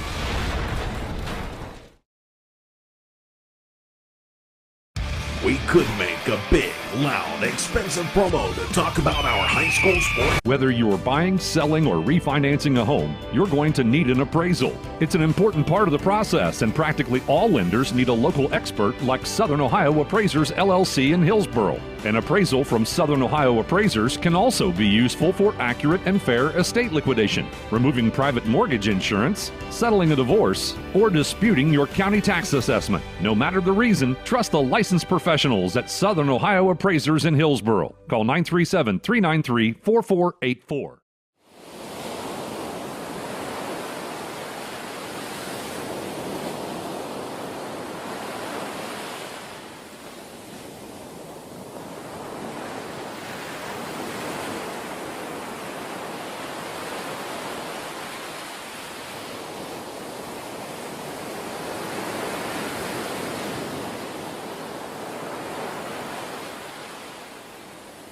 We're back as Hillsborough takes the ball in third quarter action, trailing by 6 to Adina. Stewart now with the ball. Out top, drives in, nice little turnaround, and they're going to call a carry. Not one you see very often at the varsity level. Going to turnover for Hillsborough. Who do we have out there, Craig? We have for the Hillsborough Indians, Tate Davis, Braden Hunter, Stephen Kibler, Jack Howland, and Dorian Stewart. For the Warriors, Lucas King, Caden Lee, Easton Hennis, Jody Ader, and Bryson Smith. All right, thank you, Craig. Adina now controls the ball. Smith out top.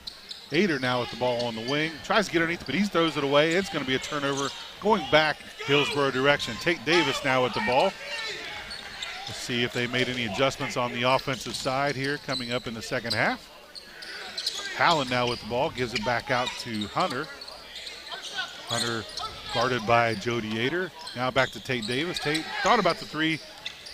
Now he drives in. Little scoop shot, no good. He's going to get fouled. Foul's going to go against Bryson Smith. Got to put Tate Davis at the line, shooting 2. He spent some time at the line already. First free throw is good. First points of the second half goes to Hillsborough, 37-32. Now Adina leads. Tate Davis with the ball in his hand a lot has gone to the line now 9 times as he makes the second one. 37-33 now the score. Adina favored. Little half-court pressure, three-quarter pressure now. Three-pointer shot now by, who was that? Was that, Lucas King with a three-pointer in the corner. They beat that little half-court pressure by Hillsborough. Lucas King now with 6 points, both behind the arc. Nice lefty. Howland with a nice drive, but not able to finish. It's controlled by Adina. Adina long pass out to Bryson Smith. He makes the layup. It's 42-33. It's already now a 9-point lead for Adina. Adina led by as much as 12 early on in the second quarter. Now back up to 9 points here in the third quarter. Tate Davis with a little jumper at the top of the key. No good. Controlled by Adina. Now down to Bryson Smith. Passes up the three-pointer, a little pump fake. Ader in the middle. Ader with the jumper. It is good. And we're going to have a timeout on the floor. We'll be back right after this on C103 and Good Guys Radio TV. Welcome to Jerry Haig Motors in Hillsborough, your local Chevrolet dealer for over 50 years. I am Steve Haig, owner, along with my twin daughters, Mindy and Mandy. We operate our family-owned business. We take care of our customers like friends and family. If you need a new Chevrolet or pre-owned vehicle, service, parts, or body shop, think of Jerry Haig Motors in Hillsborough. Proudly supporting the youth of our community.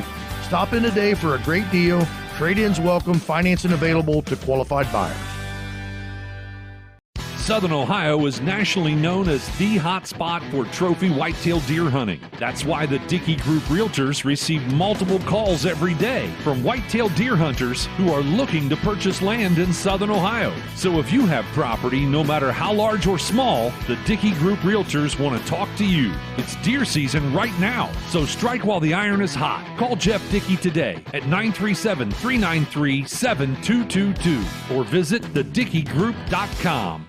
McCarty & Associates, with offices in Hillsborough, Washington Courthouse, and Loveland, is an architecture, engineering, and surveying firm celebrating over 50 years of service, serving southern and southwestern Ohio. McCarty & Associates is a broad-based consulting firm providing services to governmental agencies, public bodies, corporate and business entities, and the general public. They also offer construction management for clients that require a higher level of assistance. If there's a construction project in your future, McCarty & Associates can take your vision and help make it a reality. Visit McCartyandAssociates.com for a complete list of services.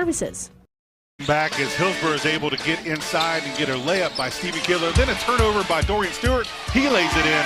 Back-to-back points for Hillsborough. Nice job coming out of the timeout. 44-37 now. Back to a 7-point lead for Adina. Brett Spencer has a thing where most times when you call a timeout, it backfires, but not this time. Shot by Adina is no good. Three-pointer attempt by Lucas King is no good. Controlled by Hillsborough. Quick shot underneath now to Braden Hunter, and he scores. And that's 6 quick points now. Some pressure put on by Hillsborough has taken its toll on Adina. Adina's now going to control it back. Caden Lee with the ball. Now across to Bryson Smith. Back to Lee. Back to Smith. Over to Hennis. Hennis tries a three-pointer. It's no good. Tate Davis with the rebound. He throws it out of bounds. or he's dragged out of bounds, they're going to call him stepping out before anything else happens. Probably got forced out, but I believe me and Coach agree on that one, but they did not call it. I was trying to say that without saying he was pushed out of bounds, but he was pushed out of bounds. I'll say it. Adina ball now, Smith out top. Smith drives in.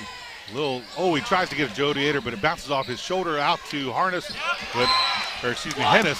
Hennis thought he had somebody behind him, and he turns the ball over, and that's going to be a foul on Hennis. That was about the most interesting turnover I've seen in a while. Hennis thought that I think Smith was coming up behind him, went to hand it off, but Hennis wasn't there, but I think that was Kibler was. Yeah. Christian Heath will come into the game for the Warriors. Join Ben Higgins game days at 4:45 and just before tip-off for the Shack pregame report. Brought to you by Ron Lynch with Edward Jones Investments in Maysville and P will save a lot. And a turnover by Hillsboro. We go the other way toward Adina. Drive inside, comes in. It's Hennis with the ball. Lucas King inside. He missed the layup. It's 46-39 now. Quickly the other way, but Howland cannot control the ball. Another turnover. So we had 6 quick points for Hillsboro. Now we have 2 quick turnovers. Yeah, these empty possessions for the Indians are going to be tough. They need to limit those. Adina breaks the pressure really easily and gets it into Ader. Oh, he puts it up. He doesn't dunk it, but it looks like he may have learned his lesson. Puts it in for 11 points now for Ader. That was everything but a dunk. Absolutely. He got both hands way above the, well, I'll say way above, but above the rim. Farther above than you and I could probably do. Yeah. Tate Davis now controls the ball down in the corner. There's going to be a foul here on push on Adina. Easton Hennis picks up number 2. Going to have a substitution. Nick Burns in for the Indians, replaces Howland. Howland is a 5'10" freshman. The lone freshman on this team plays very well compared to playing with these juniors and seniors. Tate Davis now with the ball, controlling the offense for Hillsboro. Underneath to Stewart. Stewart is fouled on that pass. Yeah, Christian Heath comes across and has the reach-in foul. That's number 1 on him, team number 4. This coverage sponsored by Southern State Community College. Visit sscc.edu to begin your pathway to completion today. Got a sweaty basketball. The coaches gladly give their towel in. J.R. Mobley taking care of it. Despite the fact that we have 2 visiting teams, Hillsboro and Adina, we have a full house here at Fairfield High School, mostly anticipating the Fairfield game coming up. Stewart with the inbounds pass, turnaround jumper for Dorian Stewart. Good job there. 10 points now for Stewart. Full court pressure put on, maybe three-quarter pressure. And we're going to have a timeout by Adina, and we'll be back right after this on C103. Who is Barry Chevrolet? Why don't you ask your friends and neighbors? Because after 70 years and 4 generations in the automotive industry, odds are we've made a happy customer out of somebody you know. Hard-working, proud Americans drive Chevrolets, and that's why we sell them at Barry's. Hats off to everybody driving a Silverado truck. You're my kind of people. Barry Chevrolet, your best deal dealer. What we believe matters because it shapes who we are. At First State Bank, we believe in rural communities. We have since our start in 1884. We're proud of where we come from. And while others have come and gone, we've remained because standing by the folks you believe in is what a real local bank does. First State Bank, built on belief.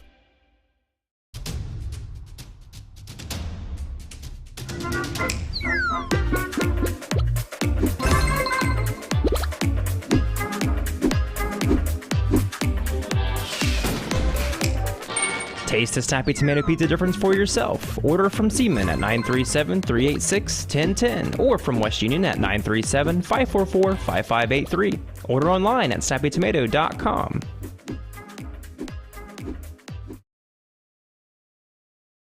Just over 3 minutes left here in the third quarter as Adina leads 48-41 with the ball shot by, oh wow, that was Christian Heath. He got way up there and got fouled, and it's going to be an and one situation. Foul goes against the Indian Nick Burns. He got elevated on that shot. That was impressive. It was very, very nice jumper from right inside the free throw line. Jack Allen back in the lane, into the game for Nick Burns for the Indians. Christian Heath with the and one here, trying for the three-point bonus. He hits it. It's 51-41, back to a 10-point lead for Adina. 3 minutes to go. Adina withheld and withstood that little run by the Indians. Tate Davis now with the ball, gets it to the corner, comes back out. That'll be Braden Hunter. Hunter sees a lane, tries to get in there, but doesn't do it, and he throws it to the cheerleaders. He just about bombed a cheerleader right in the head. Yeah. And that's going to be a turnover. She's laughing and smiling, but she's lucky. That's 6 inches from major cosmetic surgery for that cheerleader. Adina, goes the other way. Ader now with the ball all the way, drives all the way in, guarded by Stewart, and he hits the layup. 53-41 now, Adina leads. Ader quietly with 13, hits his average. Tate Davis now with a quick jumper. It is good. 53-43. Join us before each game as we bring you the Southern Hills Community Bank Tip-Off Show. That's presented by Southern Hills Community Bank, featuring 8 locations across Adams, Brown, and Highland counties. Pressure by Hillsboro.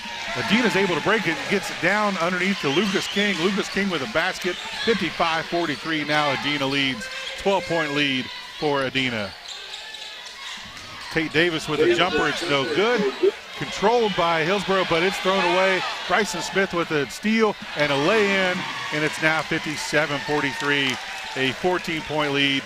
Now the largest for Adina in this game. I believe that senior leadership is coming through here. Yes, sir, and we're going to have a timeout on the floor. We'll be back right after this on C103. It takes a lot of energy to create a successful high school athletics program, and often is more than team coaches and school officials can do alone. That's why school athletic booster programs are so important. The Fairfield Athletic Boosters would like all concerned adults to show their school pride and say good luck, Fairfield Lions and Lady Lions, and congratulations, and have a great season. Go Lions! From the Fairfield Athletic Boosters.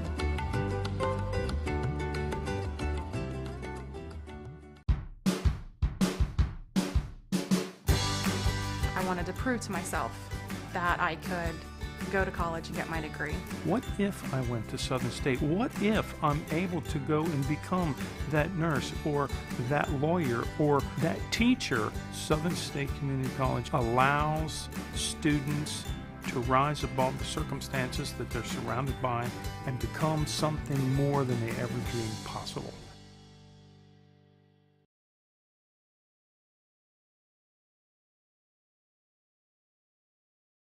Welcome back to Fairfield High School. Closing action of the third quarter. Adina leads 57-43 as they drive the other way. Christian Heath with the ball on the wing. Coaches wanted to travel. They did not call it. Christian Heath guarded closely by 2 Hillsboro Indians. Underneath to Jody Ader. Ader with the lay-in. No good, but he's going to be fouled. Adina's finding the open man on this trapping zone defense, and it's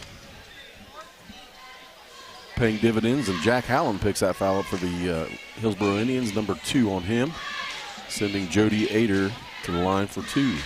First free throw is no good. Scoreboard update brought to you by Jeff Newman and his staff at H&R Block and West Union Tax Professionals. It's 57-43. Adina leads. 1 minute, 12 seconds to go.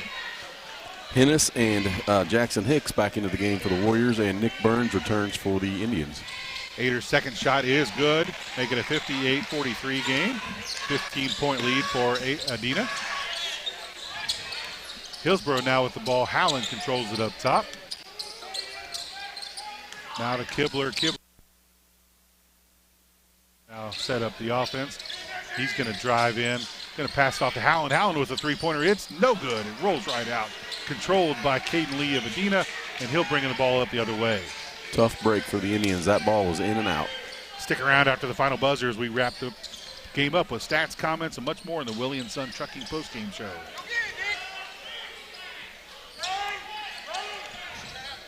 Back to man for the Indians this possession. Ader across to Smith. Smith now with it. Ader back at the three-point line, guarded by Steven Kibler. Ader sees a lane, gets an opening, takes it in for a layup. 60-43 now, a 17-point lead.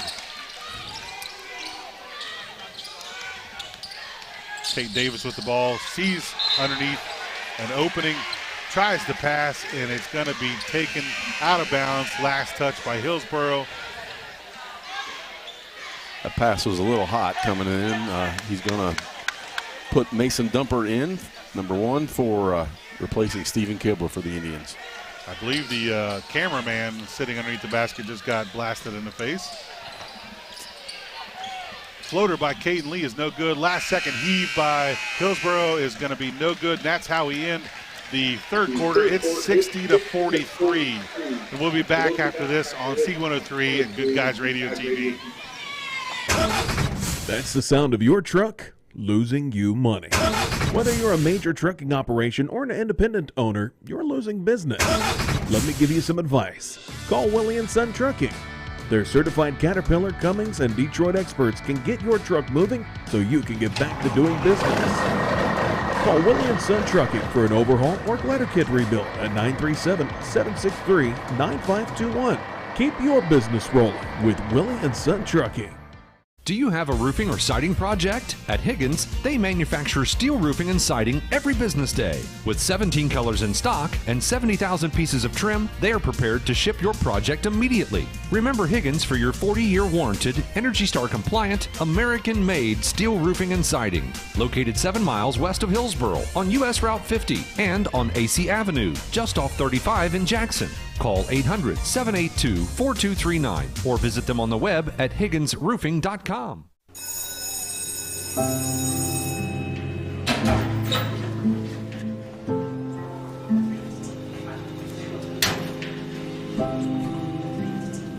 So I thought you quit. I tried. You know that thing can blow up in your face, right? We just watched a video in class about how nicotine can mess up the way your brain develops. That's the last thing you need. But for real, you should probably tell your parents. Yeah, I guess you're right. Hey, can you come with me? Yeah, I got you. Let's go.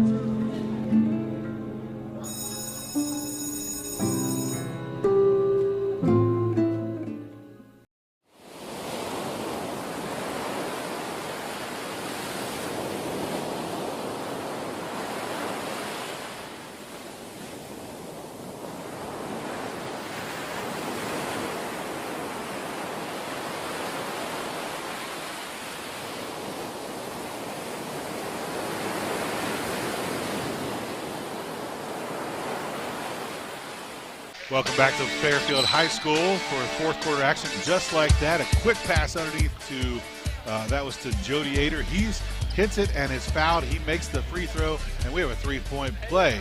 On the inbounds pass back to Hillsborough, we had a foul. Easton Hennis picked that foul up for the Warriors, number 3. Medina now enjoying a 20-point lead, 63-43 now. Three-point attempt for Hillsborough is no good. That was Howland. Rebound is Dorian Stewart. Dorian Stewart gives it to Nick Burns for a lay-in. Nice job there. Nick Burns with his first basket. He has 3 points now in the game. Now Adina goes the other way. Nice little pass to Hennis underneath, but he can't complete it. Controlled by Dorian Stewart. Ball up quickly now the other way into Nick Burns. Nick Burns with a little jumper. It's good. And just like that, it's 63-47. Back to a 16-point lead. A lot of pressure out here by the Indians. Medina seems to be able to handle that pressure. Now setting up a little half-court offense. Lucas King with the ball in the wing. Thought about a three-point play. Back to Smith out top. Smith is guarded closely by Nick Burns.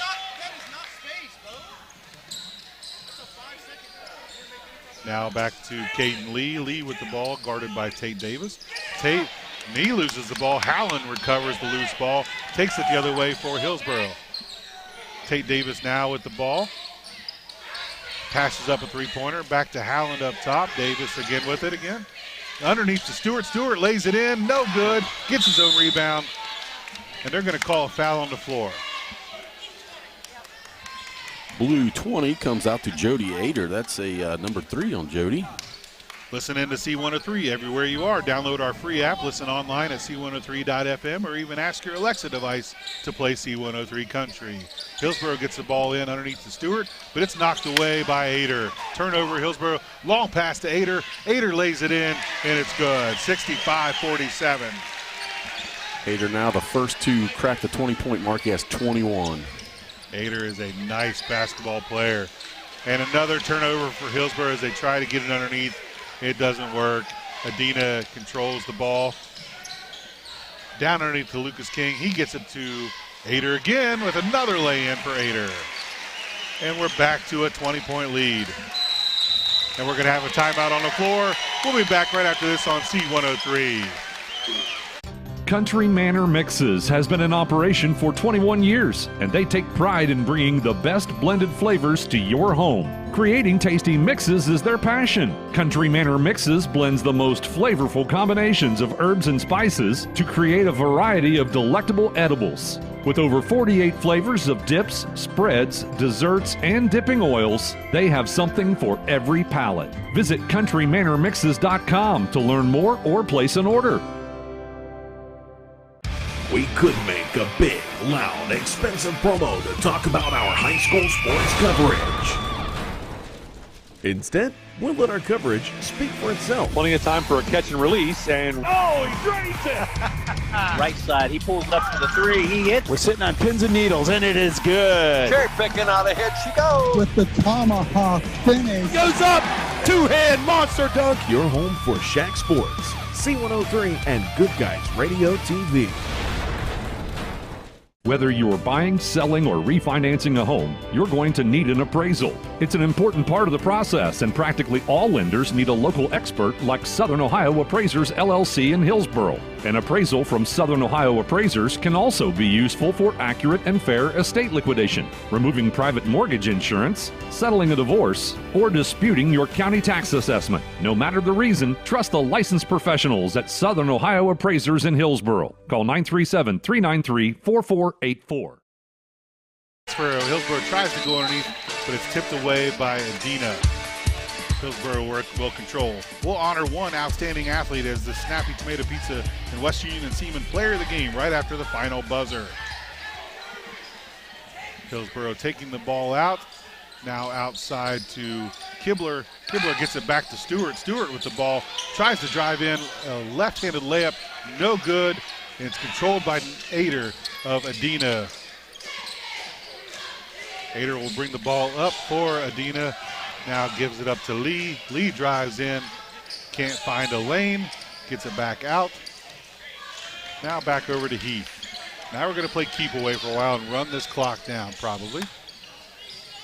Up, and I say that, and we have a turnover. Lee throws the ball away.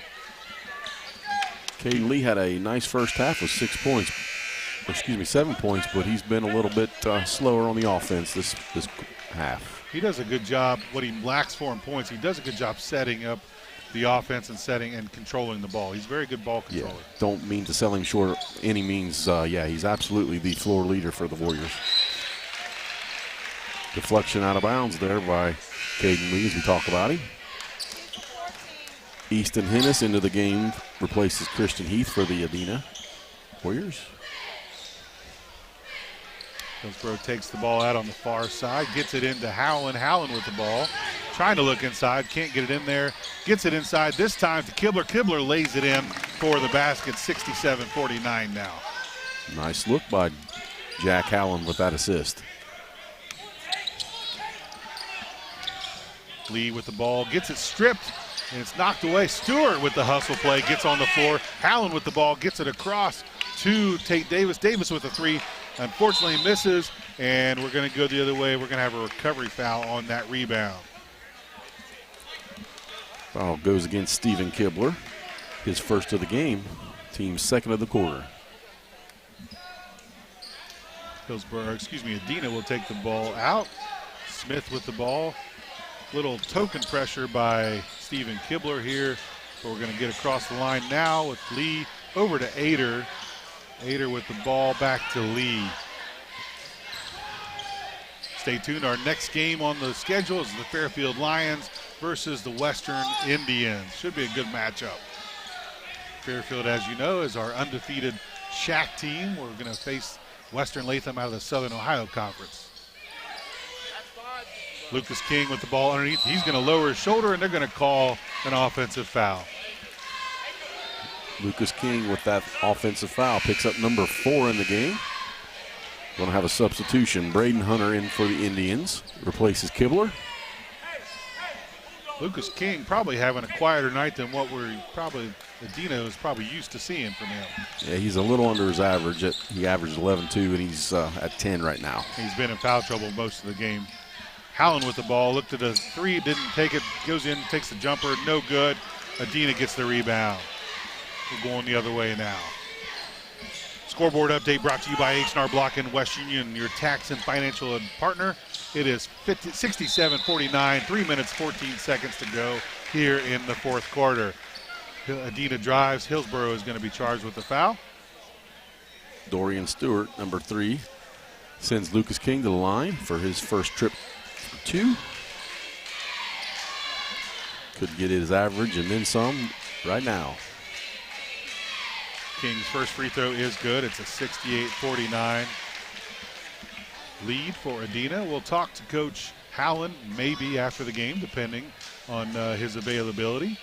But he's probably going to say this Hillsborough team's probably a lot better than what he got today.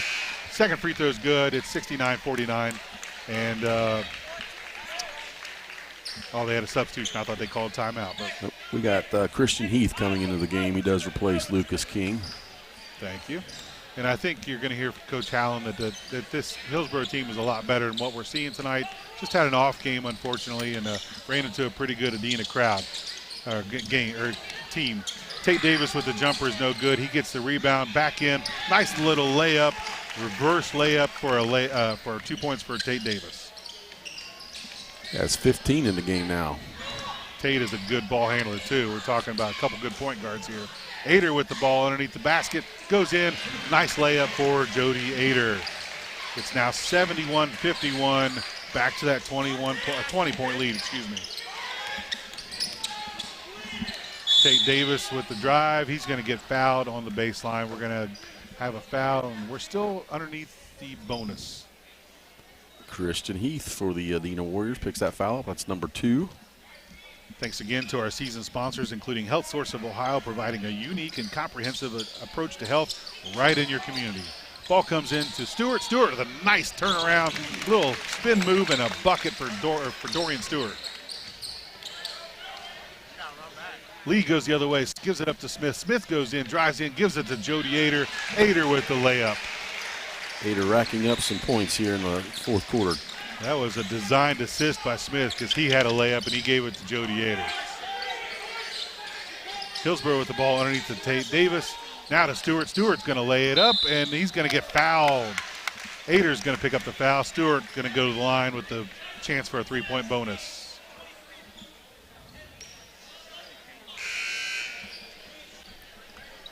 That foul goes against they put it on scoreboard 23, but that should have been against 20. That's exactly why I paused, because you said Ader, and I thought it was as well, and they are giving it to Bryson Smith. Okay. Stewart with the old-fashioned three-pointer cannot make it, and he misses the free throw. It's 73-55, 18-point lead for Adina. We're running out of time here to do anything. Minute 50 seconds left to go in the ball game. Smith takes it in, gets it back out, and Lee will reset the offense. Ader with the ball.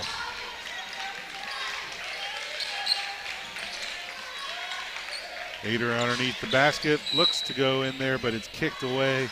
Will retain Adina possession. This broadcast is for the private use of the C103 audience. Any other use of the descriptions or accounts of this game without the consent of C103 is prohibited. Mason Dumpert returns for the Indians. He's going to replace Jack Howland. Minute 37 seconds left to go in game number 5. Stay tuned for the Fairfield Lions and the Western Indians right after this. Nice inside, but nice block for Dumper. Wow, that was a good old-fashioned block right there. Tate Davis in with a drive, goes up, no good. Excuse me, that was not even a shot, that was a pass. And he's going to look to Dorian Stewart. Dorian Stewart with a layup and a bucket. 6 quick points here for Dorian Stewart in the fourth quarter. 73-57 now. Adina leads. 1 minute, 12 seconds to go. And both teams resigned to the result of this game. We're going to run out the clock. We're going to have a timeout for Adina. We'll be back right after this on C103 Good Guys Radio TV. Welcome to Jerry Haig Motors in Hillsboro, your local Chevrolet dealer for over 50 years. I am Steve Haig, owner, along with my twin daughters, Mindy and Mandy. We operate our family-owned business. We take care of our customers like friends and family. If you need a new Chevrolet or pre-owned vehicle, service, parts, or body shop, think of Jerry Haig Motors in Hillsboro. Proudly supporting the youth of our community. Stop in today for a great deal. Trade-ins welcome, financing available to qualified buyers. Southern Ohio is nationally known as the hot spot for trophy whitetail deer hunting. That's why the Dickey Group Realtors receive multiple calls every day from whitetail deer hunters who are looking to purchase land in Southern Ohio. So if you have property, no matter how large or small, the Dickey Group Realtors want to talk to you. It's deer season right now, so strike while the iron is hot. Call Jeff Dickey today at 937-393-7222 or visit thedickeygroup.com. McCarty & Associates with offices in Hillsboro, Washington Courthouse, and Loveland is an architecture, engineering, and surveying firm celebrating over 50 years of service, serving southern and southwestern Ohio. McCarty & Associates is a broad-based consulting firm providing services to governmental agencies, public bodies, corporate and business entities, and the general public. They also offer construction management for clients that require a higher level of assistance. If there's a construction project in your future, McCarty & Associates can take your vision and help make it a reality. Visit McCartyandAssociates.com for a complete list of services. As we come back to Fairfield High School, we have Easton Hennis with a drive and a layup. He is fouled on that play, and he'll go to the line shooting one. 13 points for Hennis in the game. First trip to the line. Free throws no good. Rebound by Hillsboro. That foul, I think, was on Tate Davis. Yes, it Davis was. Brings the ball back down the other way. Little jumper from the baseline, no good. Rebound, Lucas King. Adina controls the ball. 49 seconds to go. Left here in this fourth quarter. Down to Ader. Ader lays it in, and he is fouled.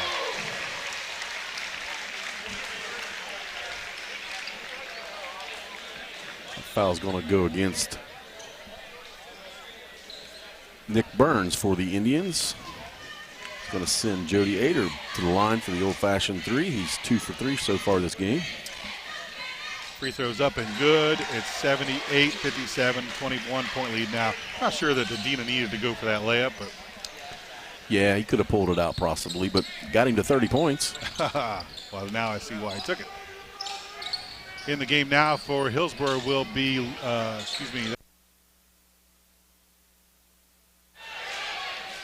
and a jam by Bryson Smith. It is good, 80-57.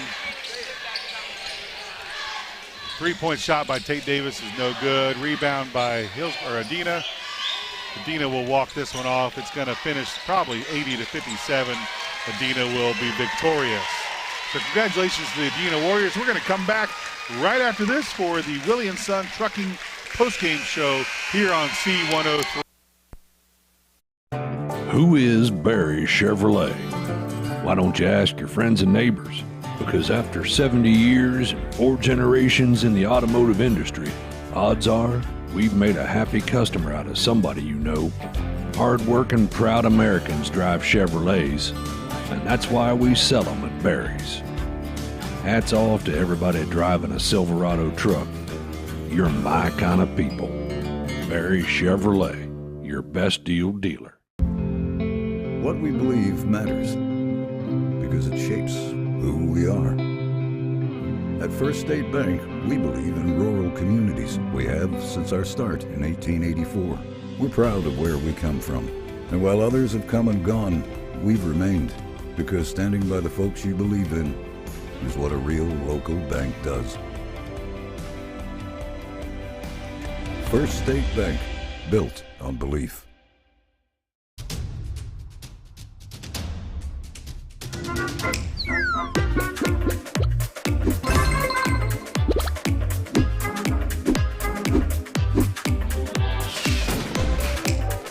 Taste the snappy tomato pizza difference for yourself. Order from Seaman at 937-386-1010 or from West Union at 937-544-5583. Order online at snappytomato.com.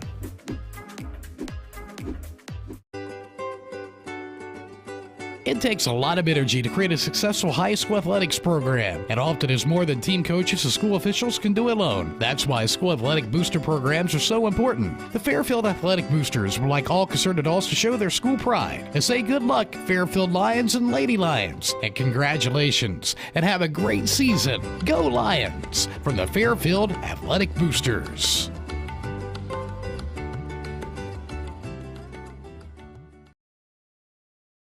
Adina controlled. They led by 7. Lead was reduced to 6 at halftime by way of a 15-14 Hillsborough victory in the second quarter. And the final score at halftime was 37-31. Third quarter, more of the same. That's when Adina turned it on. They won the third quarter 23-12 to take a commanding 60-43 lead. In the fourth quarter, more of the same. The fourth quarter was 20-14. Adina led that quarter, won that quarter, and took the lead and won the game 80-57. We're going to come back after this with the Willie & Son Trucking postgame show. We'll see if we can talk to Coach Howland, and we will have some stats for you, and we will get names. We'll do that right after this on C103 and Good Guys Radio TV. I wanted to prove to myself that I could go to college and get my degree. What if I went to Southern State? What if I'm able to go and become that nurse or that lawyer or that teacher? Southern State Community College allows students to rise above the circumstances that they're surrounded by and become something more than they ever dreamed possible. That's the sound of your truck losing you money. Whether you're a major trucking operation or an independent owner, you're losing business. Let me give you some advice. Call Willie & Son Trucking. Their certified Caterpillar, Cummins, and Detroit experts can get your truck moving so you can get back to doing business. Call Willie & Son Trucking for an overhaul or glider kit rebuild at 937-763-9521. Keep your business rolling with Willie & Son Trucking. Welcome back to the Willie & Son Trucking postgame show. We are waiting to see if Coach Howland comes to join us for the Coach's Comment Show. We'll be naming our player of the game soon. We're going to look at some stats on how we got to where we finished, with Adina winning that game over the Hillsborough Indians 80-57. So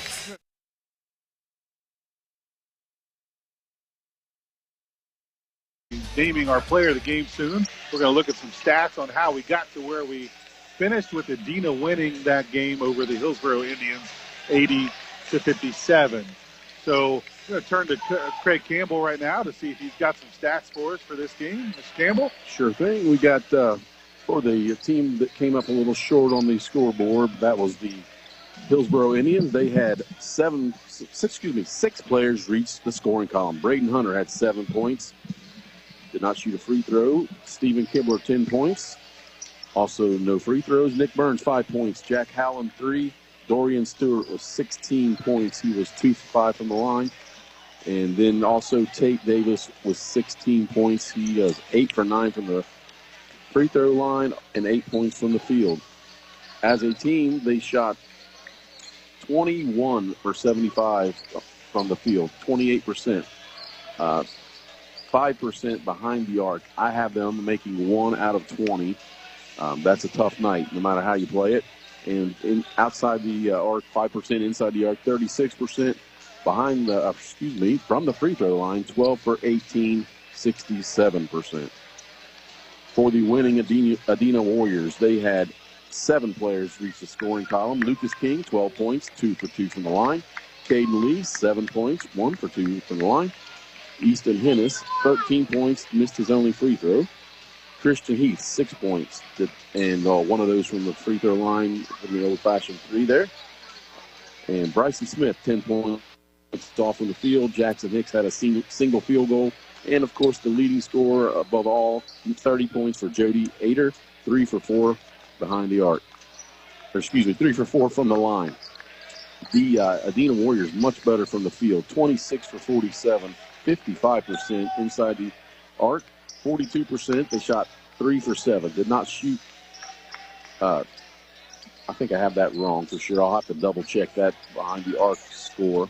29 for 54 for a total of 53% from the field. 7 for 10 from the free throw line, 70%. Gave the Adena Warriors that 80-57 victory. Thank you, Craig. As we continue with the Willie & Son Trucking postgame show, still waiting to see if Coach Allen is going to join us. I'm guessing, given the result of that game, that he will not, but we appreciate him if he does. Let's look at the Snappy Tomato Pizza West Union Seaman player of the game. You got an idea who you want to go with there? Yeah, the scoring for the Hillsborough Indians was close, obviously. 2 players had 16, Tate Davis and Dorian Stewart. And we were talking off the air about Dorian Stewart. He did not start. I'm not sure if that was, he's not a starter normally. We're not familiar with the Hillsborough Indians, but he came off the bench, and we thought he had to have 20 rebounds. That's not a stat we keep normally, or we don't at all. But in our head, we looked at lots of offensive rebounds, and he kept them in it with that. And we're going to give that Snappy Tomato Pizza player to Mr. Dorian Stewart. All right, so congratulations to Dorian Stewart. Congratulations to the Adena Warriors on their victory in game number 5 here at the Chad Hodson Classic. And I'm not seeing Coach Allen. I'm not seeing anybody from Hillsborough coming out of the locker room. So if he joins us, it may be on our next segment. But we're going to go ahead and wrap up the Willie & Son Trucking post-game show. We'll bring it back after these messages, and we'll get ready for our next game. And we'll be back after this on C103 Good Guys Radio TV. We all have individual needs when it comes to our prescriptions. Why not choose a pharmacy that offers personalized, friendly service that's also convenient? Health Source of Ohio pharmacies offer free prescription delivery within their service area, free shipping on your mail order prescriptions, auto refill, and more. Call 513-707-9900 or visit healthsourceofohio.org for more information. Stop by any of the pharmacy locations in Seaman, Mount Orb, or Batavia to meet the staff. Health Source of Ohio is proud to be the source for pharmacy in your community. Hello, this is Mike Pell, President and CEO at First State Bank. Life requires money, but runs on something much stronger. It's about people's lives, their dreams, and the community they call home. At First State Bank, we have a wide variety of products that help you get one step closer to your dreams. Stop in at one of our locations to learn more or visit our website at fsb4me.com. First State Bank, built on belief. Member FDIC. If you've already watched everything that Netflix, Disney Plus, and the rest of those high-dollar streaming services have to offer, then it's time to check out Goodguysradiotv.com. Even if you still got shows left on your list, add Good Guys to your rotation. We've got hundreds of hours of content available to watch on demand, from high school sports to local festival coverage and more. And the best part is, it's absolutely free. Catch our telecast live at Goodguysradiotv.com or click Video Archives and watch past events on demand for free at Goodguysradiotv.com. Snap, snap, snappy tomato pizza. Oh, that's your family's stomach hungry for dinner. And the best way to tame that savage beast is by feeding it a Beast Pizza from Snappy Tomato Pizza. Beast Pizza. The Beast Pizza is equal to 3 large pizzas. Get one with 1 topping, only $26.99. Or get the Junior Beast, bigger than an extra large with 1 topping, only $15.99. For fast, snappy delivery, go to snappytomato.com. Snappy delivery.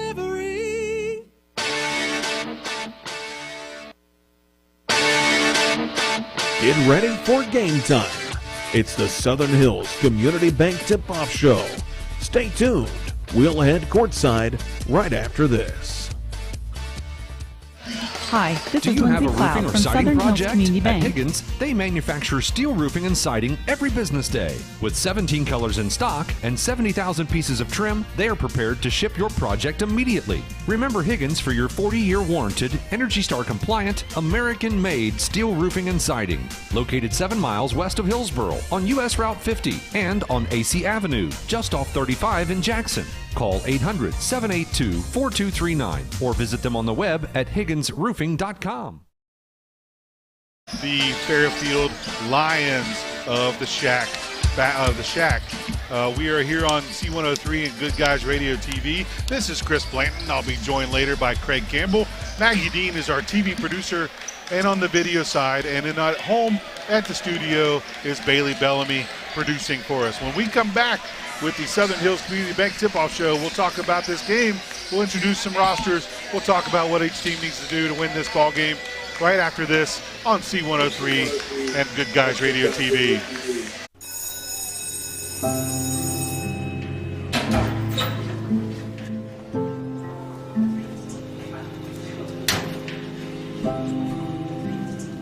So I thought you quit. I tried. You know that thing can blow up in your face, right? We just watched a video in class about how nicotine can mess up the way your brain develops.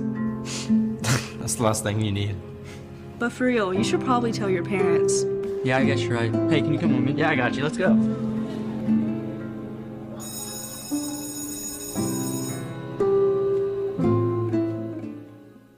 Country Manor Mixes has been in operation for 21 years, and they take pride in bringing the best blended flavors to your home. Creating tasty mixes is their passion. Country Manor Mixes blends the most flavorful combinations of herbs and spices to create a variety of delectable edibles. With over 48 flavors of dips, spreads, desserts, and dipping oils, they have something for every palate. Visit countrymanormixes.com to learn more or place an order.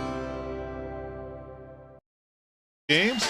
We are set for our last game of the night. The Western Indians taking on the Fairfield Lions. Western Indians, coached by Doug Williams, coming in with a record of 3-7. They played last night against Eastern Pike. Unfortunately, they lost 65-41 last night to the Eastern Pike Eagles. 3-7, play in the Southern Ohio Conference. That's a pretty tough conference as well. Teams like Portsmouth West, Wheelersburg, Southwestern, Minford, Northwest, Valley, Eastern, Oak Hill, South Gallia, Sims Valley, and Waverly. Western is a very interesting ball club. They give up a lot of points per game, so it's interesting to see if that's going to work into Coach Q's offense here for Fairfield. Western scores 58.5 points per game, gives up 66.9 points per game. Got a decent roster. They rely, though, on two players. That will be Drew Hagee and Cam James. Each of those averaging over 20 points per game. But that's kind of it for the points. 40 points out of 60 for those two players from Fairfield or from Western. They shoot about 34% from the field, 24% from field goal and three-point range, 65 from the free throw line. They are good offensively but struggle on defense. They play 5 to 7 regularly as far as they go 7 deep. And again, they rely on scoring from those two players. They come in 3-7. Fairfield, on the other hand, as you know, our listeners know, Fairfield is undefeated. Currently at 11-0. They are 7-0 in the conference. They are coming off a win last night against White Oak, 68-32. Fairfield is scoring 61.6 points per game. That is number 2 in the Shack. And they are coming in giving up only 39 points per game. That's a huge number on defense. Best defense points-wise in the league. As you know, Fairfield is very, very talented. They play a suffocating defense, and they are fast and they are strong. Led by Larkin Friend. Larkin Friend is third most points in the league, 15 points per game. He leads the league in rebounding at 10.4 rebounds per game, and is number 1 in assists in 6.4 assists per game. As a team, they are shooting the best field goal percentage in the Shack, third best in three-point shooting, and third best in free throw shooting. So this is going to make a very interesting matchup between these two offensive powerhouses. We'll see if White Oaks, nope. We'll see if Fairfield's defense is the one that controls. They have a common opponent. They have both played Peebles and they have both played White Oak. And, of course, Fairfield has beaten both those teams. Western has beaten White Oak but lost to Peebles at Peebles earlier in December. So this is going to be a good matchup for our last game of the night. We're going to come back after this. We're going to hear the rosters. We're going to hear from Mr. Campbell. And we're going to get starters, referees, and finish the Southern Hills Community Bank tip-off show. We'll be back right after this on C103. Gotcha. We could make a big, loud, expensive promo to talk about our high school sports coverage. Instead, we'll let our coverage speak for itself. Plenty of time for a catch and release, and oh, he drains it! Right side, he pulls up for the three, he hits. We're sitting on pins and needles, and it is good. Cherry picking out a hit, she goes. With the tomahawk finish. Goes up, two-hand monster dunk. Your home for Shack Sports, C103, and Good Guys Radio TV.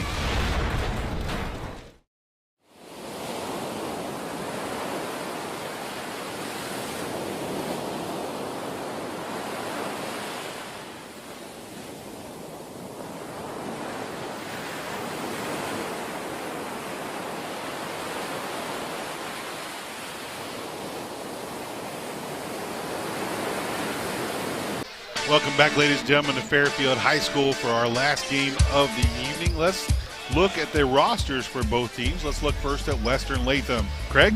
The Latham Indians are coached by Mr. Doug Williams, assisted by Tyler Jemison, Noah Witt, Austin Opperman, Jeremy McLeod, and Chase Carter. The roster for the Indians, number 2, Tyler Kearns. He's a 5'7" junior. Number 10, Logan Lytle.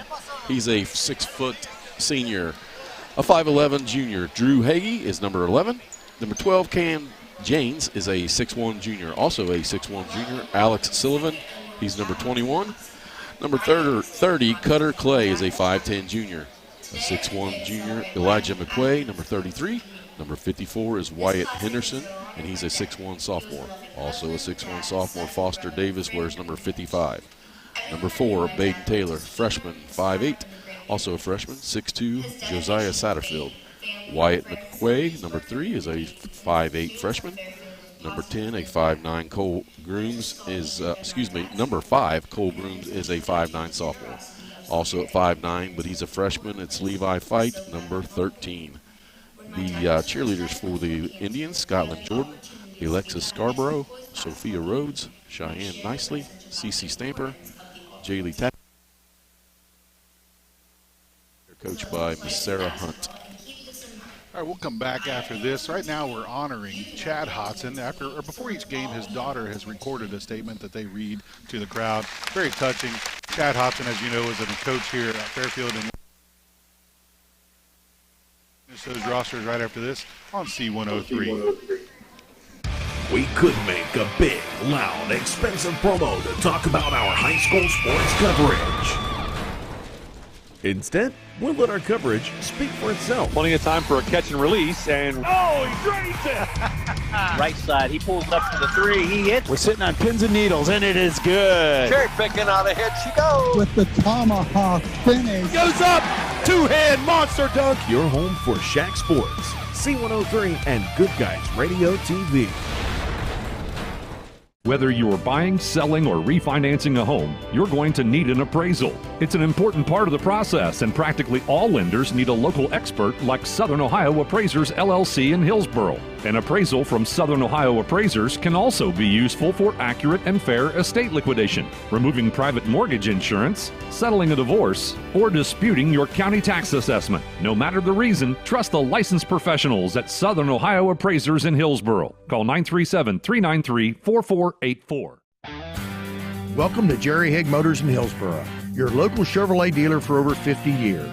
I am Steve Haig, owner, along with my twin daughters, Mindy and Mandy. We operate our family-owned business. We take care of our customers like friends and family. If you need a new Chevrolet or pre-owned vehicle, service, parts, or body shop, think of Jerry Haig Motors in Hillsboro. Proudly supporting the youth of our community. Stop in today for a great deal. Trade-ins welcome, financing available to qualified buyers.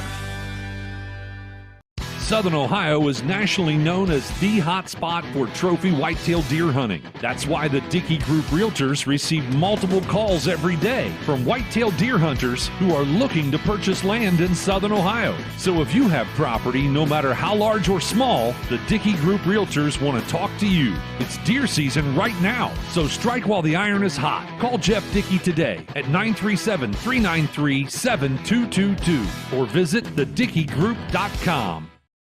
We are still honoring Chad Hodson with an announcement of his scholarship. So we're going to take it back to the studio for a couple more ads, and we'll come back after those messages on C103.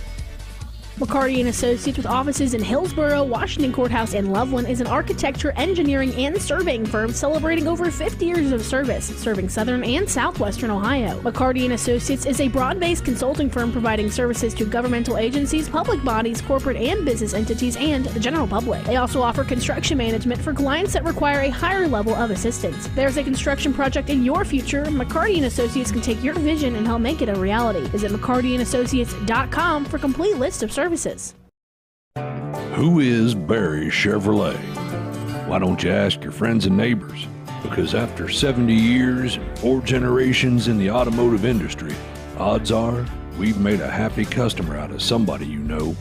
Hard-working, proud Americans drive Chevrolets, and that's why we sell them at Barry's. Hats off to everybody driving a Silverado truck. You're my kind of people. Barry Chevrolet, your best deal dealer. Welcome back, ladies and gentlemen, to Fairfield High School. They have just concluded the scholarship presentation, and we have a couple winners from Fairfield High School. And who are those scholarship winners, Craig? They were Miss Sydney Cooper and Miss Kennedy Zink. I think both of them were cheerleaders for Fairfield, and they're still honoring, still discussing Chad Hodson, excuse me.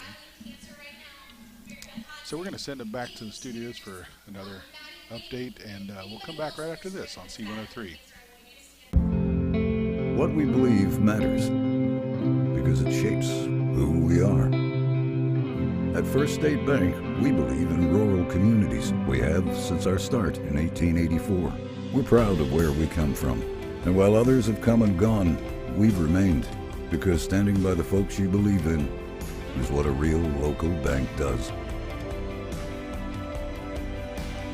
First State Bank, built on belief.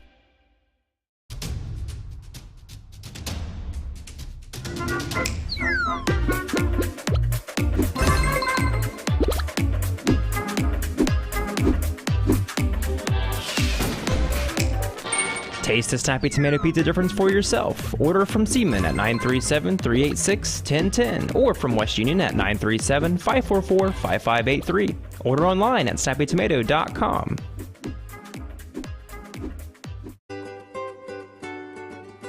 It takes a lot of energy to create a successful high school athletics program, and often is more than team coaches and school officials can do alone. That's why school athletic booster programs are so important. The Fairfield Athletic Boosters would like all concerned adults to show their school pride and say good luck, Fairfield Lions and Lady Lions, and congratulations, and have a great season. Go Lions! From the Fairfield Athletic Boosters.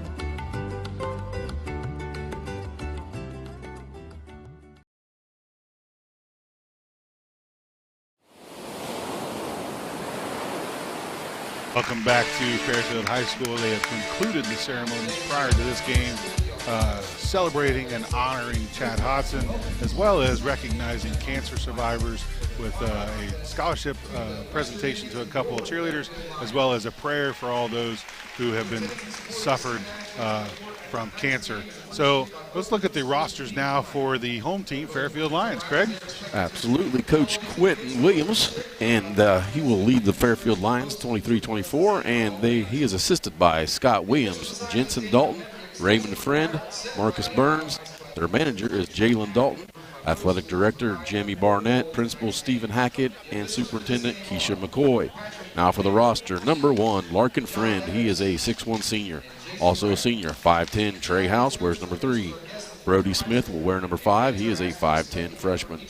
A 6'4 junior, Logan McIntosh wears number 11. Dane Hodson, number 12, is a 5'9 junior. 5'11 senior, Gabe Fouch wears 14. John Ray Lirio, number 15, he's a 5'7 senior. Also a senior standing 5'11, Britton Campbell wears number 20. Caleb Barrera, number 23, is a 5'9 freshman. A 5'11 freshman, Griffin Friend, will wear number 24. Cade Miller wears number 31, and he is a 5'10 senior. A 6'2 sophomore, Quentin McIntosh, wears 32. Rounding out the roster, number 33, Chase Newman, is a 6'3 junior.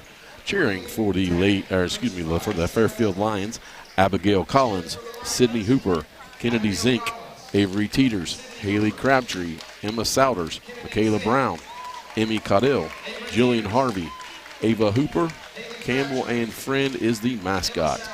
And they're coached by Miss Audrey Purvis. All right. Thank you, Craig. Do we have some starters yet? We do. Starting for the Western Indians, Tyler Kearns, Logan Lytle, Drew Hagee, Cam James, and Foster Davis. Starting for the Lions, Larkin Friend, Trey House, Logan McIntosh, Gabe Fouch, and Cade Miller. So it looks like Western's going to start. They have one senior on the roster, and the rest are juniors and Foster Davis sophomores. So it's kind of a young team for Western. We're going to see how they do. As we indicated earlier, Hagee, or is it Hagee or Hagee? I believe it's. I'll clear that up here in just a moment. But I believe I said Hagee, but I'm not 100% sure of that. Those are the two guys that we're going to have to watch as we go through this game. So they're announcing the players here. We're going to come back right after this. We've already named the lineups and the starters. We're going to come back and get ready for tip-off here on the Southern Hills Community Bank Tip-Off Show as we wrap up that portion of the game. Come back after this on C103.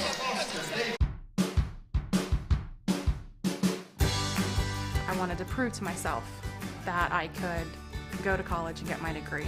What if I went to Southern State? What if I'm able to go and become that nurse or that lawyer or that teacher? Southern State Community College allows students to rise above the circumstances that they're surrounded by and become something more than they ever dreamed possible.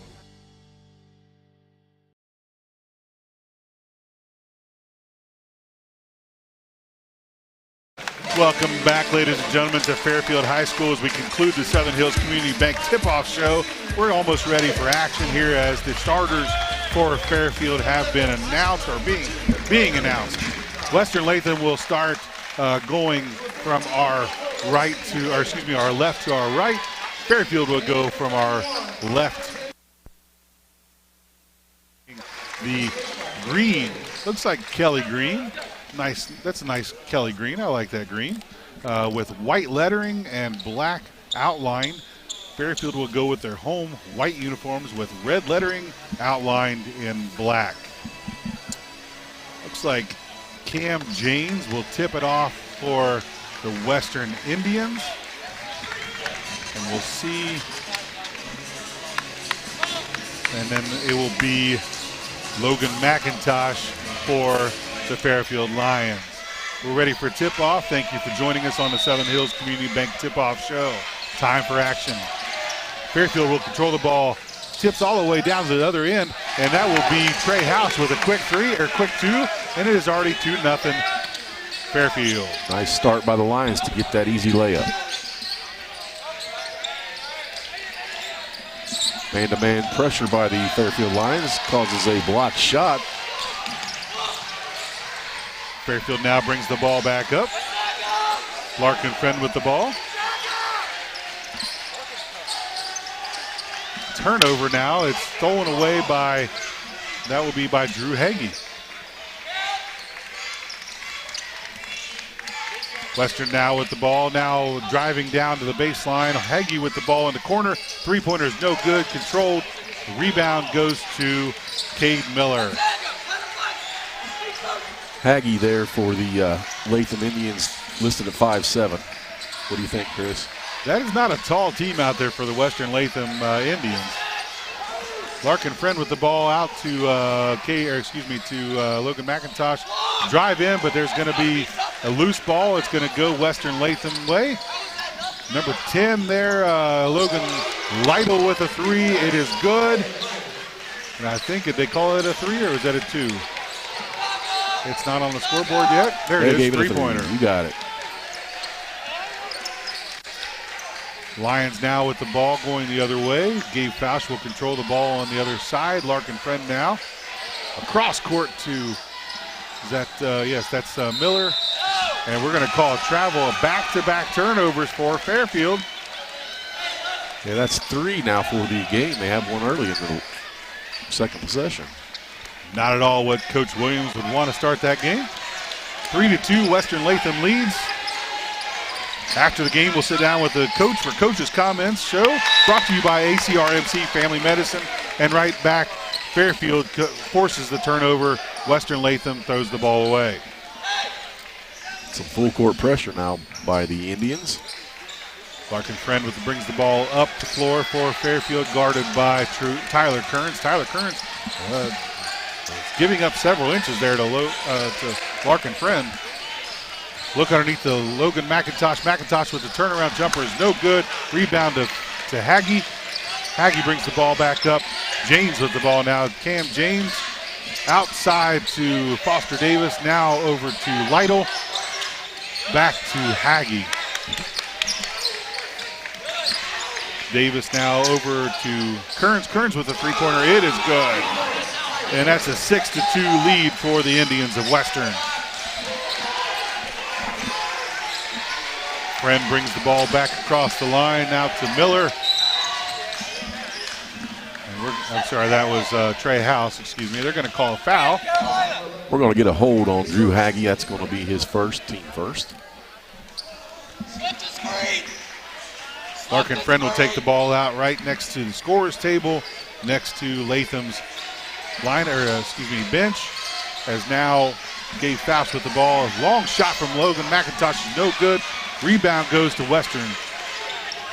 As Logan Lytle brings the ball up outside, and it gets confused goes between Kearns and Davis, and the ball goes out of bounds right to Craig Campbell, but he's not ready, and he fumbles the ball. I stabbed the scorekeeper for the Latham Indians with my pen. You can't catch a basketball with a highlighter, Craig. Larkin Friend brings the ball up now, crosses midcourt. Nice crossover dribble.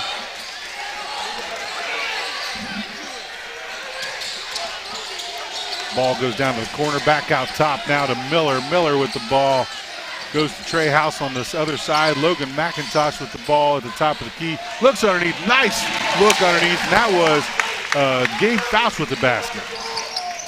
Nice patience by the Lions to hit that offensive set to get that easy layup. Latham now with the ball.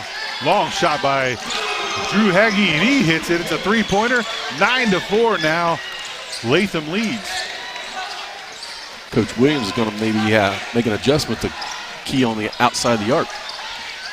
McIntosh with the ball. He drives in, gets it outside to Fausch, I believe. Fausch misses the three. To Trey House, I believe. That shot's no good. Back up to Foster Davis. Davis with a three-pointer. It is 12-4. Latham leads. My. Williams taking no timeout, just letting it happen. Trust his team. Yep, trust the team. They're going to get right back into this. Larkin Friend takes the ball. He's going to drive in, lays it up, no good. Rebound, Latham. Western will bring it back up. Goes out to Logan Lytle. Lytle drives in. It's blocked by McIntosh. That goes probably as a steal or a block shot, I'm not sure. Nice layup to Gabe Fausch. He gets it outside to House. House misses the ball. Rebound, Latham, and we're going to have a timeout for Western. We have a quick-paced game here on our hands. We got a timeout on the floor. We'll be back right after this on C103. That's the sound of your truck losing you money. Whether you're a major trucking operation or an independent owner, you're losing business. Let me give you some advice. Call Willie & Son Trucking. Their certified Caterpillar, Cummins, and Detroit experts can get your truck moving so you can get back to doing business. Call Willie & Son Trucking for an overhaul or glider kit rebuild at 937-763-9521. Keep your business rolling with Willie & Son Trucking. Welcome back. First quarter action here at Fairfield High School. Next Saturday is another huge day of basketball on C103 and Good Guys Radio TV. Tune in to the Coach Young Classic from North Adams High School as we bring you all 8 matchups. Game 1 tips off at 10 a.m. next Saturday. Western Latham now with the ball. Craig, we have not yet mentioned who are the referees tonight. We have Mr. Johnny Evans, Mr. Jason Wright, and lastly, Mr. Pat Tabler. Veteran crew for sure. Yes, sir. Thank you, Craig.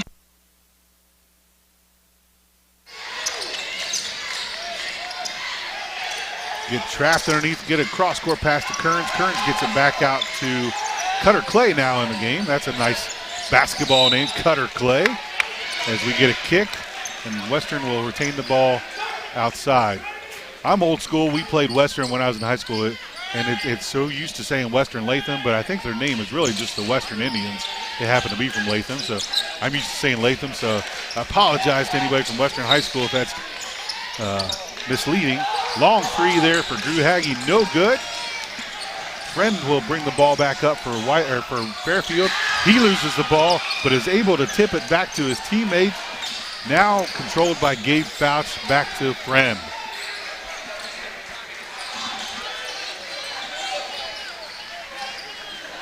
During that timeout, Coach Williams really getting on his players for letting this get out of control, 12-4 early on in the first quarter. 2:25 left here now, and we're going to get a blocking call as I think that was Kearns goes flying. Yeah, nice spin move by Larkin Friend, and he got Tyler Kearns to commit the foul. That's his first. Scoreboard update brought to you by Tax Professionals at H&R Block in West Union. It is 12-4. Western Latham leads. Western leads, whatever you want to call them. The Indians of Western lead. It's 2:23 left to go here in the first quarter. Very fast-paced first quarter. On that last timeout, I failed to mention Chase Newman came into the game. He replaced Logan McIntosh. The reason I say that is Logan McIntosh is coming back into the game. And he replaces Cade Miller. I don't know if you could hear what was going on there. There was a discussion between the scores table and the referees. Not sure what happened there, but hard for us to tell. Yeah, I'm sitting right beside him, Chris, and I couldn't really make it out either. This isn't the NBA or NCAA. They don't come tell us anything when they have something going on. So Fairfield now with the ball, drive in now. Long shot by Fouch, 3. It's off the mark. It's going to go out of bounds. Western will get the ball back here on that missed three-pointer. During that timeout, you talked to Coach Williams. I heard him say at least twice, we are better than that. We are better than this. I would have to agree. Yes, sir. Drew Haggy brings the ball up for Western. Trapped. There's a steal by Logan McIntosh. He's going to get it underneath now to Trey House for a lay-in. It's now 12-6. Cut that lead back in half for Western. 12-6, 6-point lead. 1:52 left here in the first quarter. Haggy goes underneath over to Kearns. Kearns was a three-pointer. It is no good. Rebound by Western. Nice spin move. It's blocked, but they're going to call a foul. Offensive rebound turned into a foul on Mr. Trey House for the Lions. He's going to send Mr. Cam James to the line to shoot 2. At halftime, our producer Bailey Bellamy will bring you the Higgins Steel Roofing Studio update to catch you up on scores and today's biggest headlines. James at the free throw line missed the first free throw. It remains 12-6. Western leads. I didn't expect we would see a 6-point outcome from output from Fairfield in this first quarter, but that's where we are. Both free throws good, but another offensive layup, offensive rebound layup by Drew Haggy gives them a 14-6 lead. Haggy now leading scorers with 5 points. Larkin Friend guarded by Kearns. Friend brings him back down across the midcourt line. Spin move back out to McIntosh up top. He drives in, kicks it out to Chase Newman. Out to for House for a long 3, no good. Friend for a three-pointer. It is no three-pointer yet. They've not come close. Cam James with a layup and no good. Good defense by Friend. They go the other way now. McIntosh with the ball out to Fouch kicks it over to Newman. Back up to Friend, and we're going to reset the offense. They are struggling from beyond the arc right now, have not really come close on hitting a three-pointer. McIntosh with a layup, or a shot, no good. It's blocked. Western will get the ball as Kearns brings the ball up across midcourt line. Now gives it over to Lytle. Back to Haggie. Back to Lytle. Lytle looks at a three, doesn't take it. Kearns with the ball on the wing. Back over to Cutter Clay. Now Cam James has it. Excuse me.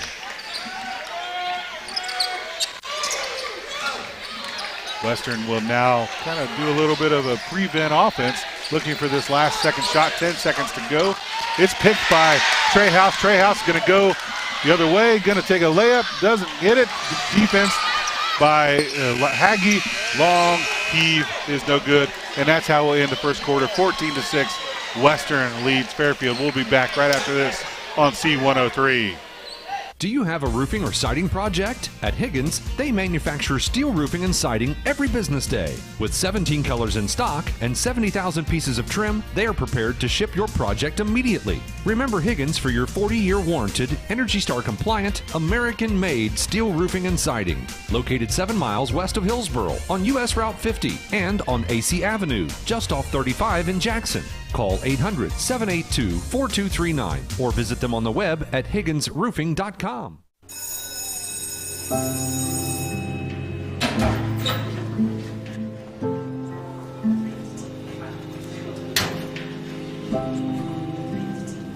So I thought you quit. I tried. You know that thing can blow up in your face, right? We just watched a video in class about how nicotine can mess up the way your brain develops. That's the last thing you need.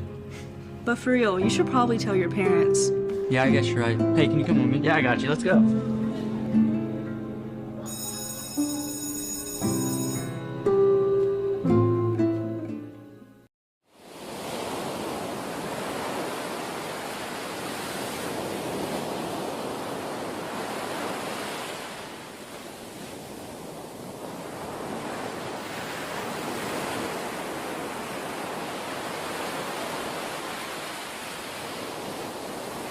Fairfield High School for Game 6 of the Chad Hodson Classic. Fairfield taking on Western.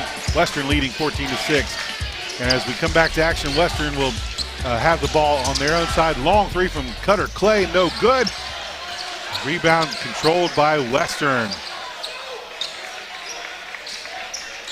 Looks underneath now to Foster Davis. Foster Davis with a turnaround jumper. Good, it's 16-6. That's a 10-point lead for Western. Foster Davis with 5 points in the game now. Snapping Tomato Pizza and Seaman in West Union proudly serve your families and are proud to sponsor this broadcast. Snappy, so much taste in a snap. Fairfield now with the ball out top will be Chase Newman. Now newcomer into the game, John Ray Lario. Back around, Larkin Friend now takes a three. It's no good. Lario tries to get the rebound, but it's tipped out of bounds. It'll stay Western ball. Logan McIntosh comes into the game. He replaces Trehouse. On the court for the Lions, also Larkin Friend, Cade Miller, Chase Newman with that John Ray Lario substitution as well. Onto the court for the Indians, Tyler Kearns, Drew Haggie, Cam James, Cutter Clay, and Foster Davis. Coming up at the half, it's the Barry Chevrolet halftime report. Stay tuned as we give you the keys to the second half of the game. Drive in was by Haggie, and he kicks it back out. It'll be controlled by Cutter Clay. Now to Foster Davis, back over to James. Back to Haggie for a three in the corner, no good. Rebound Fairfield, now it's a fast break. Logan McIntosh goes in for a layup, and he's gonna get fouled. He misses the layup. It's 16-6 right now. Western leads. That is not a misprint. Fairfield is down by 10 points here in the second quarter. Foster Davis with that foul. That's his first. And it's going to send Logan McIntosh to the line where he shoots 64% for the season. First and two now for Logan McIntosh. First one is good. Trey House and Gabe Fouch back into the game for the Lions. And also Logan Lytle will return for the Indians. Second free throw coming for Logan McIntosh. It is up and it is no good. Rolls out. Rebound. Western, excuse me. Western brings it on down. Hagge with the ball. No, excuse me, that's Lytle. Lytle goes in, tries to drive in. Knocked out of bounds by Larkin Friend. This broadcast is brought to you in part by First State Bank, with locations throughout Ohio and Kentucky, with new locations opening soon in Maysville and Portsmouth. Going to have a timeout right now. The Latham Indians calling this timeout. All right, we'll be back right after this on C103 and Good Guys Radio TV. Country Manor Mixes has been in operation for 21 years, and they take pride in bringing the best blended flavors to your home. Creating tasty mixes is their passion. Country Manor Mixes blends the most flavorful combinations of herbs and spices to create a variety of delectable edibles. With over 48 flavors of dips, spreads, desserts, and dipping oils, they have something for every palate. Visit countrymanormixes.com to learn more or place an order.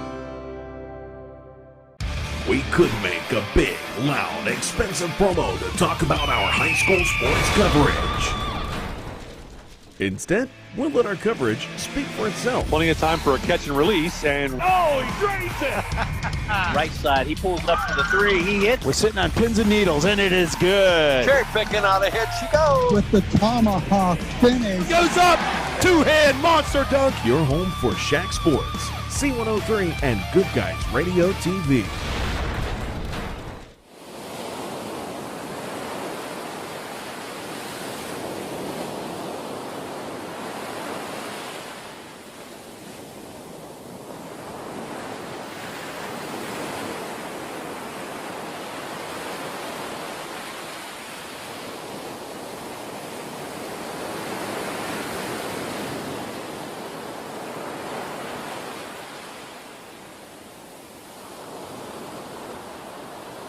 Welcome back to Fairfield High School, where Western leads Fairfield 16-7. Western with the ball. Foster Davis out top. There's a drive in by Hagge. Little layup there, or jumper. Make it 18-7.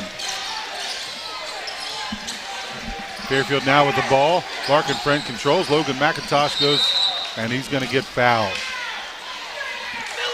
It's going to be the first foul on Cam James. Second in this quarter. Chase Newman will return for the Lions. He's going to replace Cade Miller. Scoreboard update brought to you by H&R Block in West Union, your tax and financial partner. It's 18-7. Western leads Fairfield. 5:38 left here in the second quarter. Ball comes into Logan McIntosh. Back to Friend. Back to McIntosh. McIntosh with a quick three-pointer. Oh, they're calling it a two. Calling it a two. You're right. Foot was on the line, or stepped over maybe from our angle, couldn't tell. Nice shot for McIntosh, 18-9 now. Hate to be that far away and not get credit for it, right? Had a nice move though. He had a nice little jumper there. Pretty. Underneath to Foster Davis. Turnaround's no good. Rebound by Larkin Friend. That was a one-handed rebound. He gets a long court pass back up the other way. There's a layup, and that's by Gabe Fouch. He misses it, but he's fouled. Foul goes against Cutter Clay, his first, team third. It's going to send Mr. Gabe Fouch to the line to shoot two.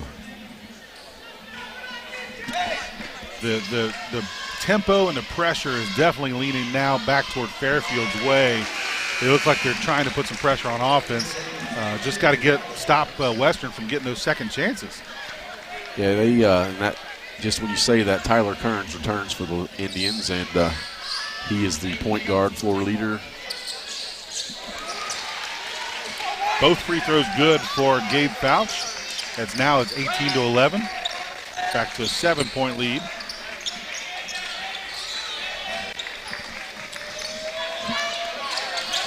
Patience here by the Indians. Very good defense, very pressure defense for Fairfield. Layup there by Hagge is no good. Rebound Trey House. We're going to go the other way now as Logan McIntosh controls it right at the top of the key. He's going to go in, but he kicks it back out. Now Larkin Friend will get it back to control it. McIntosh at the top of the key, back to Friend. Newman sets a screen. Friend drives in. He tries to take a layup, but it's blocked. It's going to go out of bounds against Western. Fairfield will take the ball out. Friend having a rough time on the offensive end. He averages 15 yet to score. Coach Williams not happy with how the offense is running right now. And he was clearly upset on that last set where they did not do something that they were supposed to do. Nice inbounds pass there to Trey House for a quick basket, 18-13 now. Larkin Friend with that assist, so he's not, just because he's not scoring doesn't mean he's not important right now. Layup there for Western is no good. I believe that was Lytle. Rolls off the rim, controlled by Fairfield. Another rebound for Trey House. Larkin Friend with the ball. Nice crossover. Gets Kearns sliding. McIntosh now with the ball. Back out top to Friend.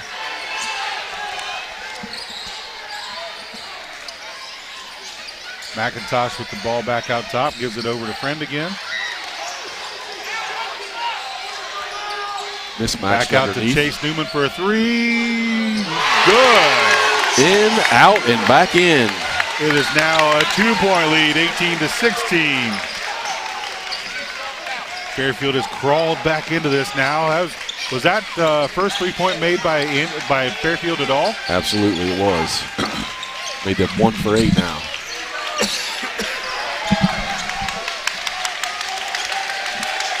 Fairfield has Western on their heels, trying to stop him again. Drive underneath now, and it's going to go out of bounds. They're going to call it. I know Fairfield wanted it to go the other way, but I think they're going to keep it as a Western ball. Intensity definitely has stepped up here for Fairfield. Crowd is into it as well. Crowd behind us is packed behind us. Long three-pointer that's for Drew Heggie. He hits it. Quiet the crowd for a moment. And as we say that, then another turnover for Fairfield. The long pass gets out of control. Coach Williams saying, "What are you doing?" And we're going to have a substitution. Cade Miller will return. He's going to replace Larkin Friend. He's going to sit out for the first time this game. Let's give a shout out to Willie and Son Trucking. They bring you our post-game report. Stay tuned for stats, coaches' comments, and more. Also into the game for the Indians, Cutter Clay. He returns. It's going to be an interesting halftime discussion with Coach Williams and the Fairfield Lions here. Whether or not they're leading at halftime or not, he's not happy. Nice defense there. He doesn't know where the ball is. Trey House stopped him, lost control of the ball. Logan McIntosh with the block. Nice job there. Good defense by Fairfield. I don't know what happened to Trey House. He just did not even realize the ball was at his feet. Yeah, they double teamed. He deflected the ball and it came at his feet, and he did not, like you said, he just did not know. Missed opportunity for a turnover right there, and then Logan McIntosh with a nice defense to block that layup.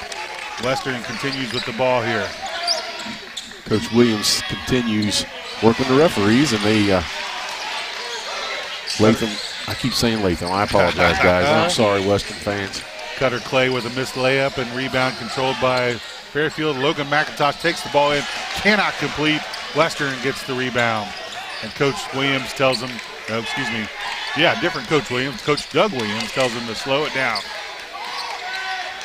Had to check my paperwork there. I thought I was wrong.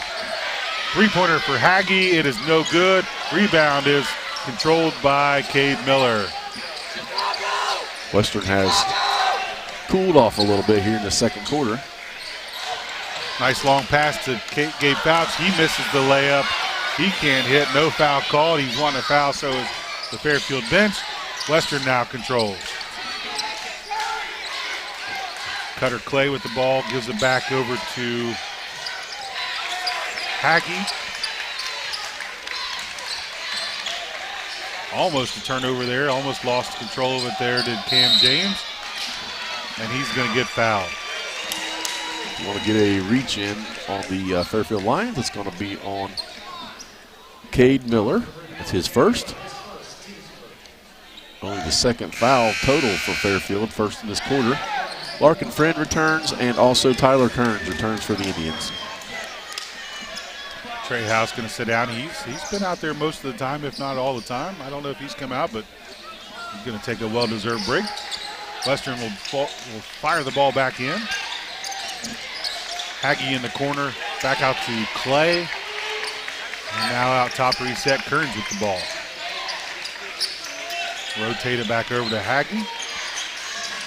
Haggie drives in, finds Kearns in the corner, and it's going to be they're going to say that Fairfield tipped it. It's going to stay Western ball. I thought that was a turnover, but I missed the tip. Latham with a small lineup out there. Lytle, the only one 6-footer above.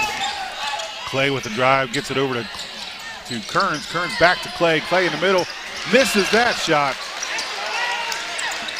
Fairfield with the ball. Larkin Friend now brings it back up the court.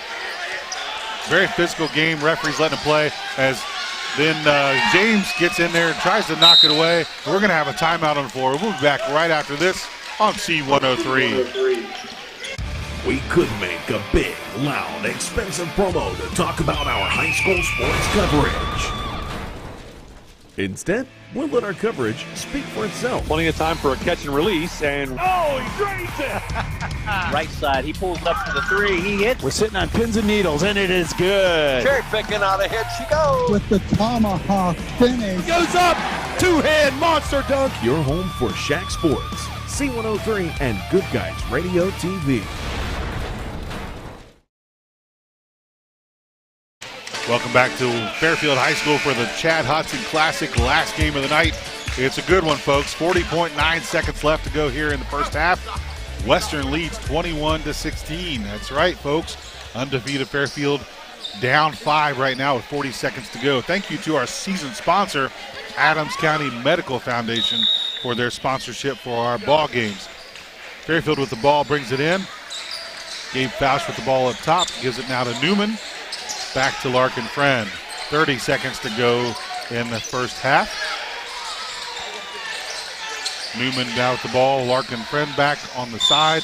And we're going to get a blocking foul on Kearns. His second foul here in this first half. Only the team fourth.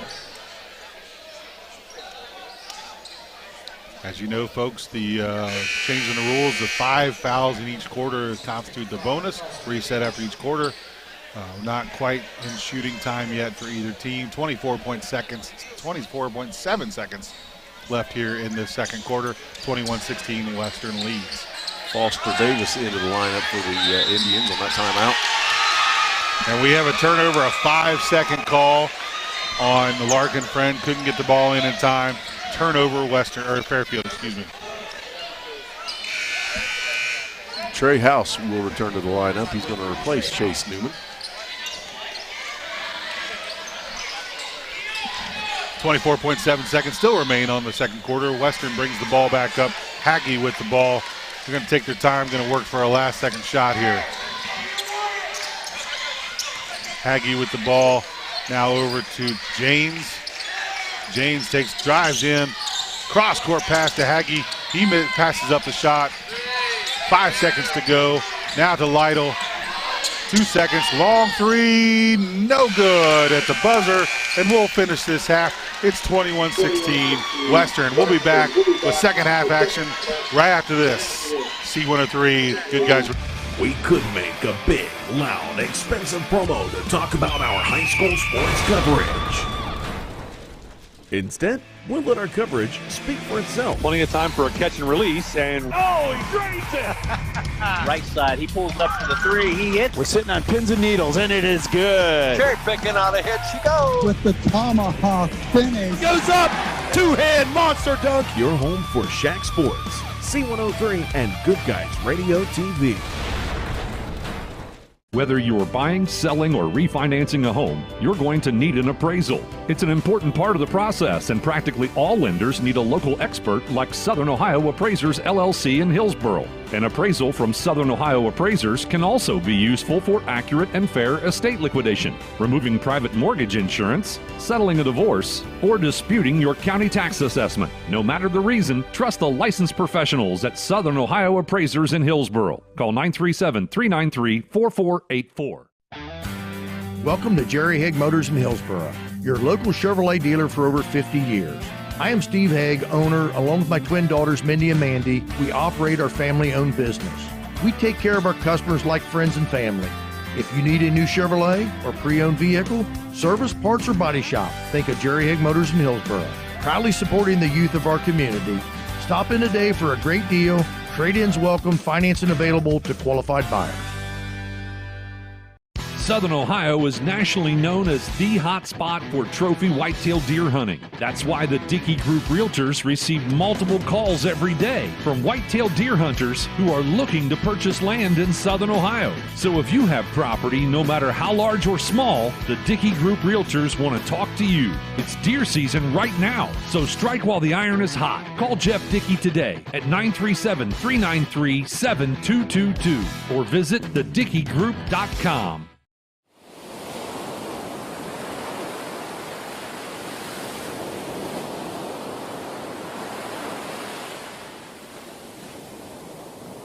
We're back at Fairfield High School for the Chad Hodson Classic. We're at halftime of game number 6.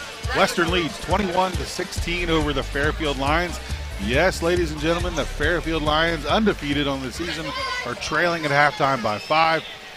How we got there? First quarter, Western was leading after that first quarter, 14-6, an 8-point lead going in to the conclusion of the first quarter. Second quarter, Fairfield did come back and broke that lead down. They won that quarter 10-7, gaining a 3-point advantage in that quarter to cut the lead to 5, and that's where we stand now, 21-16. This is the Barry Chevrolet halftime report. We're going to send it back to the studio for the Higgins Steel Roofing studio update, and Bailey Bellamy, she's back at the station and she will do our Higgins Steel Roofing studio update. So take it away, Bailey. Back to you. We'll come back after that on C103 Good Guys Radio TV. McCarty & Associates with offices in Hillsboro, Washington Courthouse, and Loveland is an architecture, engineering, and surveying firm celebrating over 50 years of service, serving southern and southwestern Ohio. McCarty & Associates is a broad-based consulting firm providing services to governmental agencies, public bodies, corporate and business entities, and the general public. They also offer construction management for clients that require a higher level of assistance. If there's a construction project in your future, McCarty & Associates can take your vision and help make it a reality. Visit McCartyandAssociates.com for a complete list of services. Who is Barry Chevrolet? Why don't you ask your friends and neighbors? Because after 70 years and 4 generations in the automotive industry, odds are we've made a happy customer out of somebody you know. Hard-working, proud Americans drive Chevrolets, and that's why we sell them at Barry's. Hats off to everybody driving a Silverado truck. You're my kind of people. Barry Chevrolet, your best deal dealer. What we believe matters because it shapes who we are. At First State Bank, we believe in rural communities. We have since our start in 1884. We're proud of where we come from. And while others have come and gone, we've remained because standing by the folks you believe in is what a real local bank does. First State Bank, built on belief.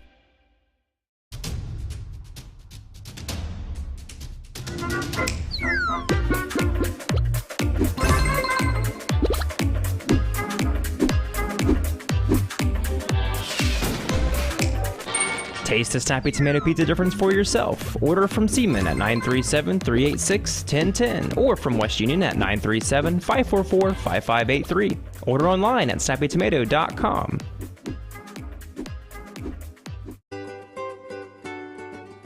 It takes a lot of energy to create a successful high school athletics program, and often is more than team coaches and school officials can do alone. That's why school athletic booster programs are so important. The Fairfield Athletic Boosters would like all concerned adults to show their school pride and say good luck, Fairfield Lions and Lady Lions, and congratulations, and have a great season. Go Lions! From the Fairfield Athletic Boosters.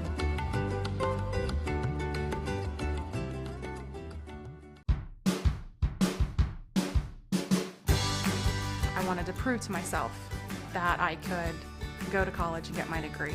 What if I went to Southern State? What if I'm able to go and become that nurse or that lawyer or that teacher? Southern State Community College allows students to rise above the circumstances that they're surrounded by and become something more than they ever dreamed possible. That's the sound of your truck losing you money. Whether you're a major trucking operation or an independent owner, you're losing business. Let me give you some advice. Call Willie & Son Trucking. Their certified Caterpillar, Cummins, and Detroit experts can get your truck moving so you can get back to doing business. Call Willie & Son Trucking for an overhaul or glider kit rebuild at 937-763-9521. Keep your business rolling with Willie & Son Trucking. Do you have a roofing or siding project? At Higgins, they manufacture steel roofing and siding every business day. With 17 colors in stock and 70,000 pieces of trim, they are prepared to ship your project immediately. Remember Higgins for your 40-year warranted, ENERGY STAR compliant, American-made steel roofing and siding. Located 7 miles west of Hillsboro on US Route 50 and on AC Avenue, just off 35 in Jackson. Call 800-782-4239 or visit them on the web at higginsroofing.com. 2, 1. Welcome back to Fairfield High School. We're in the Chad Hodson Classic.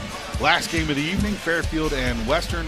Western leads 21-16. This is the Berries Chevrolet halftime report. This is Chris Blanton along with Craig Campbell. Maggie Dean is our video and TV producer, and back at the station, Bailey Bellamy. Craig, your thoughts on the first half?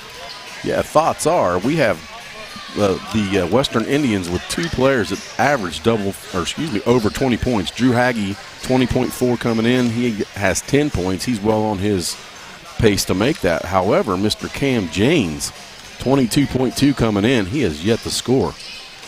No foul trouble, no reason for that. He just hasn't been able to get in the feel of the game, and probably because of the Fairfield Lion defense. They are very, very good. As we all know, their man-to-man is tough and puts a lot of pressure on the opposing team. Well, clearly the difference here is that Fairfield's offense just is not getting going. Yeah, I have them with 6 turnovers and 6 made field goals. 6 for 20 from the field, 30%. That's not going to really win you a whole lot of ball games. They also are 1 for 8 behind the arc.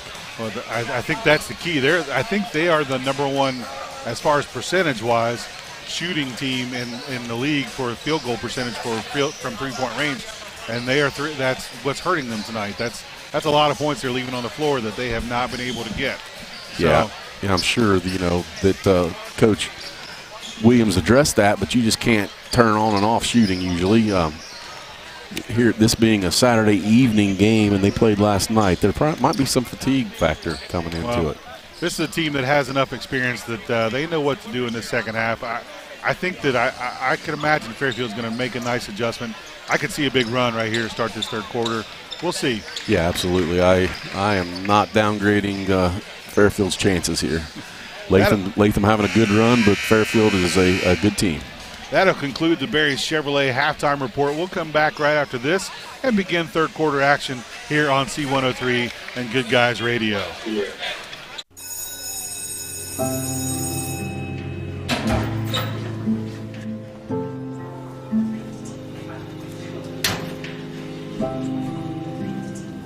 So I thought you quit. I tried. You know that thing can blow up in your face, right? We just watched a video in class about how nicotine can mess up the way your brain develops. That's the last thing you need. But for real, you should probably tell your parents. Yeah, I guess you're right. Hey, can you come with me? Yeah, I got you. Let's go.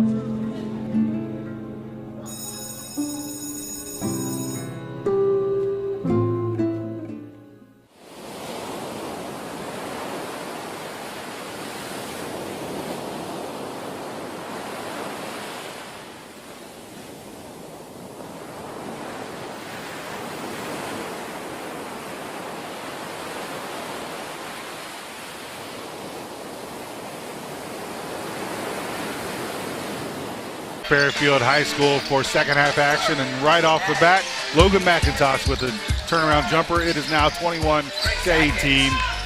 Fairfield is trailing, and we have a turnover.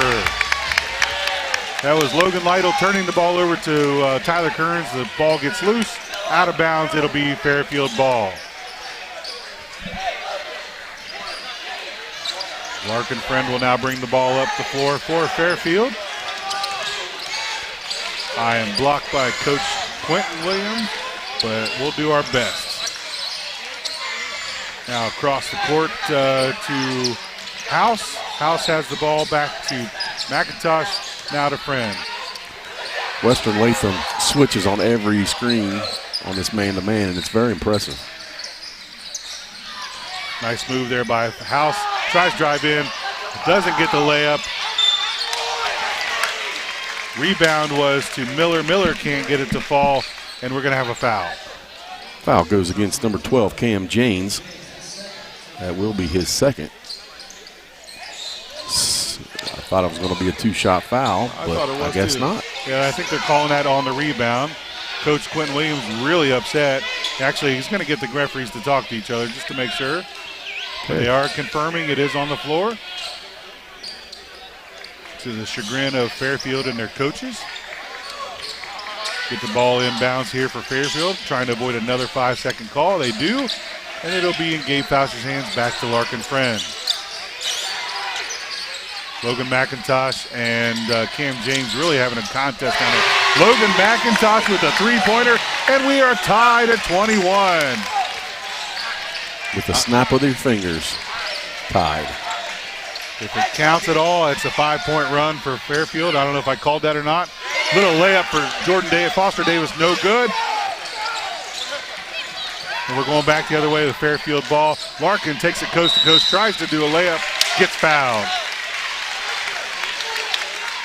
Larkin Friend putting the pressure on the defense to get back, and they couldn't quite do it. It's going to be a foul on Tyler Kearns. Picks up, that's his number 3. I thought that was his third foul. Larkin Friend will go to the line shooting 2. Join Ben Higgins. Game days at 4:45. And just before tip-off for the Shack pregame report, brought to you by Ron Lynch and Edward Jones Investments in Maysville. And People Save a Lot. First free throw for Larkin is good. It's 22-21 now. First lead of the game. No, excuse me, I apologize. They took a 2-0 lead right off the bat, but then Western led from that point on. Cutter Clay will return and replace Tyler Kearns. Second free throw is no good. Remains a 1-point lead for Fairfield. Here comes Lytle back over to Clay. Clay passes it to the gentleman wearing the Browns hoodie for a turnover. He wanted to get in the game. Yeah, he's like, I don't like it. He's not a Bengals fan. I'm throwing the ball at him. And the Browns fan immediately called timeout. Turnover to Fairfield, or Fairfield's advantage. Larkin Friend brings the ball back up.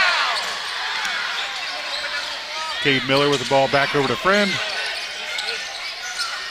Really hectic defense here put on by Western, making Fairfield really work just to get passes off. Larkin Friend will take it in, kicks it across court, now back out top, back to the 14. That's, Gabe Fouch, he misses the three-pointer. Western takes the rebound and the ball. Yeah, you've got 3 assistant coaches and the referee standing in front of you, Chris. Good call. Little layup there for Cam James, does not go. Fairfield gets the rebound. This coverage sponsored by Southern State Community College. Visit sscc.edu to begin your pathway to completion today. Seems to be getting a little chippy with the hands and the elbows. You can hear the crowd getting into it as well. Logan McIntosh tries to drive in, gets blocked off there. Turnaround jumper is no good. Gets his own rebound, put back, no good. Western ball. Drew Hagee will control the ball coming the other way. That's 2 opportunities that Logan McIntosh wishes he'd have back.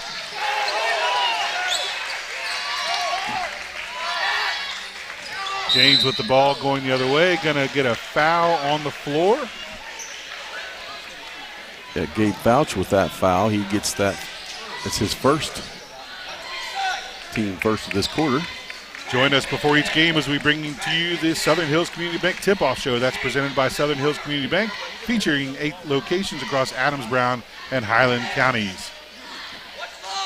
Little dress code violation by the Indians. Referee made them tuck in. It's always important.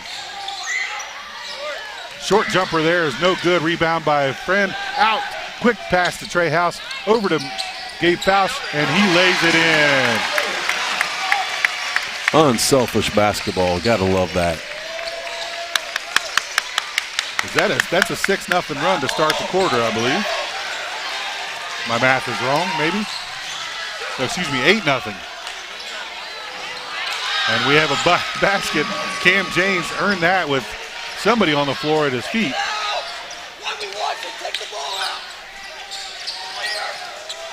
Fairfield now bringing the ball back the other way. Larkin Friend, sorry. Took half the quarter for the Indians to score. Yes, that's right.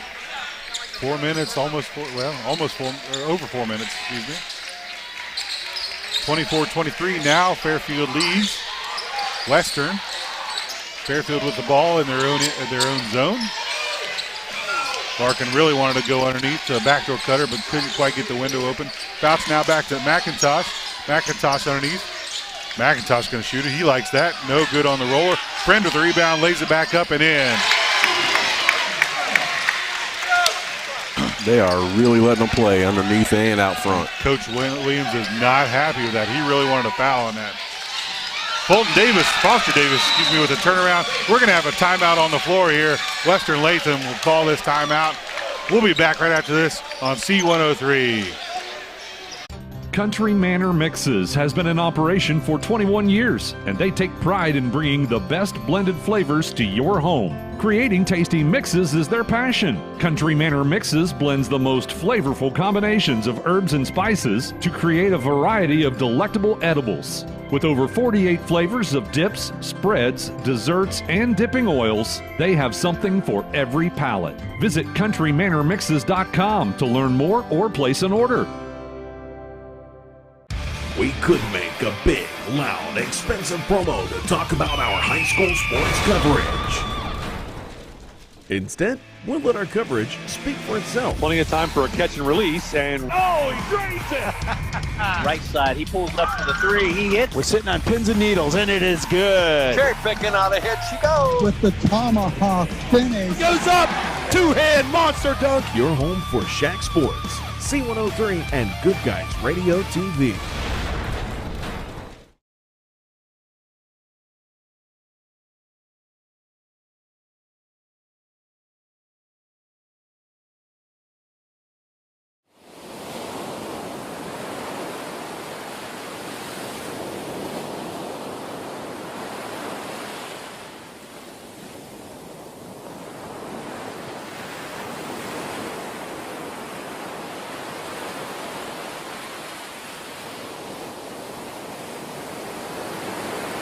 Trey House takes it in, makes a layup, goes the other way. Western with a missed three-pointer, rebound by Trey House. Larkin Friend brings it back.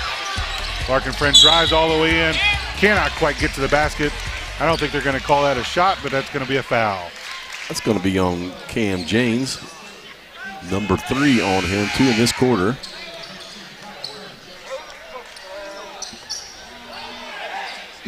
Alex Sullivan came into the game during that timeout, and he's already out, being replaced by Cutter Clay. Nice look in there on the inbounds pass to Gabe Faust for a quick basket. Nice job there by Fairfield. They are up by 5 points now.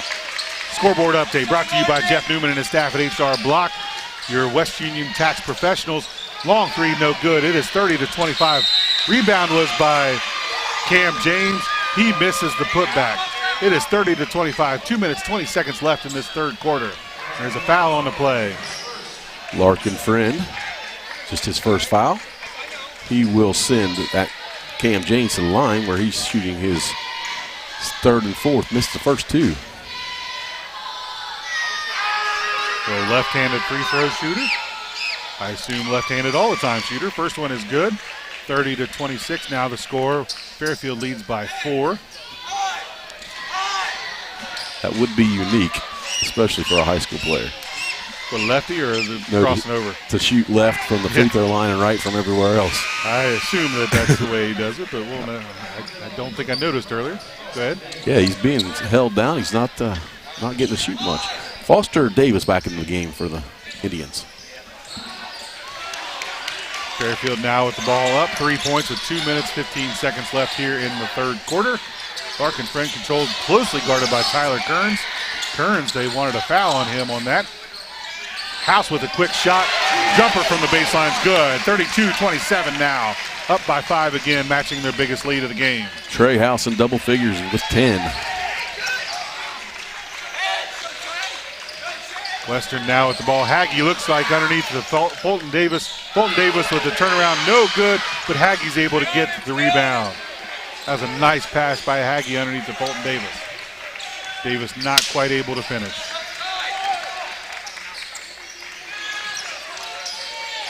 Back out top to Cutter Clay. In contention for the best name of the game. Now out to Tyler Kearns, back to Clay.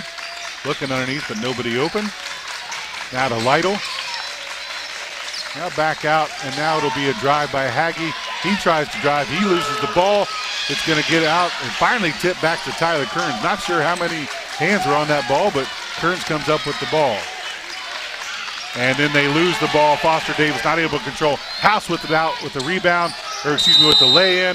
It's no good, and it's going to be a foul, and I think that's going to be a costly one. That's a huge foul, like you said, number 4 on Tyler Kearns. And that was a questionable call. They called it a blocking foul, but could have easily been called a charge. That'll Absolutely. put Trey House at the line. I would call it a 50-50. Both sides would have been upset if it went on the other way. When the whistle went on, I really thought it was going to be a charge. The first free throw for Trey House is good, 33-27. Cam James will replace Tyler Kearns. Stick around after the final buzzer as we wrap up the game with stats, comments, and much more in the Willie and Son Trucking postgame show. Second free throw is no good. Rebound by Western. Quick outlet pass to James. Cam James. Long three for Cutter Clay. No good. Rebound Haggie. He gets fouled on the rebound. You notice how Haggie, if listed at 5'11", was way up there on that rebound. He's definitely worked on his jumping in conditioning and training this year. And they did get a foul on Trey House on that rebound. That's his second. Western takes the ball out, and immediately it's tapped away by Fairfield out of bounds. Will stay with Western ball. Western going to take the ball in. Davis now back to James. Nice layup. Can't finish. Logan McIntosh with the rebound. That was an outstanding look there by James, but couldn't get the ball to fall. One of those out of bounds where the guy takes it out of bounds. It's a give and go. Works a lot. Nice setup by Fulton Davis too. Friend drives in, hit, but there's no foul, and then he passes it out to House. House can't complete the three-pointer.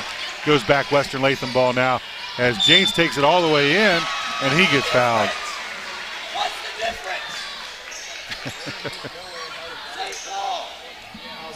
Jason Newman will pick that foul up for the Lions.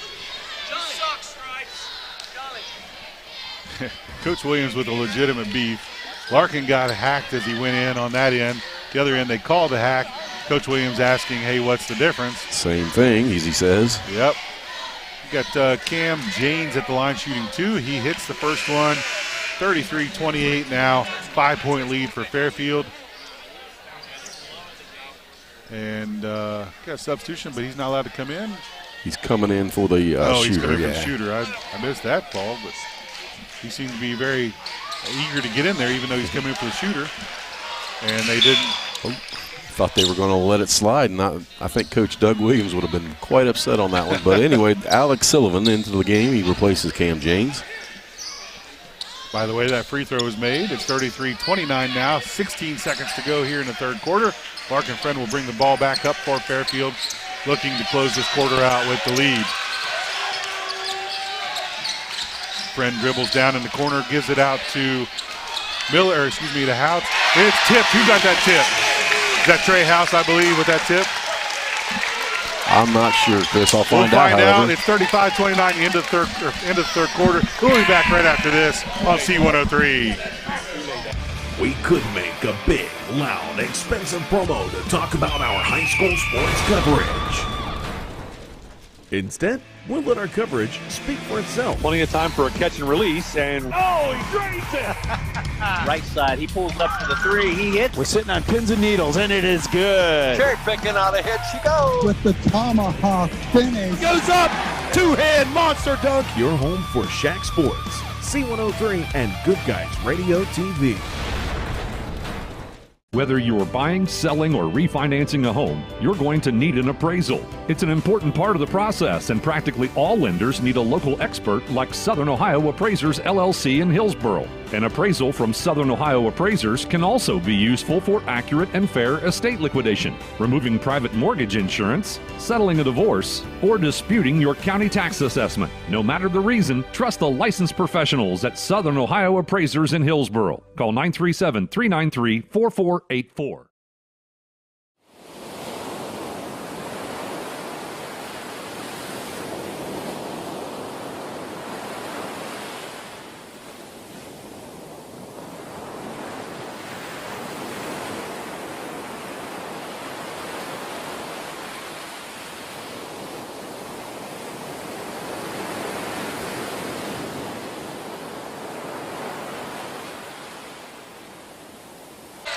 We're back in Fairfield High School for fourth quarter action here between Western Indians and the Fairfield Lions. Fairfield leads 35-29 as we come back. James drives in for a basket. He misses it, but he's fouled. I believe they just called it out of bounds, Chris. Oh, okay. Yeah. I'm sorry. I thought they called a foul.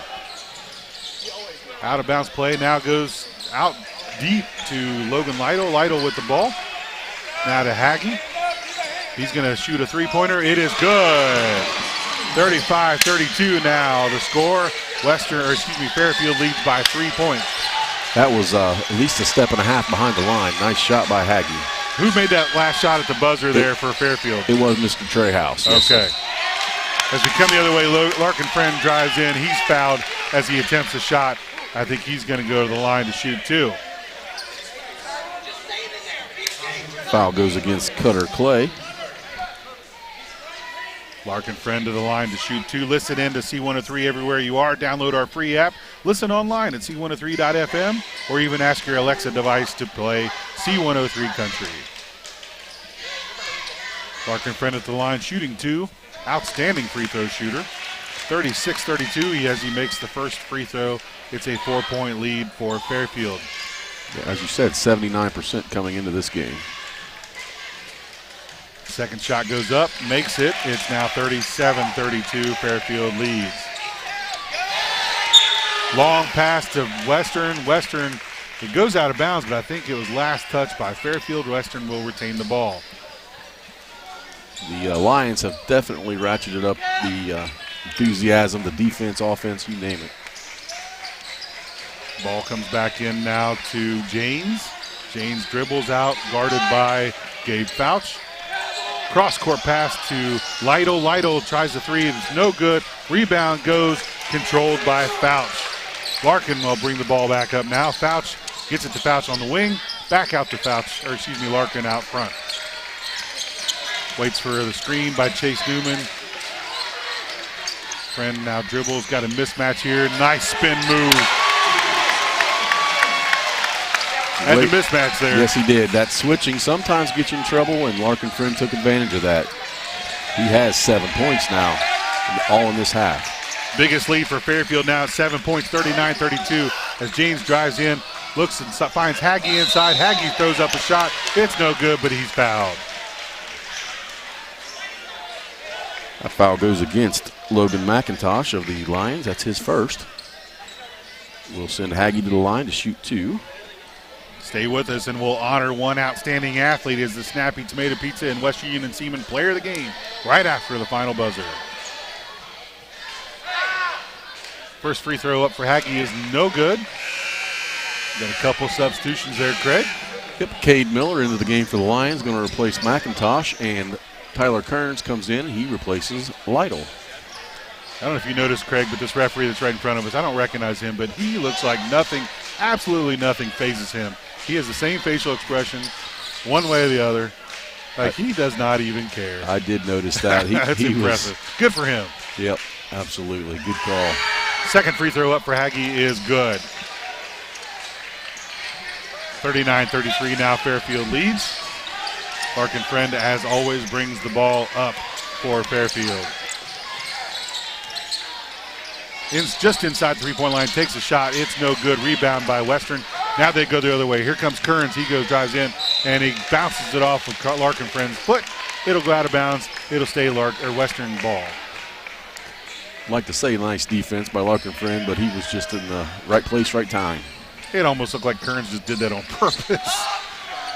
Back long outlet pass outside now to Haggie. Haggie with a long three-pointer. No good. Rebound, Gabe Fouch. Here comes Friend the other way. Quentin Williams telling him to push. It kind of stalls. Friend back out now to set up the offense. House with it on the wing. Looks underneath, not anybody there. Newman back around to Larkin Friend. Out top to Miller. Now to Fouch. Fouch out top to Newman. Back to House. House dribbles, kicks it across to Friend. Friend drives in on the baseline. Jumper is no good. Everybody wanted another foul call. It didn't happen. Western takes the ball the other way. And James with an attempt does not go in. Fairfield controls. Makeup no call there on that one? I think so. James went in among three Fairfield players, did not get a call. Shake my head both ways a little bit on those. Larkin drops the ball. And we're going to have a timeout here as to avoid a turnover. We're going to be back right after this on C103 and Good Guys Radio TV. Welcome to Jerry Haig Motors in Hillsboro, your local Chevrolet dealer for over 50 years. I am Steve Haig, owner, along with my twin daughters, Mindy and Mandy. We operate our family-owned business. We take care of our customers like friends and family. If you need a new Chevrolet or pre-owned vehicle, service, parts, or body shop, think of Jerry Haig Motors in Hillsboro. Proudly supporting the youth of our community. Stop in today for a great deal. Trade-ins welcome, financing available to qualified buyers. Southern Ohio is nationally known as the hot spot for trophy whitetail deer hunting. That's why the Dickey Group Realtors receive multiple calls every day from whitetail deer hunters who are looking to purchase land in Southern Ohio. So if you have property, no matter how large or small, the Dickey Group Realtors want to talk to you. It's deer season right now, so strike while the iron is hot. Call Jeff Dickey today at 937-393-7222 or visit thedickeygroup.com. Welcome back, ladies and gentlemen, to Fairfield High School for our sixth and final game as the Fairfield Lions lead the Western Indians 39-33. We're in fourth quarter action, 5 minutes, 11 seconds to go. Next Saturday, January 13th, is the Coach Young Classic.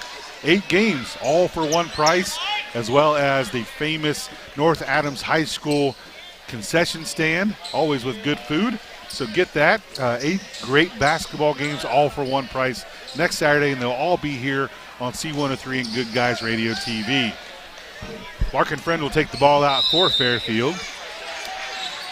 Into Miller. Miller now to Fouch. Back to Chase Newman.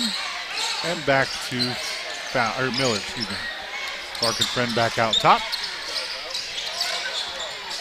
Tough matchup for Kearns with those 4 fouls. In the corner now is, I think that's, House. Now back out top to Friend.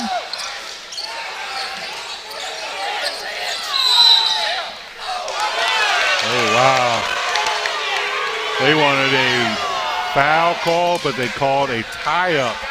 Dual possession here, and Fairfield will retain possession. We don't want to disagree or agree with referees, but that one was a little iffy. Yeah. Friend will take it out right in front of us. He gets it in, and they're immediately turned over now to Western. Haggie now with the ball way down underneath. He's underneath the basket, tries for a layup, and hits it. 39-35 now. Fairfield leads. 4:29 left here to go in the fourth quarter. Haggie now up to 16 points in this game. Kearns with the defense all over Friend, and he steals it. It gets tipped out of bounds. Nobody happy on either side. Fairfield wanting a foul, and I think Western is wanting a foul on Larkin. Friend for kind of pushing off Kearns, but Kearns is inside of Friend's uniform right there. I was going to say, literally, he's 5'7", so it looks like he's right up Larkin Friend's shirt. Friend brings it back across the midcourt line now in the corner, and I don't know who's that's. House back around to Fouch. Underneath now to Miller. Back over to House. House with a three-point shot. No good. Tipped by Friend, and it'll be controlled by House. Underneath to Larkin Friend. Nice layup. Trey House with a nice assist. And we're going to have a timeout on the floor. We'll be right back after this on C103. McCarty & Associates with offices in Hillsborough, Washington Courthouse, and Loveland is an architecture, engineering, and surveying firm celebrating over 50 years of service, serving southern and southwestern Ohio. McCarty & Associates is a broad-based consulting firm providing services to governmental agencies, public bodies, corporate and business entities, and the general public. They also offer construction management for clients that require a higher level of assistance. If there's a construction project in your future, McCarty & Associates can take your vision and help make it a reality. Visit McCartyandAssociates.com for a complete list of services.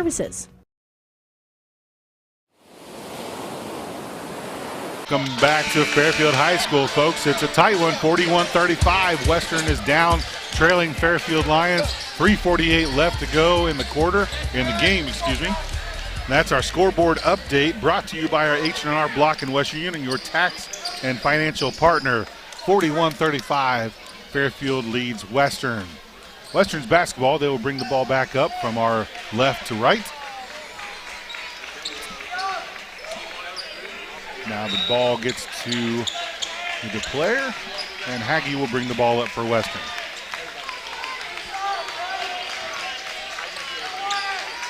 James with the ball at the top now. Going to give it back over. Nope, he's going to keep it. Dribbles around, gets it to Kearns. Kearns drives down toward the baseline, gets a cross-court pass to Haggie. Haggie looks like he's going to take it in. Tries the layup, doesn't make it. Rebound by Fairfield. Back in the game was Logan McIntosh. We've missed his presence. Yeah, he absolutely made that shot a little tougher. Larkin Friend now drives to the baseline, throws the ball away. Another turnover for Larkin Friend. Very uncharacteristic of Larkin Friend. Lytle with the ball now for Western. Drive underneath by James. He's going to get fouled. All right, who's that foul? It's going to be on Gabe Fouch. Only his second. No players in foul trouble for the Lions. Two players with two, Trey House and then now Gabe Fouch. Western will take out the ball under their own basket. Tyler Kearns with the ball. Nice pass underneath to James. James lays it in. No good. Good defense there by Friend. Long court pass back down underneath to Fouch. From House, excuse me. If Fouch has the ball, he can't quite get a shot off. Logan McIntosh controls it back out top to Friend. Kearns playing very aggressive defense. He has 4 fouls? He does. Yes, very aggressive defense for 4 fouls. But the game is almost over and on the line. He's going to play aggressive defense now from here on out. Leave it all out there. That's right.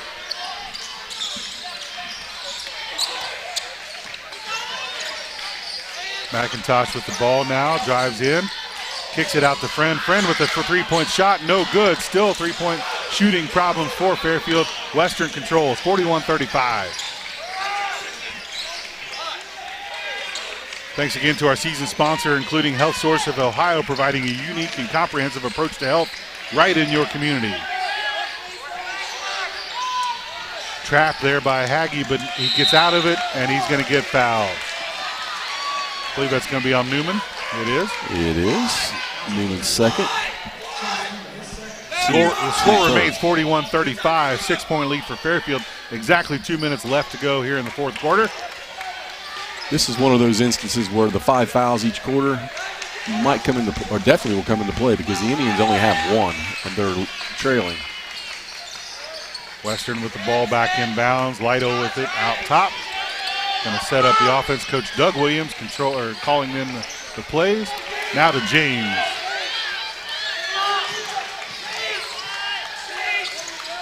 Cam James, the lefty, gives it up to Haggie. Haggie's going to drive in for a layup. He's going to be blocked by Friend, and that's going to be a foul. Clark and Friend now with 2 fouls. Going to send Haggie back to the line.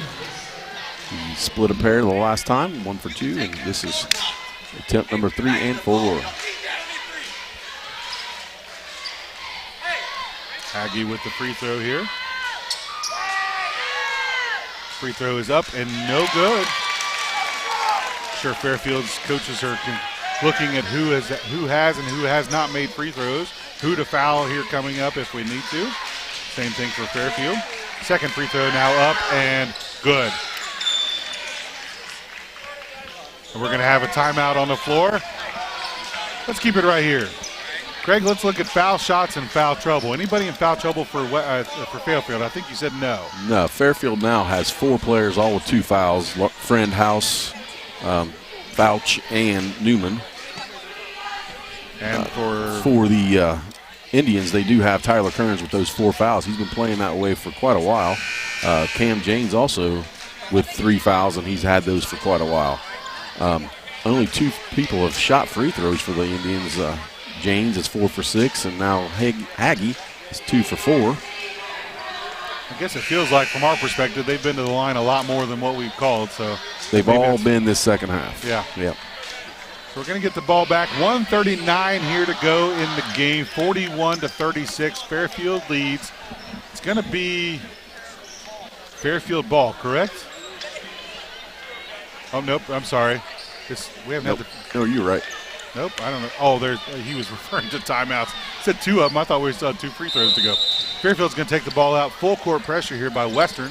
Larkin Friend with the ball now. He gets trapped down low. Gets it out to Logan McIntosh. Back up top now to Fouch. Back up to Friend. They're going to be patient because, like I said, they have to commit 4 more fouls. And that was Trey House driving in with the shot. He's going to commit the foul. It does. They're going to call an offensive foul on Trey House. As soon as I said that, I was proven wrong. House taking it to the rim and getting that offensive charge. Coach Quentin Williams not at all happy with Trey House on that decision. Not at all happy.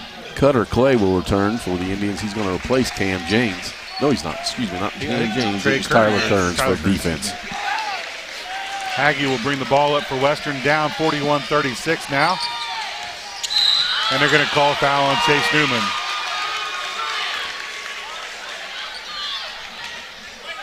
A reach-in foul for Chase Newman. And that will put Drew Haggie at the line. Also something Fairfield doesn't really need is to commit that foul and put I'm not sure what he was doing. He was at the volleyball line when he did that reach-in. That really made no sense. So a lot of mental errors now for Fairfield tonight. That's not something that Coach Williams is going to be pleased with. First free throw for Haggie is good. 41-37 now, a 4-point lead.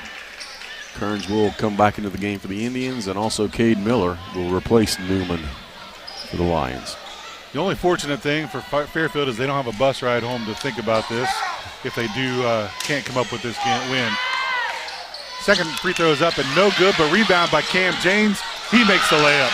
41-39 now, a 2-point lead. Now, as they turn the ball over, no they don't, it's on the floor. There's a scramble, there's 5-6 players on the floor, and they call a dual possession. I'm not sure who has possession. I think it's Western. It's going to stay that way, so it is going to be a turnover for Fairfield. More of those mental errors for Fairfield. 2-point lead now, 1 minute, 4 seconds to go here in the fourth quarter. Haggie with the ball, gets it out to Lytle. Lytle gets it back to Haggie. They don't need to shoot a 3, they just need to take a shot, and he throws it way across court. Lands about 5 rows deep. Turnover Western. Yeah, that was a throw where he had the ball cupped in his hand and it just got out of control.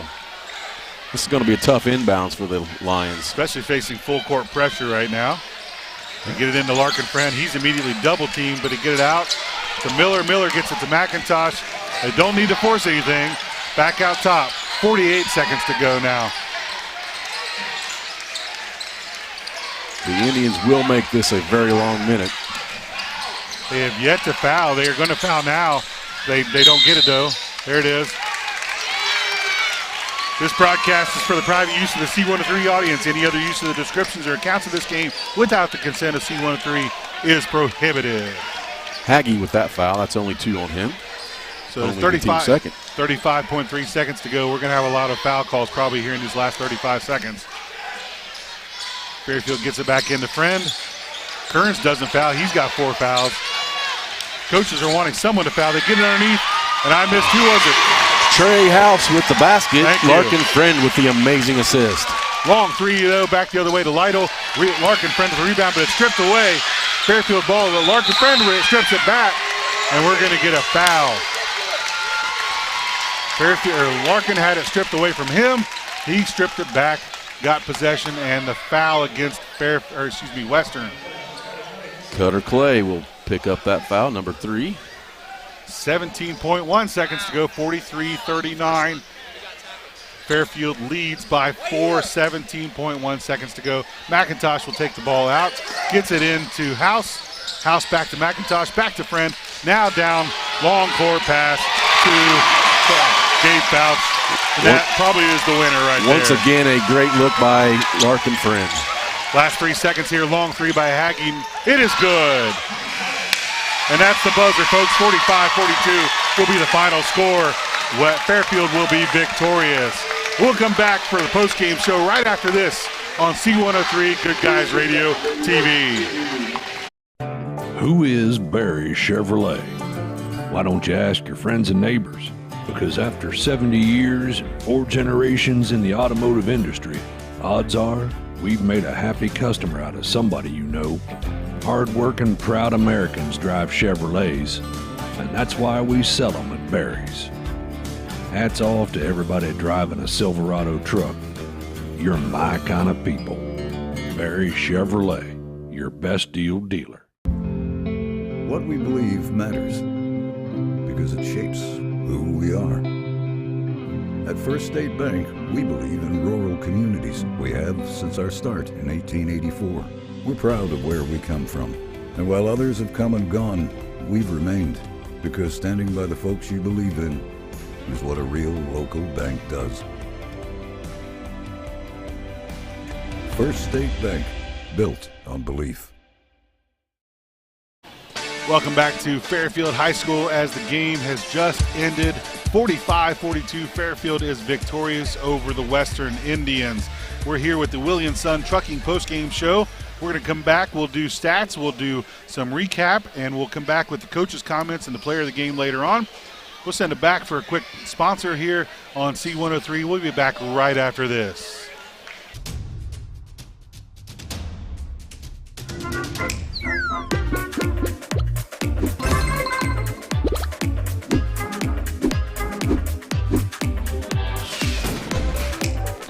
Taste a Snappy Tomato Pizza difference for yourself. Order from Seaman at 937-386-1010 or from West Union at 937-544-5583. Order online at snappytomato.com.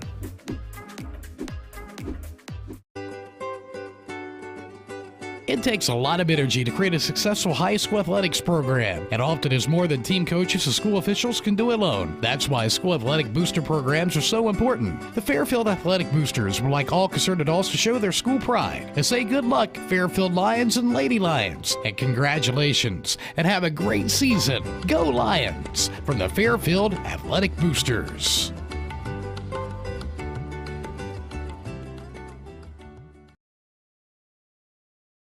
Game show. First quarter was 14-6. Western led by 8 points after 1. Second quarter, Fairfield took over, but still was trailing. They outscored in that second quarter. They outscored Western 10-7, but it was still a 5-point deficit at halftime, 21-16. Third quarter, though, is when Fairfield took over and turned it around. The third quarter, they outscored Western 19-8. That 11-point difference gave them a 6-point advantage going in to the fourth quarter. At the end of 3, it was 35-29, 6-point lead. Fourth quarter, Fairfield was able to hang on, even though they lost the quarter 13-10. Western cut back that lead, but still ultimately lost by 3 points, 45-42. Don't forget, coming up next Saturday will be the Coach Young Classic at North Adams. 8 games starting at 10 o'clock.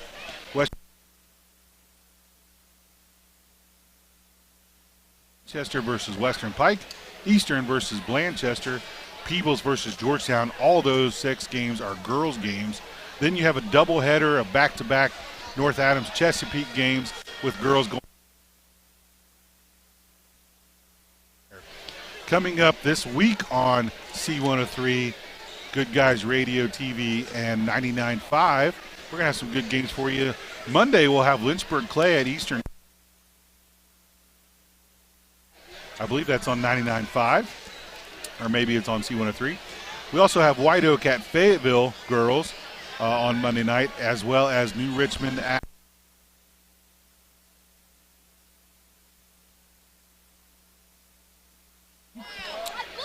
and then we also have White Oak at Eastern Boys that night on January 9th. So that's the games coming up in the next couple days, as well as next Saturday. When we come back, we're going to have our Coach's Comments show along with stats, as well as naming our Snappy Tomato Pizza player of the game. So we'll come back right after this here on C103 and Good Guys Radio TV. I wanted to prove to myself that I could go to college and get my degree. What if I went to Southern State? What if I'm able to go and become that nurse or that lawyer or that teacher? Southern State Community College allows students to rise above the circumstances that they're surrounded by and become something more than they ever dreamed possible. That's the sound of your truck losing you money. Whether you're a major trucking operation or an independent owner, you're losing business. Let me give you some advice. Call Willie & Son Trucking. Their certified Caterpillar, Cummins, and Detroit experts can get your truck moving so you can get back to doing business. Call Willie & Son Trucking for an overhaul or glider kit rebuild at 937-763-9521. Keep your business rolling with Willie & Son Trucking.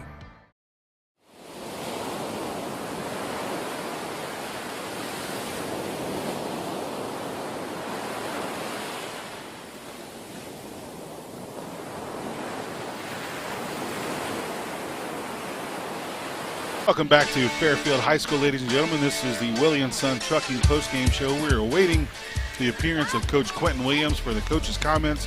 But first, let's look at some stats. Craig Campbell, are you ready to talk some stats? Let's do it. Only 5 players reached the, let's do the Latham. Okay. Backtrack, rewind, here we go. I am ready, and it is the Western Indians, and I'm going to do them first. They did have 5 players reach the scoring column. Tyler Kearns, 3 points, 1 3-pointer in the first quarter. Logan Lytle, also a 3-pointer in the first quarter for all of his points, 3 points. Cam James, 8 points, 4 for 6 from the free throw line. Once we did mention many times he averages 22, so he was held to 8. Foster Davis came off the on the low post there and had 7 quick points. And leading all scorers for the Indians, Drew Haggy, 21 points, 3 for 6 from the free throw line. The Indians shot a total of 24 from inside the arc, 7 made out of those. Also made 7 3-pointers, 7 for 22. But shot a better percentage from outside the arc at 32 than they did inside at 29. 14 for 46 total, 30% from the game. 7 for 12, all of those in the second half. From the free throw line, 58%. That comes to equal their 42 points, where they came up 3 points short on the scoreboard. For the Fairfield Lions, they had 5 players reach the scoring column. A single 3-pointer by Chase Newman. Gabe Fouch had 10 points. He was 2 for 2 from the free throw line. Logan McIntosh, 8 points, 1 for 2 from the line. Larkin Friend, 9 points, 3 for 4 from the line, all of those in the second half. And then leading all scorers was Trey House, 15 points, 1 for 2 from the free throw line. The Lions didn't get as many shots up. They were 18 for 44 total, 41%. 16 for 31 inside the arc, however. They took care of those layups and those offensive rebounds, 52%. Down night for the Lions, 2 for 13 behind the arc at only 15%. And also free throw wise, 7 for 10 at 70%. Lions, not the best game, I'm sure, offensively, but they always will come to play defense, and that's what got them this game as they come out ahead on the scoreboard 45-42. Thank you, Craig. We're going to come back after this, hoping we can catch Coach Williams. He's tied up right now, so we'll catch him as soon as we can. We'll come back after this on C103 for the Williams Son Trucking Postgame Show continuation. We'll be right back after this on C103. Gotcha. Do you have a roofing or siding project? At Higgins, they manufacture steel roofing and siding every business day. With 17 colors in stock and 70,000 pieces of trim, they are prepared to ship your project immediately. Remember Higgins for your 40-year warranted, Energy Star compliant, American-made steel roofing and siding. Located 7 miles west of Hillsboro on US Route 50 and on AC Avenue, just off 35 in Jackson. Call 800-782-4239 or visit them on the web at higginsroofing.com.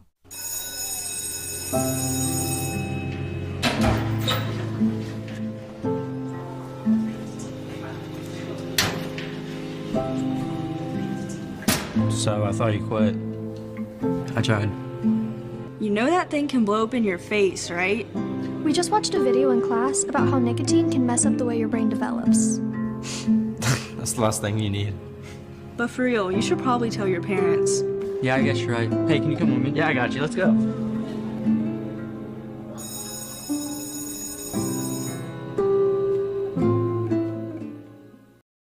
Quentin Williams to come talk to us, hopefully. You heard the stats by Mr. Campbell. Not the greatest game for Fairfield, but they came out with a win. They improved to, I think it's now 12-0. Let me check my stats here. I believe it is, and then the Western Latham Indians will drop to 3-8. Fairfield will now head to, I have lost my schedule.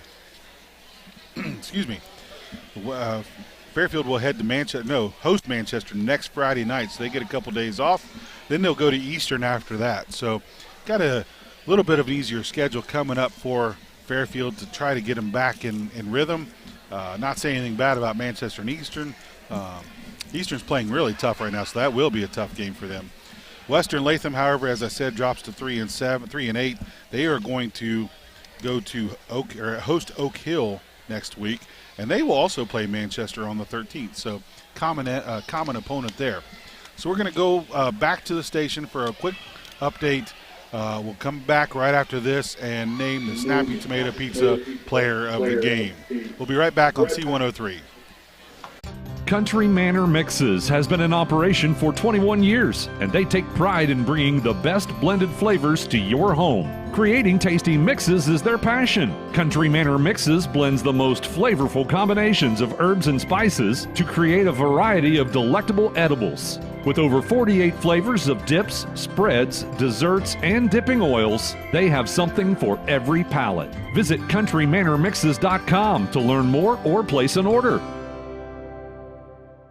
We could make a big, loud, expensive promo to talk about our high school sports coverage. Instead, we'll let our coverage speak for itself. Plenty of time for a catch and release, and Oh, he drains it! Right side, he pulls up to the three, he hits. We're sitting on pins and needles, and it is good. Cherry picking out a hit, she goes. With the tomahawk finish. Goes up, two-hand monster dunk. Your home for Shack Sports, C103 and Good Guys Radio TV.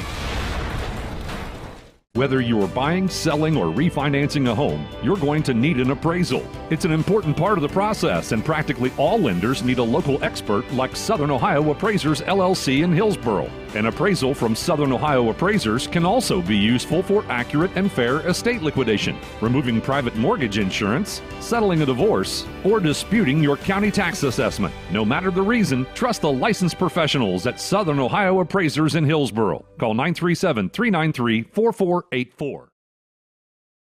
Field's offense, and they gave Fairfield a really good match. Fairfield should have a lot to work on, and Western will have a lot to discuss and hang their hat on in this moral victory, I guess. So, Craig, the only thing left we have to do is name the Snappy Tomato Pizza Player of the Game. What do you think here? Well, I think we have a tough choice here. We had 4 players all within 5 or 6 of scoring. So we had, like I said, 8 points for Logan McIntosh, 10 for Gabe Fouch, 9 for Larkin Friend, and then Trey House led them with 15. I like Larkin Friend in his second half, but that is a down game for him, only scoring 9 points and having a few turnovers there at the end. So I will look at the next player up, and that is Trey House, 15 points, a lot of big rebounds, a lot of big deflections, a lot of big steals. So we are going to name Mr. Trey House as our Fairfield Lions player of the game and the Snappy Tomato Pizza player of the game tonight. So congratulations to Trey House. Now joining us now will be Coach for just a few minutes, because I know he's already been talking to some other people. So, Coach, congratulations. I know it wasn't the prettiest of victories, but you get a victory. Yeah, that's about the only thing good about the way we played tonight is, even when we play bad, we still find ways to win. And I thought we responded well in the third quarter, and I thought our defense was a lot better in the second half. We were getting to our rotations and stuff like that, but we didn't finish possessions a lot of the times. We didn't finish it with the box out and grab the rebound more than anything. We gave them too many second chance points, and that's really how they scored a lot in the second half. I thought our rotations were pretty good, and we were getting to our spots and playing tough defense.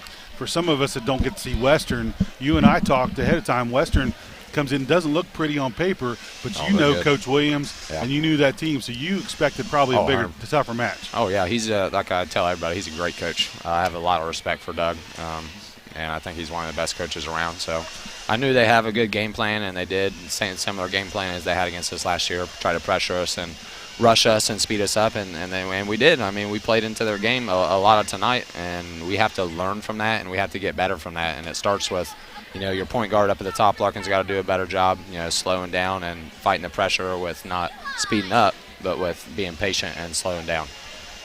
Well, Larkin didn't, and you talked about him. He didn't have his game like he normally does tonight. So how does he get somebody to step up in his place? Well, I mean, the way we play, I don't know how many points he ended up with. I think you only end up with 9 points. So Trey House, I think, led your team with 15. Yeah. And Gabe Faust with 10, and then Logan with 8. Yeah. Logan played a heck of a game first half, kind of quiet in the second half. Yeah, that's a big thing with him. Like, I'm on him all the time about just, being aggressive. I don't feel like he was super engaged tonight, like wanting to be aggressive. He was in spurts, and, he's such a mismatch problem for so many different people with his size and length and skills and abilities. He's just got to be more consistent, and he's got to find it. And down the stretch, we got to want the ball more, and we got to try to score. I mean, I thought we had plenty of opportunities to, on reversals or transition to get points, and I would have liked to see us take those shots, but, I mean, we didn't. For some reason, we just pulled it out most of the time, and when teams are pressuring you, that's kind of what they want. So you got to fight that with still being aggressive on the offensive end, but being patient at the same time. So we got to be better than that, and I guess the good thing that Larkin didn't have his best night because they were speeding him up a little bit, but still he was resilient, and he did a good job defensively. He was in the right spots a lot. Well, I don't want to keep you too much longer, Coach. You've had a long day, long, tough game there, and you've already talked to some other people. So congratulations. You got Manchester coming up, and then you got to go to Eastern for a tough game. So doesn't get any easier for you, does it? Nope. And before we get off there, I want to mention one thing about tonight. I mean, the only thing that really matters tonight is, in honor of Chad. I got the opportunity to be an assistant coach with him. He's such a great guy. I looked up to him. He is kind of just not necessarily a mentor, but someone I looked up to, just the way he lived his life for Jesus. And I get the opportunity to be around his kid and coach his kid every day. And he wouldn't want me to mention this on air, but I'm going to. So last year, I put him in the game, the first year of having it, and he scored the first 2 points of the game. And I get a text from him last night, and he tells me, "Hey, Coach, I don't want you to put me in the game this year. I want to play my role. Whatever my role is, whatever you have for me is, if that's being on the bench and being the best teammate, that's what I want to do." And he just thanked me and gave me some love. And how many kids are like that? How many kids, are selfless and say, "Hey, like, you do the right things," and they're not worried about themselves. They're more worried about their teammates and winning the game. And Chad Sane was being an ultimate teammate, and his son is a great example of that. Well, that's just a great family, and that's reflected in Dane Hodson there for your team. So congratulations, Coach Williams. Thank you. Good to see you again, and we'll see you down the road, buddy. Sounds good. Appreciate it. Thanks a lot. That'll wrap it up here, folks, for the Willie & Son Trucking postgame report. Congratulations to Coach Quentin Williams and the Fairfield Lions as they defeat Western tonight 45-42. That'll be all on behalf of Craig Campbell, Maggie Dean, my producer on the video, as well as Bailey Bellamy back at the station. This is Chris Blanton wishing you all a good evening.